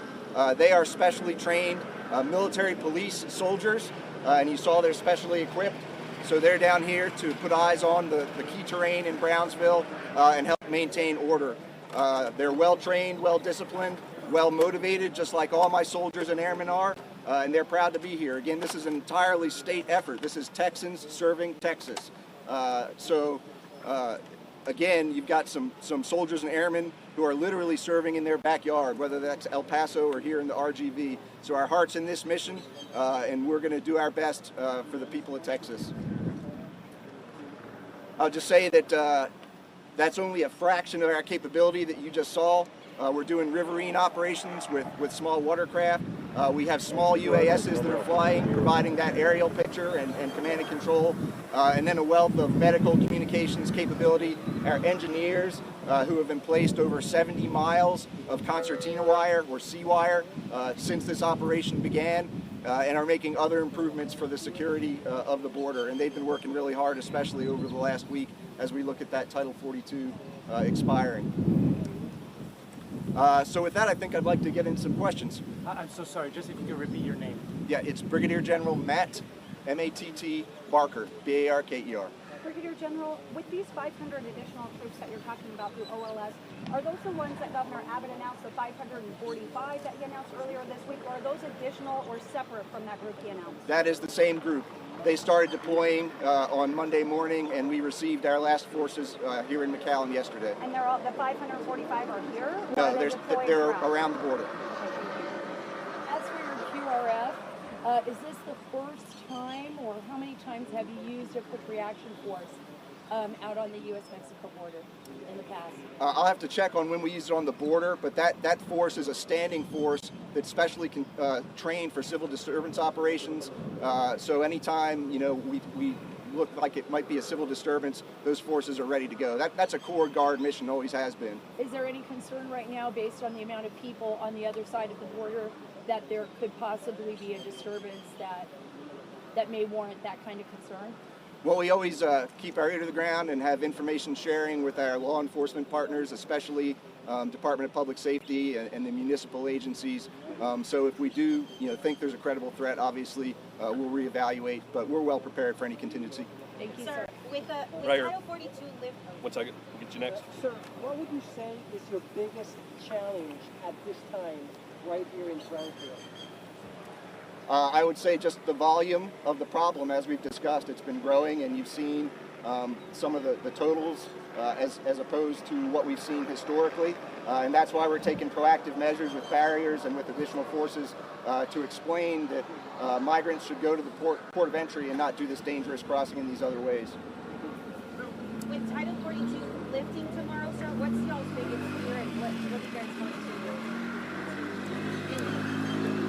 The welfare of my soldiers and airmen is always my foremost concern, so I don't have any fears, but I'm just going to be looking to redouble my efforts. The state is giving me any resources I need to look out for my soldiers and airmen, and so I just have to make sure I'm quarterbacking the plan and getting those resources into place quickly as possible. Go ahead, I don't think you repeat yourself, Brigadier General, but what would you say is the best case scenario in 12 hours and the worst case scenario in 12 hours? I think you're going to see, you're going to be very proud of some Texas soldiers and airmen holding the line, and that's all I'll say about that question, ma'am. Brigadier General, 2 questions here. How many of the quick response force military police were deployed today for this specific reason, and what will they be doing? Will they be deploying C-wire? Will they be actually blocking people like we've seen the DPS troops do earlier today? What will they actually be doing?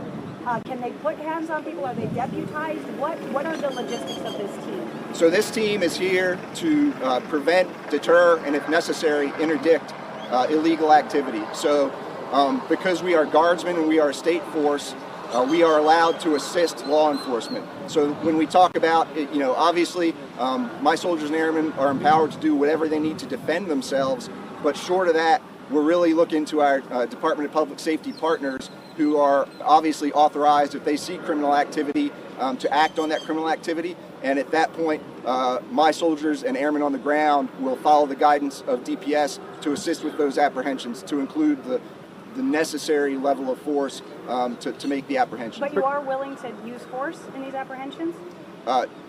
Yes, the necessary level of force, I would say, on the same gradient that law enforcement does, and we follow their cue on that. And again, these particular soldiers are specially trained in those techniques, in the authorities, and in terms of what they're going to be doing, I think you'll agree that just the deterrent presence of that professional force, well motivated out there, we think is going to have desired effects. I'm sorry, what was the size of that force? That was my first question. Yeah, I don't want to get into specific dispositions of forces, but they're all part of that 500 that we talked about earlier. Brigadier General, I have a question. Do you have any confidence that the latest crackdown measures announced by DHS is going to have anything to do to alleviate any of the strain that your men and women are facing this week? I would hope so, but that's a question for the federal government.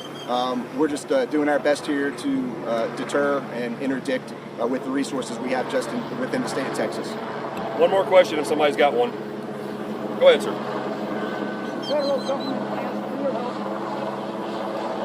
help. Never mind looking at the center. Thank you. Go ahead.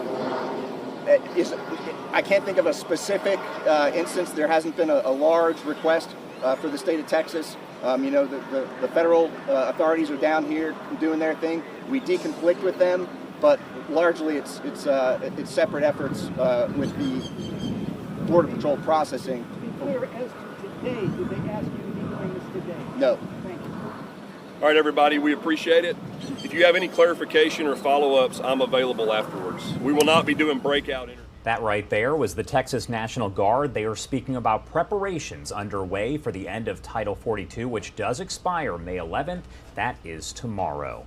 I do want to head out to California right now. We do have a news conference that is underway. This is all connected to the U.S. Coast Guard conducting a search near San Clemente Island following a report of a plane that went down with 3 people aboard. Let's pop up the audio and listen in live, raw, and unfiltered. Concerned about what's happening in Antioch. And my general view of ensuring that civil rights aren't being violated, that constitutional rights are being protected, is that more watchdogs on the block are better. And the fact that one entity is looking at something doesn't mean that another entity who has a responsibility and duty to oversee a certain area, including the protection of civil rights, shouldn't as well. It may well be that the Federal Department of Justice gets involved. We're not there yet. We may. That's up to them. Right now, we're taking a lane that no one else has. We're doing a pattern and practice investigation into the potential violations of civil rights in Antioch.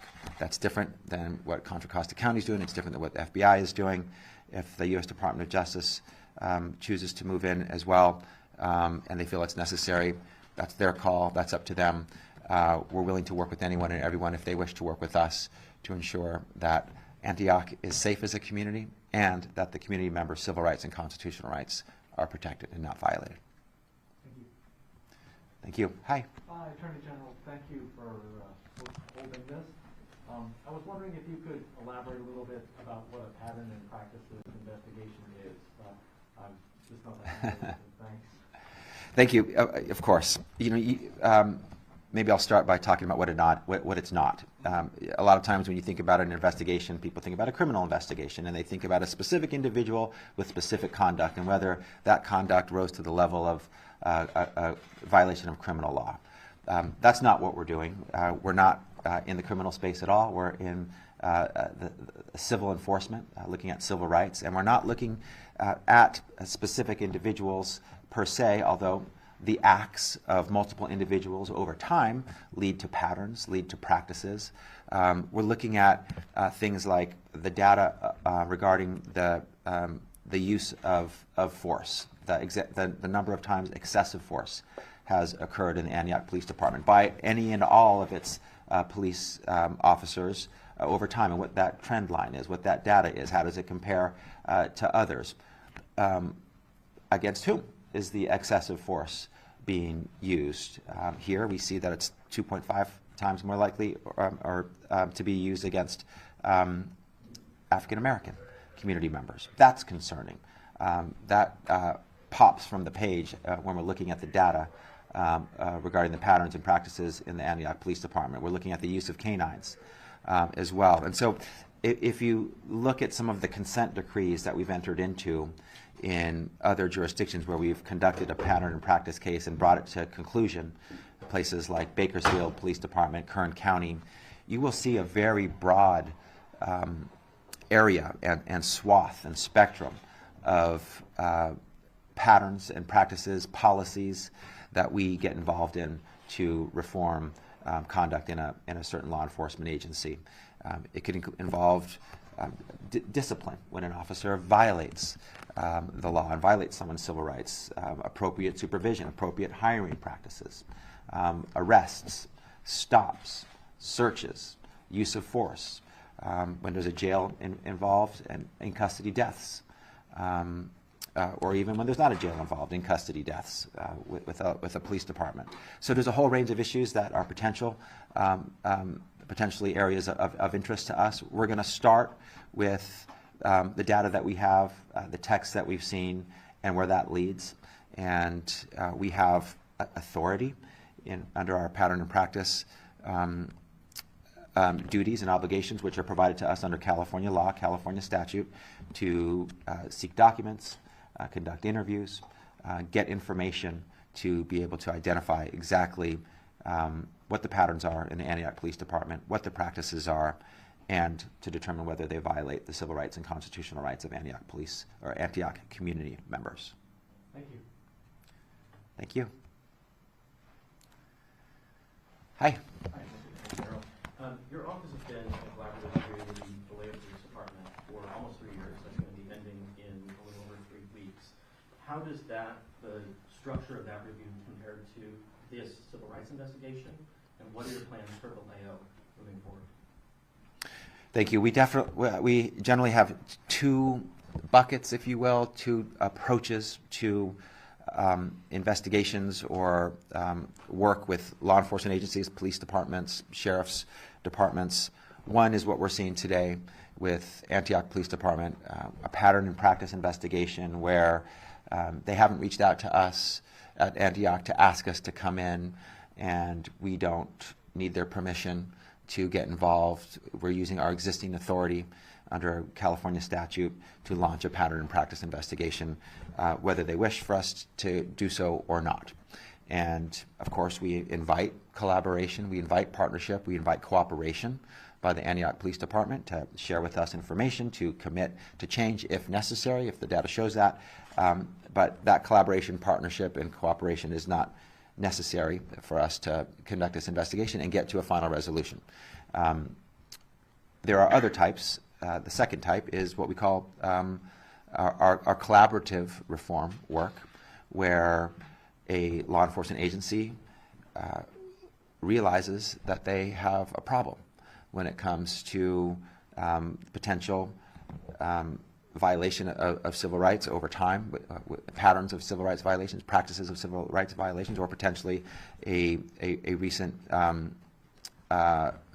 major violation of civil rights that raises concerns, and then they reach out to us at the California Department of Justice, knowing that we have expertise, that we've worked up and down the state, that we have helped other law enforcement departments and agencies get back on track. They invite us in to help them get back on track. That's what happened in Vallejo with the police chief. That's what's happening also in the Torrance Police Department when they reached out to us after a text scandal as well that revealed some very disturbing and concerning text threads. And so we had the the cooperative reform, collaborative reform approach in Vallejo.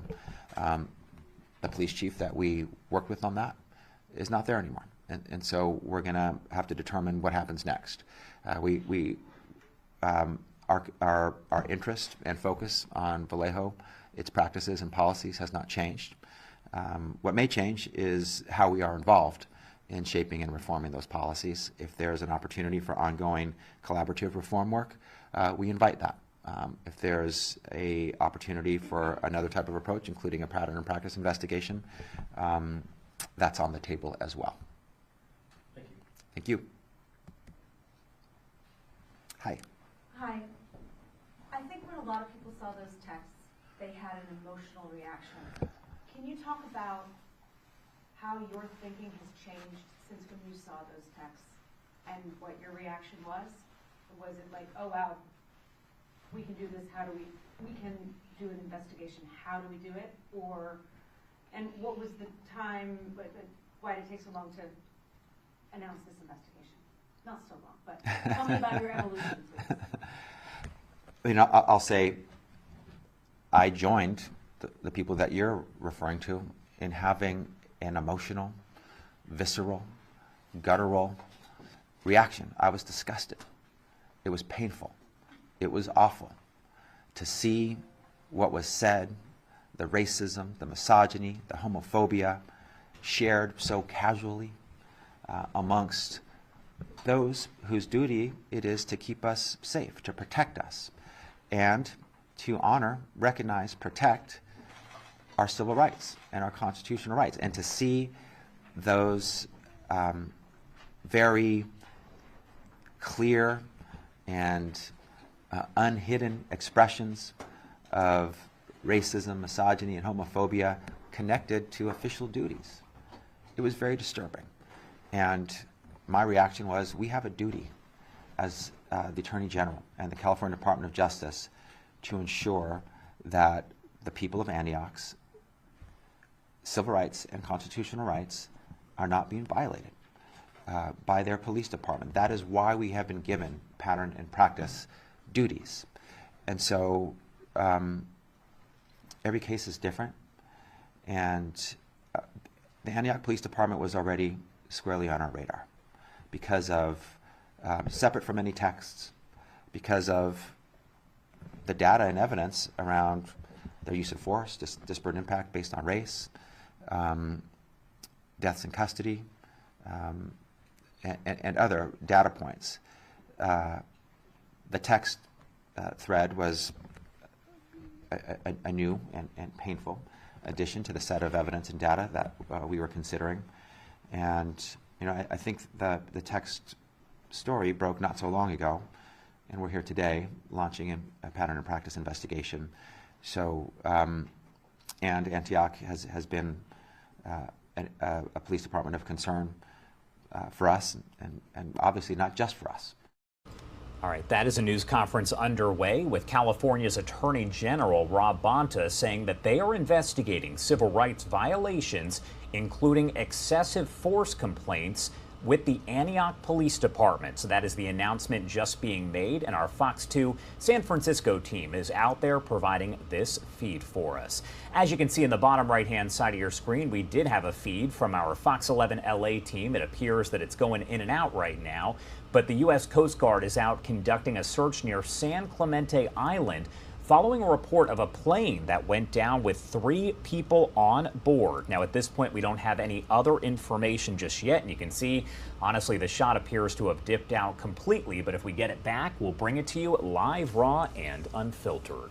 1:28 on the East Coast and 10:28 on the West Coast. Let's head to a quick 2-minute commercial break, and we will be right back.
Welcome back here on Live Now from Fox. We do expect that we will hear from President Biden coming up live, raw, and unfiltered in the coming minutes. The event here in New York was set to begin around 1:30 p.m. Eastern Time. We know these things rarely actually start on time, but once he does start speaking, we'll bring it to you live, raw, and unfiltered. I do want to head to some of the other big stories that we have been covering over the last several days, and the latest now on that deadly mass shooting at an outlet mall in Texas. The 33-year-old man suspected of opening fire at the Allen Premium Outlets outside of Dallas over the weekend, killing 8 people, had Nazi tattoos and patches. That was the update provided by the Texas Department of Public Safety Tuesday in the agency's first news conference since the deadly shooting Saturday. The agency also revealed that they are exploring Mauricio Garcia's social media history and looking through his computer and other electronic devices. The Associated Press reports Garcia's social media posts suggest that he planned the attack weeks in advance and researched when the shopping center would be busiest. However, Texas DPS did not confirm if that attack was planned weeks prior. I do want to head over to New York right now, as President Biden isn't speaking just yet, but Governor Kathy Hochul is. Let's pop up the audio and listen in, live, raw, and unfiltered. My partners in government, and you'll be hearing from someone that we're so proud is the President of the United States, and that is President Joe Biden. You'll be hearing from him in a couple of minutes. Our Senator Kirsten Gillibrand has joined us, and Congressman Jamal Bowman has joined us as well. We are also so fortunate to have the Majority Leader of the New York State Senate, Andrea Stewart-Cousins.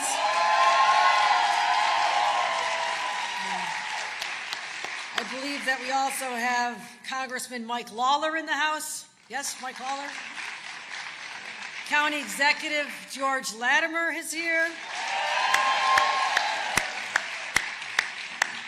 Mayor of White Plains Tom Roach is here. Mayor of Mount Vernon Sean Patterson Howard is here. Brian Sullivan, teacher at Highlands Middle School, is here. I want to thank Dr.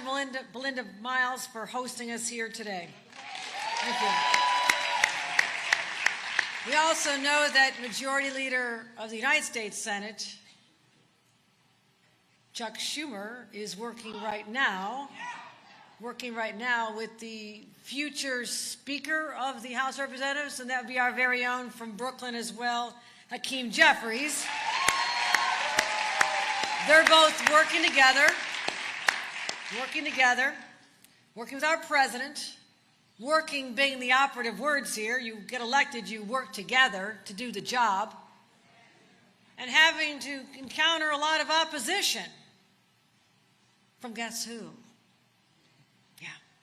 The Republicans don't want us to work together. They don't want us to do what we're required to do, and that's called paying your bills. I'm sure a lot of you would like the chance to run up some debt, pay for things you need. You got to pay for your house, you got to pay for your electric bills, you got to pay for the diapers and tuition, all these other things. And if you could walk away from paying your bills after just having a couple of fights, it'd probably be pretty interesting, wouldn't it? But we don't do that. We're responsible. We do what we're supposed to do. And so you come to New York. New York is the beating heart of the U.S. economy.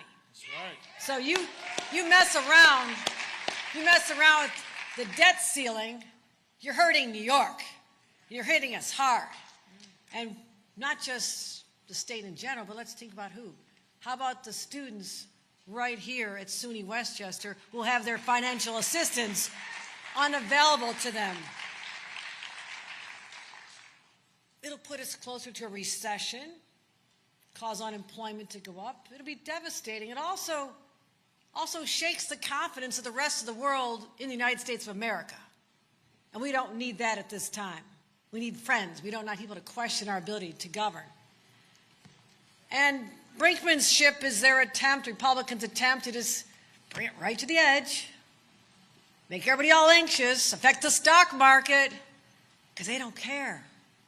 They don't care. They're just going to play out their political games. But I've got a message for them. It doesn't work. In 2011, I was elected as a Democrat in the most Republican district in the state of New York. Clearly, there were a lot more Republicans than Democrats in that district. How did I do that? I talked about issues that people cared about regardless of their party, because here's the message to Republicans. When you think you have a great political strategy, I'm telling you how it's going to backfire. There actually are Republican seniors who don't want you to mess with Medicare and Social Security. Right. There's Republican veterans who don't want you to affect their benefits. There are Republican students who don't want you to mess with their student loans. There's Republican business people in particular who aren't real excited about you playing around with this. So the message is, you might think it's a political strategy. I'm here to tell you it is going to backfire. Because the people of this nation, the people of this state, Democrats and Republicans, want you to go and do the job you're elected to do. And that's exactly what President Biden wants to do. Let's get this done. What's the big deal? This is what we're supposed to do. And so this is an attempt to focus attention and say you have to do what we want you to do, but it is going to fail. It is going to be a cataclysmic failure, because if the longer this plays out, the more uncertainty, the more volatility, the more anxiety, not just in the markets, not just around the world, but in people's houses, at their kitchen table, because they need to know that they have the confidence that their government is actually going to work together. So that's what we're just saying. That's what President Biden's saying. Come on, let's roll up our sleeves. We can get this done. It's not complicated. And there's no reason to play these games at this time. So here we go. My message is, stop playing games with the American people. Stop playing games with the American economy. Stop playing games with our farmers. Stop playing games with our citizens. Stop playing games with our small businesses, and just do your jobs. Thank you, President Biden, for being our leader. Thank you very much. All right, so discussion over the debt ceiling here. New York Governor Kathy Hochul speaking at Westchester Community College as we speak. President Biden will speak shortly ahead of his next conversation later this week with House Speaker Kevin McCarthy about that debt limit, that debt ceiling we have been talking about now for weeks. It is 1:38 on the East Coast and 10:38 on the West Coast. Let's head to a quick 2-minute commercial break, and on the other side, right back into your headlines. You're watching Live Now from Fox.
Welcome back here on Live Now from Fox. You are taking a live look over at San Clemente Island. Sky Fox is over that. They are with our Fox 11 LA team as we do cover this breaking news right now.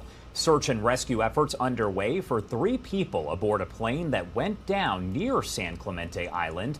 That is according to the U.S. Coast Guard. The plane went down about 1 mile southwest of the island, which is within LA County, just southwest of Catalina Island. A U.S. Coast Guard Air Station San Diego MH-60 Jayhawk helicopter air crew is responding to that scene as we speak. At this point, no other details have been released, but you can see this aerial view as crews are looking for the 3 people on board that plane that did go down there off the coast of San Clemente Island. We'll bring you any updates as we do get them here on Live Now from Fox. All right, I want to head back to New York right now, where there is going to be discussion of the debt ceiling. That is going to be coming from President Biden really any moment now. That was scheduled to begin at 1:30 this afternoon Eastern time. And we already did see Kathy Hochul, the governor there in New York, talk a little bit about the debt ceiling. Now, though, we have some other speakers prior to President Biden. Let's pop up the audio and listen in live, raw, and unfiltered. We need a ban on assault rifles. We need universal background checks. We need universal red flag laws. We need universal safe storage. We need to close the gun show loopholes. And we need to deal with the issue of gun trafficking that's killing black and brown babies every day. Republicans don't give a damn about our children. And if you don't care about our children, you don't care about our country. So in 2024, let's vote them out of office and vote the right people into office to respond to the issues we all care about. Thank you so much.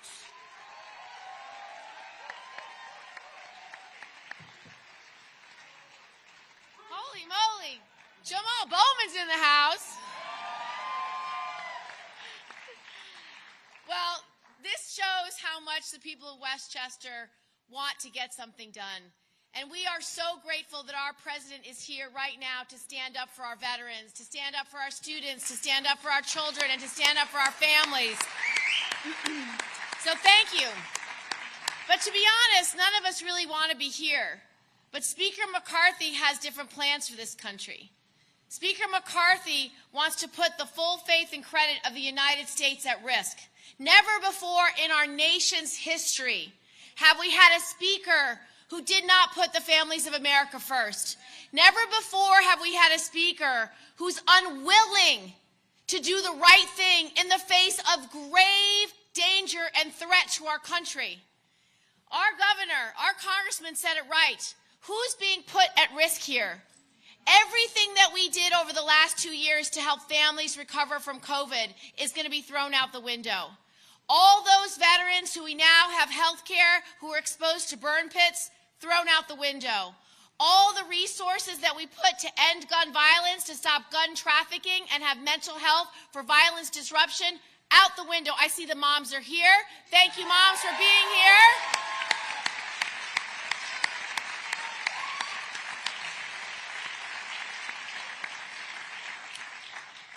We know what will happen if the full faith and credit of the American public and our ability to pay our debts is put at risk. In America, we pay our debts. We pay our bills. Every family in Westchester County, every family in New York State, they pay their bills because that's what we do. But not Speaker McCarthy. He doesn't want to pay his bills. He doesn't want to pay the bills from the last presidential administration that President Trump rang up. He doesn't want to pay the bills that keep the lights on in our economy.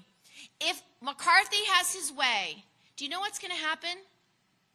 Well, the stock market will crash, and every person who's here, are there any teachers in the house? Are there any teachers in the house? Are there any union members in the house? Our union members, our teachers, our hardworking New Yorkers, your retirement accounts will go down the drain. That is what is going to happen if we do not make good on our debts. He's putting the full faith and credit of the entire American economy at risk. Here's some dollars for you, because this is where it really hits home. It would mean $4.9 billion less coming into our state of New York. Do you know what we did in the last Congress? President Biden passed the biggest, most significant infrastructure bill in the history of America. That bill is paying for all of the investments we've been wanting to make for a long time that Governor Hochul will help make sure are right. Whether it's new roads and new bridges or new sewer systems, whether it's better mass transit or investing in our ports, whether it's investing in our ports or investing in our electric grid. These are the investments that New York needs. All of them are at risk. All right, so that is over at Westchester Community College there in New York. We do know any moment now President Biden will take the stage, and there's a lot of talk, of course, about the debt ceiling and raising it. We do know that President Biden met with House Speaker Kevin McCarthy just yesterday, and they do have another meeting planned for Friday. Let's head to our last 2-minute commercial break of the hour. Don't want to miss any of President Biden's speech. We'll be right back here in just 2 short minutes.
Welcome back here on Live Now from Fox, taking a live look over at Westchester Community College there in New York. Discussion over the debt ceiling, and any moment now we expect that President Biden will be speaking. This comes, of course, ahead of his next conversation later this week with House Speaker Kevin McCarthy about the debt limit, about the debt ceiling here. So let's pop up the audio and listen in live, raw, and unfiltered. To begin accruing the credits necessary to become a science teacher. I could not have chosen a more fulfilling career, the entirety of which I have spent in the wonderfully diverse community of White Plains. In White Plains, the children have always been my why. They are why I love my work, and I am inspired by them daily. I am humbled to be here representing the thousands of educators who provide knowledge, joy, comfort, safety, and stability to so many children. That's why I'm concerned about harmful cuts in the recent House bill. Cuts that would result in teachers losing their jobs and more students in every classroom. These cuts would make it harder for me and my colleagues to educate our students. Forcing these harmful cuts through the threat of default won't help us train our future leaders. Luckily, we have a president who is fighting for us, for teachers, for students, He knows our students are the future of our country. And being married to a fellow educator, he knows that better than most. It is my privilege to introduce to you our President of the United States of America, Joe Biden.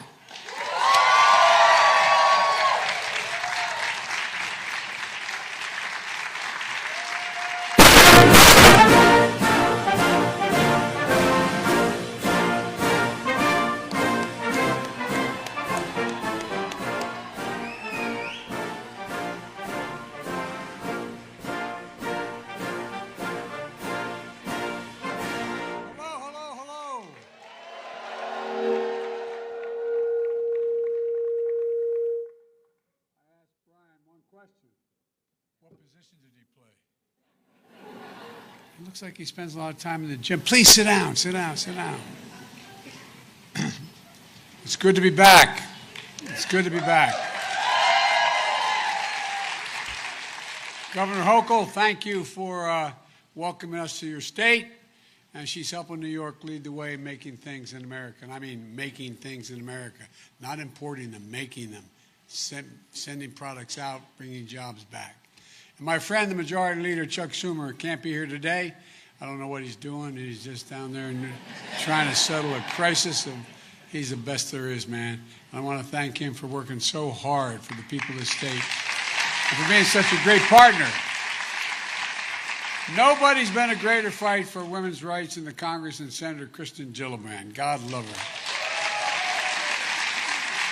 I've been backing everything she's wanted to do for a long time. I tell you what, when she comes in and asks for something, it's easy to just say yes. Don't even start discussing it because you're just going to give in anyway. She's taken on the military and she's a game changer. And it's great to see Representative Jamal Bowman, lifelong educator, champion the next generation. And Republican Congressman Mike Lawler's here as well. Mike's on the other team, but you know what? Mike is the kind of guy that when I was in the Congress, they were the kind of Republican I was used to dealing with. But he's not one of these MAGA Republicans, which I'm going to talk a little bit about. I don't want to get him in trouble by saying anything nice about him or negative about him, but thanks for coming, Mike. Thanks for being here. This is the way we used to do it all the time. And I want to acknowledge all the state and local officials as well. The President, Belinda Miles, thanks for hosting us, and Madam President, my wife teaches full-time at a community college in Northern Virginia, and she's been teaching for a long time. She says two things. One, the community college is the best-kept secret in America. Well, they are. And two, equally as important, any state that out-educates us, any country that out-educates us is going to out-compete us. It's a simple proposition. This is a really important moment. There's a big debate going on in this country about protecting America's hard-earned reputation as the most trusted, reliable nation in the world, and about how we fix the long-term fiscal health of this nation. The debate is with enormous implications for the American economy and, quite frankly, for the world economy. And that's not hyperbole, for the world economy. It's important for the American people to know what's at stake. This isn't just a theoretical debate going on in Washington. The decisions we make are going to have real impact on real people's lives. And that's what I'm here to talk about today. So let me tell you a story about what's going on.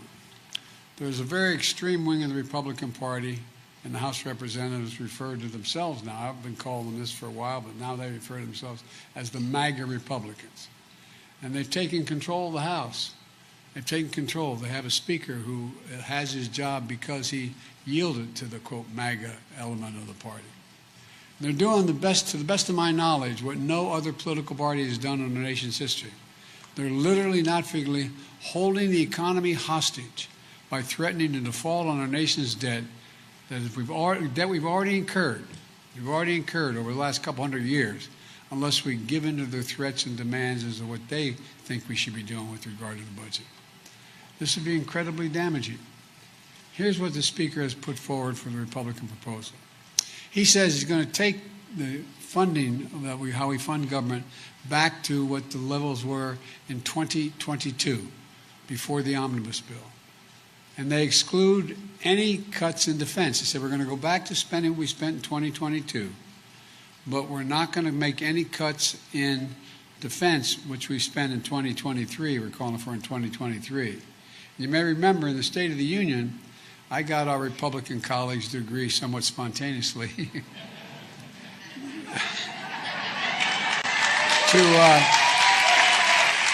to protect Social Security and Medicare from any cuts. Remember I said, now let me get this straight.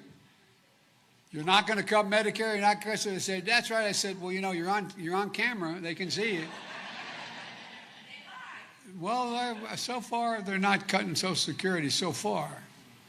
And not only do they rule out any new revenue, they're still determined to make permanent the $2 trillion tax cuts which due to expire, the Trump tax cuts, without paying a penny of it. Now, here's what that leaves us with. It's just basic sort of math. It leaves us with the requirement to cut 22% of everything else in the budget in order to meet the requirements they're demanding that we live at the 2022 budget numbers. The Speaker and the Republicans don't like that I point that out. But that's not my opinion. It's just basic math. And here's what it does. It makes huge cuts in important programs for millions of working and middle-class Americans, programs they count on. According to estimates, the Republican bill would put 21 million people at risk of losing Medicaid, including 2.3 million people here in New York State and 78,000 people right here in Westchester County. It's devastating. It's not right. The Republican plan would cut federal law enforcement officers, 30,000, including 11,000 FBI agents, 2,000 border agents, DEA agents, and so on. They've cut. That's what it's, in order to meet the requirement, they'd have to cut that many law enforcement officers. It risks shutting down 375 air traffic control towers, including 5 right here in New York State, like Westchester County Airport, because we don't have enough personnel. And I've long believed that we have many obligations as a nation, but I've heard me say this before, I apologize for repeating it, but we only have one truly sacred obligation. We have many obligations, one sacred obligation. And that's to equip those we send to war and take care of them and their families when they come home. It's a sacred obligation. For real. And that's why one of the reasons I fought so hard and I was so proud to sign the Bipartisan PACT Act that takes care of millions of veterans who are exposed to toxic materials, that take care of their families as well. My son went to Iraq for a year, was one of the healthiest guys in his outfit, came back with stage 4 glioblastoma, having lived just less than a quarter mile from one of those major burn pits. You saw what happened in the trade towers that went down, what happened to all those firemen, and exposure to toxic chemicals. But under the Republican bill today, they would cut 30 million veterans' health care visits. The way they do that, that's including nearly 2 million health care visits for veterans in New York State, because there's not enough personnel. There's not enough personnel. The difference between the 2022 budget, which they want to get back to, and the 2023 budget is I increased the funding for the Veterans Administration by $22 billion. And the reason I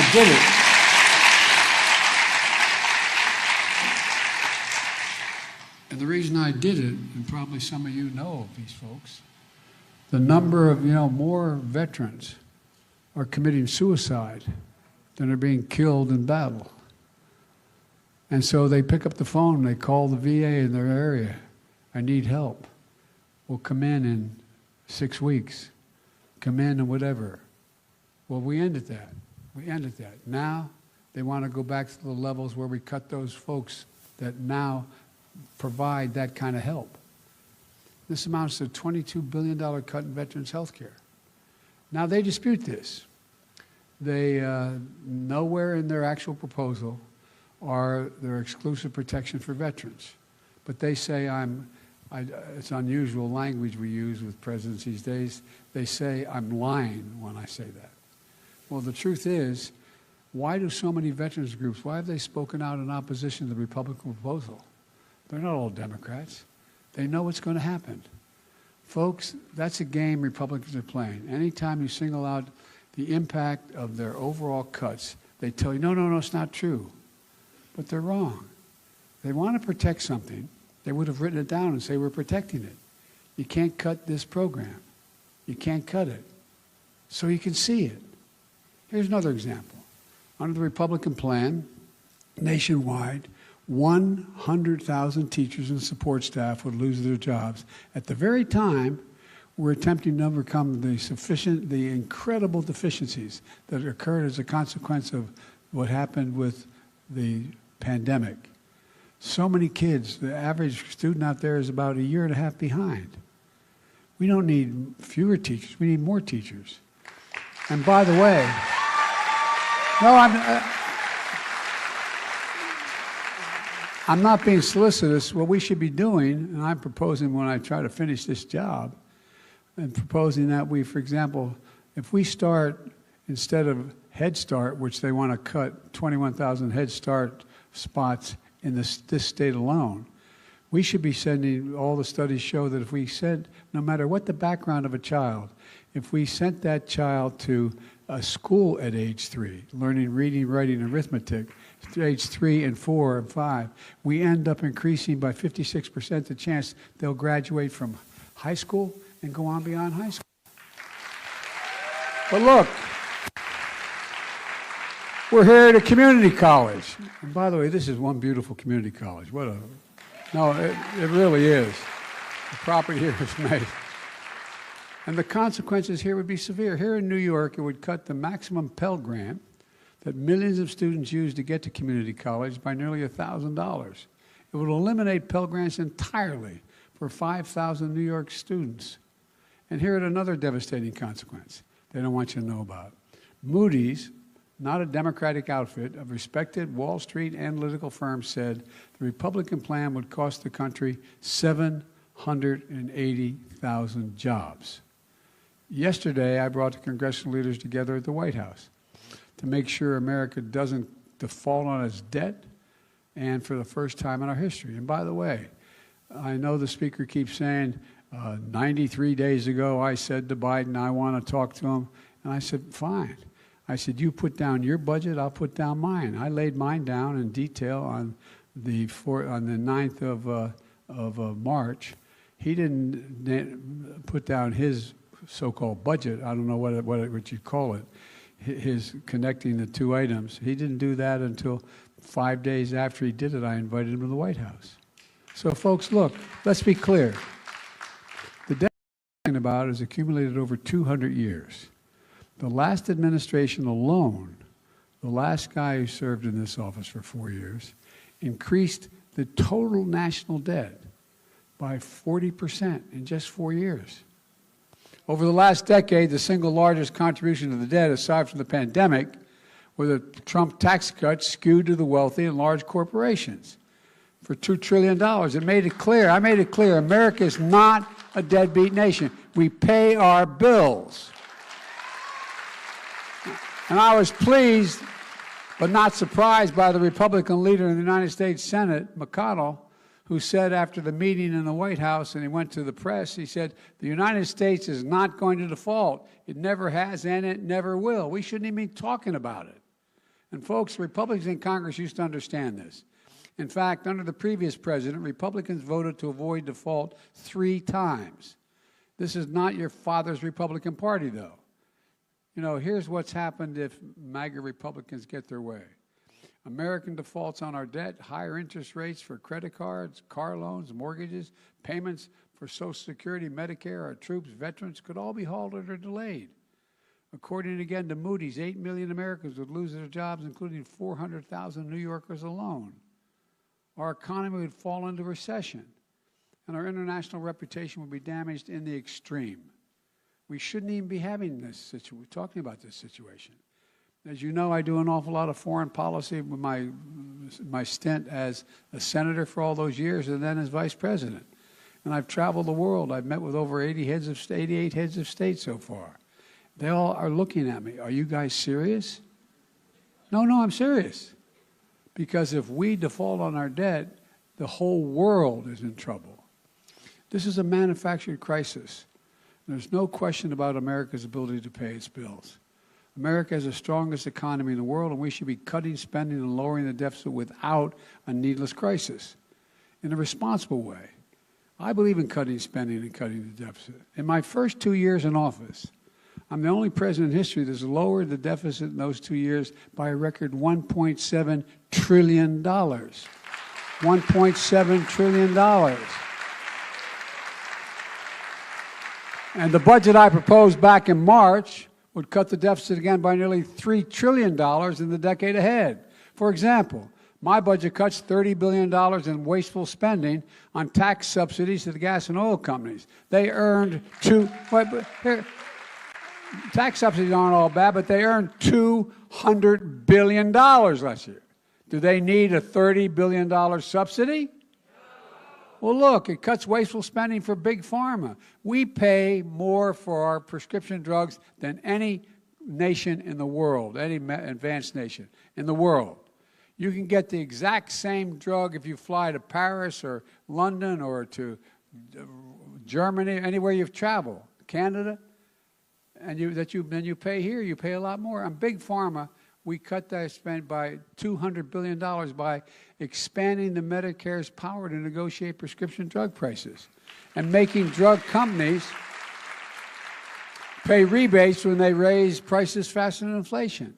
And we've already cut by $160 billion in savings the bill we passed last year, and it has three parts to it, by the way. One part didn't kick in until January 1. We said the price of insulin and other drugs, the price of insulin would be reduced to $35. Let me put this way. How many of you know someone with type 1 or type 2 diabetes? And you know it's needed to keep, they need insulin to keep themselves alive or their children alive or in good health. Well, guess what? The price of insulin went from $400, $500, $600 a month down to $35 a month.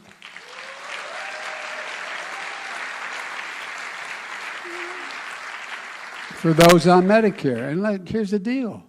It's not just it made it reasonable for people to be able to stay healthy, but it saved the government $160 billion because they're paying less out.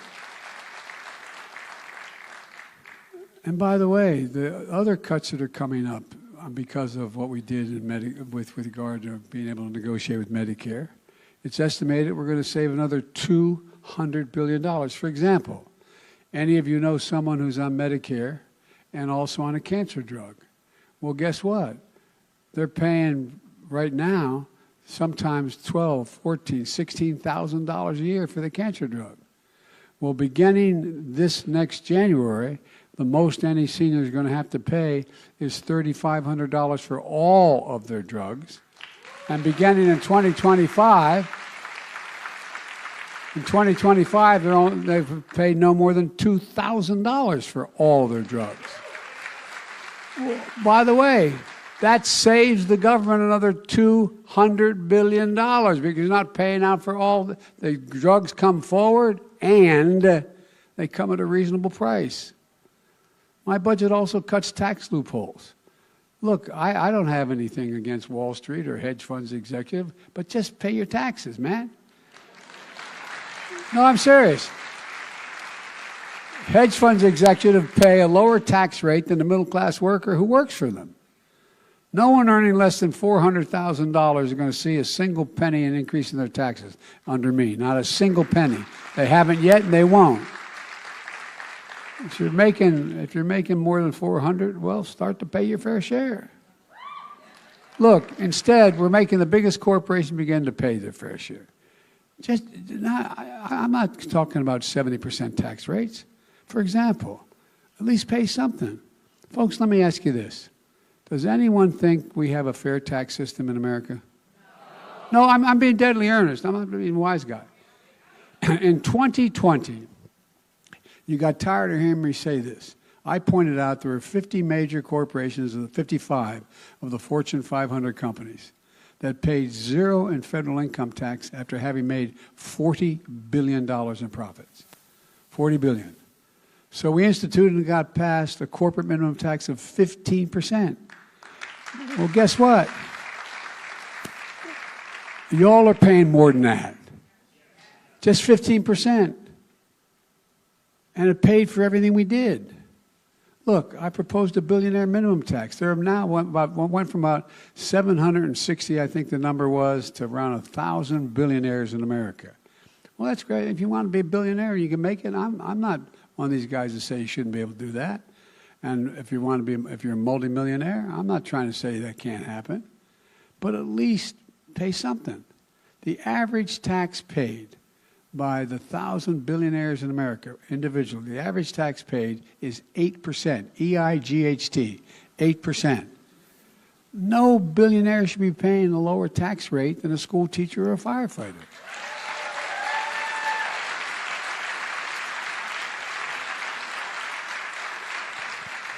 There's nothing radical about this. That's why my budget also fully funds the Internal Revenue Service. You know, and it's kind of interesting. Republicans have been consistent for the last 10 years, cutting the number of IRS agents. I wonder why. So we now have legislation that passed that's in our budget that says we're going to beef up the number of IRS agents to thoroughly look at the taxes of billionaires in America. According to the Congressional Budget Office, a bipartisan office, they estimate that just that alone would raise another $200 billion a year. Larry Summers, who's not what you call a wacko liberal out there, right? Former president of Harvard, he says it's more like...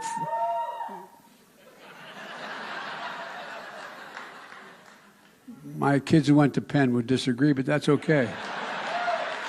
But I went to a great school. I went to a state school. I went to the University of Delaware. But anyway, but all kidding aside, estimates that it would raise another $400 billion a year. And they still wouldn't be paying very much tax relative to their income to begin with. My budget also has some of the strongest anti-fraud proposals ever. You may remember when we had the legislation to help deal with the pandemic, what Trump used to keep doing is cutting the number of inspectors general to be able to find out whether or not this money is actually not being wasted. Well, guess what? Turns out there were several billions of dollars that were being wasted. People were getting money they didn't need or didn't deserve, and they were playing the system. Well, you know, I think that we should have inspectors general again, looking at what, in fact, we're spending and whether it's going where it's supposed to go. It calls for an unprecedented effort to combat identity fraud by tripling anti-fraud strike forces to prosecute pandemic fraudsters and seize back stolen funds. There's billions of dollars in stolen funds that we haven't gotten back yet. It strengthens inspector generals and watchdogs for taxpayers' dollars. It's estimated for every $1 we spend in hiring these folks, it's going to save $10. $10. This debate is about fundamental choices. Would you rather continue a subsidy of $30 billion for big oil or cut $30 billion from veterans? Would you rather cut big pharma or cut health care for Americans? These are real world choices. That's what's at stake, literally. You know, I ran for president to see to it that ordinary folks got an even shake. I was raised in a family that was we weren't poor, typical middle-class family. My dad, we lived in a 3-bedroom split-level home in a housing development it was a nice area. That was when they were developing suburbia with 4 kids and a grandpa living with us. I look back on it and wonder how thin those walls were for my mom and dad, but at any rate.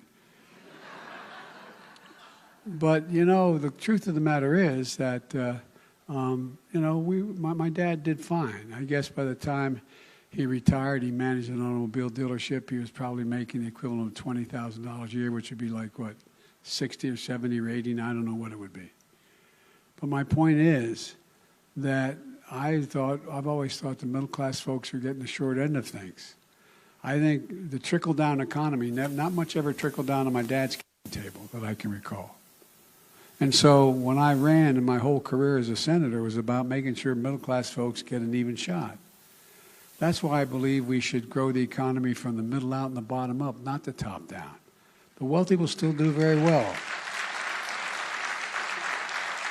Because when the middle class does well, the poor have a ladder up and the wealthy still do very well. And that's fine. We all do well. We've made enormous progress. Just look at what we've done so far. Over the past 2 years, we've created a record 12.7 million new jobs, more than ever in that period of time, including 800,000 manufacturing jobs. Unemployment is at 3.4%, the lowest in 50 years. Black unemployment is at one of its lowest levels. Hispanic unemployment across the board. In part, our policies and the pace of our annual inflation has been coming down for 10 months in a row. We still slowed by 45%. We still have more to do. But, you know, when we're in a position to invest in America, in all of America, the way we do that is we buy American products, we hire American workers. I get to spend a lot of money that Congress passes. So if I have $60 billion to spend, and I'm going to have to put new decks on aircraft carriers, I don't outsource the work. There was a law back in the 30s that said, buy American, buy American. So they have to use American products. They have to go out and make sure that they hire American workers. For a long time, in Democrat and Republican administrations, it was cheaper to go get the cheap labor overseas and bring back the expensive product. No more. Not on my watch. Not on my watch. Instead of importing jobs abroad for cheaper labor and importing product, we're exporting product and buying American workers the opportunity to make a living. Folks, I signed the American Rescue Plan, which sent $27 million to this community college to keep students enrolled and keep this school afloat, help vaccinate our nation, got immediate relief for folks who needed it the most, and got our economy back in track. It didn't have a single solitary Republican vote. Then I signed the bipartisan infrastructure law, which had some Republicans voting for it, to build the roads, the best roads, bridges, airports, water systems, high-speed internet, get rid of all those pipes that are polluting water, et cetera. You know, how can we be the most prosperous economy in the world without having the greatest infrastructure in the world? We used to be ranked #1 in the world in infrastructure. You know what we rank now? 13. 13. Next week, this is Infrastructure Week. Remember all for 4 years in the last guy, we had Infrastructure Week every week? Well, under my predecessor, Infrastructure Week became a punchline. On my watch, we're making infrastructure a decade, a headline. We're already announced over 25,000 projects in 4,500 towns across America. Across Westchester County, it's projects for better water, wastewater, and sewer system, repairing dams, and doing so much more. I signed the CHIPS and Science Act, which I felt very strongly about, to bring back key parts of our supply chain back to America. Remember when we had real trouble when automobiles, Detroit said they had to stop making automobiles? You know, they'd take 3,000 chips. Well, guess what? They were all being made in Asia. And when the pandemic hit, they shut down. So we were in trouble. Folks, these are the small computer chips the size of the end of your little finger. Nearly everything in our lives, from cell phones, automobiles, refrigerators, most sophisticated weapon systems. America invented these chips. We invented them. We made them better. But over time, we went from producing up to 40% of the world's chips to producing only 10%, despite leading the world in research and design. Now we're turning that around. The private sector, I went around the world and at home and I convinced people that they had to invest in building the chip factories here. They call them fabs, F-A-B-S, factories. Investing, guess what? We've got a commitment for investments of $470 billion by American companies home and abroad for manufacturing clean energy, like Micron in Syracuse investing $100 billion over the next 20 years to build semiconductors thanks to the hard work of Chuck Schumer and Governor Hochul. IBM and Poughkeepsie investing $20 billion over the next computer chip. Putting America back in the game and creating thousands of good-paying jobs. Many of these jobs, first of all, the construction takes a lot of jobs. They don't require 4 years degrees when you're in these fabs. You know what the average pay is going to be? Close to $100,000. You don't need a college degree. That's progress. But I know folks are still struggling with inflation. The way I think about it is the way my dad used to talk about it around the kitchen table for real. He'd say, how much are the monthly bills? At the end of the month, you have enough to pay for all your bills and just have a little breathing room left, just a little breathing room. Well, that's why I wrote and signed the Inflation Reduction Act.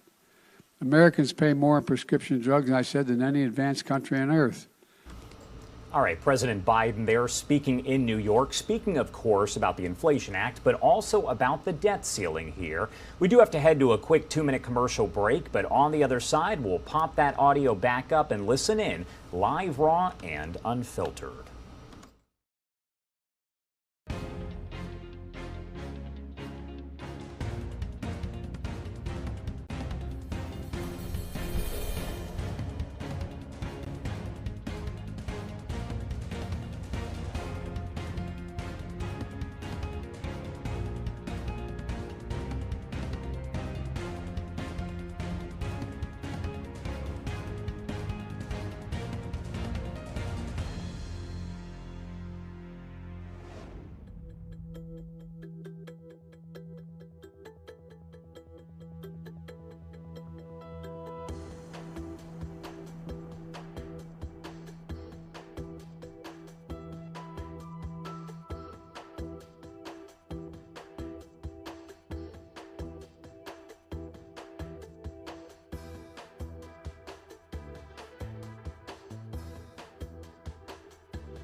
Welcome back here on Live Now from Fox. We continue to follow this breaking news that is coming in right now. You can see folks are gathered around the courthouse there over in Long Island. They are waiting for the exit of Representative George Santos, who has pled not guilty to charges that he embezzled from his campaign. We know that he is being released here on a $500,000 bond, so that is what folks are waiting for him to actually exit the federal court where he did appear for arraignment a short time ago. The New York Republican making headlines in the last few months for fabricating key parts of his life story. In an indictment this morning, the U.S. Attorney Breon Peace said that it, quote, seeks to hold Santos accountable for various alleged fraudulent schemes and brazen misrepresentations. Again, you can see folks are gathered around the federal courthouse after George Santos did plead not guilty and will be released here on a $500,000 bond. I do want to pop the audio back up on President Biden as he is speaking on the debt ceiling, but I'm going to leave this up in a box off to the side so we don't miss anything. The factory that employed 700 people for years shut down and went abroad. Not only did they lose the jobs, they lost their sense of pride. They lost their sense of belonging. How many folks do you know folks in the Midwest who had their kids come up and say, Mom, Dad, I got a good education, but I got to leave. There's no jobs here. No reason to stay. We're bringing jobs back all across America. This is no time to put all this at risk, to threaten a recession, to put at risk millions of jobs, to undermine America's standing in the world. Republican threats are dangerous and they make no sense. Folks, we have to keep going and finish the job. I've long said it's never, ever, ever been a good bet to bet against America. Never. And I can honestly say, as I stand here today, I've never been more optimistic about America's future than I am this very day. Just we have to remember who in God's name we are. We're the United States of America. There is nothing beyond our capacity if we work together. God bless you all, and may God protect our troops. Thank you, thank you, thank you, thank you. We got to fight. We're going to win this fight. Thank you. All right, that right there does wrap up the comments that were made by President Biden. This is happening live, raw, and unfiltered over there in New York. He is speaking about the debt ceiling. He spoke for a good 30 minutes or so and, of course, criticized Republicans as he is expected to meet with House Speaker Kevin McCarthy once again on Friday. Again, I do want to take you out to this live image that we have been tracking all throughout the morning. This is outside the federal courthouse over there on Long Island. You can see folks are gathered around, a lot of media with cameras pointed at the federal courthouse here as they are waiting for George Santos to walk out of the courthouse. We know that U.S. Representative Santos pleaded not guilty moments ago to charges that he embezzled from his campaign, and he will be released here on a $500,000 bond. Santos was arrested on federal criminal charges earlier on today. The New York Republican, of course, has made headlines in the last few months for fabricating key parts of his life story.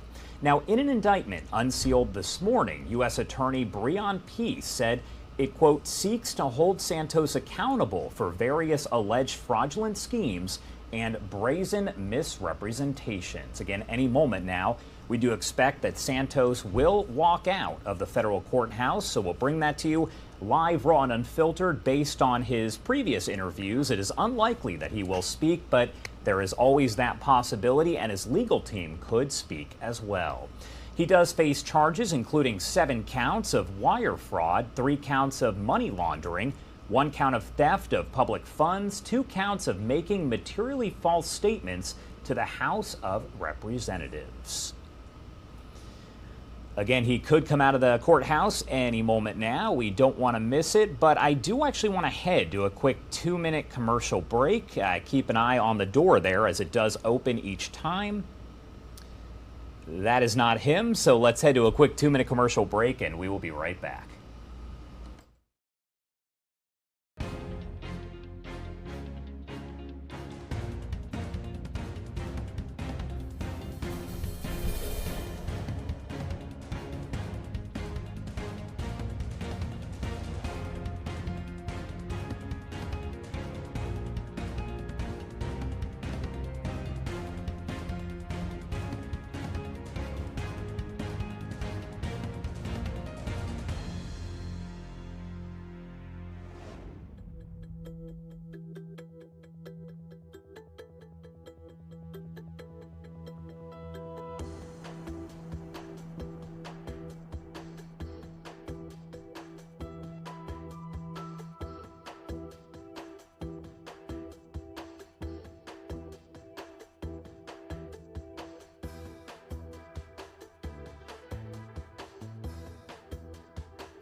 Welcome back in here to Live Now from Fox. I am Andy Mack. A live look there in Long Island, New York, as we're awaiting for George Santos to leave this courthouse after he pleads not guilty to those federal charges. Of course, we're following this very, very closely here on Live Now from Fox. You can see the shot there up close on the doors as he has pled not guilty, according to our Fox sources. I want to put up this tweet right now from Marta Danis as we continue to cover this.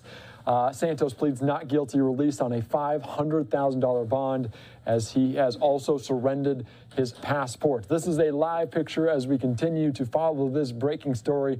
Since yesterday, we heard that he potentially could face federal charges relating to potential fraud and campaign finances. Certainly a lot of embellishments around the curious case of Representative George Santos out of New York. As you can see, this shot there is a lot of people on the ground, a lot of media around these doors as they all await George Santos. Of course, to give you a little bit more information on this, the New York Republican, infamous for his fabrication of his life story, has been indicted on charges that he duped donors, stole from his campaign, and lied to Congress about being a millionaire, all while cheating to collect unemployment benefits he didn't deserve. This, according to prosecutors on Wednesday. The indictment was a reckoning for a web of fraud and deceit, the prosecutors say, overlapped with Santos's fantastical public image as a wealthy businessman.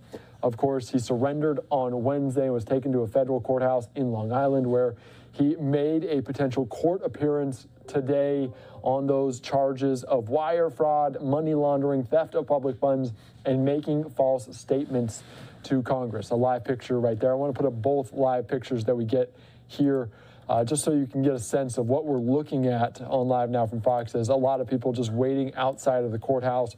Our Fox 5 team doing a great job covering this from all angles as we continue to wait, as he will be released on $500,000 in bond there, also potentially surrendering his passports. This according to our Fox team there on the ground in Long Island. Still no shot yet of George Santos. You can see everyone kind of aware when the door opens. You can see potentially some security coming out. So likely Santos coming out soon as we await this here on Live Now from Fox. You can see just some security there on hand. We saw some police, potentially some Homeland security as well outside of this courthouse. A lot of people know the name George Santos just based on some of these embellishments, based on some of these lies, and now prosecutors moving forward with an indictment and arrest and those charges being filed. We're going to continue on here on Live Now from Fox to give you a little bit more on this. We want to take you out to our Fox 5 team as they continue to cover the story from earlier today. They actually spoke with George Santos yesterday before the charges were filed. He didn't have a comment at the time, but let's take you out to this story from yesterday from our Fox 5, or from this morning, excuse me, from our Fox 5 team to give it a little bit more understanding on what's going on and the impact this has on Congress. Embattled Republican Congressman George Santos is expected to appear in federal court in Central Islip later today to face criminal charges which remain under seal. He told our Jody Goldberg by phone last night that he was on his way back to New York from Washington. He said he had no comment about the charges because they came as news to him. Santos has admitted to fabricating much of his personal and professional background, including having Jewish ancestry, working at Citigroup and Goldman Sachs, graduating from Baruch College, and being a star volleyball player.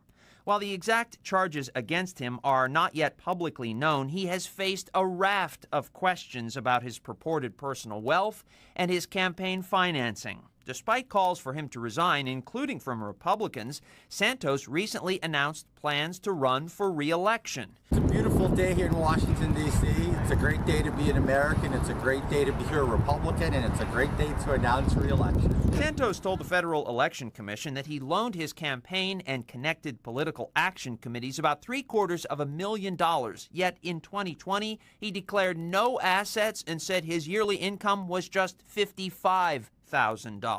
He has not explained how he spent hundreds of thousands of dollars in campaign funds. He listed multiple payments for $199.99, just below the threshold where he must supply receipts. House Speaker Kevin McCarthy cautioned against the rush to judgment. We'll just follow the same pattern we always have, right? If a person is indicted, they're not on committees, they have the right to vote, but they have to go to trial. Even if Santos is convicted of a crime or crimes, he can still serve in the House. But if 2/3 of House members vote to expel him, he would be removed. In America, you're innocent until proven guilty. You were listening to that report there from our Fox 5 team in New York. This was, of course, this morning before those charges were unsealed. What we do know now, as the charges appear along the lines of wire fraud, money laundering, and theft of public funds and making false statements to Congress. So we do know those federal charges now put forth by those prosecutors. As you can see, 2 live shots, live pictures outside of this courthouse there in New York. So they want to bring you back out to it just to see how much media presence is on hand. There is a, in the foreground, certainly some podium. Potentially a lawyer will speak on either side. Potentially we saw the lawyer for George Santos walk in earlier today before this appearance in court. We do know now that he has pled not guilty to those federal charges. And is potentially going to be let out on a $500,000 bond, according to our Fox colleagues Marta Danis and also Chad Pergram, following this from Washington, D.C. very, very closely. Another picture we want to put out right now, still inside, as you can see, some security personnel, some police on hand, making sure everything remains safe, as George Santos will likely be walking through those doors momentarily. The Republican there, the representative out of New York, out of the Long Island District, certainly a lot of calls for his resignation recently over the last few months since being sworn in recently for this new set of Congress. Santos is also accused of lying about his finances on congressional disclosure forms and applying for and receiving unemployment benefits while he's employed as a regional director of an investment firm that was shut down by the government in 2021 over allegations that it was a Ponzi scheme. So 2 pictures we have out of Long Island right now here on Live Now from Fox as we await this moment as security there on hand. A little bit of a shaky shot as they continue to wait, but lots of media on hand here at this courthouse there in Central Islip, New York on Long Island. We're going to continue covering this here on Live Now from Fox and slide away for a quick 2-minute break.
Welcome back into Live and Now from Fox. I'm Andy Mack. 2 live pictures there out of Long Island, New York, as we currently await the departure there of George Santos after pleading not guilty to potential federal charges relating to wire fraud, money laundering, and improper disclosure on congressional forms there. So this is a live picture right here on Live Now from Fox as we continue to watch it and wait to see if Santos will walk out of this courtroom. He's pled not guilty, according to our colleague at Fox, Marta Danis, also Chad Pergram reporting this. He will be released on a $500,000 bond and potentially surrendering those passports. So we're going to continue following this here on Live Now from Fox. I'm not sure exactly when he's going to walk out of this courthouse right there, but we want to continue on here on Live Now from Fox. We're going to take you out to some remarks from Washington, D.C. as Republicans. Mitch McConnell there. They were in the Oval Office recently talking about the debt ceiling with President Biden. I want to take you out to his remarks here as we await the departure of George Santos from New York.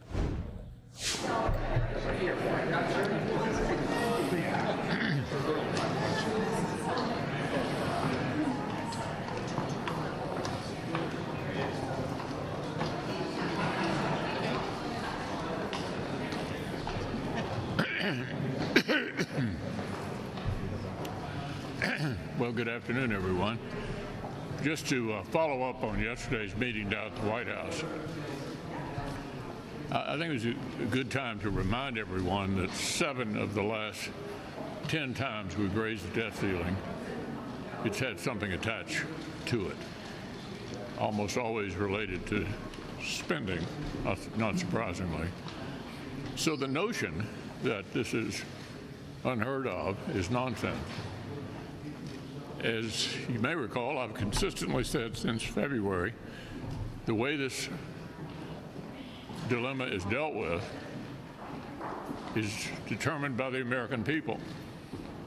They gave us divided government, just like they did in 2019, when I had to tell President Trump something he was not anxious to hear, which that he needed to reach an agreement with Nancy Pelosi on this issue. And you may recall he designated the Secretary of the Treasury, Steve Mnuchin, who negotiated a deal, and Donald Trump and Nancy Pelosi, 2 bitter enemies, entered into a 2-year budget cap and an increase in the debt ceiling. This can be done, and it must be done. America is not going to default.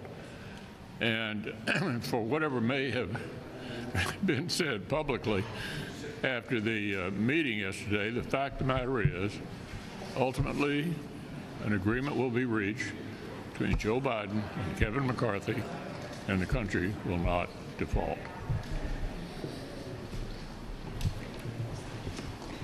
President Biden has overseen the worst crisis at our border in our nation's history. Literally over 5 million people have been apprehended trying to come across the border illegally since he took office, and that doesn't include all the gotaways. Now with Title 42 expiring, you're going to have a major catastrophe that is a crisis entirely of his own making.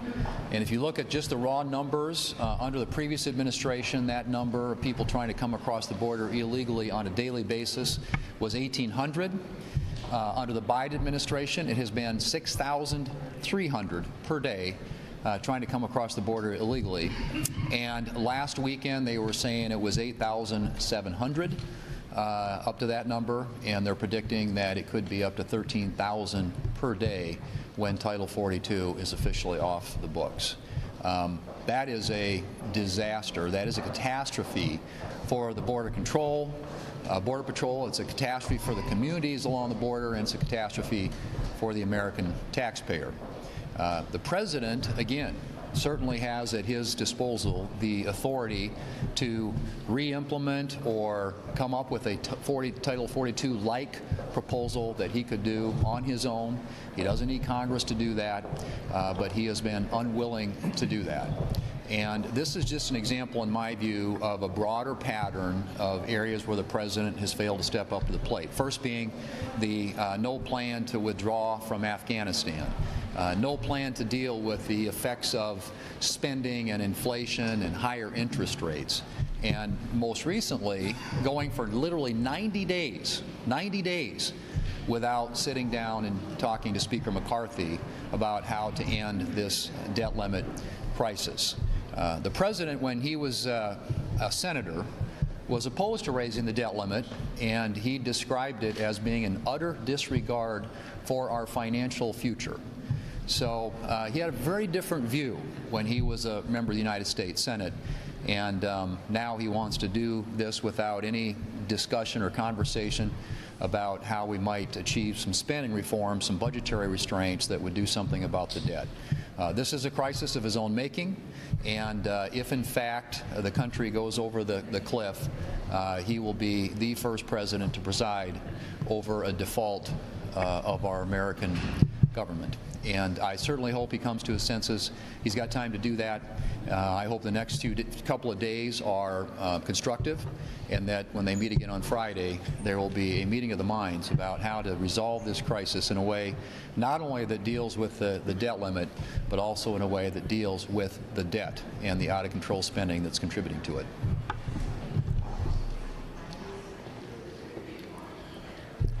We have a dangerous and deadly national security crisis unfolding at our southern border, and the crisis is soon to become a catastrophe. And this has Joe Biden written all over it, because on his first day in office, he started rolling out executive orders that rolled out the red carpet for illegal immigrants to come to the United States, to the point that now 5 million illegal immigrants have come, and yesterday over 10,000, which is the highest number ever. Now, so much of this is orchestrated by criminal cartels. In addition to the very big numbers, we're talking about very bad people who are coming across, including criminals, murderers, gang members. And if you're a drug dealer with Joe Biden in the White House, it has become a dream come true. At the same time, it's become a national nightmare for families who have lost family members to fentanyl. Even in Wyoming, 1,000 miles from our southern border, we've had triple the number of fentanyl deaths since Joe Biden has become president. Look, I've been to the border many times. It is now worse than ever before. And with rolling back Title 42, the president is essentially sending engraved invitations saying, come to America. It's a catastrophe. The caravans are lining up at the border, and it is going to be an invasion like we have never seen in the history of this country. At the same time, the president and his malicious secretary of Homeland Security look straight in the camera, lie to the American people, and do nothing to secure the border of our nation. Astonishingly, on Friday night, the president did a television interview. You're just listening to some GOP senators there hold this weekly press conference as we continue to await the departure there of George Santos. Have not seen him yet, as he has now pled not guilty to federal charges relating to wire fraud and money laundering. We're going to slide away for our final 2-minute break of this hour.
Welcome back into Live Now from Fox. I am Andy Mack. Still 2 live pictures there out of Long Island, New York, after we are continuing to follow this curious case of George Santos, as now he's been there arrested and appeared in court on those federal charges relating to wire fraud, money laundering, and other campaign finance potential violations there. As we continue to follow this here on Live Now from Fox, we have not seen George Santos, as he has likely posted bail at $500,000 and likely surrendered his passports. This according to our Fox reporters Marta Danis and Chad Pergram. So we'll continue to follow this here on Live Now from Fox. Until then, let's get you right back down to Washington, D.C. and hear from GOP senators, Republican senators, talking about the border, talking about the debt ceiling, and also potentially talking about George Santos. Well, I was home over the weekend, and I was able to get to 9 more of Iowa's wonderful counties. And top of mind for all of our folks back home, just in the conversations and the town halls that I had, was, of course, inflation and Washington's spending. And folks, Iowans are very common sense people, and they know that their wallets are shrinking because of what's happening in Washington, D.C. So again, they look to the nation's capital and they see this reckless spending, and all they feel is the impact to their own pocketbooks. And let me tell you, folks, they are not surprised. I am not surprised. None of us should be surprised when we see today that the cost of food and, of course, home cooling and heating, fuel prices, all of that continues to go up. So what we do know, again, being common sense folks, and so many people said it back home, they're like, you know, President Biden just needs to get to the table. He really does need to negotiate. They pointed out that this is the president that on day one said he was going to be the president that brings the parties together. And yet he refuses to actually negotiate, have those discussions with Speaker McCarthy. So Iowans are pretty smart. Just sit down, work it out, Mr. President. Come on, you can do that. So only in Washington, D.C. do we know and look to the future and think we can pay our bills with IOUs. And Iowans know better. They're not being duped. They need the president to work this out with Kevin McCarthy, and we need to focus on reining in our spending. At the same time easing the pressure on Americans' pocketbooks. So let's get to it, Mr. President. Let's bring the parties together. Well, thank you all for being here. And I would say on the heels of Title 42 going away, that's a human tragedy, human trafficking, and as we see the glut of people, it really pulls at your heartstrings as an American, but just as a human being. It's an unmitigated disaster. But I come from a state that has, unfortunately, been very touched by the influx of drugs on the southern border, and particularly the fentanyl issue. As several have already mentioned, just recently, there was a CDC report that came out that said deaths in this country from fentanyl have gone up 279%. You all probably know friends and neighbors, people that you've known, acquaintances who've lost a child, a family member to this an overdose of fentanyl. I certainly can put myself in that category. And what do we see? We see over 10,000 people coming across the border. What's our Border Patrol going to do? They have to meet the challenge of stopping the human immigration into the country, and it takes their eye off the ball of the drugs that are coming through. We know they're coming through Mexico as the ingredients for fentanyl are coming in from China into Mexico and then up into our country, then formed into pills, very deceitful to those folks that are in addiction. They don't know what they're taking a lot of times, and it has tragic outcomes at the same time. So as this is going on, we have a new phenomenon. It's called tranq. It's xylazine. They're mixing xylazine with fentanyl. And it's presenting just a deadly combination and killing people. So if for no other reason, which I can think of about 10,000 yesterday, for no other reason to get a hold of the border crisis and to make sure that the president is facing this, to stop this illicit drug trafficking that's killing Americans everywhere in this country. That, to me, is a driving force for the president to get on the ball in his administration to find a better way.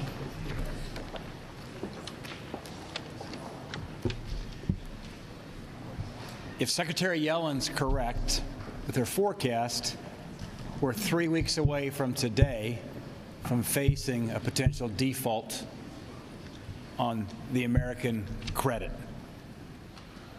A default would throw financial markets, not only the United States, into turmoil, but the global markets as well. When banks at this time in our history are already concerned about stability, when banks are having to fight the sudden increase in interest rates, and what that's meaning right now in terms of ensuring they keep their balance sheets in good shape and liquidity. So where are we at this moment in history? I'm proud of Speaker McCarthy, who didn't take a look at this looming crisis and say we're going to wait until we get up to the edge of the cliff and do nothing. He pulled Republicans together in the House and passed a responsible bill that lifts the debt ceiling in exchange for some spending restraints and reforms to the way the government spends money. 65% of the American people in a Harvard-Harris poll are on the side of that principle. You can't raise the debt ceiling without having some sort of responsible spending and budget reforms put in place. The president and the Democrats are in the minority as it relates to the public opinion in this country. He's playing a very, very dangerous game. And the fact that he literally shut Kevin McCarthy out for 90 days, kind of hoping he may back Washington, D.C. into a crisis and perhaps get his way, is irresponsible. It's reckless. The adult in the room has been Speaker McCarthy and the House Republicans. It's childish to not negotiate. It's irresponsible not to negotiate. Failure to do so could push the United States and the global markets into a place we've never been before and hope to never go. Leader McConnell. Yeah, Chad. Thank you. Good afternoon. Help me understand something. Your CRS says that there was a default during the War of 1812. Depending on who you talk to, there were defaults in the 1970s here. You say this has never happened before. But explain in detail why you're so convinced that they would not fault. Now, what do you know, or is this just a feel thing based on, for the most part, history? Well, the history of this issue is that the negotiating partners understand default is not an option. And that's why we always ultimately settle on some agreement. That has happened every time in the past, and it will happen again this time. The agreement is made by those who have political power. Those are given by elections. We have divided government. There has to be an agreement between the Speaker and the President, and there will be. And the sooner they get started talking directly or through their designees, the sooner we'll get an outcome. Leader McConnell, do you accept as legitimate the verdict in New York finding that Donald Trump was liable for sexual abuse and defamation? That's about presidential politics, and that'll all be settled in the primaries next year. What about the verdict itself, the merits of the verdict? It's all, I don't have any observations about it. The American people are going to have to decide, particularly Republicans and Democrats, who they want to run for president next year. McConnell, you've always been a staunch supporter of the military. I wonder what you made of General Austin is out today with really stern warnings about readiness, also talking about profound confusion and disturbance for service. You're just listening in there to those remarks from the Speaker, or for the Mitch McConnell, the Republican there from Kentucky. I'm Andy Mack here on Live Now from Fox. We want to continue our coverage as Representative George Santos pleading not guilty to federal charges, potentially seeing some activity on the ground in Long Island. You can see some movement here as people potentially walking out, potentially some protesters, but also potentially George Santos or his lawyer. You can see just still a group of reporters to the left there, but still people waiting at the doors as well as we continue to follow this major story. As a representative from New York has pled not guilty to federal charges relating there as we continue to wire fraud, money laundering, and theft of public funds. Our other camera shot right here at the door there, as you can see some reporters walking by as they're waiting. You can see some security on hand as well. George Santos, that was not him as he walked out, but potentially there is George Santos leaving the building in Long Island, New York, as he has pled not guilty to federal charges. Now a group is swarming him. Let's listen in to potentially what he has to say here on Live Now from Fox. Podium. We have a podium.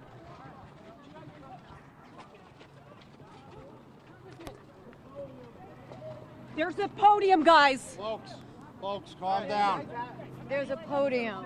There is a podium over there for you. Can you please go to it? Exactly. Let's go, podium, guys. You can see not really getting close enough to George Santos and also mentioning that there is a podium. He might step up to the microphone, but certainly getting a lot of questions. It doesn't look like he has said quite anything yet. Let's just continue to listen in to this moment here on Live Now from Fox. So now he's talking. No.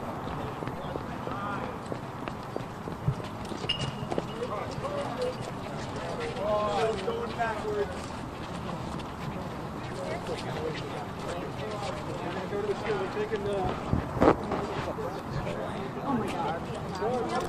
You can see just the swarm of people, the mass of people there around George Santos as he potentially could step to the podium and make some remarks. I don't know how likely that is, as you can just see the amount of cameras there also on the ground from a different angle here as we have this covered from a variety of cameras there on the ground, but potentially going to the podium. I'm going to move this shot one more time back up here. It doesn't look like George Santos answering any questions as he's being led away there with some security, some police on hand as the representative out of New York, the Republican infamous for fabricating his life story, has been indicted on charges that he duped donors, stole from his campaign, and lied to Congress. Let's just continue to listen in live, raw, and unfiltered.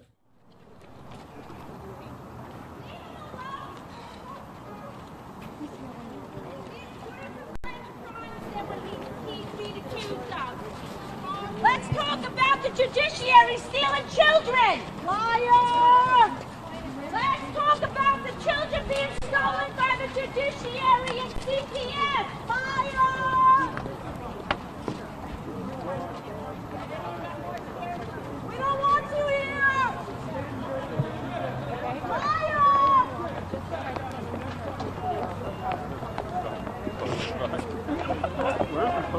It's over there to the left, see?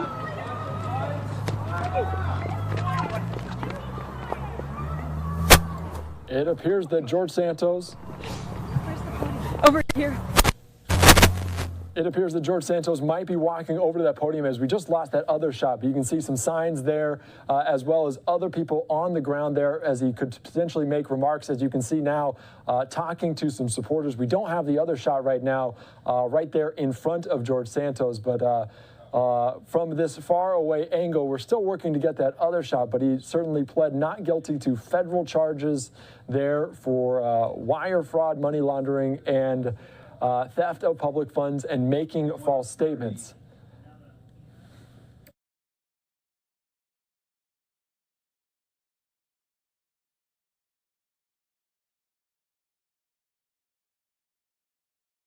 Still working to get a different shot here as they're working on the shot from far away. So let's just continue to try to listen in here on Live Now. We talk all the time. Let's get to the podium, make some space, and then go. Let's go, guys. Come on, guys. Back it off. Back it off, guys. Let's go. He wants to get to the podium.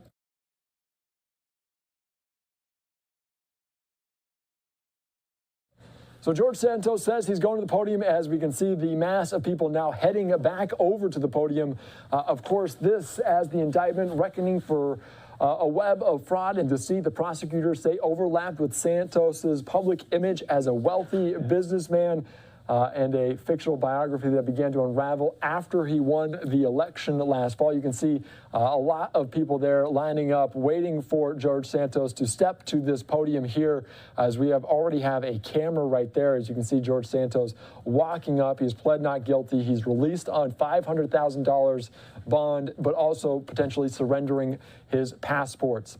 Let's just listen in to this on Live Now from Fox. All right, we made it here. Look at this. All right, so I know you all have questions. Come a little closer. Come a little closer. I know you all have questions. I know that everybody's been waiting for the moment for me to come out and talk to you guys. Look, this is the beginning of the ability for me to address and defend myself. We have an indictment. We have the information that the government wants to come after me on, and I'm going to comply. I've been complying throughout this entire process. I have no desire not to comply at this point. They've been gracious in there. Now I'm going to have to go and fight to defend myself. The reality is it's a witch hunt, because it makes no sense that in 4 months, 5 months, I'm indicted. You have Joe Biden's entire family receiving deposits from nine family members receiving money from foreign destinations into their bank accounts. It's been years of exposing. A lot of you here have reported on them, and yet no investigation is launched into them. I'm going to fight. I'm getting back to that. I'm going to fight my battle. I'm going to deliver. I'm going to fight the witch hunt. I'm going to take care of clearing my name, and I look forward to doing that. Now, hold on. What do you say to that? I would like the opportunity for some of you guys to ask some questions in an orderly fashion, and we'll start right here. Go ahead, Rachel. Why would you apply for unemployment benefits when you had a job making $120,000 a year? Rachel, this is part of my defense. This is inaccurate information, and I will get to clear my name on this. During the pandemic, it wasn't very clear. I don't understand where the government's getting their information, but I will present my facts. Prosecutors say that you got over $20,000 in unemployment benefits, sir. How is that acceptable? Ma'am, like I said, my employment was changed during the time. I don't understand where the government's coming from. I'll present my defense to that. I gave you two. Go ahead. What evidence do you have that they don't have? Because it's extensive. I have plenty of evidence that we will now be sharing with the government in this case to make sure that I can defend my innocence. Are you planning on running for re-election? Yes, I am. And why should anybody believe you now? Well, like I said, I will prove myself innocent, and then we'll move from there. And re-election is a very far time away from now. The $750,000. I'm sorry. Go ahead. I'm sorry for blocking the $750,000. They said that you reported that wrongly. Do you have any comment to that? Well, like I said, I will be giving them all. We'll be delivering all the finances of my company. I'm delivering all my finances to them to dispel their accusation against me. And again, you will not resign. I will not resign. Congressman, did you take campaign donations and use that money to buy expensive suits? No, I did not. Do you think you'll win re-election? That's not up for me to know. Elections are very tricky, and it's up to the people. I trust them to decide what's best for them. Congressman, you've admitted to lying in the past. What do you think will make people believe you this time around? Well, look, like I said, I've asked many times. I want to be judged by the work I do in the body, and I stay committed to that. Mr. Sanders, are you headed to Washington now? Yes, I am. I have to go back and vote. Tomorrow we have one of those consequential votes in this Congress, which is a border bill, and I'm very looking forward to being there to vote on it. Right now. Well, I'm not going to address just the Speaker. I'll address leadership. I appreciate everybody's patience with my presence in Congress. As you know, the media has its ways of doing things, and I respect you guys. I've maintained good rapport with a lot of you guys. I've spoken with a lot of you guys, and I have the intention to continuing that open door. Some of you who are from the Hill know how to find me. Some of you here from the district don't have a hard time finding me. It's about keeping in line of communication. So I appreciate leadership for being patient at this time and for allowing the process to play out. I think this is about innocent until proven guilty. This starts. I have my right to fight to prove my innocence, as the government has the right to fight to try to find me guilty in whatever charges they Why want. haven't you showed any documents to prove your innocence until now? Because you're being accused for a long time. Well, because the media is not jury or the judge, so I will present that to the jurist and to the judge in this courthouse. And to the Congress. Well, if Congress requests it, I will present it to them as well. So are you volunteering for trial? You won't negotiate a plea? I'm feeling, look, it's hard. Thank you. I'm addressing one of your colleagues here. I don't want to give the back of. So, as usual, Jody, I do my best to be a positive person. Life is already as bad as it gets out there. So I'm fine. You believe I'm good. you're innocent? I believe I'm innocent. Yes, How I do. can George? So many investigations and Well, look, the way I look at it, I'll be a chairman of a committee in a couple of years if you just look at the standards of Congress. Look at the Senate.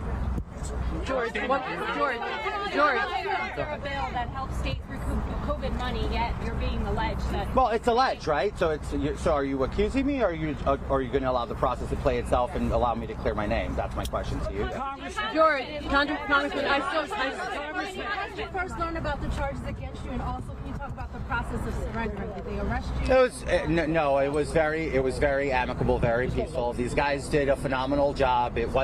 We clearly came right under your noses, and you didn't see us come in today. And now we're leaving. Obviously, we're addressing you guys. Had all the intention of the world to be out here with you guys. I'm going to keep fighting. I'm going to keep fighting for what I believe in. I'm going to keep fighting to represent my district. I'm going to keep fighting to deliver results. And now I have to keep fighting to deliver, to defend my innocence. And I'm going to do that. Governor Hochul today said you should resign and put your district out of its misery. Will you do that? Governor Hochul is entitled to her opinion. I don't represent her. She is not my constituent. So. I saw your face in court today, Congressman. I saw your face in court today. I saw your face. You looked. I'm going to stand. Go ahead. You looked pretty stressed.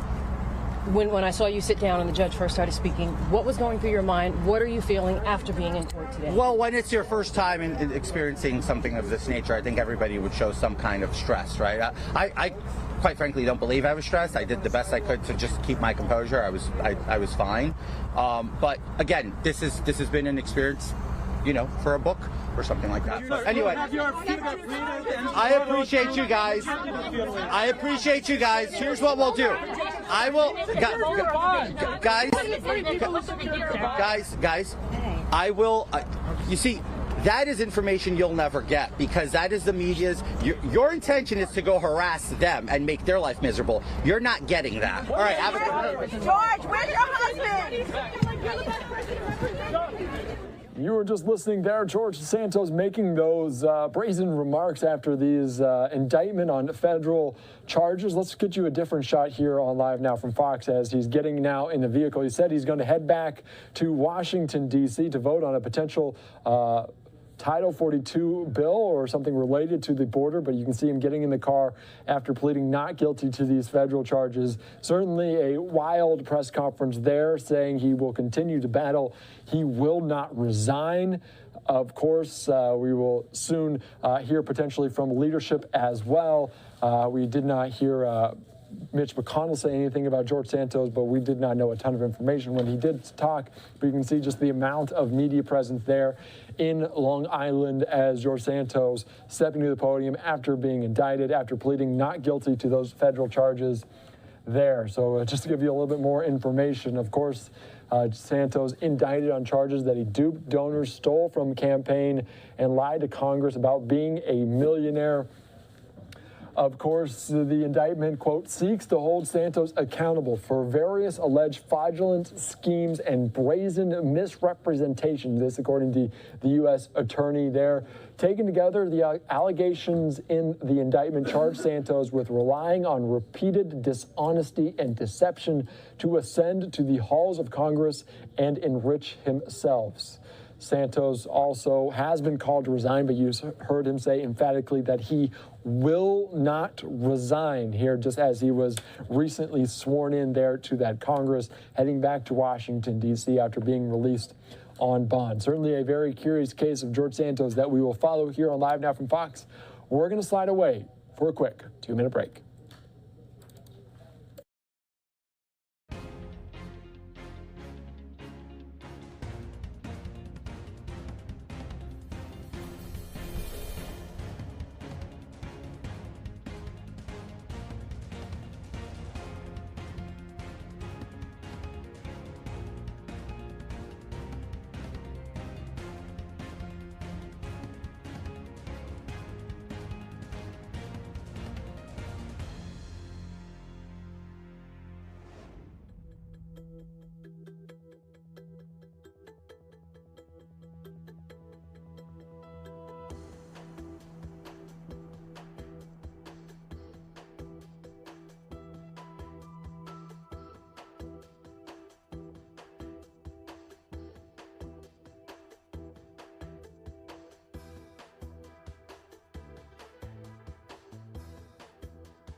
Welcome back into Live Now from Fox. I am Andy Mack. Thank you so much for joining us as we continue on covering all of the top headlines on this day. Certainly there's a live picture there from Central Islip in Long Island, New York, after just hearing from George Santos there saying he will not resign after the indictment on those federal charges of fraud. We will continue to follow that here on Live Now from Fox. Back down in Washington, D.C., though, a big debate after yesterday's high-stakes meeting on averting a debt default. President Biden and leaders from both parties are still at odds. Fox Business correspondent Grady Trimble has more from Capitol Hill. The United States is not going to default. Never has, and it never will. Strong words from President Biden after his meeting with congressional leaders on Tuesday. They didn't reach a deal to lift the debt ceiling, but that's no surprise. The two sides will meet again on Friday, with President Biden saying, quote, everything is on the table except a debt default. But the White House is still refusing to negotiate with Republicans on spending cuts, a move the GOP claims is dividing Democrats on Capitol Hill. I'm talking to Democrats in the House who are pushing the administration to move, and I have a feeling he's going to be coming to the table very soon. And time is running out. The government is expected to run out of money by the end of the month. Republicans still insisting on deep spending cuts, including returning federal spending to 2022 levels and capping future spending at 1% per year. This is an extraordinary opportunity for us to solve two problems at once, and I just don't understand why President Biden will not see it like that. But Majority Leader Chuck Schumer has made it clear the Republican bill has no chance of passing in the Senate. And most Democrats say they're looking to solve this crisis with a clean bill, raising the debt ceiling with no preconditions. Right now, in terms of even using the debt ceiling as a chip to pursue cuts is not something that we should open a door to. President Biden says staffers from the White House and the Speaker's office will meet every day until a deal is reached. On Capitol Hill, Grady Trimble, Fox Business. Thank you so much for that. Of course, we will potentially have those lawmakers meet in the Oval Office once more as President Biden there likely to talk with Speaker McCarthy, Mitch McConnell, Hakeem Jeffries, and Chuck Schumer on this debt ceiling. As we continue on covering all the top stories, I also want to take you down to the U.S.-Mexico border as the countdown is on for the expiration of Title 42. The Biden administration says it has plans in place to deal with a surge of migrant crossings. For more on this, we take you out to Fox News correspondent Caroline Shively with more. The White House is bracing for a rush of migrants into border towns as a pandemic policy comes to an end. We're doing all we can. The answer is it remains to be seen. The Biden administration warning of stiff penalties for migrants illegally crossing into the U.S. after Title 42 expires on Thursday. Officials say they expect to see more than 10,000 come into the country each day. At the same time, we are clear-eyed about the challenges we are likely to face in the days and weeks ahead, which have the potential to be very difficult. Last week, the White House announced the deployment of 1,500 troops to the southern border. Thousands of National Guard members are already in the area, helping to monitor and detect illegal crossings. But some border agents say not enough is being done, and they fear it could make a humanitarian crisis in the region even worse. Once we hit 5,000 people, we don't have the resources to deal with it. It goes up to 16,000, and the cartels are going to completely control our southwest border. On Tuesday, federal agents handed out flyers outside Sacred Heart Church here in El Paso, Texas, urging undocumented migrants to turn themselves in to Border Patrol. Volunteers preparing to assist more in the coming days. They're my loves, they're my family, my cousins, my sisters, my brothers, and they need help right now. According to Border Patrol, nearly 1.6 million asylum seekers are now waiting for hearings in the U.S. In El Paso, Texas, I'm Caroline Shively, Fox News.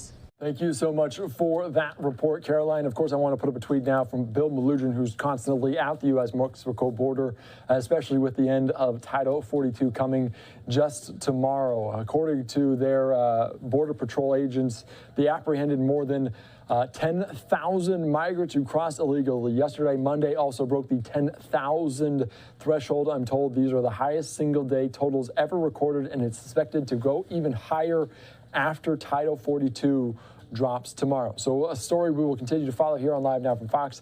Until then, let's take you right back down to the border. Texas National Guard members were holding some remarks talking about the crisis at the border and the plans in place following Title 42. Let's listen into this on Live Now from Fox. Barker. I can give that to you afterwards along with his rank again. We're here to talk about Operation Lone Star as a whole and what you just witnessed out here and anything about the Brownsville area. He's going to do an opening statement and let you know where we're at on the mission and what's going on. And then after that, we will do a Q&A, okay? But I'm going to limit it maybe to 5 to 7 questions, so have them ready if you need to. Sir, the floor is yours. Thank you. Well, good morning. It's very nice to have you with us here in the RGV. Again, I'm Brigadier General Matt Barker. I am the commander of Joint Task Force Lone Star, which is the military component of Operation Lone Star, which is the state of Texas border security effort. So I have thousands of soldiers, airmen, and Texas state guardsmen deployed along 1,254 miles of contiguous international boundary, maintaining safety, protecting lives and property, and most of that we are in support of the Texas Department of Public Safety. They're our partners out here. So as the Major alluded to,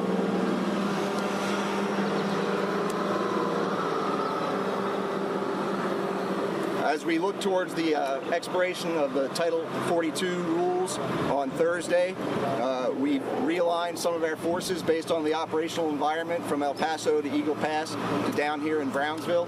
There has been a lot of activity in the migrant camps across from us over the past few weeks. So as you saw earlier in the week, to bolster our forces down here, we've done some redeployments.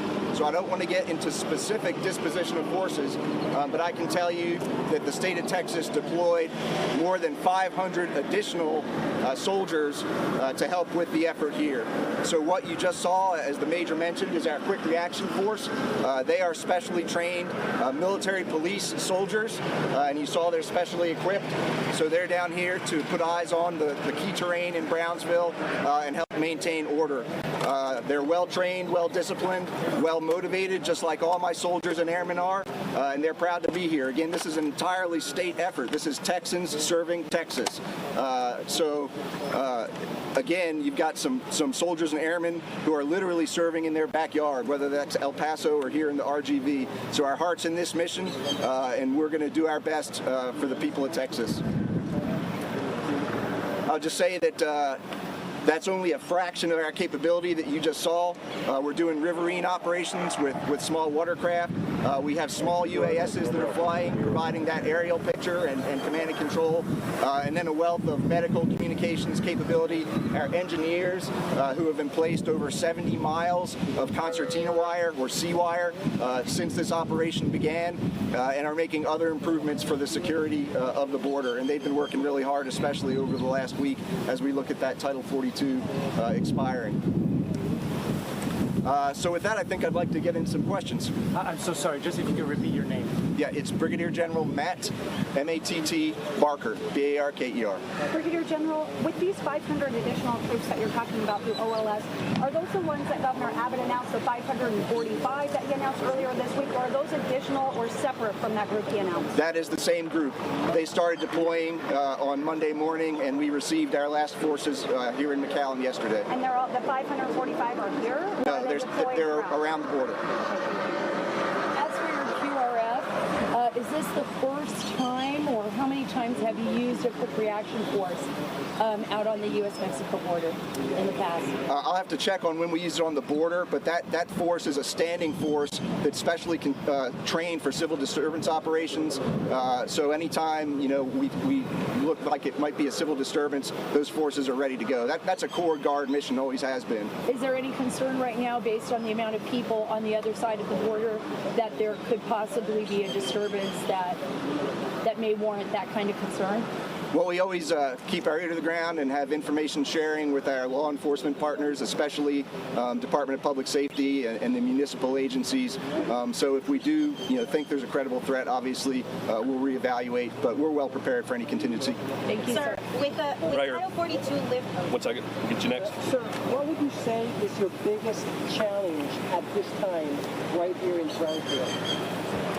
I would say just the volume of the problem, as we've discussed, it's been growing, and you've seen some of the totals as opposed to what we've seen historically, and that's why we're taking proactive measures with barriers and with additional forces to explain that migrants should go to the port of entry and not do this dangerous crossing in these other ways.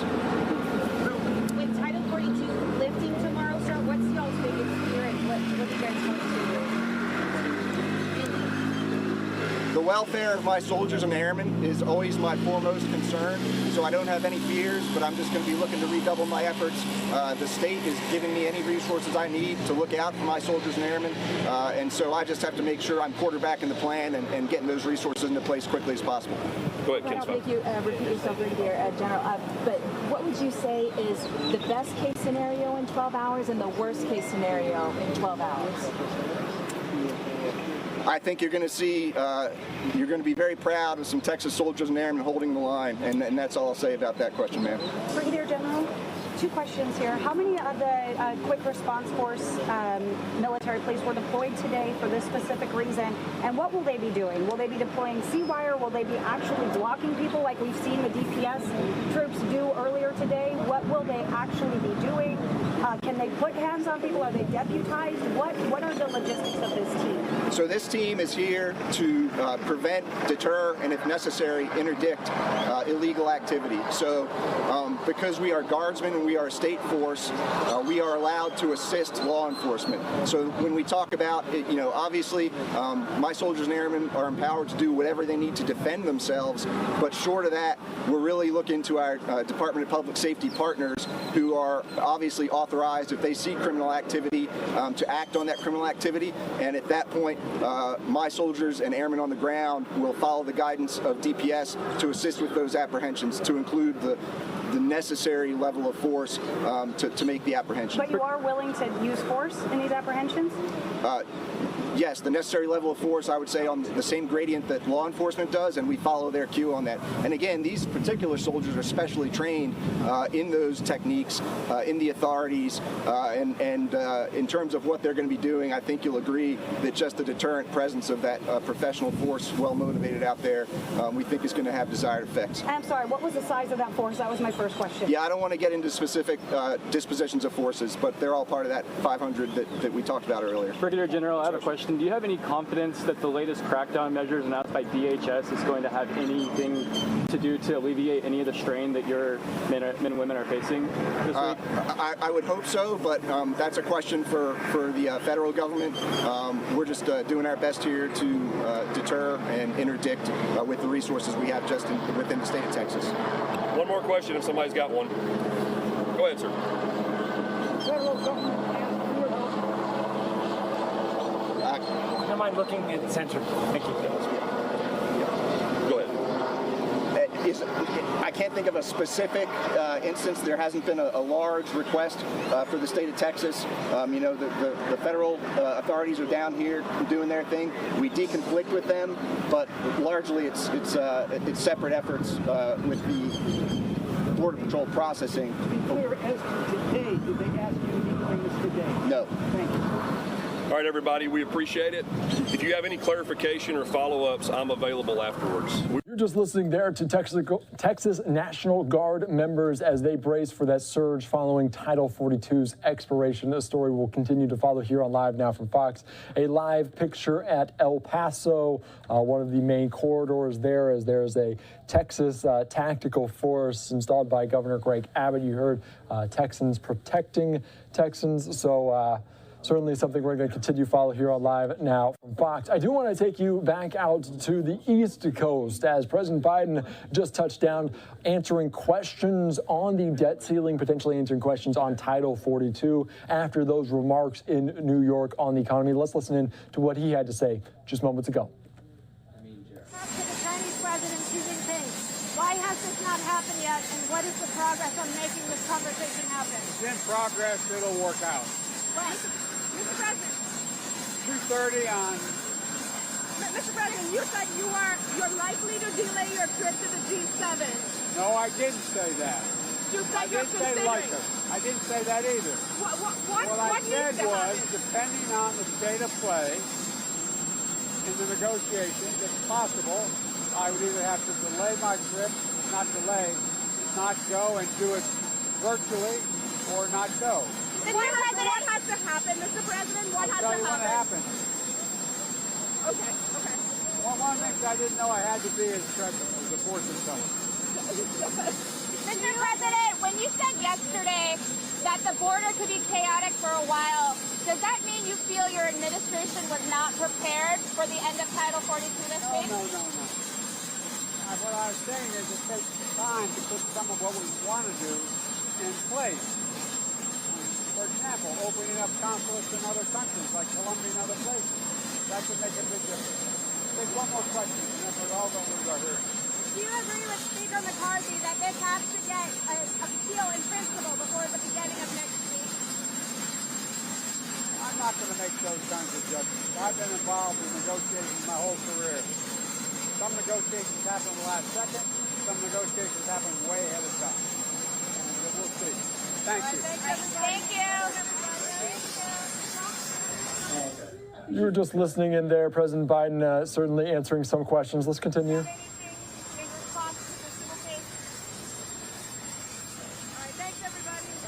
You're continuing to listen there. President Biden answering quite a few questions there on China, on Title 42, and on the debt ceiling as he just made remarks in New York City on the way back. We're going to slide away for a quick 2-minute break.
Well, welcome back into Live Now from Fox. A live look there in El Paso as the countdown continues until the expiration of Title 42. We just heard from Texas National Guard members. I now want to take you out to the Secretary Alejandro Mayorkas as he's discussing Title 42 and the plans in place. Let's listen into these remarks on Live Now from Fox.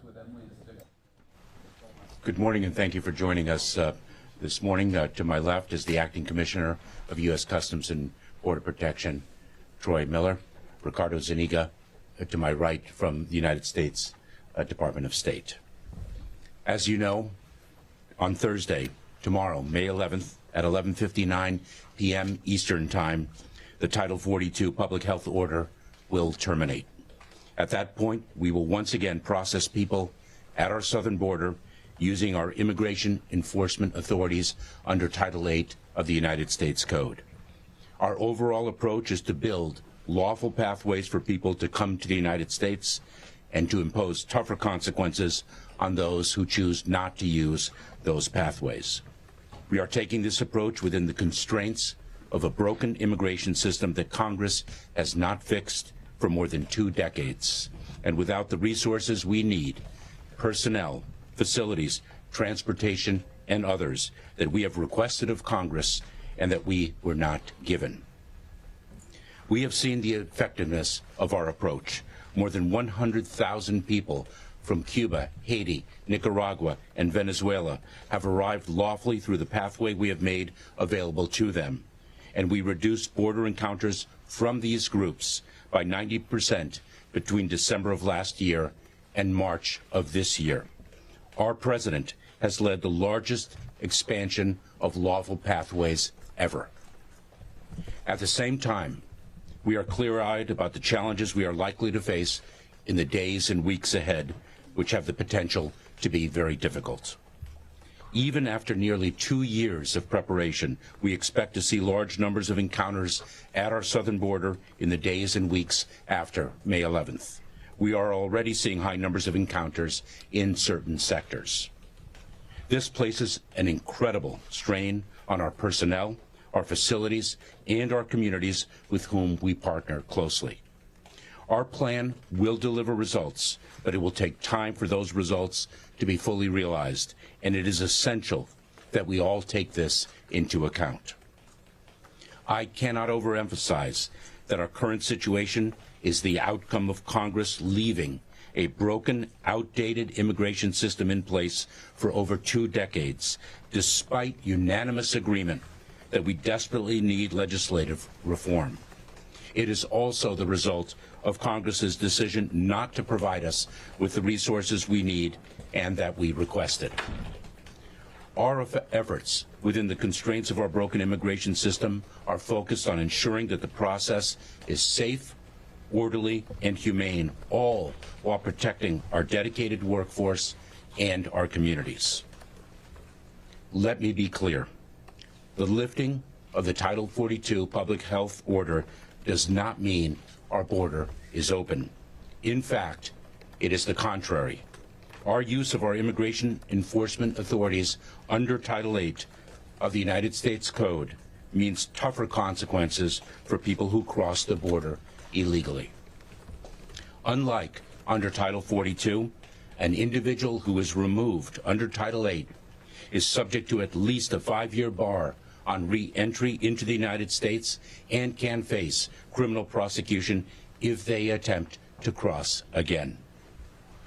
Smugglers have long been hard at work spreading false information that the border will be open after May 11th. It will not be. They are lying. To people who are thinking of making the journey to our southern border, know this. The smugglers care only about profit, not people. They do not care about you or your well-being. Do not believe their lies. Do not risk your life and your life savings only to be removed from the United States if and when you arrive here. Today, we are beginning a new digital advertising campaign in Central and South America to counter the lies of the smugglers with accurate information about U.S. immigration laws. This campaign adds to our extensive ongoing communications efforts in the region. As you can see by the images before us of removal flights and encounters with our Border Patrol agents, we are making it very clear that our border is not open, that crossing irregularly is against the law, and that those who are not eligible for relief will be quickly returned. Do not listen to the lies of the smugglers. This is what will happen to you. You will be returned. Today, alongside the Department of Justice, we are finalizing a new rule to encourage individuals to use available, lawful, safe, and orderly pathways to enter the United States. The rule presumes that those who do not use lawful pathways to enter the United States are ineligible for asylum. It allows the United States, it allows us to remove individuals who do not establish a reasonable fear of persecution in the country of removal. Non-citizens can rebut this presumption only in very limited circumstances. For example, if they have used our lawful pathways or sought asylum or protection in another country through which they have traveled and were denied. This rule goes into effect once the Title 42 public health order terminates tomorrow, on Thursday at 11:59 p.m. Eastern Time. What I have just described are only a few elements of an expansive effort that began in 2021 to prepare for this transition from the Title 42 Public Health Authority to our tougher immigration enforcement authorities. In addition to obtaining the first increase in Border Patrol agent hiring in over a decade, the first in over a decade, we are in the process of surging personnel to the border, including more than 1,400 DHS personnel, 1,000 processing coordinators, and an additional 1,500 Department of Defense personnel. All of these individuals will allow our law enforcement officers to stay in the field and focus on their critical mission. We are delivering on tougher consequences for unlawful entry, including the return, removal, and expulsion of more than 665,000 people during the first half of this fiscal year. We are conducting dozens of removal flights per week, and we continue to increase our removal flight capability. We are increasing our efficiency and reducing processing times at the border. We launched the CBP One app, which in its first 4 months helped 83,000 individuals schedule an appointment at a port of entry, and we are taking steps to expand available appointments. We bolster the capacity of local governments and NGOs.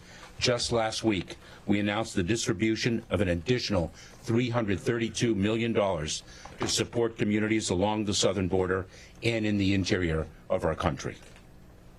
We are leading an unprecedented law enforcement disruption campaign that has led to the arrest of nearly 10,000 smugglers who profit from vulnerable immigrants.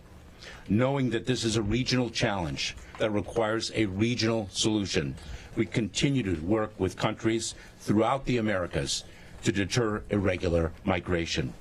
This includes a coordinated campaign with Colombia and Panama to prevent individuals from following ruthless smugglers into the very dangerous Darien.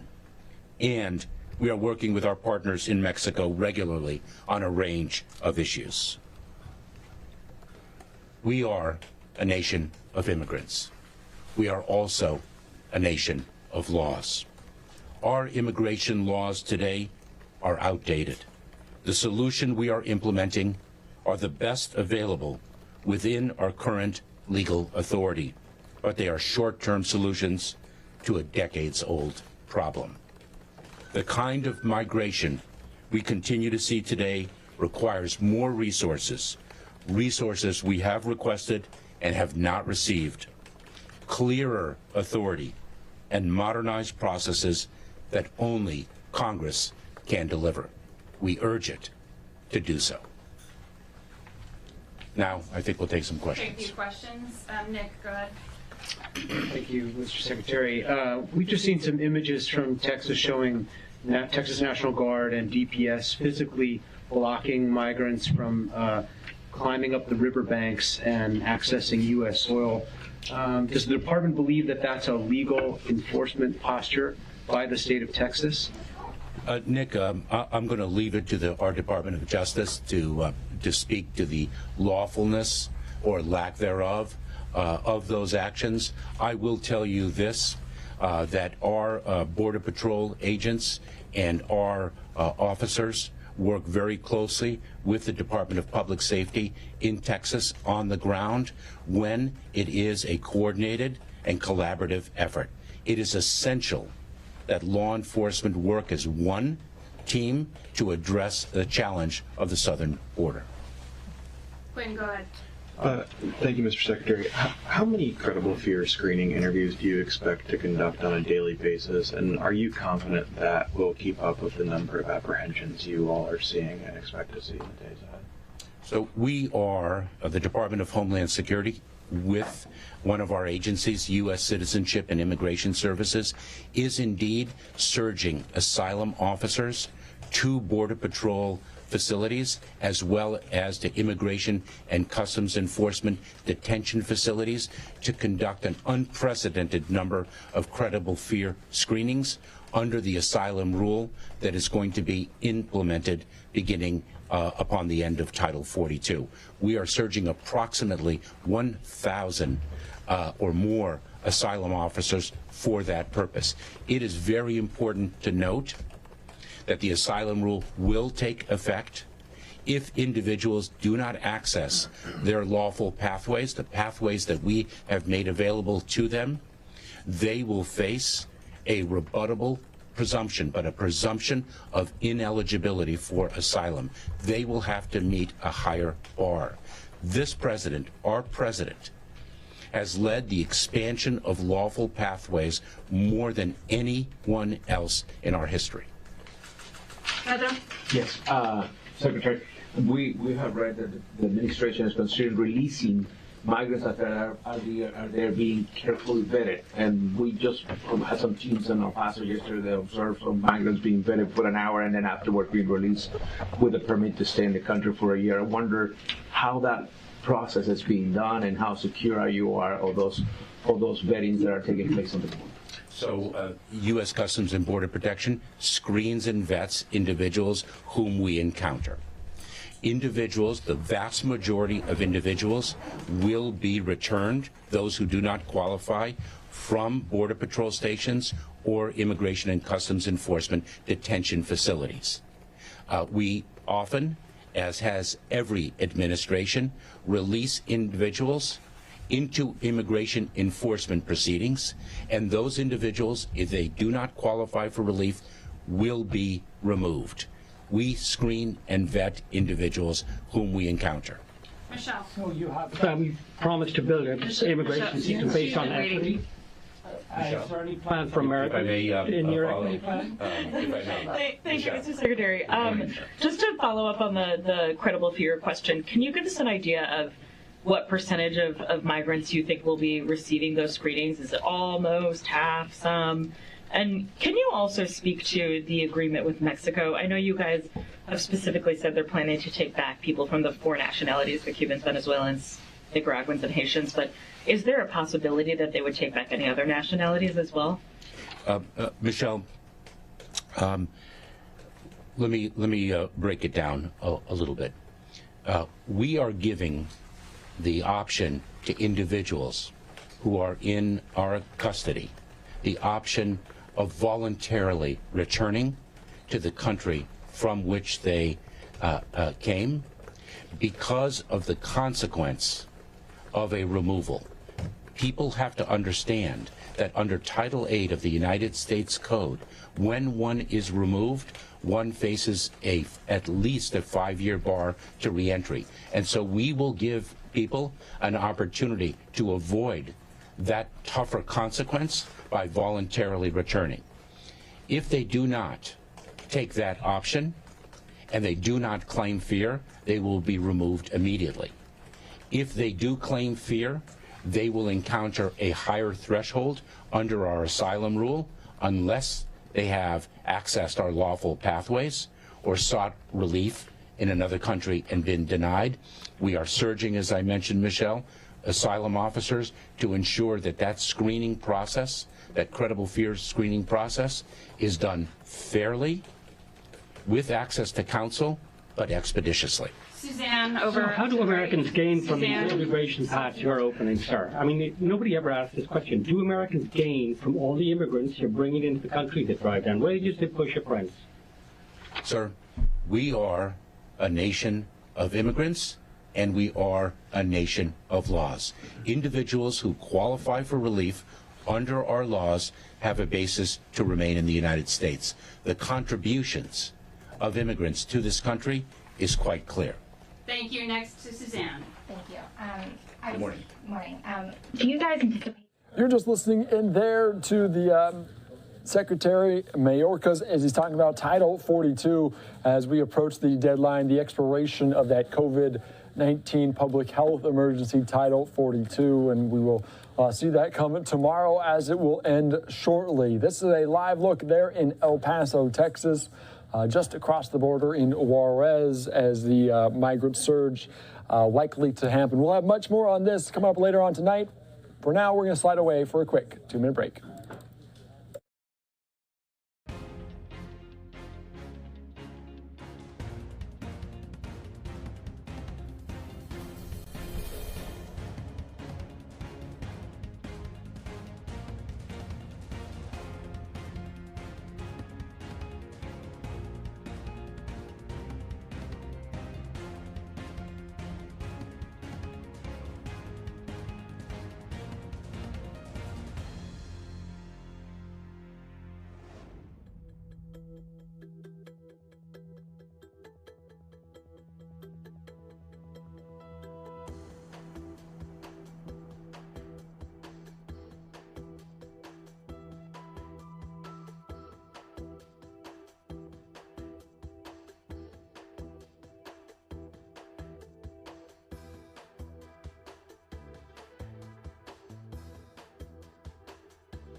Welcome back into Live Now from Fox. I am Andy Mack. A live look there in El Paso, Texas, as we continue on as Title 42 on the discussion on the topic, on the a lot of headlines there around it as it expires tomorrow. Also, a look at the New York Stock Exchange. We approach the closing bell, down just some 17 points.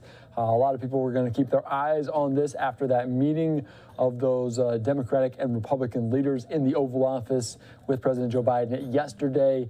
Ahead of a potential default. The debt ceiling looms there, very large on a lot of people's minds. We've heard from Treasury Secretary Janet Yellen talking about just the need to raise the debt ceiling, so something we will continue to follow there. Also, a live look at the White House. There is we heard from President Joe Biden in New York talking about the economy. I want to turn our attention right now to a story out of Chicago, as charges now have been filed in the death and the killing of former Chicago police officer Areanna Preston. I want to give you more information that 3 men and a teenage boy charged on Wednesday in the fatal shooting of an off-duty Chicago police officer.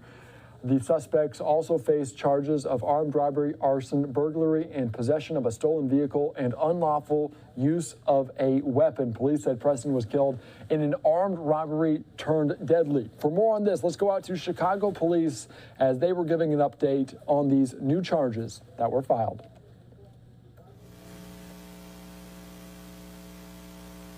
Good morning. Thank you all for coming. We're here today to announce charges in the tragic murder of our fallen hero, Officer Areanna Preston. She was a beloved daughter, sister, and friend who wanted to make a difference in this world. Those who knew her would tell you that that's exactly what she did. She wanted to help create a better future for Chicago, but the incomprehensible actions of 4 offenders took that future from her, and the loss to this city is tremendous.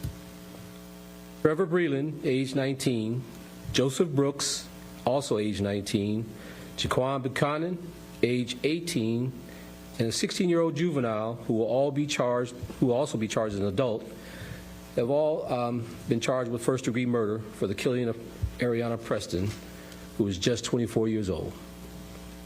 The offenders, who will also be charged with multiple counts including armed robbery, arson, burglary, possession of a stolen motor vehicle, and unlawful use of a weapon.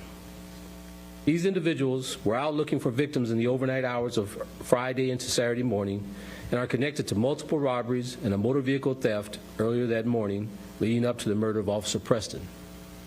As Officer Preston was returning home from her tour of duty early Saturday morning, 4 offenders pulled up in a stolen vehicle. The offenders quickly exited the vehicle and ran towards Officer Preston while armed. An offender fired at Officer Preston, who returned fire. The offenders continued to shoot Officer Preston, and offenders stole Officer Preston's weapon before all offenders fled the scene in a stolen vehicle. An officer from the 4th District was responding to a call of a traffic crash when he discovered Officer Preston. This officer immediately rendered aid and drove Officer Preston to the hospital, where she was pronounced. I'd like to take this time to ask that everyone keeps this officer and all the responding officers that day in your prayers as they process the trauma that they experienced. I want to thank the community for its help in bringing closure to and justice to Ariana. And thanks to our detectives from Area 2 and the officers who worked tirelessly to identify and apprehend these individuals. Through the grief of losing a fellow CPD officer, they worked their investigation to bring justice to Ariana and her family. I also want to thank our federal partners, including ATF and FBI, who's represented here today by Christopher Amon, Special Agent in charge of the ATF, and Daenerys Coleman, Assistant Special Agent in charge of the FBI, who offers support and resources throughout this investigation. I also wanted to acknowledge Cook County State's Attorney's Office, who's represented here today by Chief Deputy Assistant State's Attorney Thora Martin, for working with us. To all of our community members who have supported and shown kindness in the wake of this heartbreak, thank you from the bottom of our hearts. I ask that everyone continue to pray for Ariana's family and as they navigate this world without her. While we know this does not ease the pain, we hope that knowing the people responsible for her murder have been caught and brings a small measure of peace to them. Though Ariana is not physically here with us, her spirit and service of kindness will forever carry on, and we will never forget her. Right now, I'd like to bring up the Commander of the 5th District, Commander Tyrone Pendarvis. Tyrone? Sir. How you doing today? My name is Commander Tyrone Pendarvis of the 5th District, and I came to speak on Ariana Preston. No one can argue that Ariana Preston was a star, a rising boss on this job. When I think back on the time that we met, I was new in my role as a commander, and in passing, she made her presence known by demanding I acknowledge her by saying, "Hi, Commander. Hi, Commander." At that affected me because even after that, she continued to acknowledge her presence with me. Her last arrest that evening, even the arrestee, once finding out the news of what had happened, she wept. But that speaks to the credit of Officer Preston, because she connected with everyone. She made everybody, she was empathetic to everyone's problems, regardless on what role they were in, as far as arresting officer or arrestee. Everyone came to contact with her was affected by this news, and she will truly be missed. I'm grateful to Preston. I'm grateful for Officer Preston, her family, the 5th District, the City of Chicago, and this department that justice was served, or as far as these individuals being arrested. These charges won't bring Ariana back, but at least it'll put us on a journey to get over this loss. Not as if we will ever get over the loss. But from day forward, we vow to always honor the brave officer, extraordinary person of Police Officer Ariana Preston. Thank you. I'd like to have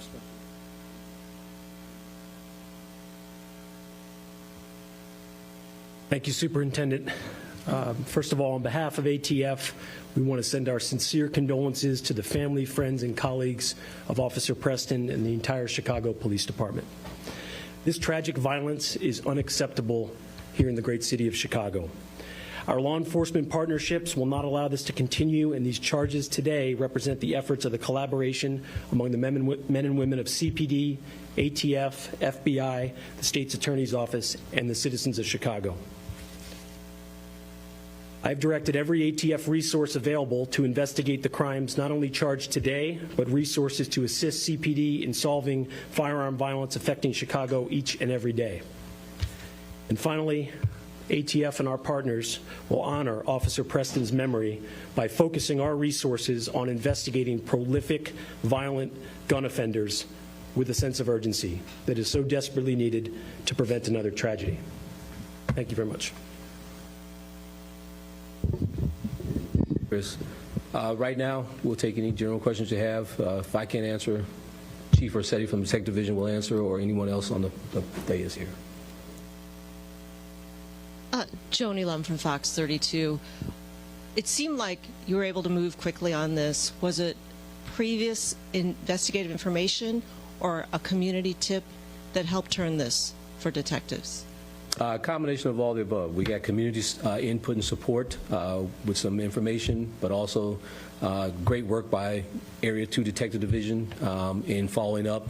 They did a tremendous job in piecing this together, but it was a combination of both. Morning, Superintendent Sam Charles from the Tribune. Could you say if the suspects who were charged today, if they had been involved in any other incidents in and around the area prior to Officer Preston's shooting? That morning, they had committed several other armed robberies and a motor vehicle theft. All within the same general area or more spread out? It was spread out across several districts, but within that morning's time frame just prior to. Thank you. GN. I just wanted to ask, had at least, well, I've been told at least 2 of those suspects had active warrants out for other incidents. Can you kind of speak? Other 2 suspects had warrants as well, and what their previous. They were currently, they did have juvenile arrest warrants.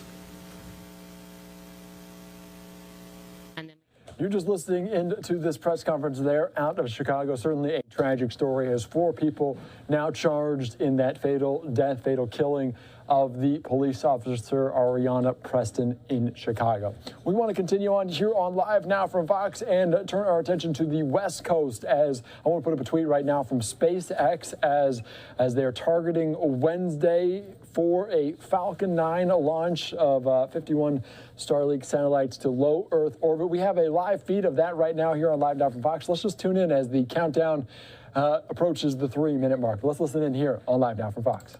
See on your screen, the Strongback has begun retracting away from the vehicle in preparation for takeoff. As we head into the last few minutes of our countdown, it's worth noting that there is a chance we may lose coverage during today's mission.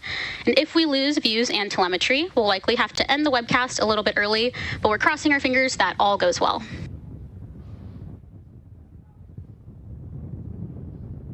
And we are currently waiting for Stage 1 LOX load completion, which will wrap up in about 20 seconds.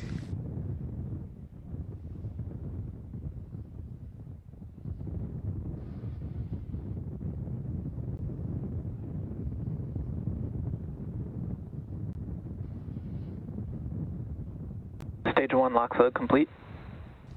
At T-minus 3 minutes, Falcon 9's first stage is now fully loaded with RP-1 and liquid oxygen, and we're now waiting for completion of LOX loading on the second stage about 50 seconds from now. And once that's complete, that will wrap up propellant loading on the vehicle.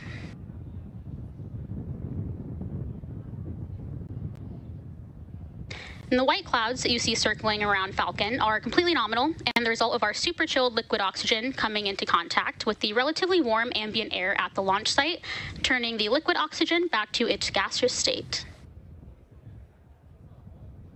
And again, we're waiting for Stage 2 LOX load completion, which will wrap up at T-minus 2 minutes.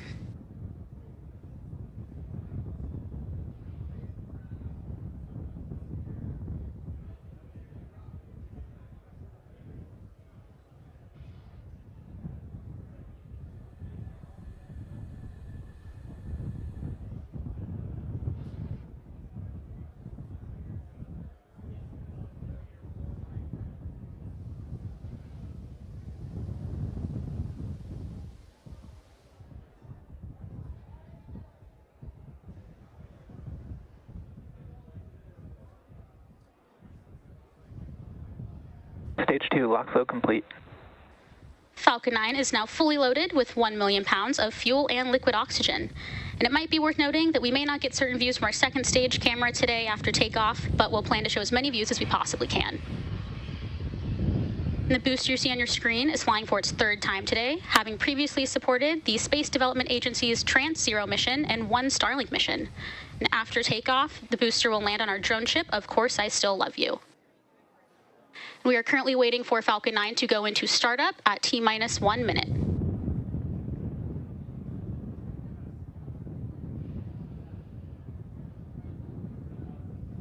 Falcon 9 is in startup. And we just heard that Falcon 9 is now in startup, running on its own internal power.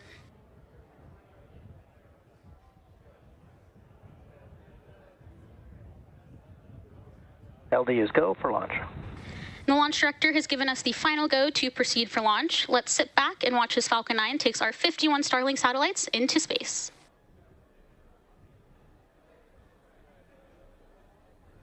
T-minus 30 seconds.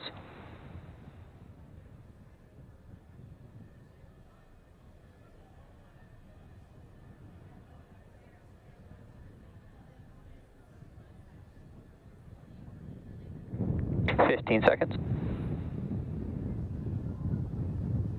T-minus 10, 9, 8, 7, 6, 5, 4, 3, 2, 1. Engines full power. And liftoff of Starlink. Go Starlink, go Falcon.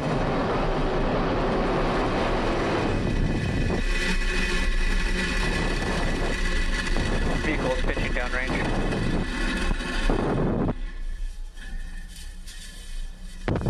M1D chamber pressure is nominal.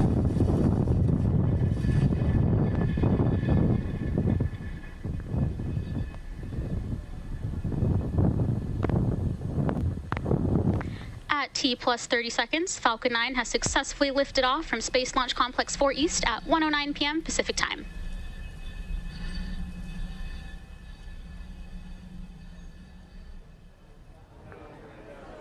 Power and telemetry are nominal.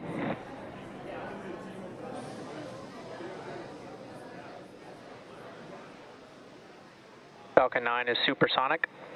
And as you just heard, Falcon 9 is now supersonic, meaning that it is traveling faster than the speed of sound.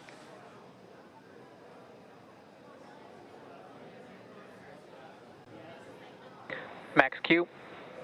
And you just heard the call out for max Q, and this means that the vehicle is currently experiencing the greatest amount of external stresses as it ascends through the Earth's atmosphere that it will see during its flight today.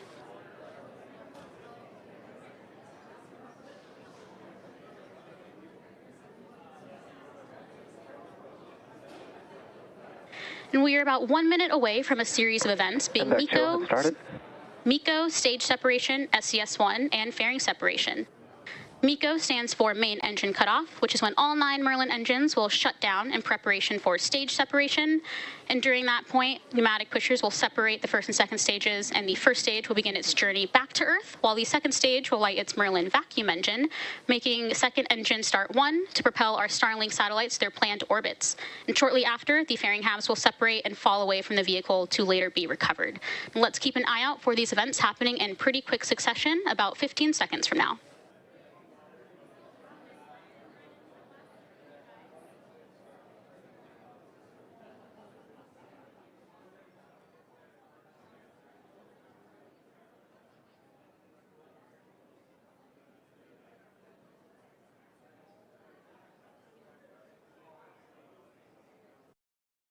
MECO. Stage separation confirmed. MVAC ignition.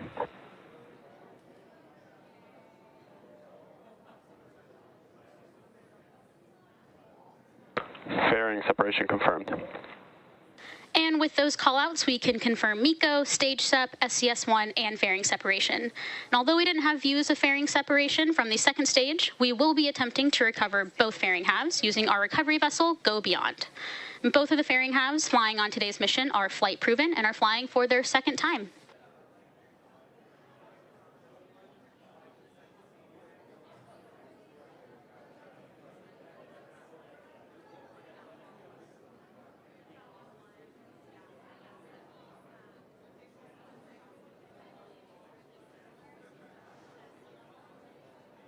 Both vehicles continue to follow nominal trajectories.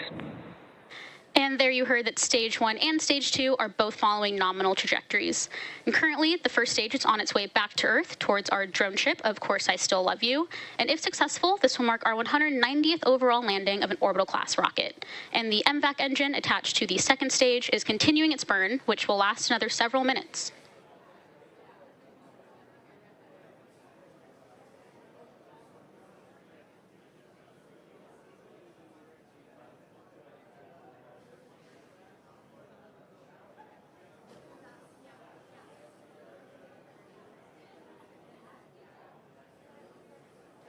On the left side of your screen, we have views of our first stage as it's making its way back to our landing site. And the right side has our MVAC engine on the second stage, which is performing nominally.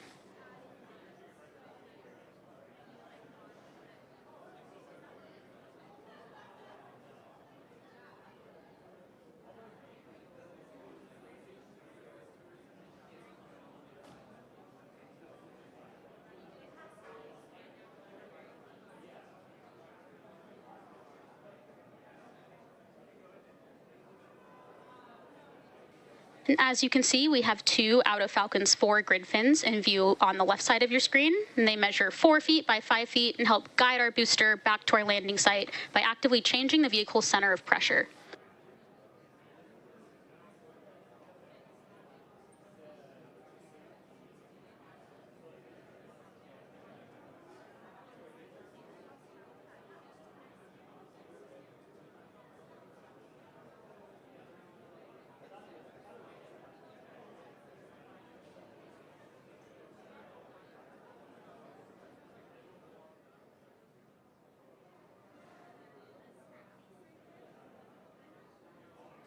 And as a reminder, Starlink is a satellite internet constellation designed and manufactured by SpaceX to provide high-speed, low-latency internet to people living in remote and rural locations all around the globe. The next major milestone we have coming up is the beginning of our entry burn on our first stage, which is scheduled to occur around T plus 6 minutes and 40 seconds.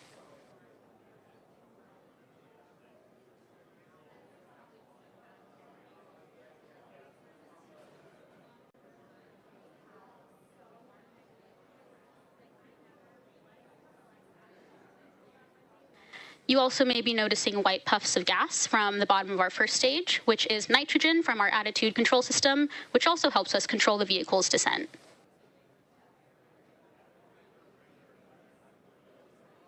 Both vehicles continue to follow nominal trajectories. And again, we're waiting for the beginning of our stage 1 entry burn around 10 seconds from now.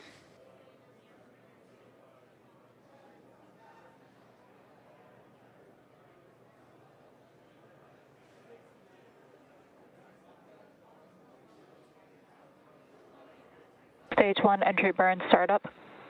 And there's the call out for stage 1 entry burn. And stage 1, which we also call the booster, has ignited engines 1, 5, and 9 to slow it down for atmospheric re-entry. And this will be a short burn lasting another 10 seconds.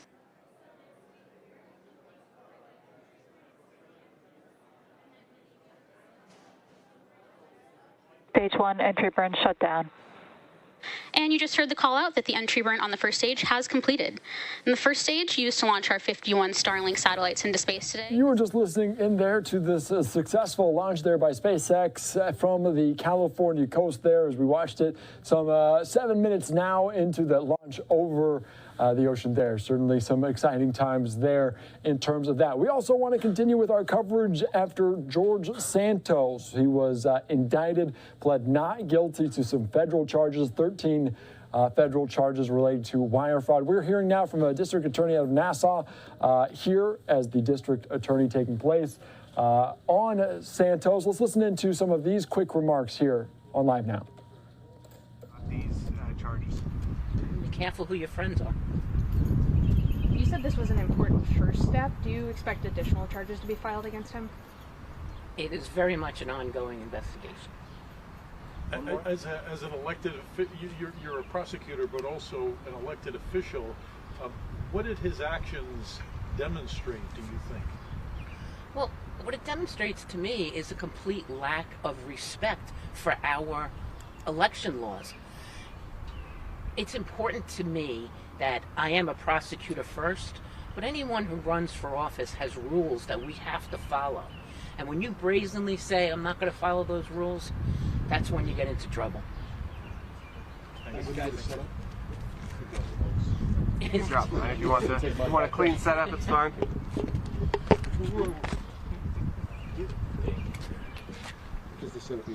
So your investigation is still going on? Yes. All the prosecutors, or just your office alone, or? Well, my office is continuing this investigation, and if we need to go back to our federal partners, we will. Thank you. All right, Thanks, everybody. Good to see you. You were hearing just the back end of those remarks there by the Nassau County DA on charges against an investigation against the Representative Santos, of course, following that here on Live Now from Fox. And it was a wild scene outside of the courtroom in Long Island. We want to take you out to it right now here on Live Now from Fox from just a little bit ago. Of course, we did see George Santos after being released on bond. On $500,000 of bond as he left this courtroom there. He would speak to the media, but this was the scene as people rushing to George Santos after he was indicted there on those federal charges, still saying that he would fight this battle as he will return to Washington. He also said that, but you can just see the amount of media there on hand in Long Island, New York. Of course, this happening just a little bit ago as he pled not guilty to those charges, potentially surrendering the passports as well. So certainly, the curious case of George Santos continues on. Another twist in this. Let's take you out to the remarks from George Santos as he spoke at a podium in front of quite a few reporters from earlier on Live Now. Mr. Santos, what do you have to say? You want to address them too? Don't be a liar. Well, you're in front of me. All right. We made it here. Look at this. All right. So I know you all have questions. Come a little closer. Come a little closer. I know you all have questions. I know that everybody's been waiting for the moment for me to come out and talk to you guys. Look, this is the beginning of the ability for me to address and defend myself. We have an indictment. We have the information that the government wants to come after me on, and I'm going to comply. I've been complying throughout this entire process. I have no desire not to comply at this point. They've been gracious in there. Now I'm going to have to go and fight to defend myself. The reality is it's a witch hunt, because it makes no sense that in 4 months, 5 months, I'm indicted. You have Joe Biden's entire family receiving deposits from nine family members receiving money from foreign destinations into their bank accounts. It's been years of exposing. A lot of you here have reported on them, and yet no investigation is launched into them. I'm going to fight. I'm getting back to that. I'm going to fight my battle. I'm going to deliver. I'm going to fight the witch hunt. I'm going to take care of clearing my name, and I look forward to doing that. Now, hold on. What do you say to that? I would like the opportunity for some of you guys to ask some questions in an orderly fashion, and we'll start right here. Go ahead, Rachel. Why would you apply for unemployment benefits when you had a job making $120,000 a year? Rachel, this is part of my defense. This is inaccurate information, and I will get to clear my name on this. During the pandemic, it wasn't very clear. I don't understand where the government's getting their information, but I will present my facts. Prosecutors say that you got over $20,000 in unemployment benefits, sir. How is that acceptable? Ma'am, like I said, my employment was changed during the time. I don't understand where the government's coming from. I'll present my defense. And one last follow-up. Go ahead. Congressman Santos, what evidence do you have that they don't have? It's extensive. I have plenty of evidence that we will now be sharing with the government in this case to make sure that I can defend my interests. Are you planning on running for re-election? Yes, I am. Do you think why should anybody believe you now? Well, like I said, I will prove myself innocent, and then we'll move from there. And re-election is a very far time away from The now. $750,000. Go ahead, I'm sorry. Secretary, go ahead. I'm sorry for blocking. The $750,000. They said that you reported that wrongly. Do you have any comment to that? Well, like I said, I will be giving them all, will be delivering all the finances of my company, delivering all my finances to them to dispel their accusation against me. And again, you will not resign. I will not resign. Congressman, did you take campaign donations and use that money to buy expensive suits? No, I did not. Do you think you'll win re-election? That's not up for me to know. Elections are very tricky, and it's up to the people. I trust them to decide what's best for them. So you've been lying in the past. What do you think will make people believe you this time around? Oh, look, like I said, I've asked many times. I want to be judged by the work I do in the body, and I stay committed to that. So you're headed to Washington now. Yes, I am. I have to go back and vote. Tomorrow we have one of those consequential votes in this Congress, which is a border bill, and I'm very looking forward to being there to vote on it. Right now. Well, I'm not going to address just the Speaker. I'll address leadership. I appreciate everybody's patience with my presence in Congress. As you know, the media has its ways of doing things, and I respect you guys. I've maintained good rapport with a lot of you guys. I've spoken with a lot of you guys, and I have the intention to continuing that open door. Some of you who are from the Hill know how to find me. Some of you here from the district don't have a hard time finding me. It's about keeping in line of communication. So I appreciate leadership for being patient at this time and for allowing the process to play out. I think this is about innocent until proven guilty. This starts. I have my right to fight to prove my innocence, as the government has the right to fight to try to find me guilty in whatever charge. Until now, because you're being accused for a long time. Well, because the media is not jury or the judge, so I will present that to the jurist and to the judge in this courthouse. And to the Congress. Well, if Congress requests it, I will present it to them as well. So are you Kyle, you will negotiate a plea? I'm feeling, look, it's hard. I'm addressing one of your colleagues here. I don't want to give the back of. Here are the cameras. So, the cameras are here. as usual, Jody, I do my best to be a positive person. Life is already as bad as it gets out there. So I'm fine. I'm good. I believe I'm innocent. How can you face this way? Well, look, the way I look at it, I'll be a chairman of a committee in a couple of years if you just look at the standards of Congress. Look at the Senate. George. That helps states recoup COVID money, yet you're being alleged that. Well, it's alleged, right? So so are you accusing me, or are you going to allow the process to play itself and allow me to clear my name? That's my question to you. Congressman. Congressman. How did you first learn about the charges against you, and also can you talk about the process of surrender? Did they arrest you? It was very amicable, very peaceful. These guys did a phenomenal job. We clearly came right under your noses, and you didn't see us come in today. And now we're leaving. Obviously, we're addressing you guys. Had all the intention in the world to be out here with you guys. I'm going to keep fighting. I'm going to keep fighting for what I believe in. I'm going to keep fighting to represent my district. I'm going to keep fighting to deliver results. And now I have to keep fighting to deliver, to defend my innocence. And I'm going to do that. Governor Hochul today said you should resign and put your district out of its misery. Will you do that? Governor Hochul is entitled to her opinion. I don't represent her. She is not my constituent. So. I saw your face in court today. Congressman, I saw your face in court today. I saw your face. You looked, Go ahead. You looked pretty stressed.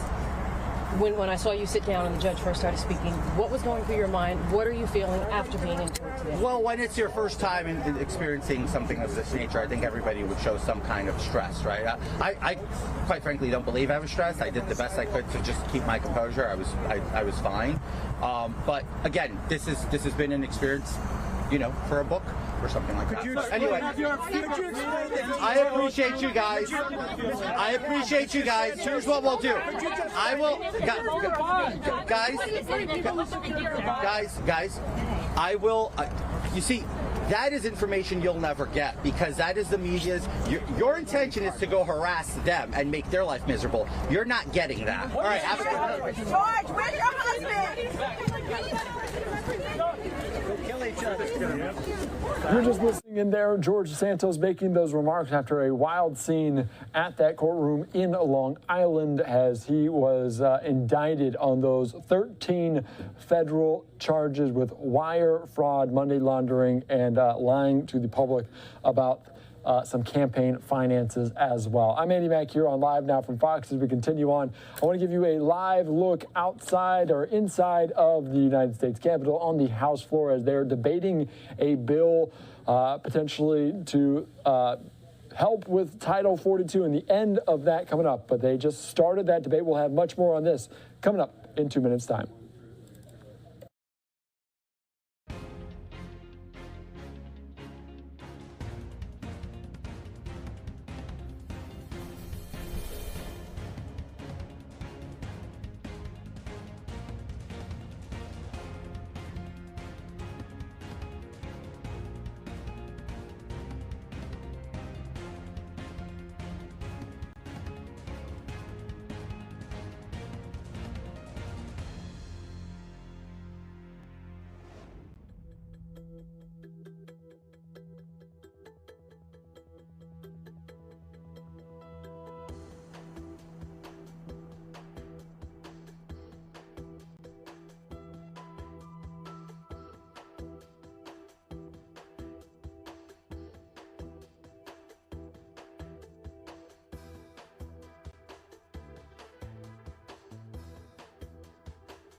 Welcome back into Live Now from Fox. A live look there at Capitol Hill as it is approaching about 5 o'clock, 4:30 right now there in the East Coast. Of course, we want to take you out to the floor of the House as they continue to, or just started a debate on a potential border bill. I want to put up this tweet from Fox's Chad Pergram as he continues to do a great job reporting there as the House now back in session to debate the, quote, rule for the border bill. GOP has struggled to finalize the bill text in a form which can pass the House as they still work to get votes. Of course, this relating also to Title 42, which comes to an end tomorrow. Let's get you out there just to listen into some of this debate on the House floor on this potential border bill to replace Title 42. Or otherwise unavailable, and country conditions are so dangerous that the journey to our border is a safer alternative. This bill would expose children to the very harms and exploitation my Republican colleagues hollowly insist they want to prevent. In addition to limiting children's access to counsel, the bill allows them to be jailed. It guts the protections of the Flores Settlement Agreement, which has governed the conditions of children held in government custody for 26 years. In doing so, the bill upends a carefully crafted system to minimize the detention of children due to the grave impact that it has on their physical and mental health. The evidence is clear. No amount of detention is safe for kids. Even a short period can cause long-term harm, like psychological trauma and mental health risks. Despite knowing this, my Republican colleagues wrote a bill that allows the long-term detention of minors who arrive in the U.S. and that jails kids and their families indefinitely. I want to describe for a moment a tragic situation this bill creates. A mother and her child fleeing violence or starvation at home come to America in search of safety and legal asylum. When she finds the ports of entry are closed, which this bill would do, that mother takes her child and crosses between them. She then follows the rules and applies for asylum. To be clear, she's not a risk for flight or violence. Even so, this bill requires that she and her young child could be jailed for what could be years if she's prosecuted for the misdemeanor of unlawful entry, a result that's prohibited by current law and the Flores litigation. And this legislation falsely states it's consistent with the Flores decision, although it's clear that it's not, and that the court has already ruled on that precise point. If my colleagues want to come together and meaningfully work on immigration reform, it can't start from a place of cruelty against the most vulnerable. Instead, we need to recognize both the horrific conditions that cause migrants to flee their homes and the meaningful contributions that immigrants make to our country. And critically, we must provide functioning pathways for people to enter the U.S. lawfully. The second bill here is H.R. 1163. So in addition to their misguided immigration plan, today House Republicans are bringing up a harmful bill that hinders anti-fraud programs, opens up new pathways to fraud in unemployment insurance programs, and opens workers up to surprise bills through no fault of their own. My colleagues want to attack unemployment insurance, a benefit that helped millions of Americans stay afloat during the depths of the pandemic. Of course, it's important that we prevent fraud in our public programs, and instances of fraud in unemployment insurance absolutely should be addressed and prosecuted. In fact, just this morning, we learned that a Republican member of this chamber was indicted in New York on charges that, among other things, he allegedly stole public funds by fraudulently collecting pandemic unemployment benefits. I hope all my colleagues agree that stealing public funds, especially during a global pandemic when so many working people lost their jobs and needed the support to keep their families healthy and fed, is unacceptable and absolutely should disqualify someone from serving in the United States Congress. However, although my colleagues across the aisle claim that they want to fight fraud in unemployment insurance, their leadership continues to welcome the votes of this alleged fraudster in order to push a deeply unpopular and extremist agenda. And they want to pass a bill that makes it harder to catch the kind of cross-state fraud that their colleague has allegedly committed by slashing $400 million in critical funding for Department of Labor anti-fraud programs. It opens up opportunities for fraud in UI programs by halting the rollout of new identification verification systems. And the legislation allows states to send surprise bills to workers for accidental overpayments of unemployment insurance benefits made during the pandemic. These overpayments were made to workers who did nothing wrong and did not know they had been overpaid. These people spent their unemployment insurance on necessities like food for themselves and their children. They returned to work as soon as they could. But now, Republicans with this bill want to send these working people a bill and punish them for an error that they didn't commit. Ultimately, both of these proposals from my Republican colleagues are unserious and unworkable. They'll wreak harm on America's economy, especially businesses unable to find workers to grow or even survive. They'll wreak harm on working families, law-abiding immigrants, and terrified refugees who have the right to seek asylum at our borders. These bills are political stunts to stir up extremist supporters, not serious solutions to complex problems, problems that require comprehensive and nuanced solutions. We're eager to work with responsible legislators from any party on an immigration bill that truly secures the border, protects dreamers, and solves the workforce challenges we're seeing from farms to pharmacies. Such a bill would grow our economy, help our communities combat crime, and stem the flow of illegal drugs into our country. We firmly believe that we can reach an agreement that secures our border and reforms our immigration system in a way that reflects fundamental American values, and we're ready to work on that now.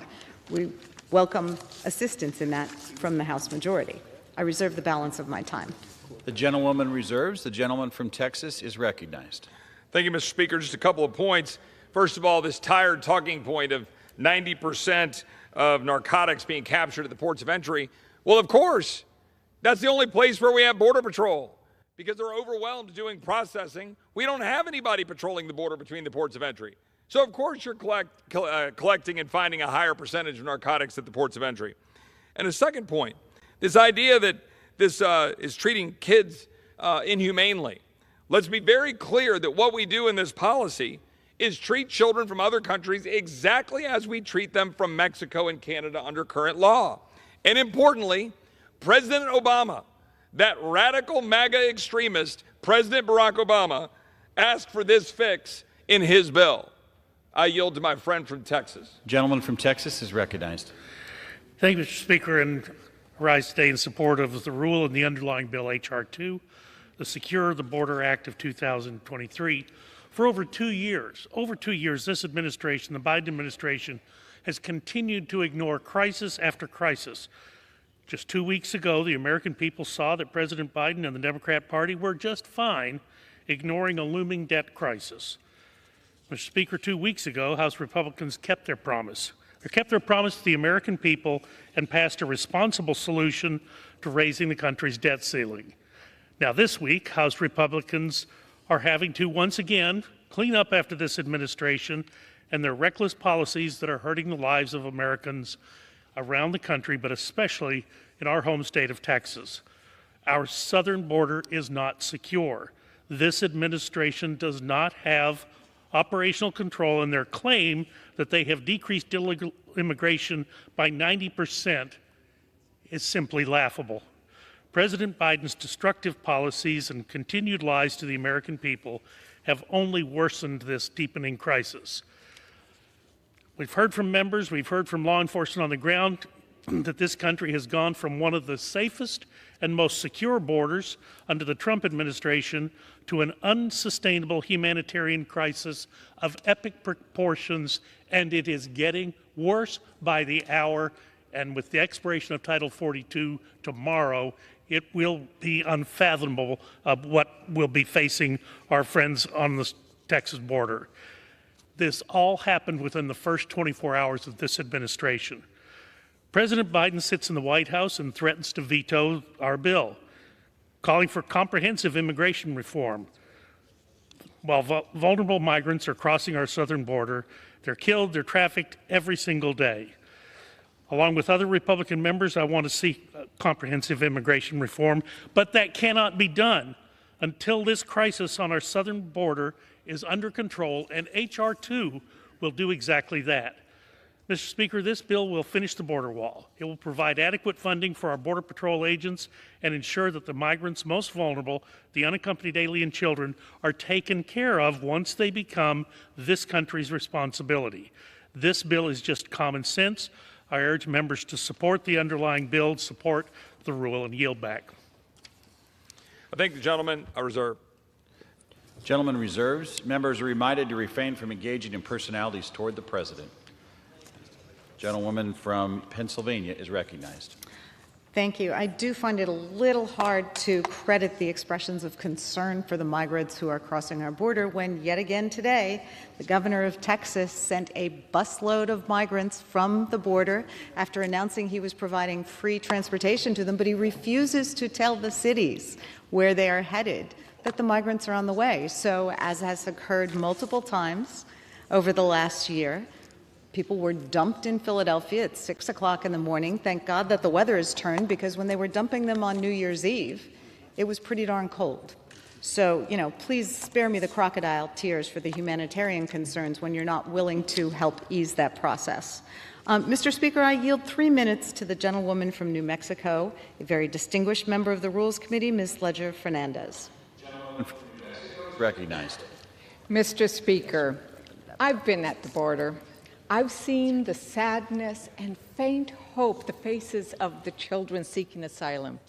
Imagine the desperation a mother must feel sending her child across a treacherous path to seek asylum in the United States. It reminds me of another refugee, a mother who knew that if she did not send her child away, he would surely be killed. She placed her baby in a raft and sent him across the river. It was the Nile River. The baby was Moses. The bill we are taking up today would take away important asylum paths for children. I call upon my colleagues to remember the story of Moses, to remember the humanity that must be a guiding principle to the United States asylum laws. Our immigration system is surely broken. H.R. 2, though, does not fix it. Republicans instead are creating more chaos. Republicans are creating more chaos at the border. Chaos, not humanity, appears to be their guiding principle. This bill destroys the asylum seekers, wrecks our agricultural economy, and fails to address the flow of fentanyl into our communities. H.R. 2 even punishes those heroic nonprofits who serve to seek the vulnerable asylum seekers.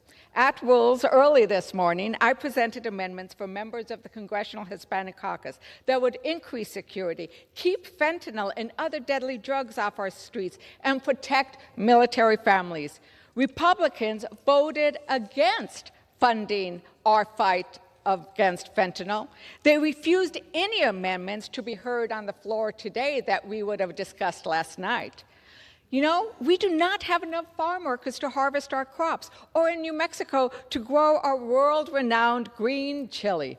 The provisions in this bill are bad for farmers, ranchers, and for our agricultural economy. Instead of destroying our agricultural economy, let's pass the Farm Workforce Modernization Act. Instead of denying our students what they need, let's pass the American Dream and Promise Act. These bipartisan bills would grow our economy. Let's work together to fix our immigration system. I yield back. You were just listening in there. The debate continues on with this border bill ahead of this Title 42 expiration. I'm Andy Mack. You're on Live Now from Fox. A Live Now look in El Paso as we continue on covering this major story. Coming up after the break, we will get you out to some weather news in Denver, Colorado. A tweet right now from the National Weather Service as a tornado watch has been issued for Colorado, Kansas, and Nebraska as they're potentially dealing with a large hail threat in the Denver metro area. I'm Andy Mack. We're going to slide away for a quick 2-minute break.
Welcome back into Live Now from Fox. So as we continue our coverage here, we're going to take you out to the Denver metro area as they potentially are dealing with some tornado watches that are being issued as some severe weather taking place there in parts of Colorado, Kansas, and Nebraska until 9 p.m.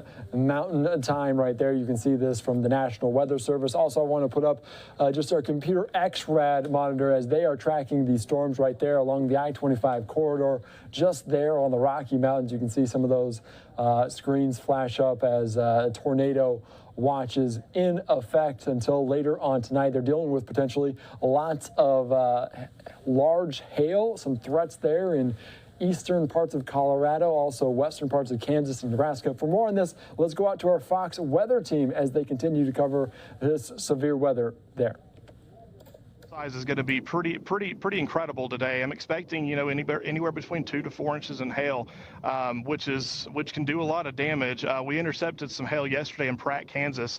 I actually got a couple of cracks in our windshield. Thankfully, it doesn't inhibit the camera or anything or my driving ability. It's on the edges, but definitely people around here, if you need to protect your property, things like that, need to be preparing for large hail today, along with the chance at tornadoes as well. Yeah, you know, this is going to be an active one. I can already see the clearing behind you, so I think you're in the right spot. I'm sure we'll talk with you again as the evening unfolds. Storm Tracker with live storms media, Brad Arnold. Thanks for being with us. Stay safe and can't wait to talk to you again soon. Thanks. Well, today we talk about the severe weather threat.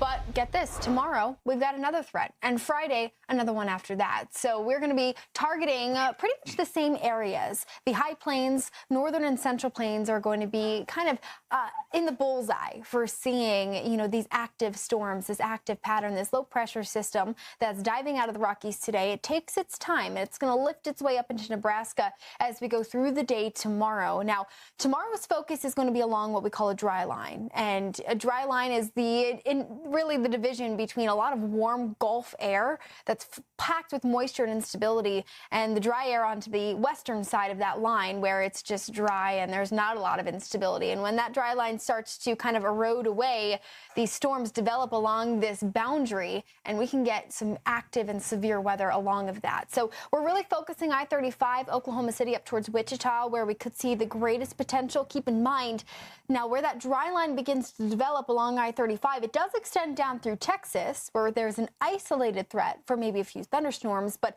closer to that spin of low pressure, which is going to be pulling up into Dodge City, you can see that's the corridor of where we could see some greater severe thunderstorm potential, even the potential for strong EF2 tornadoes. EF2, remember, that's getting on the scale up to EF5 is the strongest of the scale, but we could see some very powerful storms that could produce a lot of damage and a lot of danger. So that's why you want to be very ahead of the game with your severe weather safety plan. Oklahoma City, no stranger to severe storms, no stranger to tornadoes so far this year, and you're going to be in that threat. Large hail, another big concern with these storms. Easily golf ball to tennis ball sized hail to fall out of these storms as they develop tomorrow along that dry line. So here's how things shape up. Quiet in the day.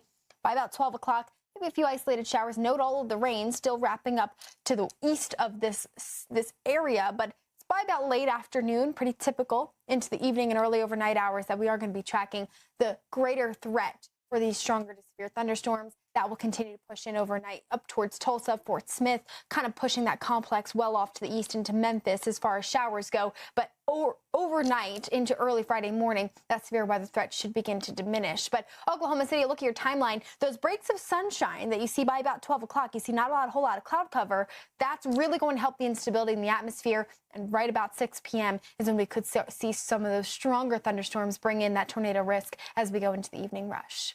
Well, still ahead, when storms strike. You're just listening in there to our Fox Weather team, and we want to appreciate them for all they do covering the severe weather threats there in the mountain range, the Rocky Mountain range there, as you can download their Fox Weather app. Open your camera on your phone, scan that QR code, download it for free to keep you up to date on all of those weather threats around the country. Of course, I want to continue on and put up the X-Rad computer weather monitor here one more time on live now as we're continuing to follow some severe weather, some tornado watches issued there in Colorado along the Rocky Mountains and the I-25 corridor. Lots of hail, some hail 2 inches in diameter there, so that's certainly some big hail potential in that area. I'm Eddie Mack. We're going to slide away for another quick 2-minute break.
Welcome back into Live Now from Fox. There's a couple shots there from Washington, D.C. as Capitol Hill busy on this day as they debate a border bill ahead, almost 24 hours out from the expiration of Title 42. We were just listening into that a little bit as the debate goes on about rules and different things within this text of that bill. Don't know how far it will go in the House, and it's probably even less likely in the Senate as it is controlled there by the Democrats. We also now want to take you out to Secretary of State Antony Blinken as he is meeting with the Spanish foreign minister. Let's listen in to some of these remarks here in our nation's capital.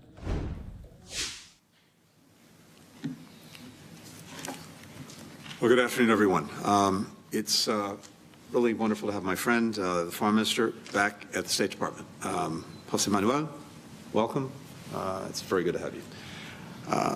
As always, with such a close ally and friend, there is no shortage of important issues that we're tackling together. And the conversation that we had today, not surprisingly, reflected that. We covered a lot of territory together, and let me just share some of the important points. One of the areas we discussed was deepening our cooperation in the Western Hemisphere. Spain has long invested in expanding economic opportunity for people across the region, and is a key partner in supporting implementation of the Los Angeles Declaration on Migration and Protection, which brings a regional approach to promoting safe, orderly, humane, and regular migration.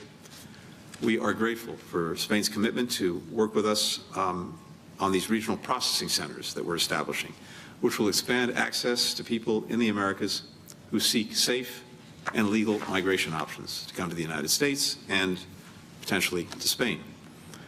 These innovative centers will allow people to stay in their own countries and determine their eligibility for lawful pathways to the United States, making them less likely to undertake the dangerous and costly journey to the border to seek asylum. And the centers will be a referral point for humanitarian and refugee protections in other countries, including Spain. Spain has already received hundreds of thousands of migrants from Latin America and the Caribbean. It's committed to increase the number of people that it accepts from the region. Madrid recently created an innovative new pathway itself that will work with the private sector to match the skills of people seeking protection with the needs of Spanish businesses. I also thank Jose Manuel for Madrid's unwavering support and partnership with and for Ukraine as it defends its people and its territory against Russia's brutal war of aggression. Spain's assistance has come in all forms. Robust military aid, including the recent provision of Leopard 2 tanks, air defense systems, ammunition, humanitarian aid, including ambulances specially equipped to tend to the needs of women and girls, and, of course, the generosity of the Spanish people, who have now welcomed more than 173,000 displaced Ukrainians into their communities. Spain has made clear that marshaling ongoing support for Ukraine and for the principles at the heart of the United Nations Charter, including respect for a nation's sovereignty, territorial independence, will be a central focus of its upcoming presidency of the Council of the European Union. This is just one of the many ways that Spain is demonstrating leadership in rallying allies and partners around our shared interests and shared values. Spain has also played a key role in shaping the strategic concept that we and our allies adopted at the Madrid summit of NATO. That sets out a vision for strengthening transatlantic security in the face of unprecedented challenges. And Madrid has led by example in delivering on the commitments we made in deploying additional troops to bolster NATO's eastern flank, to strengthen the defenses of our alliance. We also discussed how to strengthen our long-standing efforts to defend and promote human rights. And to that end, we're very pleased, as we just did, to welcome Spain to the Global Equality Fund, a partnership between governments and the private sector to support those on the front lines of advancing the human rights of the LGBTQI community and people around the world. With Jose Manuel's signature, Spain becomes now the 18th government to join this effort, which has dedicated over $100 million to civil society organizations and human rights defenders in more than 100 countries. Every year, that support takes the form of training and tools that make local advocates safer and more effective, and emergency assistance and legal aid to human rights defenders and LGBTQI plus persons who face violence and abuse because of who they are, who they love, or what they do. Our efforts are helping to change the views of individuals and communities and chipping away at enduring prejudice and abuse, we will be even stronger with Spain as a partner. We also touched upon a number of other important issues of mutual concern, including shared concern about the situation in the Sahel and the work we can do there together to help stabilize countries that are in very difficult situations. We engaged on a number of issues relating to Spain's upcoming presidency of the European Union. And, of course, we discussed how we can build on our cooperation across all of these priorities and many others when President Biden hosts President Sanchez at the White House later this week. This includes accelerating our joint efforts to cut carbon emissions and increase energy security, expanding inclusive economic opportunities, fostering entrepreneurship, and deepening our educational exchanges and scientific collaboration, something we spent some time discussing today, all priorities that will benefit the people of our nations and people around the world. With that, José Manuel, the floor is yours. Quiero en primer lugar First of all, I would like to thank Tony Blinken for his hospitality and El secretario de Estado es un... The Secretary of State is a good friend with whom I have had several meetings already, and these meetings have always been extremely fruitful for the relationship between our two countries. Spain and the U.S. share values and interests such as the fight against climate change, preserving the environment, defending democracy and human rights. And on the international stage, we defend an international rule-based order, and we work together on this within NATO, the G20, the UN, organizations in which we share the defense of these common values. These are the foundations upon which our relationship is based, and we would like to continue to build upon this to create stronger ties in the future. In May, we signed the Madrid Declaration. This was the first U.S.-Spain declaration signed in 2 decades, which has strengthened our bilateral relationship even more in many areas. And 1 year later, the excellent state of our bilateral relationship is shown with the meeting that we just had and the meeting that our President of Government will hold with President Biden this Friday. This bilateral relationship is based on many ties.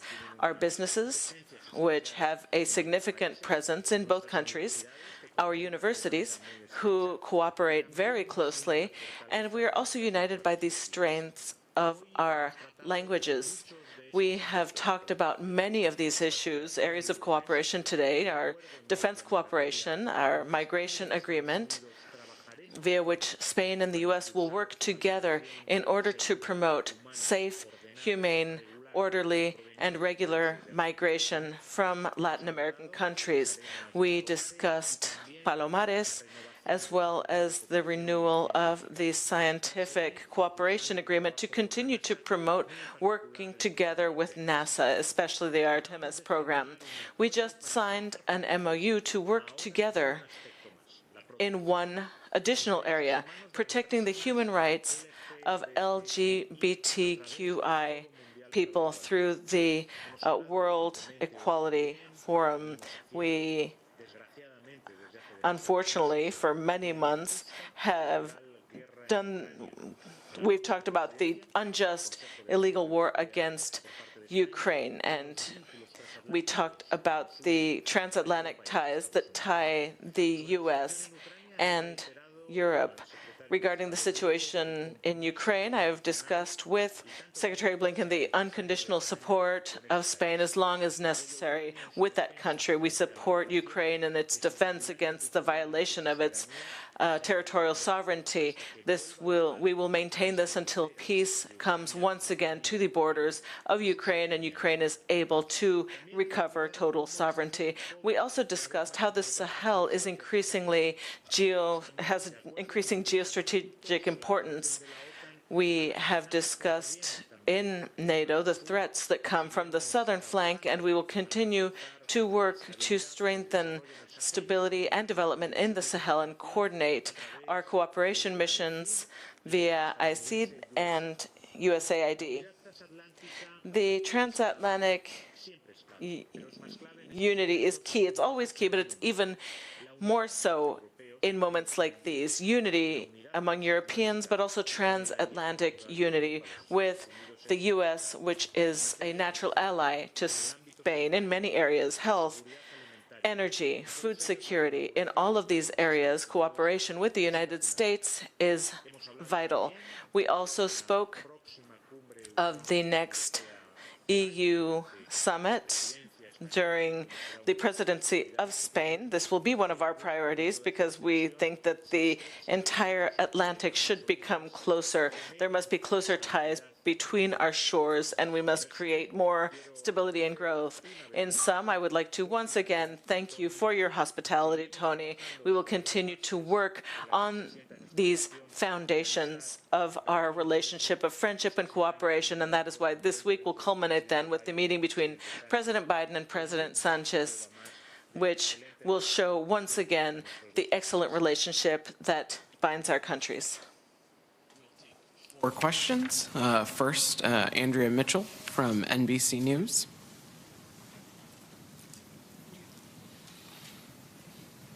Thank you, Mr. Foreign Minister, Mr. Secretary. Thank you very much. Mr. Secretary, as you know, China is the largest holder of U.S. debt. With the gridlock now in Washington, are you concerned that China and Russia will try to take advantage of the economic chaos that could ensue here and the gridlock right now, and that would damage the credibility of American democracy and economic power around the world?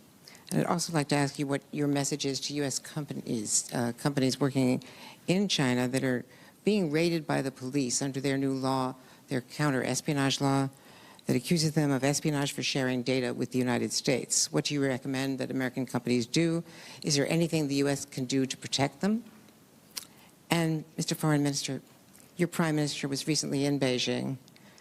China's foreign minister is now on tour in Europe and has threatened reprisals against the EU if sanctions that Chinese companies that have supported Russia's war machine.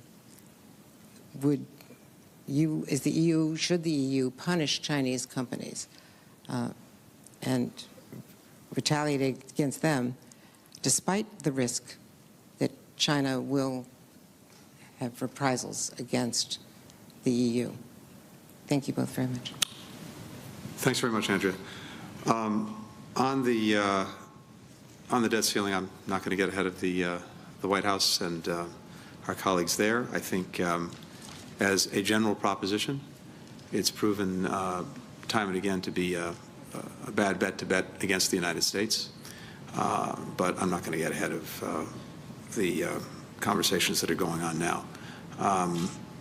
With regard to the treatment of some of our companies and other companies in China, I've seen these reports, and we obviously have concerns. I mean, one of our general concerns, and it's a concern shared by many allies and partners, is the way some of our enterprises are treated in China, certainly treated in a way that's not reciprocal to the way that many Chinese enterprises are treated, businesses are treated around the world. So that's one of the challenges that I think a number of countries have. It's something that we talk to the Chinese about. To the extent, of course, that China wants to have a positive business environment that attracts foreign investment, that attracts foreign businesses, the actions that it takes with regard to those businesses will have a big impact. China is a country, due to its demographic weight, its military capabilities, its economic weight, is extremely important for global challenges such as climate change, or such as using the influence that it has on Russia and Vladimir Putin in order to achieve peace as soon as possible in Ukraine, because the war in Ukraine is it's not a European war, but it is a war in Europe. It's a war against the principles of the UN Charter, and China is a permanent member of the Security Council. So it is in that spirit that we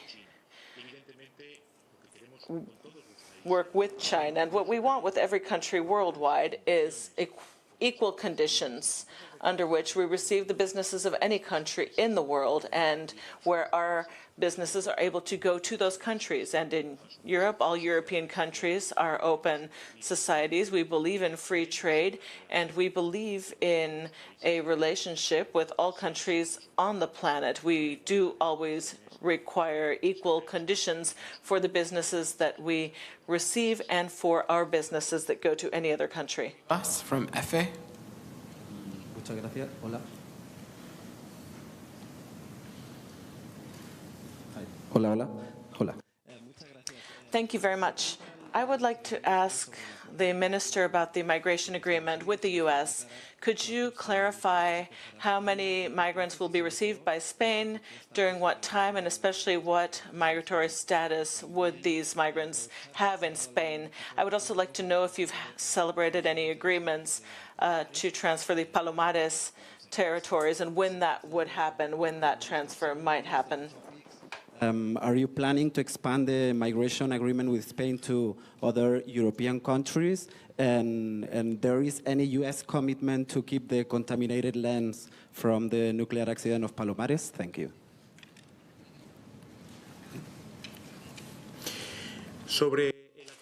Regarding the migration agreement and the details of the agreement, the Ministry of the Interior and the Ministry of Inclusion, which are the two ministries in charge of deploying and implementing the agreement in and of itself, they will provide all the details in this regard. What I would like to point out is that this agreement responds to a shared vision vis-à-vis a very complex phenomenon, which is migration.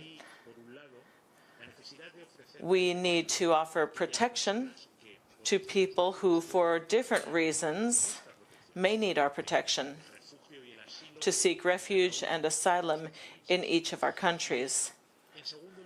We also need to show that irregular migration, that migration that puts so many innocent lives at risk, people who only want to legitimately improve their lives, but they choose the wrong path. That is not the only path that exists. There's also safe, orderly, humane, and regular migration.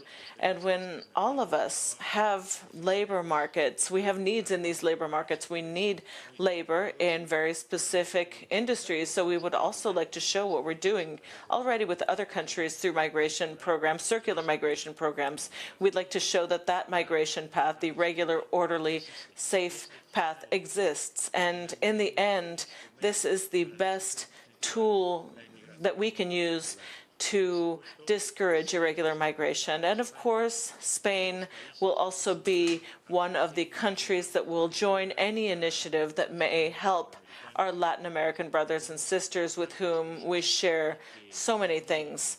And so many of them are already living perfectly integrated in Spain, and they promote our economic development and prosperity. We discussed, I was saying this earlier, the Palomares area. I would like to state that both parties are willing, and this is a complex issue, technically speaking. It's been 60 years that this has been ongoing, and there are a series of technical issues that we need to solve and we need to expedite before making final decisions. Thank you. With regard to the regional processing centers, these are centers that give would-be migrants the opportunity to stay in their own countries and to determine whether they have a legal pathway to come to the United States or to Spain, because Spain is participating in this process, and Canada has also indicated its interest in participating. That means that, again, would-be migrant can stay in their own country, go to one of these centers, and find out whether they qualify for a legal pathway, including, as Jose Manuel laid out so clearly, a worker or labor-related pathway, so that they can perhaps fill a gap that exists in a given country when it comes to its labor market. So we are very pleased and appreciative that Spain is participating. As I mentioned, Canada is participating as well. Conceivably, other countries could. Needless to say, in the case of Spain, there's a particular logic because, one, the needs of the labor markets in Spain, two, the shared language makes it particularly interesting and attractive. With regard to Palomares, just as the Minister said, first, we recognize the importance of this issue. And as he said, it goes back many years. We conducted remediation after the 1966 accident at Palomares. We now anticipate that negotiations related to further cleanup efforts will restart soon, and we very much look forward to working with our Spanish partners on this. We'll next go to Tracy Wilkinson from the Los Angeles Times. Hi, thank you. For Secretary Blinken, please, Spain and like many countries in Southern Europe, those especially who have ties with the so-called Global South, have been more reluctant to join in the Ukraine mission. So you've listed a couple of steps here today, and I just wondered if you're satisfied, if you'd like to see more coming from Spain and countries like it. Y para el ministro Álvarez in English, following on my colleagues' questions on immigration, you talked about the misión compartida, the shared mission. Is it difficult for Spain to continue to receive more immigrants and refugees, given you mentioned the many who have come from Ukraine, already several thousand from Venezuela and Cuba, and not to mention Northern Africa. So I just wonder how politically that goes over. And then second question on that issue and last question. The United States talks about the root causes of immigration a lot, and one of those root causes is just dire poverty. Some of that poverty is exacerbated by sanctions that the United States maintains on Cuba and to a lesser extent Venezuela. And I wonder if you would think it a good idea for the United States to ease up on some of those sanctions. Thank you. Happy to start. Tracy, thanks very much. I have to tell you, I don't share the premise of the question. Spain has been unwavering in its support for Ukraine's sovereignty and territorial integrity.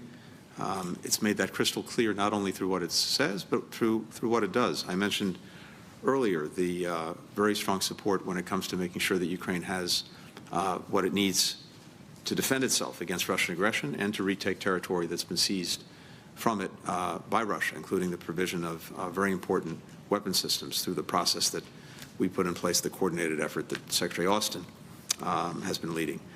You've seen strong support for EU sanctions on Russia to continue to exert pressure on Russia for the aggression. The humanitarian support has been remarkably strong, both in what it's provided to Ukraine and also in the generosity of the Spanish people in taking in more than 175,000 Ukrainian refugees. So we have seen from day one extraordinary solidarity and a strong sense of common purpose and common action when it comes to supporting and defending Ukraine.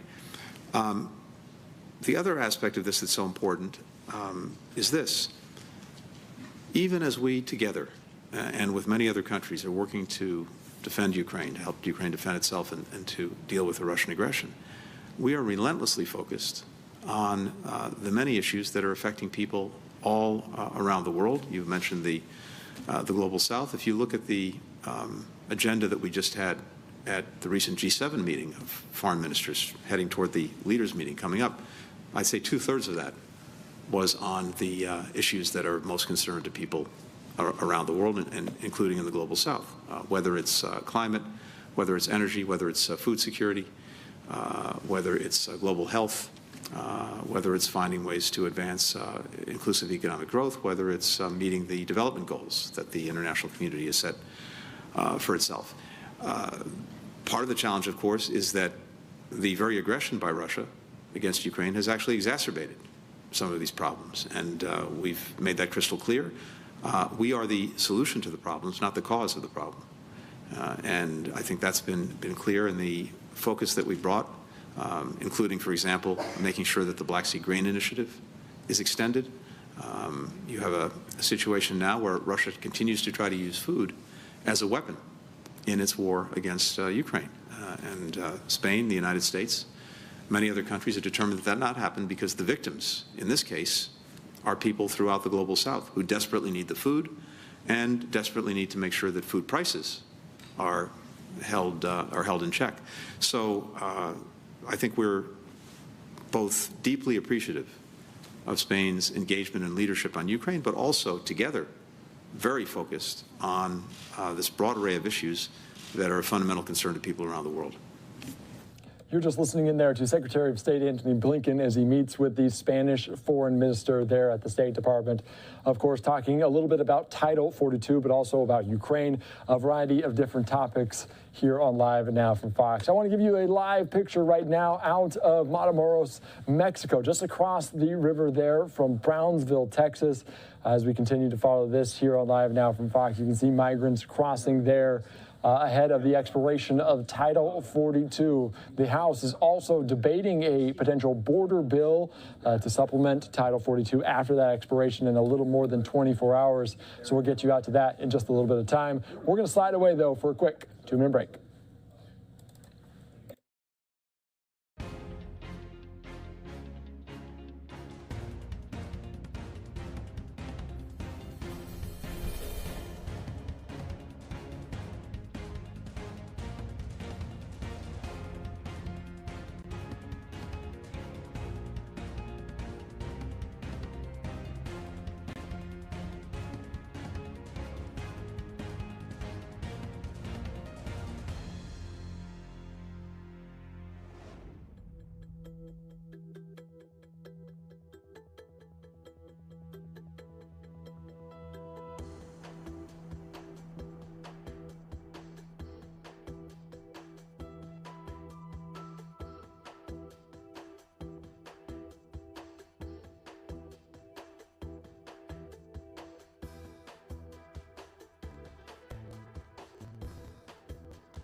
Welcome back into Live Now from Fox. I am Andy Mack. A live picture there out of Denver, Colorado, as they are tracking some severe weather, a tornado watch in parts of eastern Colorado, western Nebraska, western Kansas there. So we're going to continue to follow that. I'm going to pull up this shot in full as it is in southwest Denver, I believe, as they're getting right back on the highway, southwest Denver, off Wadsworth, I believe. This is the road right there. So we're going to continue to follow this as you can see them getting right back on the highway as they make their way. But certainly lots of rain in the area, potentially some large hail in that area as well. Here's a live look at the computer XRAD monitor. You can see just down there, it is just a little bit close to Denver, Castle Rock, the area, Evergreen, Boulder, Brighton, into eastern Colorado. So that's something we're going to continue to watch here on Live Now from Fox. Another shot we're keeping an eye on is out of southern Texas, near the border between the U.S. and Mexico at Matamoros, Mexico. This is a live picture we're getting right here from the border. You can see migrants already crossing this river from Mexico into the United States as they're expecting a surge following Title 42. So something we're going to keep this shot up because it is certainly very eye-opening to a lot of people, just the amount of people that are at the border ahead of Title 42. In Washington, D.C., on the House floor, they're potentially debating, now voting on a question, a part of a bill relating to the border after Title 42, so they're trying to move that. The Republicans trying to see if they have some votes. Let's just quickly listen in just to this for moments as the voting continues on that floor.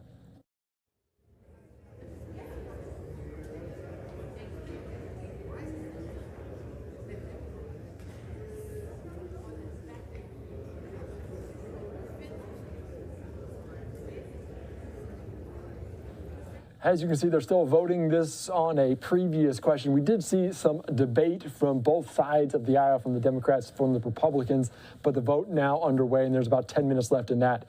So we're going to wait to continue with that. Another look there in Mexico, near Brownsville, Texas, as we continue to follow Title 42 and the expiration of that COVID-19 public health emergency. Until then, let's go out to Alejandro Mayorkas, as he's talking about Title 42 from earlier today as the plan trying to put in place for the end of this. Let's listen into his remarks on Live Now. Good morning, and thank you for joining us this morning. To my left is the Acting Commissioner of U.S. Customs and Border Protection, Troy Miller. Ricardo Zuniga, to my right, from the United States Department of State. As you know, on Thursday, tomorrow, May 11th, at 11:59 p.m. Eastern Time, the Title 42 public health order will terminate. At that point, we will once again process people at our southern border using our immigration enforcement authorities under Title 8 of the United States Code. Our overall approach is to build lawful pathways for people to come to the United States and to impose tougher consequences on those who choose not to use those pathways. We are taking this approach within the constraints of a broken immigration system that Congress has not fixed for more than 2 decades, and without the resources we need, personnel, facilities, transportation, and others that we have requested of Congress and that we were not given. We have seen the effectiveness of our approach.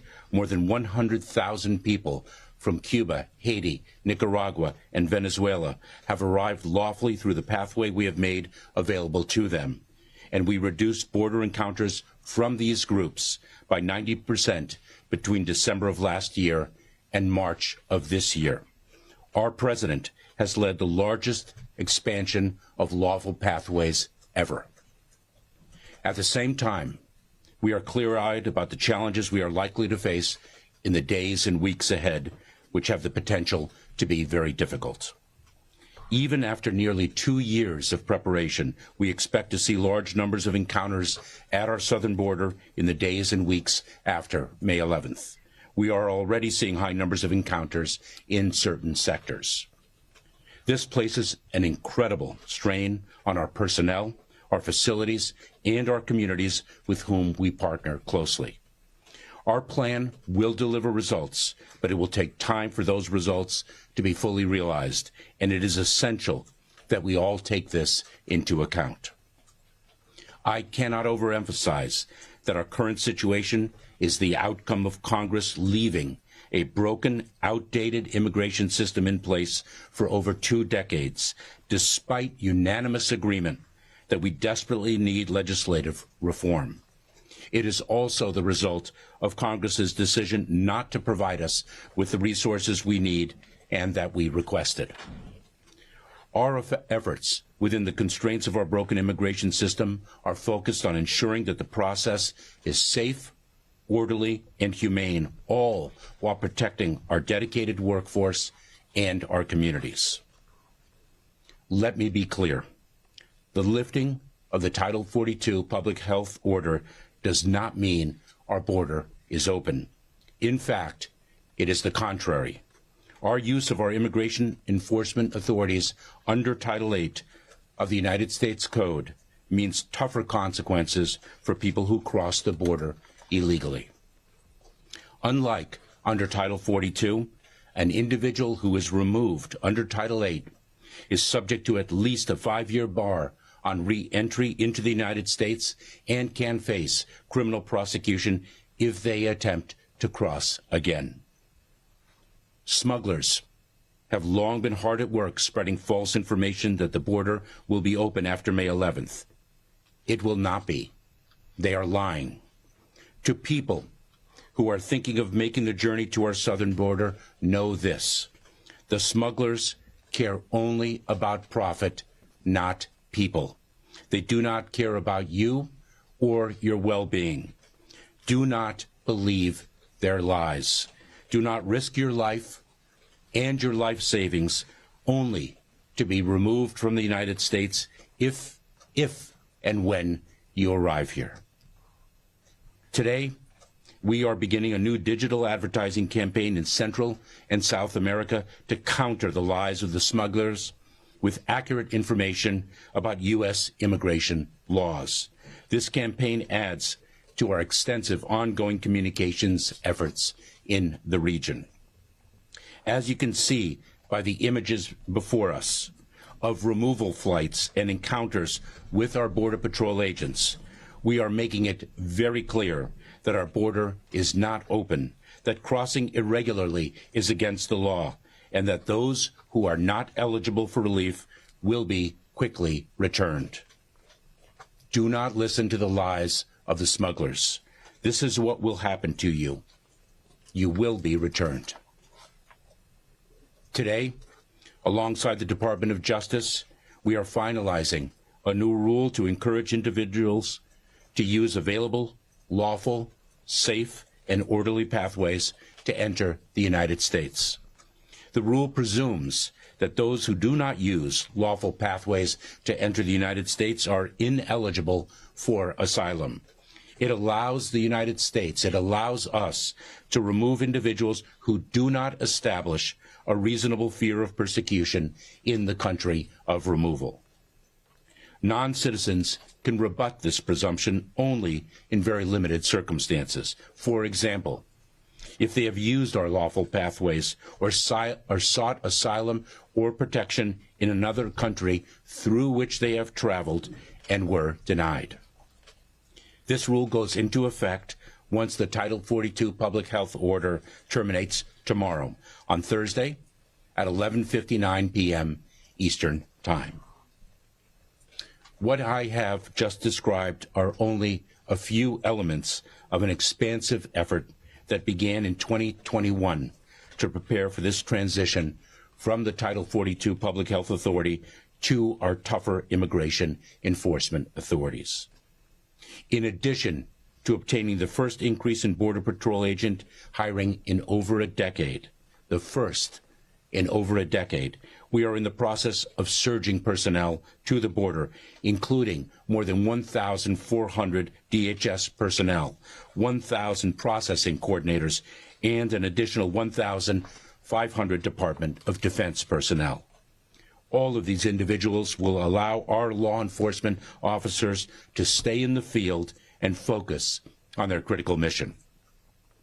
We are delivering on tougher consequences for unlawful entry, including the return, removal, and expulsion of more than 665,000 people during the first half of this fiscal year.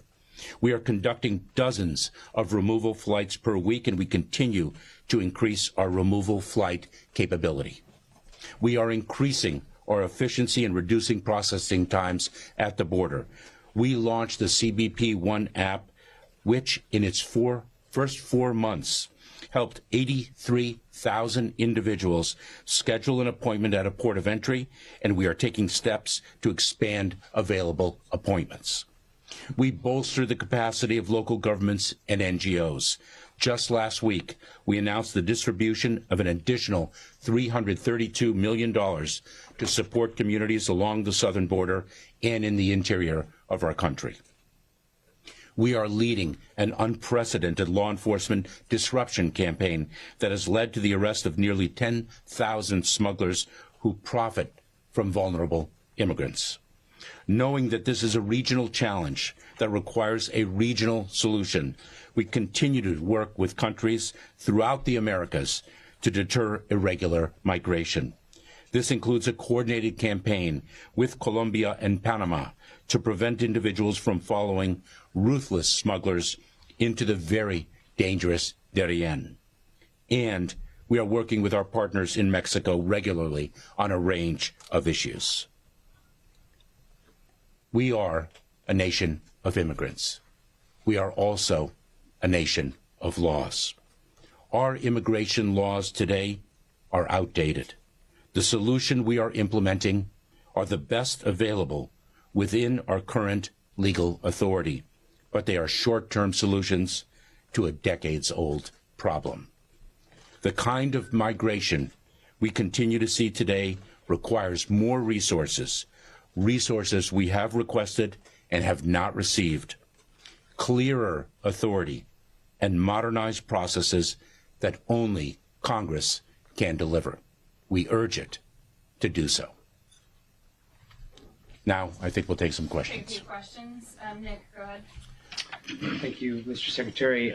We've just seen some images from Texas showing Texas National Guard and DPS physically blocking migrants from climbing up the riverbanks and accessing U.S. soil.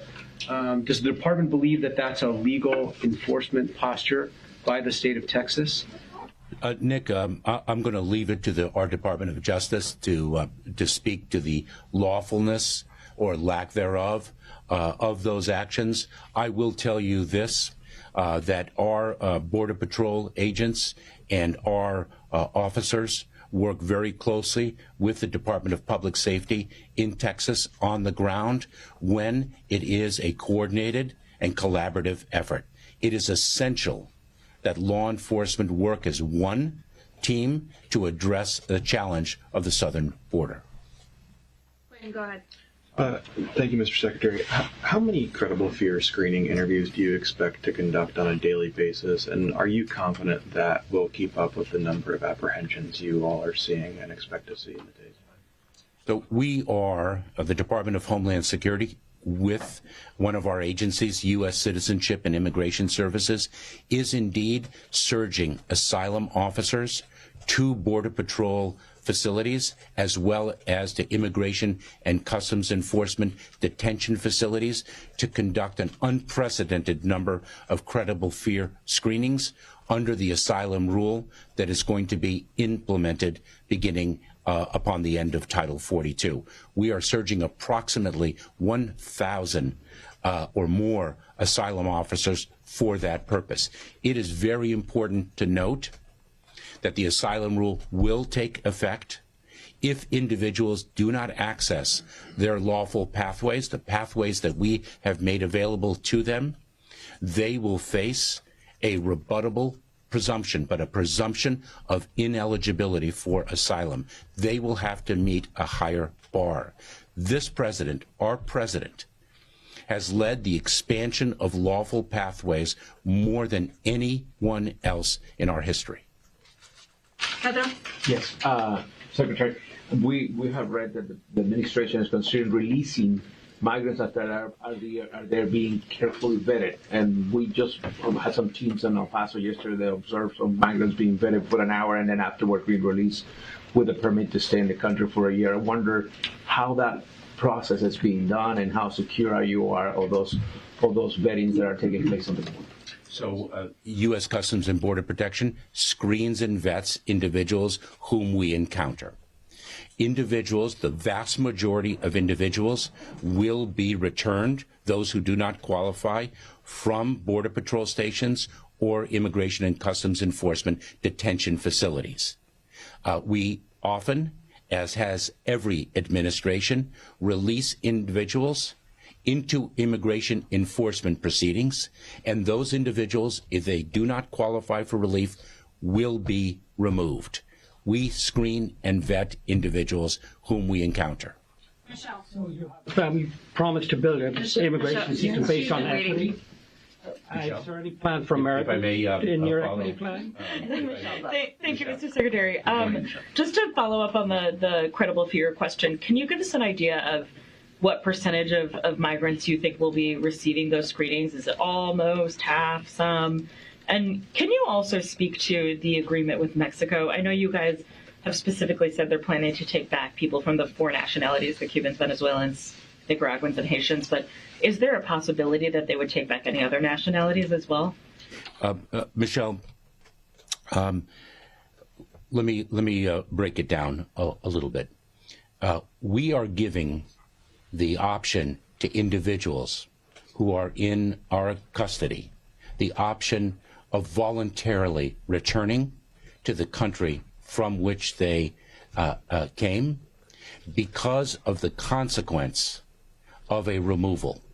People have to understand that under Title VIII of the United States Code, when one is removed, one faces at least a 5-year bar to reentry. And so we will give people an opportunity to avoid that tougher consequence by voluntarily returning.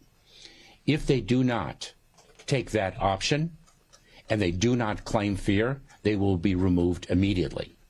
If they do claim fear, they will encounter a higher threshold under our asylum rule unless they have accessed our lawful pathways or sought relief in another country and been denied. We are surging, as I mentioned, Michelle, asylum officers to ensure that that screening process, that credible fear screening process, is done fairly, with access to counsel, but expeditiously. Suzanne, over. So how do Americans gain from the immigration paths you're opening, sir? I mean, nobody ever asked this question. Do Americans gain from all the immigrants you're bringing into the country that drive down wages, that push up rents? Sir, we are a nation of immigrants, and we are a nation of laws. Individuals who qualify for relief under our laws have a basis to remain in the United States. The contributions of immigrants to this country is quite clear. Thank you. Next to Suzanne. Thank you. Morning. Do you guys anticipate requesting supplemental funding for the border from Congress? Last I heard, there hadn't been a request made.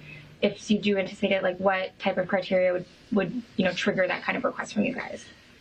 In December of this past year, we sought more than $4 billion in funding to address our resource needs because we are operating within an entirely broken immigration system, and that is something about which there is unanimity.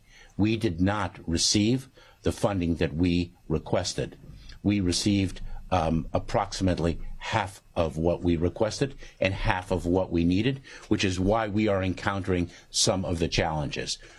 We have sought a reprogramming, and we have communicated to Congress that that reprogramming is a fraction of what we ultimately need. We have time for one more, Rob. I'm Gary Grunback. I'm so sorry. Gary Grunback from NBC News. You mentioned some of the immigration proceedings to Pedro. Are you prepared to start releasing migrants into the U.S. without court dates and without a way of track them to reduce overcrowding? So when, like other administrations, when we release individuals, we release them on conditions. And their compliance with those conditions is absolutely necessary. And if they fail to comply, we will seek to apprehend them and remove them. They are ultimately in immigration enforcement proceedings. But what we are speaking of, what you are inquiring of, is a fraction of the people that we encounter.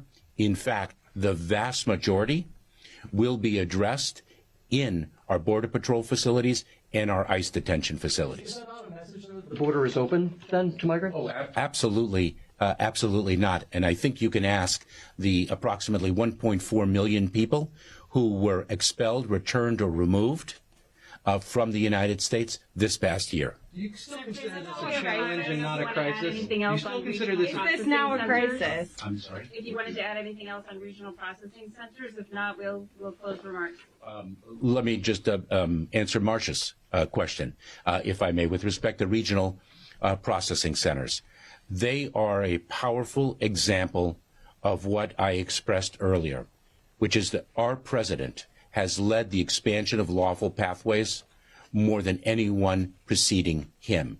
The regional processing centers are an extraordinary example of that leadership. These are places where we feel a humanitarian as well as a security imperative to meet people where they are, to cut the smugglers out, and to provide them with a safe and orderly way to arrive in the United States if they qualify for relief. We are surging our personnel in close partnership with the Department of State, in close partnership with countries in the region. We require a regional response to what is a regional challenge. We will, in these regional processing centers, screen individuals to determine whether they are eligible for refugee status in the United States, whether they qualify for what we are expanding in our family reunification programs, or whether on an individualized basis, on a case-by-case basis, as the law requires, whether they are eligible for other humanitarian relief. That is what we are doing. The phenomenon of migration is different than it was 10, 12 years ago. We are seeing an unprecedented level of migration throughout the hemisphere. I believe there are approximately 20 million displaced people in our hemisphere. In addition, the smugglers control the migratory paths. We will cut the smugglers out. We will reach qualifying individuals where they are and provide them with a safe and orderly pathway. If they arrive at our southern border, they will meet consequences. We urge migrants, once again, not to believe the smugglers who are lying to them solely to make a profit. We are building lawful pathways for you to come to the United States. Do not place your life and your life savings in the hands of ruthless organizations. Thank you very much. Okay, listening in there to this conversation that's ongoing about Title 42 coming to an end. I'm Lexi Petrovich here on the desk now. Thanks so much for being with us on Live Now from Fox. We want to give you a couple of live looks before we go to break. First, live look here from the White House, where we still are following a lot of major news today, not only there, but everywhere. We're also following some weather news out of Colorado, a live look from there as well. You can see very rainy conditions there underway. And then we also have this live look from Matamoros across the border from Brownsville, Texas, as Title 42 comes to an end tomorrow. We were just listening in there to what that will mean, but we also want to break this down for you even further. We have more commentary on this later in the programming, more events covering this too that we want to bring you. But for now, a live look there.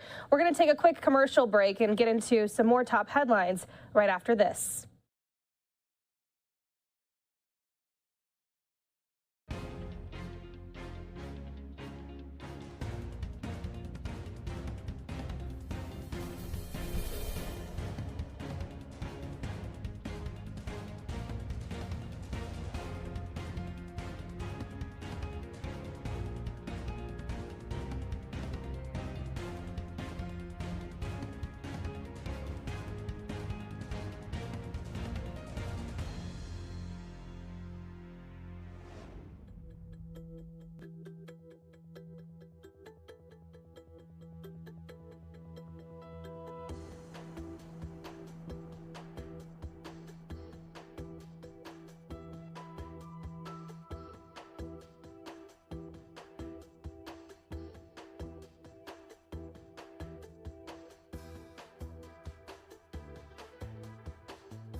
Welcome back to Live Now from Fox. I'm Lexi Petrovich. Thanks for being with us. A couple of live looks that we want to give you here. You can see that we're still following this severe weather out of Colorado. We'll continue to bring you updates on conditions there. We also have this live look from Matamoros, Mexico, across the border from Brownsville, Texas, ahead of Title 42 expiring tomorrow. We have more coverage on that as well. We're going to leave this up here for just a moment as we get this next live hit situated here in just a moment.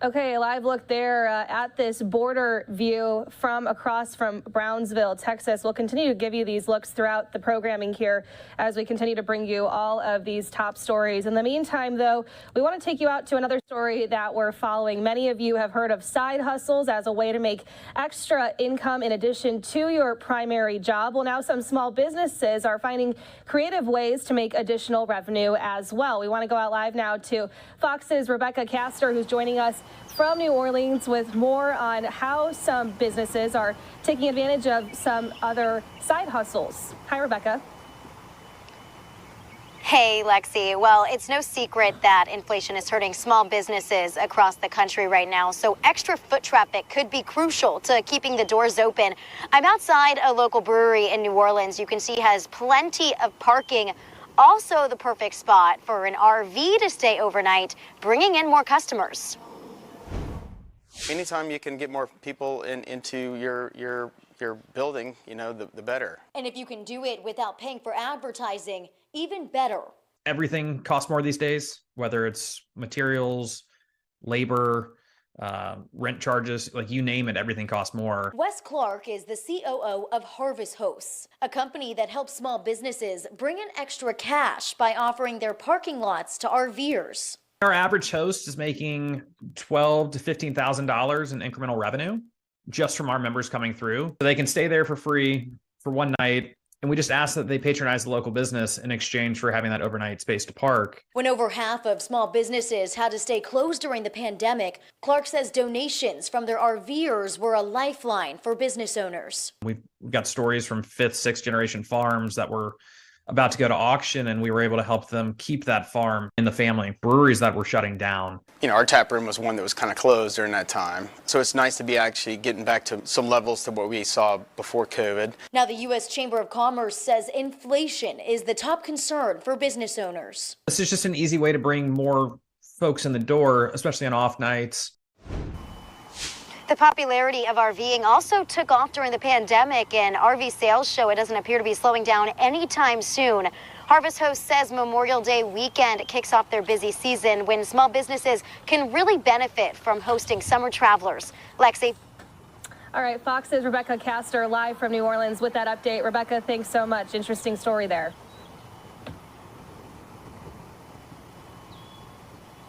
Okay, we're going to continue moving along here. I want to bring you a couple of health updates as well that we're following. The FDA is recommending that over-the-counter sale of birth control pills. Is a story that we've been bringing you all week. While a panel of federal health advisors voted unanimously in favor of drug makers' request to sell the once-a-day pill without a prescription. If the FDA follows through, Perrigo's drug called Opill would be the first contraceptive pill to go from behind the counter to store shelves. The move comes amid numerous criticisms from FDA scientists about how Perrigo's drug was studied, including whether those who took part in the study understood and followed labeling directions. Overall, the panel emphasized how the benefits of women having easier access to birth control outweighed the risk. We also want to bring you another story that we're following here as well. On Tuesday this week, the U.S. Preventative Services Task Force, a panel of experts from across the country, released updated guidelines on mammograms, saying that women should begin at age 40, 10 years sooner than the previous recommended start of screening. Fox's Linda Williams has more on what women are saying about these new changes.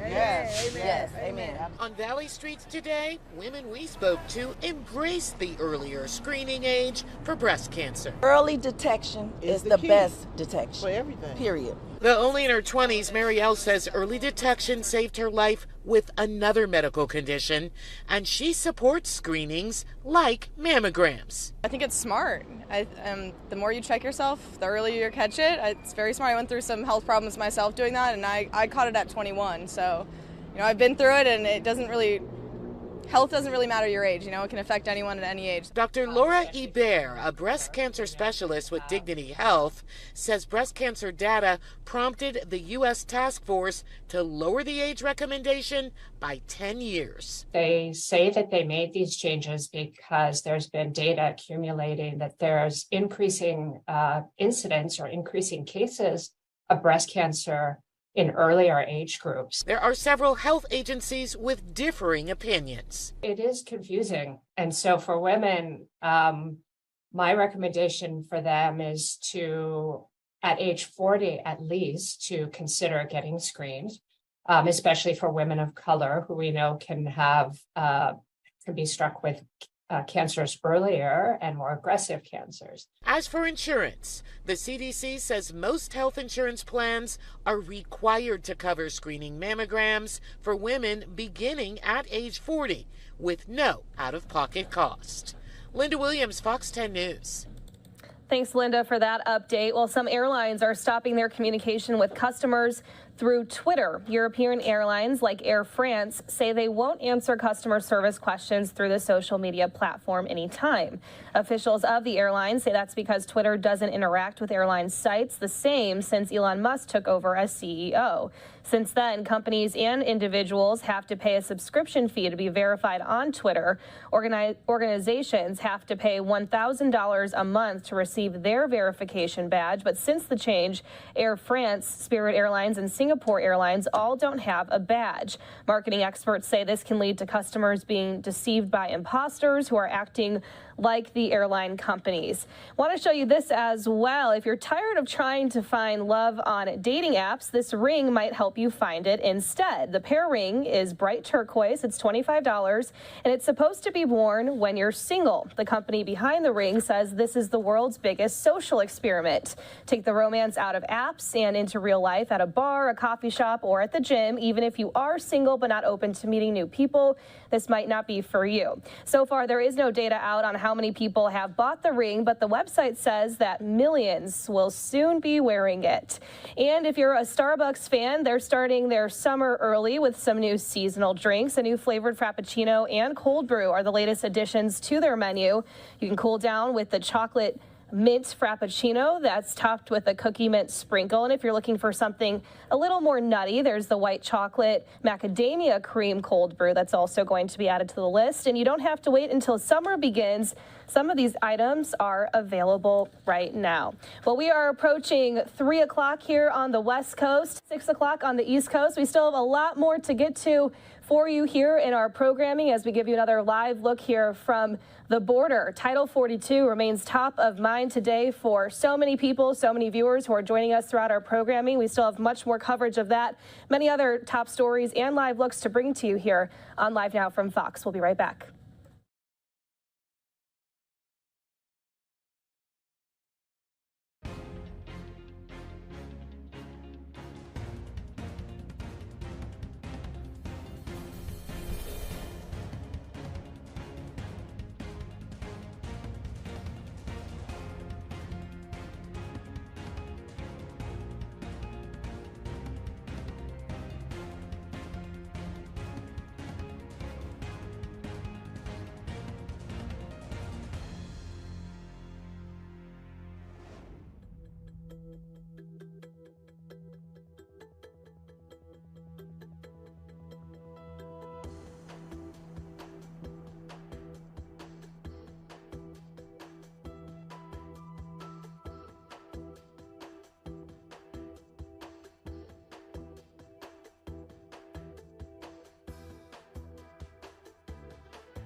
And welcome back to Live Now from Fox. I'm Lexi Petrovich. Thanks so much for being with us. Well, we have a lot of different news and weather updates to bring you today. We do want to begin first with this weather alert as we give you a live look here of our XRAD radar. As you can see these conditions moving through Colorado, where severe weather is expected in the central U.S. again today, with the main threat that's centered over the central high plains, placing the Denver metro area at significant risk of large hail, damaging winds, and tornadoes.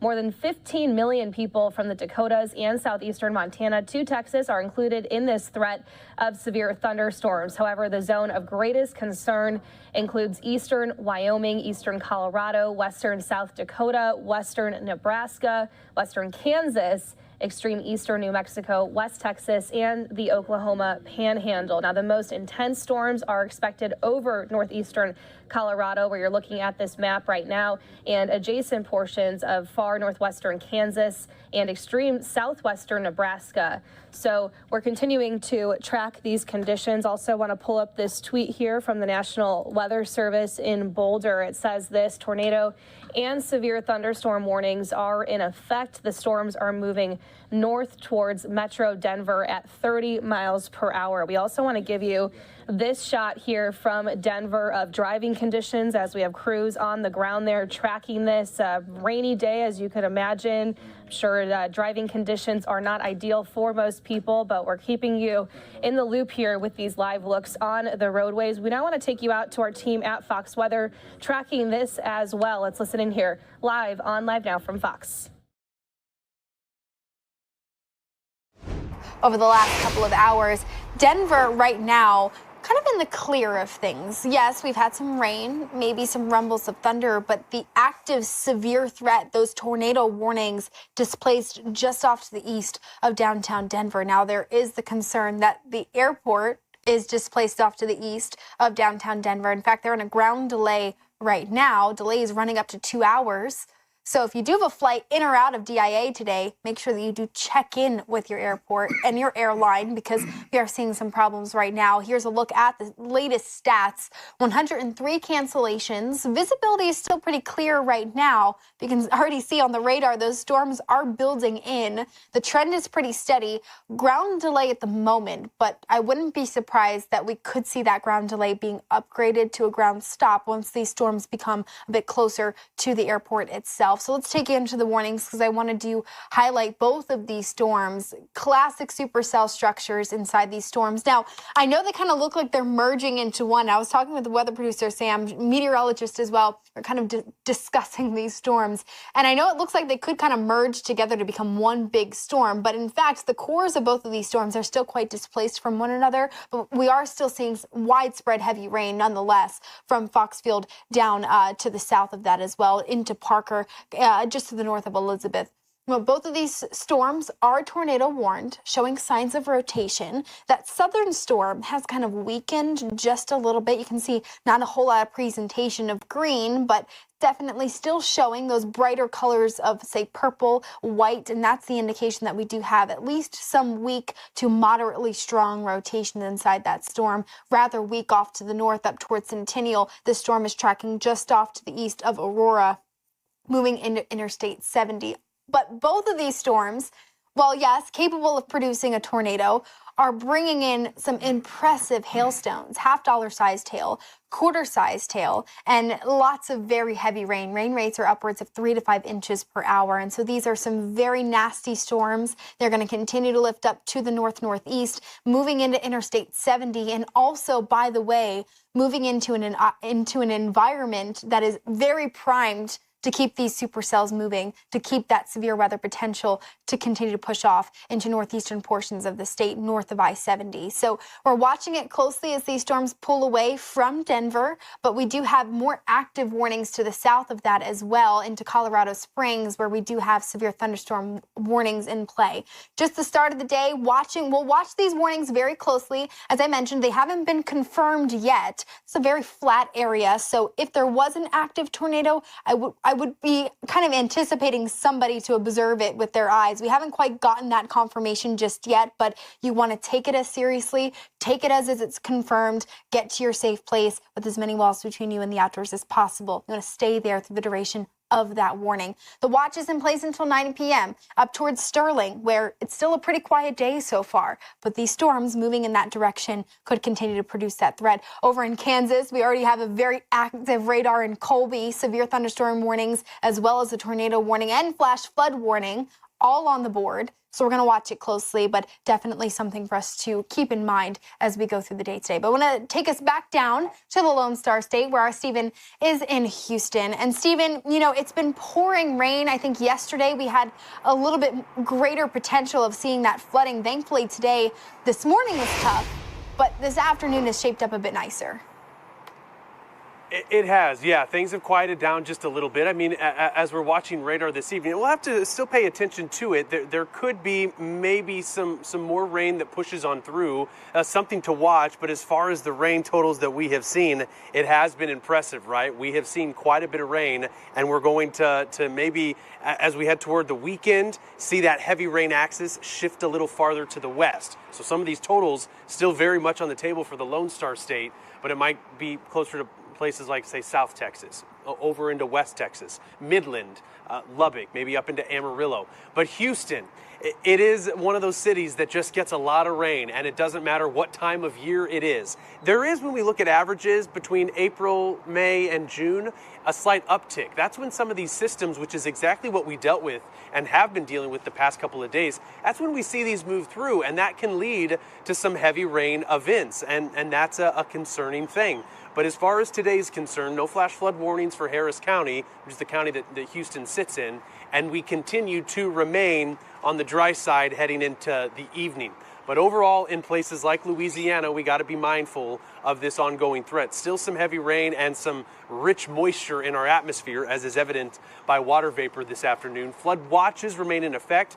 Here in a couple of hours, the flood watch will expire in Houston, but it does continue east and north through parts of northern Louisiana and parts of Arkansas. It goes until tomorrow evening. So that heavy rain threat's still going to be there, and we have the likelihood of this rain producing some localized flooding on the higher side. It's at level 3 out of 4 threat, the moderate threat. Now, this was over Houston, but we've since had a slight modification from the Weather Prediction Center, the WPC, and they have shifted this farther to the east. So good news for Houston, but we still need to watch for some of that heavy rain along the Gulf Coast. It's just what the spring season brings. That's what we get this time of year along the Gulf Coast in places like even Lake Charles, north into Shreveport.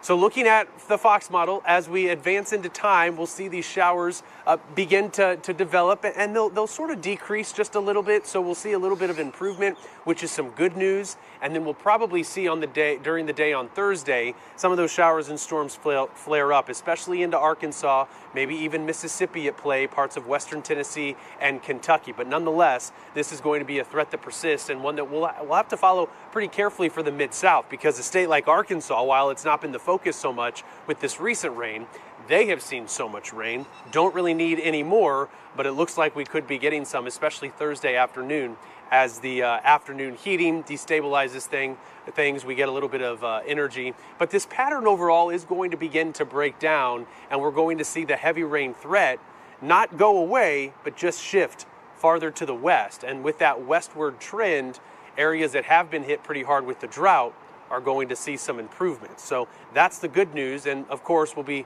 following it pretty carefully, but it's good to know that flooding threat here in the Houston area is trending down. Rick, I'll send it over to you. Yeah, thanks, Stephen. Great work out there. And you're absolutely right. Arkansas doesn't need any more of it, but West Texas does. And so this trend we're going to see over the next couple of days is great news.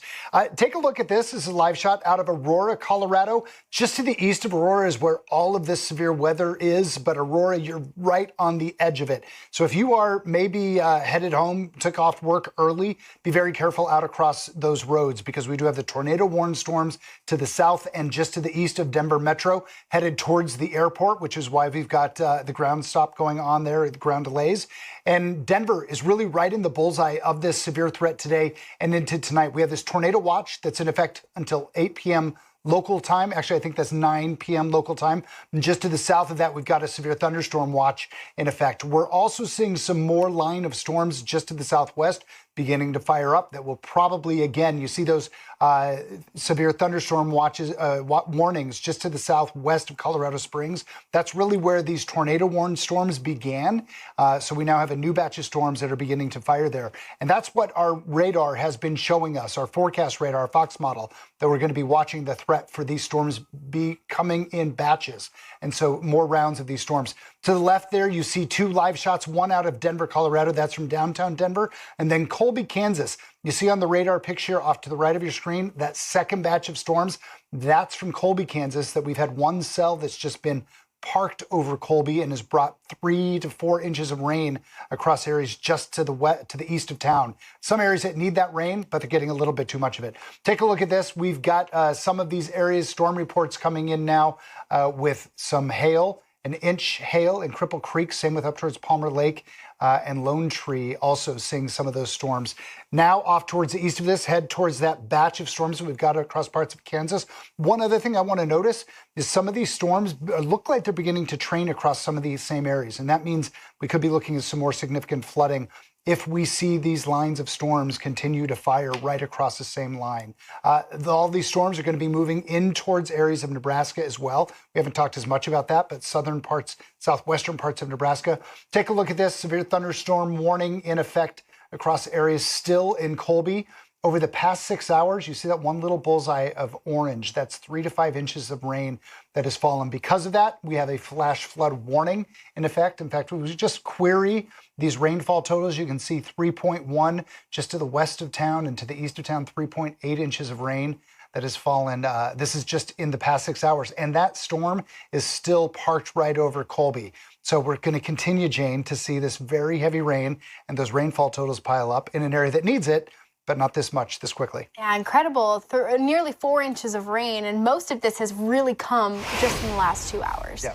How heavy this rain is coming inside these storms. I want to get back to the tornado warnings just outside of Denver. We have 2 active warnings right now. You can see where that radar beam is kind of scanning the skies. Our airport is just around that area, so these storms are quickly moving towards the airport in a ground delay right now, but we're going to watch it closely. Delays are stacking upwards of 2 hours at the moment. Now, again, we haven't had confirmation that tornadoes have been spotted or are in progress with either of these storms, but the rotation is still there. And as we get closer to that radar beam, you can see it spinning. We're going to run into a bit of an issue. We call it the cone of silence. And so we start to lose some of the data, because think of you are maybe reading a sheet of paper, right? And you put it real close to your eyes and you can't see what it says anymore. Well, that's what happens here. As these storms move over that radar site, the data kind of gets erased just a bit. So it's going to make it a little bit more difficult to see inside these storms, which is why it's all that much more important that you take the warning seriously and you get to your safe place and you get inside an interior room and away from windows. So these storms outside of the tornado threat are bringing all hazards, damaging winds. Hail is a big time one. You can see it so clearly on radar. You get those pinks and purples, here. I want to take you to Fairfield, Colorado. You'll take a look at this, and I kind of took a double look. This is small hail that has accumulated on the interstate here. Now, it's small, but there's a lot of it. And I don't know if you can kind of make out, too. Looks like we have a little bit of flowing water, a little bit of a stream there on the side. Perhaps this is the instance of some street flooding. Definitely a sign. You can see that car just off to the distance there, a little bit of splashback. And let's see what happens as these cars kind of start to move into it. But it kind of looks like a snowy scene, but this is in fact hail that has accumulated. And yes, it looks like that is standing water on the roads mixed in with some hail. So this is a very disruptive storm at that. You can see kind of the tire tracks as people have kind of pushed their way on through here. But it is going to be one that you need to make sure that you are driving very slowly. And it looks like these cars are doing that. They're taking their time now through that stream of flooding water. You don't want to drive through that, but I know you got to make that right-hand turn. So just do it slowly if you're in that area. Rain rates right now are, again, upwards of 3 to 5 inches. It's what quickly overwhelms storm drains, and it's what quickly can lead to standing waters, especially on the shoulders, but it can kind of creep in, cover up the whole road. Hail, we've seen it, small hail, so maybe not some big time stones that can do some damage, but some small hail can certainly accumulate and bring in an interesting look as these storms are very potent, lifting up towards the airport. We're going to watch it closely. Okay, our team there at Fox Weather breaking it all down for you as we continue to follow this severe weather out of Denver, Colorado, where it's hitting the area there this afternoon. It's expected throughout the evening, giving us a look at the radar as well as other conditions there. We also have a live look here at the roads in Denver. You can see with our crews on the ground there giving you a look at some of this traffic as people are driving slowly. Of course, wet roadways can make for dangerous conditions. So giving you a look there at that. We also have much more to get to. We are going to take a quick commercial break here on Live Now from Fox. We hope you stick with us as we continue to bring you all these top headlines on this Wednesday. We'll be right back right after this break.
Welcome back to Live Now from Fox. Thanks for being with us. I'm Lexi Petrovich. Well, a man accused of installing a secret Wi-Fi network and a hidden camera inside of a cruise ship bathroom allegedly recorded hours of video footage of people and children that were using the bathroom and changing. Well, apparently that man worked as a cybersecurity officer in Florida. Fox 35's Stephanie Beaumonti has this story.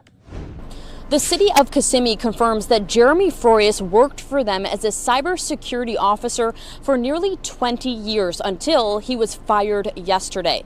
And he was fired after those disturbing accusations that he put a hidden camera in the bathroom of a cruise ship. This FBI affidavit contains these photos showing the bathroom where the hidden camera was found on the Royal Caribbean Harmony of the Seas cruise ship. It left Miami on April 29th. Jeremy Froyas is accused of hiding the camera in a section of the wall above the bathroom door, which had been removed for repairs. According to the complaint, he recorded more than 150 people, including at least 40 minors, using the bathroom or changing into bathing suits. It goes on to say some children as young as 4 years old were recorded naked. A passenger noticed the camera that you see here in the complaint and reported it to Royal Caribbean employees. Security with the cruise ship says there were hours worth of video on the SD card of the hidden camera. Royal Caribbean tells me they alerted authorities immediately, and Froyas was taken off the ship. According to the FBI report, video showed him setting up the hidden Wi-Fi camera, and it was connected to his phone so he could see the feed. A representative with the city of Kissimmee confirms Froyas was a cybersecurity officer for the city. He had worked there for 19 years before he was fired on Monday. We spoke with a security expert who says it's important to know what to look out for. Anything that looks at a suspicious with antennas, anything that has a slightly different color than you're used to with a particular brand. If there's any question, call, get somebody that knows, get the supervisor of the facility, because there's something wrong if your gut's telling you. Reporting in Kissimmee, Stephanie Buffmonti, Fox News. Okay, thanks to Stephanie for that update. I want to give you a live look here from Matamoros across the border from Brownsville, Texas. Title 42 set to expire tomorrow. We're hearing from Florida Governor Ron DeSantis, who signed legislation limiting benefits available to undocumented migrants and blamed the Biden administration for the problems at the border. I want to bring you this update as he spoke earlier today. Let's listen in here on Live Now from Fox. Into law here momentarily. I am joined here today by the president of the Florida Sheriff's Association, Sheriff Al Nienhuis from Hernando County. Of course, we have the CEO of Miller Electric who's hosting us, Henry Brown. I want to thank him for doing that. We have Senator Clay Yarborough with us here today. And we have Representatives Michael, Black, and Jacques. So thank you all for being, and thanks for your great work on all of this. And then we're also going to be joined by Nikki Jones and her daughters Harley and Raven, who you will hear from a little bit later. So thank you for coming, Nikki. I don't think anybody could have any other view but that we've got massive problems at our southern border with Mexico. And this is something that is the responsibility of Joe Biden. This is a responsibility that he has defaulted on really from day one of his presidency. And he is charged with ensuring the safety and security of this country. He's charged with ensuring that the laws are faithfully executed, and he has refused to meet that obligation. And in Florida, we recognize this from day one, and we've acted really since he took office to combat the negative effects of his border policy. Worse this week with the expiration of Title 42. You're going to end up having 10,000, 15,000 a day potentially.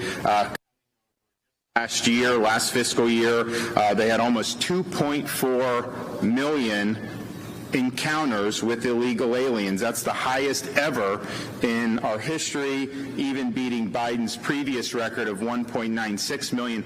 And that's just the encounters. There's other people coming in who don't get encountered, and so the numbers are a lot higher than that. But if you look at that almost 2.4 million, that's more than the combined populations of the cities of Jacksonville, Miami, Orlando, and Tampa. The Biden administration recently claimed that when it comes to illegal immigration, quote, you've seen it come down by more than 90%. That is a lie. That is something that they're trying to feed you and hope their buddies in corporate media will run with, but and demonstrably untrue. So you have huge, huge problems with Title 42 expiring. This is Biden's estimates, are they think it could be up to 13,000 illegal aliens crossing the border every single day. And at that pace, on an annual basis, that would be 4.5 million, and that's roughly the size of Miami-Dade and Broward counties combined, Florida's two most populous counties. And so Title 42 is ending. They had tried to get rid of it earlier. It's tied to COVID. So they actually wanted COVID restrictions for you, but they wanted to remove Title 42 for illegal aliens. And so we in Florida, with the Attorney General Ashley Moody, we sued the Biden administration to keep Title 42 in place, and we were able to win that case, and actually it would have been a lot worse over the last year or so had we not done that. Now that the COVID emergency is ending, quote unquote, Title 42 is going to expire, and so you are going to see a massive surge of illegal aliens. You have a duty to ensure that these borders are secure. This is a huge disaster on our hands, and it does not comport with the duties of his office to just allow this to happen. Alexander Hamilton wrote in the Federalist Papers that energy in the executive is the leading characteristic of good government. Where is this president's energy? Where's his vigor? Where's his commitment to the cause? He's just sitting around doing nothing of importance or nothing of note while the American people suffer. And what is the problem with this? Well, first of all, it's just chaos. We're supposed to be the world's leading superpower, and yet we can't even maintain control of our own southern border. The Mexican drug cartels have more to say about what goes on the southern border than our own U.S. government does. And so you have a situation where there is just no rule of law. It's been totally tossed out the window, and that is not what we want in a constitutional republic.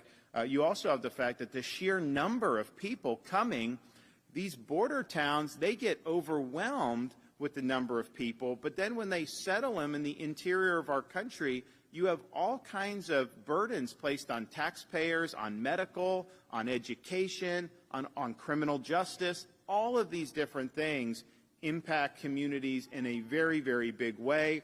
And you want to know how it's a burden? All you have to do is look back when we helped send 50 illegal aliens to Martha's Vineyard, one of the most wealthy enclaves in this country.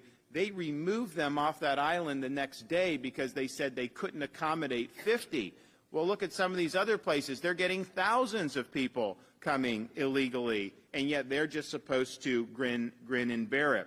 Of course, you do have criminal aliens that are coming across the border, and people say, Florida, you're not on the border. What do you care? Well, October 21, you had an illegal alien stab a man to death right here in Jacksonville. March of last year, illegal alien murdered a couple who were participating in Bike Week in Daytona. And in September, we had an illegal alien drive a front loader at a construction site that killed a sheriff's deputy in Tampa Bay. And so you've seen this happen just in Florida. You're seeing it happen all over the country. You also have massive amounts of fentanyl that are pouring into our country. Tens of thousands of deaths because of fentanyl every single year, and it's all coming across the border. It's all being run by the drug cartels, and this border situation is saying you're going to be able to move as much fentanyl across the border as you need to. We had just last year over 100,000 overdose deaths, and I think you're likely to see that continue with the amount of product that's being moved in.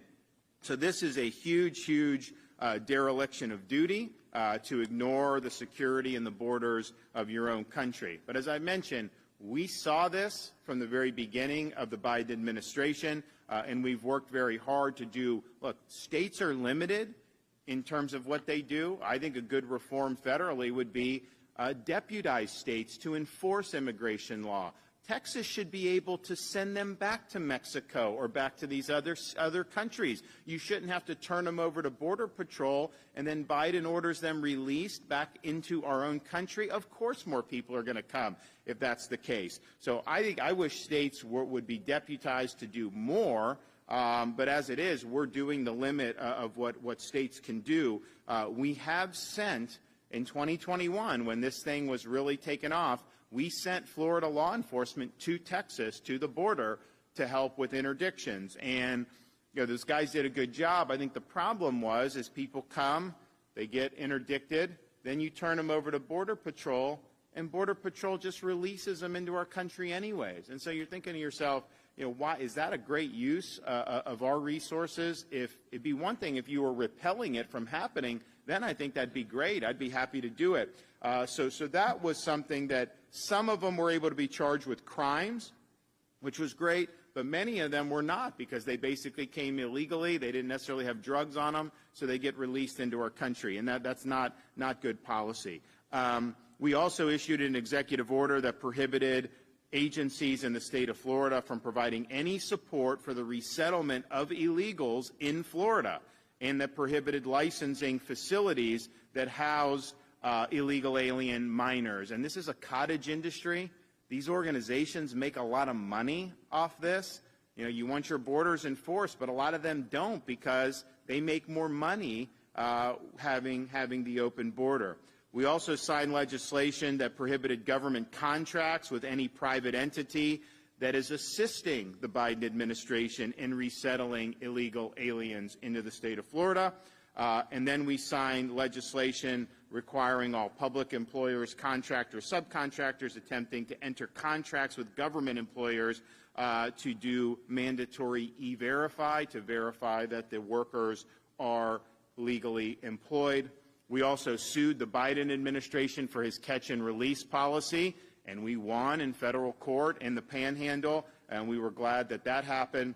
We also last year signed legislation cracking down on opioid dealers and traffickers, subjecting people who distribute certain controlled substances that lead to somebody's death to a potential conviction for first-degree felony murder, and increasing the mandatory minimum sentence for trafficking fentanyl to up to 20 years. And at the end of the day, when you're dealing with fentanyl, there's a whole host of ways you have to approach it. We believe in working on the demand side. The First Lady has put in a lot of programs in schools to try to let students know, hey, messing around with drugs in this day and age, you may think it's something, but if they put fentanyl in that, you could die. And that's just the reality of what we're seeing. And so you've got to fight it from the demand side. You've got to let people know that doing fentanyl is almost like playing Russian roulette with your life. It's not worth doing. You also have to work on the treatment side. We have a coordinated opioid recovery network we call the CORD network. And what that does, if somebody overdoses and then they go to the hospital and then they're revived, to just put them back on the street, if they're addicted, they are likely to have relapse. And so with CORE, you have interventions, you get them on appropriate medication, or you get them appropriate medical attention. And the goal is to get them to live productive lives alongside this addiction. And of the people that went into the program, the relapse rate has been like 5%. So that's something that's really, really good. So you got to do all these things, but you do have to fight the supply. And you have to make it so that if you're bringing this stuff in, we're going to hold you accountable. Last week I signed a bill that is enhanced penalties for fentanyl dealers who market it to minors by putting it in candy and things of that nature. We're throwing the book at them if they're going after our children, but it's very important that we understand that that is something that makes a big, big difference.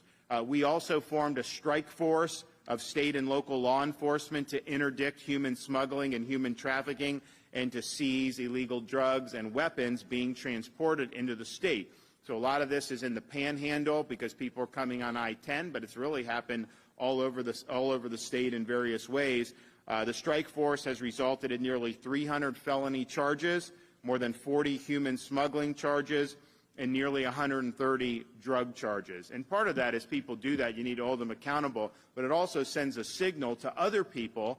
They're thinking about coming from the border, smuggling people somewhere. Florida is not a good place for you to do that, okay, because you're going to end up facing pushback. If you want to go somewhere where they are a sanctuary state, then do California or do Illinois or something. But don't do here because we're going to fight back. We also petitioned the Florida Supreme Court to impanel a statewide grand jury to examine international human smuggling networks that bring illegal aliens to the southern border and ultimately into the United States, including into Florida. And it has released some of its initial findings. So these grand juries, they can issue reports as they go. And if you read the report that they most recently did, I mean, these minors are basically victims of trafficking. Many of them have been sexually abused. Some of them are mistreated in other ways. And this is all happening with the imprimatur of your federal government. And I think it's a disgrace. We also secured another $12 million. Well, we initially secured $12 million for the illegal alien transport program. So we did that, for example, with Martha's Vineyard. We also got more money in this year's budget to be able to help with that problem. It's not just U.S.-Mexico border, though. If you look, you have boats trying to come into Florida from places like Haiti. And so we started to see a spike in this. And the Coast Guard does a good job, but they don't have enough assets. Biden will not send more assets. So you started to see boats getting through. And then at one point, the feds dumped like 350 illegal aliens in the Florida Keys. So we said that that's unacceptable. So we declared a state of emergency. And then we surged Florida state maritime resources to work alongside the Coast Guard, fill in the gaps. And what we've been able to do is, since August, we've had more than 12,000 illegal migrants attempting to come to Florida shores. They've been interdicted and repatriated to Haiti or Cuba or wherever they were coming from. We've also removed 393 vessels from Florida shores and waterways that have been used by illegal migrants to enter the state. And then back in February, and so that is a huge success right there, because, I mean, like, just imagine if we had left it to the feds and they don't have enough resources, you'd probably have hundreds more boats that would end up getting to Florida shores. So we're proud of really leaning in on all these issues. We think it's very important. Obviously, if we had a different administration, it'd be a lot easier, because, you know, you'd be able to actually deal with the problem at its source. As it is, we've got to use the tools we have. So in February, we were in Jacksonville and we proposed strong legislation to curb illegal immigration, both deterring illegal immigrants from coming to Florida, but also holding people accountable within Florida who were involved in illegal immigration. And so we made that promise. We said that we were going to go big, and today we deliver on that promise by signing Senate Bill 1718. And even the New York Times admitted this is the strongest legislation against illegal immigration anywhere in the country. What the bill does is a number of different things. This makes Florida the largest state in the country to do full E-Verify for employment. And that's important because if people are going to come if they get benefits, and so what you want to do is say there's not benefits for coming illegally. You're either here as a native or you come legally, and those are two fine things, but to come across the border and end up getting benefits in Florida, you know, does not make sense. Okay, you were just listening in there. Florida Governor Ron DeSantis speaking about the crisis at the border ahead of Title 42 expiring tomorrow. We've also been giving you this live look here from Matamoros across from Brownsville, Texas, of migrants crossing the border there. We also have another live look here as well. This from Mount Cristo Rey, also in Texas. So a couple of live looks as we continue to follow this major story as Title 42 set to end tomorrow. We are going to take a quick commercial break here. When we come back, we're staying in Texas, though we'll be taking you out live to Allen, Texas, where a gunman killed 8 people over the weekend. We'll have an update from there after this break.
And welcome back to Live Now from Fox. I'm Lexi Petrovich. Thanks so much for being with us as we continue to bring you all of these top headlines that we are following. And that includes learning more after a gunman killed 8 people over the weekend in Allen, Texas. What many expected to be a normal shopping day at an outlet mall turned into a tragedy. We want to go out live now to Fox 4's Alex Boye, who's joining us live from that very mall. Alex, what more are we learning today? Well, Lexi, I can tell you that as of this afternoon, we actually have not gotten any additional updates on the investigation from law enforcement. I can tell you that the property itself has been turned, the control of this property has been turned over again to property management, though the mall does remain closed. And as for this growing memorial, we're told that it will remain here for some time. Take a listen. It's 3 simple words that have deep meaning. North Texans continue to show Allen love in the wake of Saturday's mass shooting at the Allen Premium Outlets. I've lived here since I can remember. I just want to come pay my respects to these people and their family and friends. Wednesday morning, some Trader Joe's employees from nearby Plano dropped off a truckload worth of flowers. Assistant Manager Michael Nacios said it's the least they can do for their fellow Collin County community. It just hits home when it's here, so we just wanted to show our appreciation and kind of reach out to the families and the ones that got hurt from this. It's been nearly 5 days since a heavily armed gunman opened fire at the outdoor mall, killing 8 people. Their names written in white across the giant crosses. Several other shoppers were injured. According to Medical City Healthcare, 6 people remain hospitalized in 3 area hospitals. The agency in charge of the investigation, DPS, did not provide an on-camera briefing Wednesday, but previously said its officers are still working to determine the motive. Pure evil, and it has left this community reeling and in shock and broken. Pastor J.D. Leak and his wife came to the Growing Memorial, located at the edge of the still-closed outlet mall, to offer a sympathetic ear to visiting mourners. We've just come out here and felt like it was good for us to try to pray with people. Terry Leak estimates they've offered counsel to nearly 100 people here over the last 2 days. People need help. There's discouragement, there's fear, there's anger. And silence. Despite the crowds that continue to pay tribute at the memorial, the scene remains somewhat silent. This latest mass shooting weighing on everyone's heart. At this point, it can happen anywhere. My heart will forever go out to the friends and family of the victims. And I can tell you that a vigil is expected to begin here at the site of the memorial at about an hour and 20 minutes from now, 7 p.m. Central Time. And I can also tell you, Lexi, within the past hour or so, we've actually seen an increased police presence. A lot of uniformed Allen police officers showed up here in anticipation of this vigil starting. They anticipate a lot of people are going to want to come out here and are going to want to gather here. Keep in mind that this is actually a road that does typically lead in and out of the outlet mall.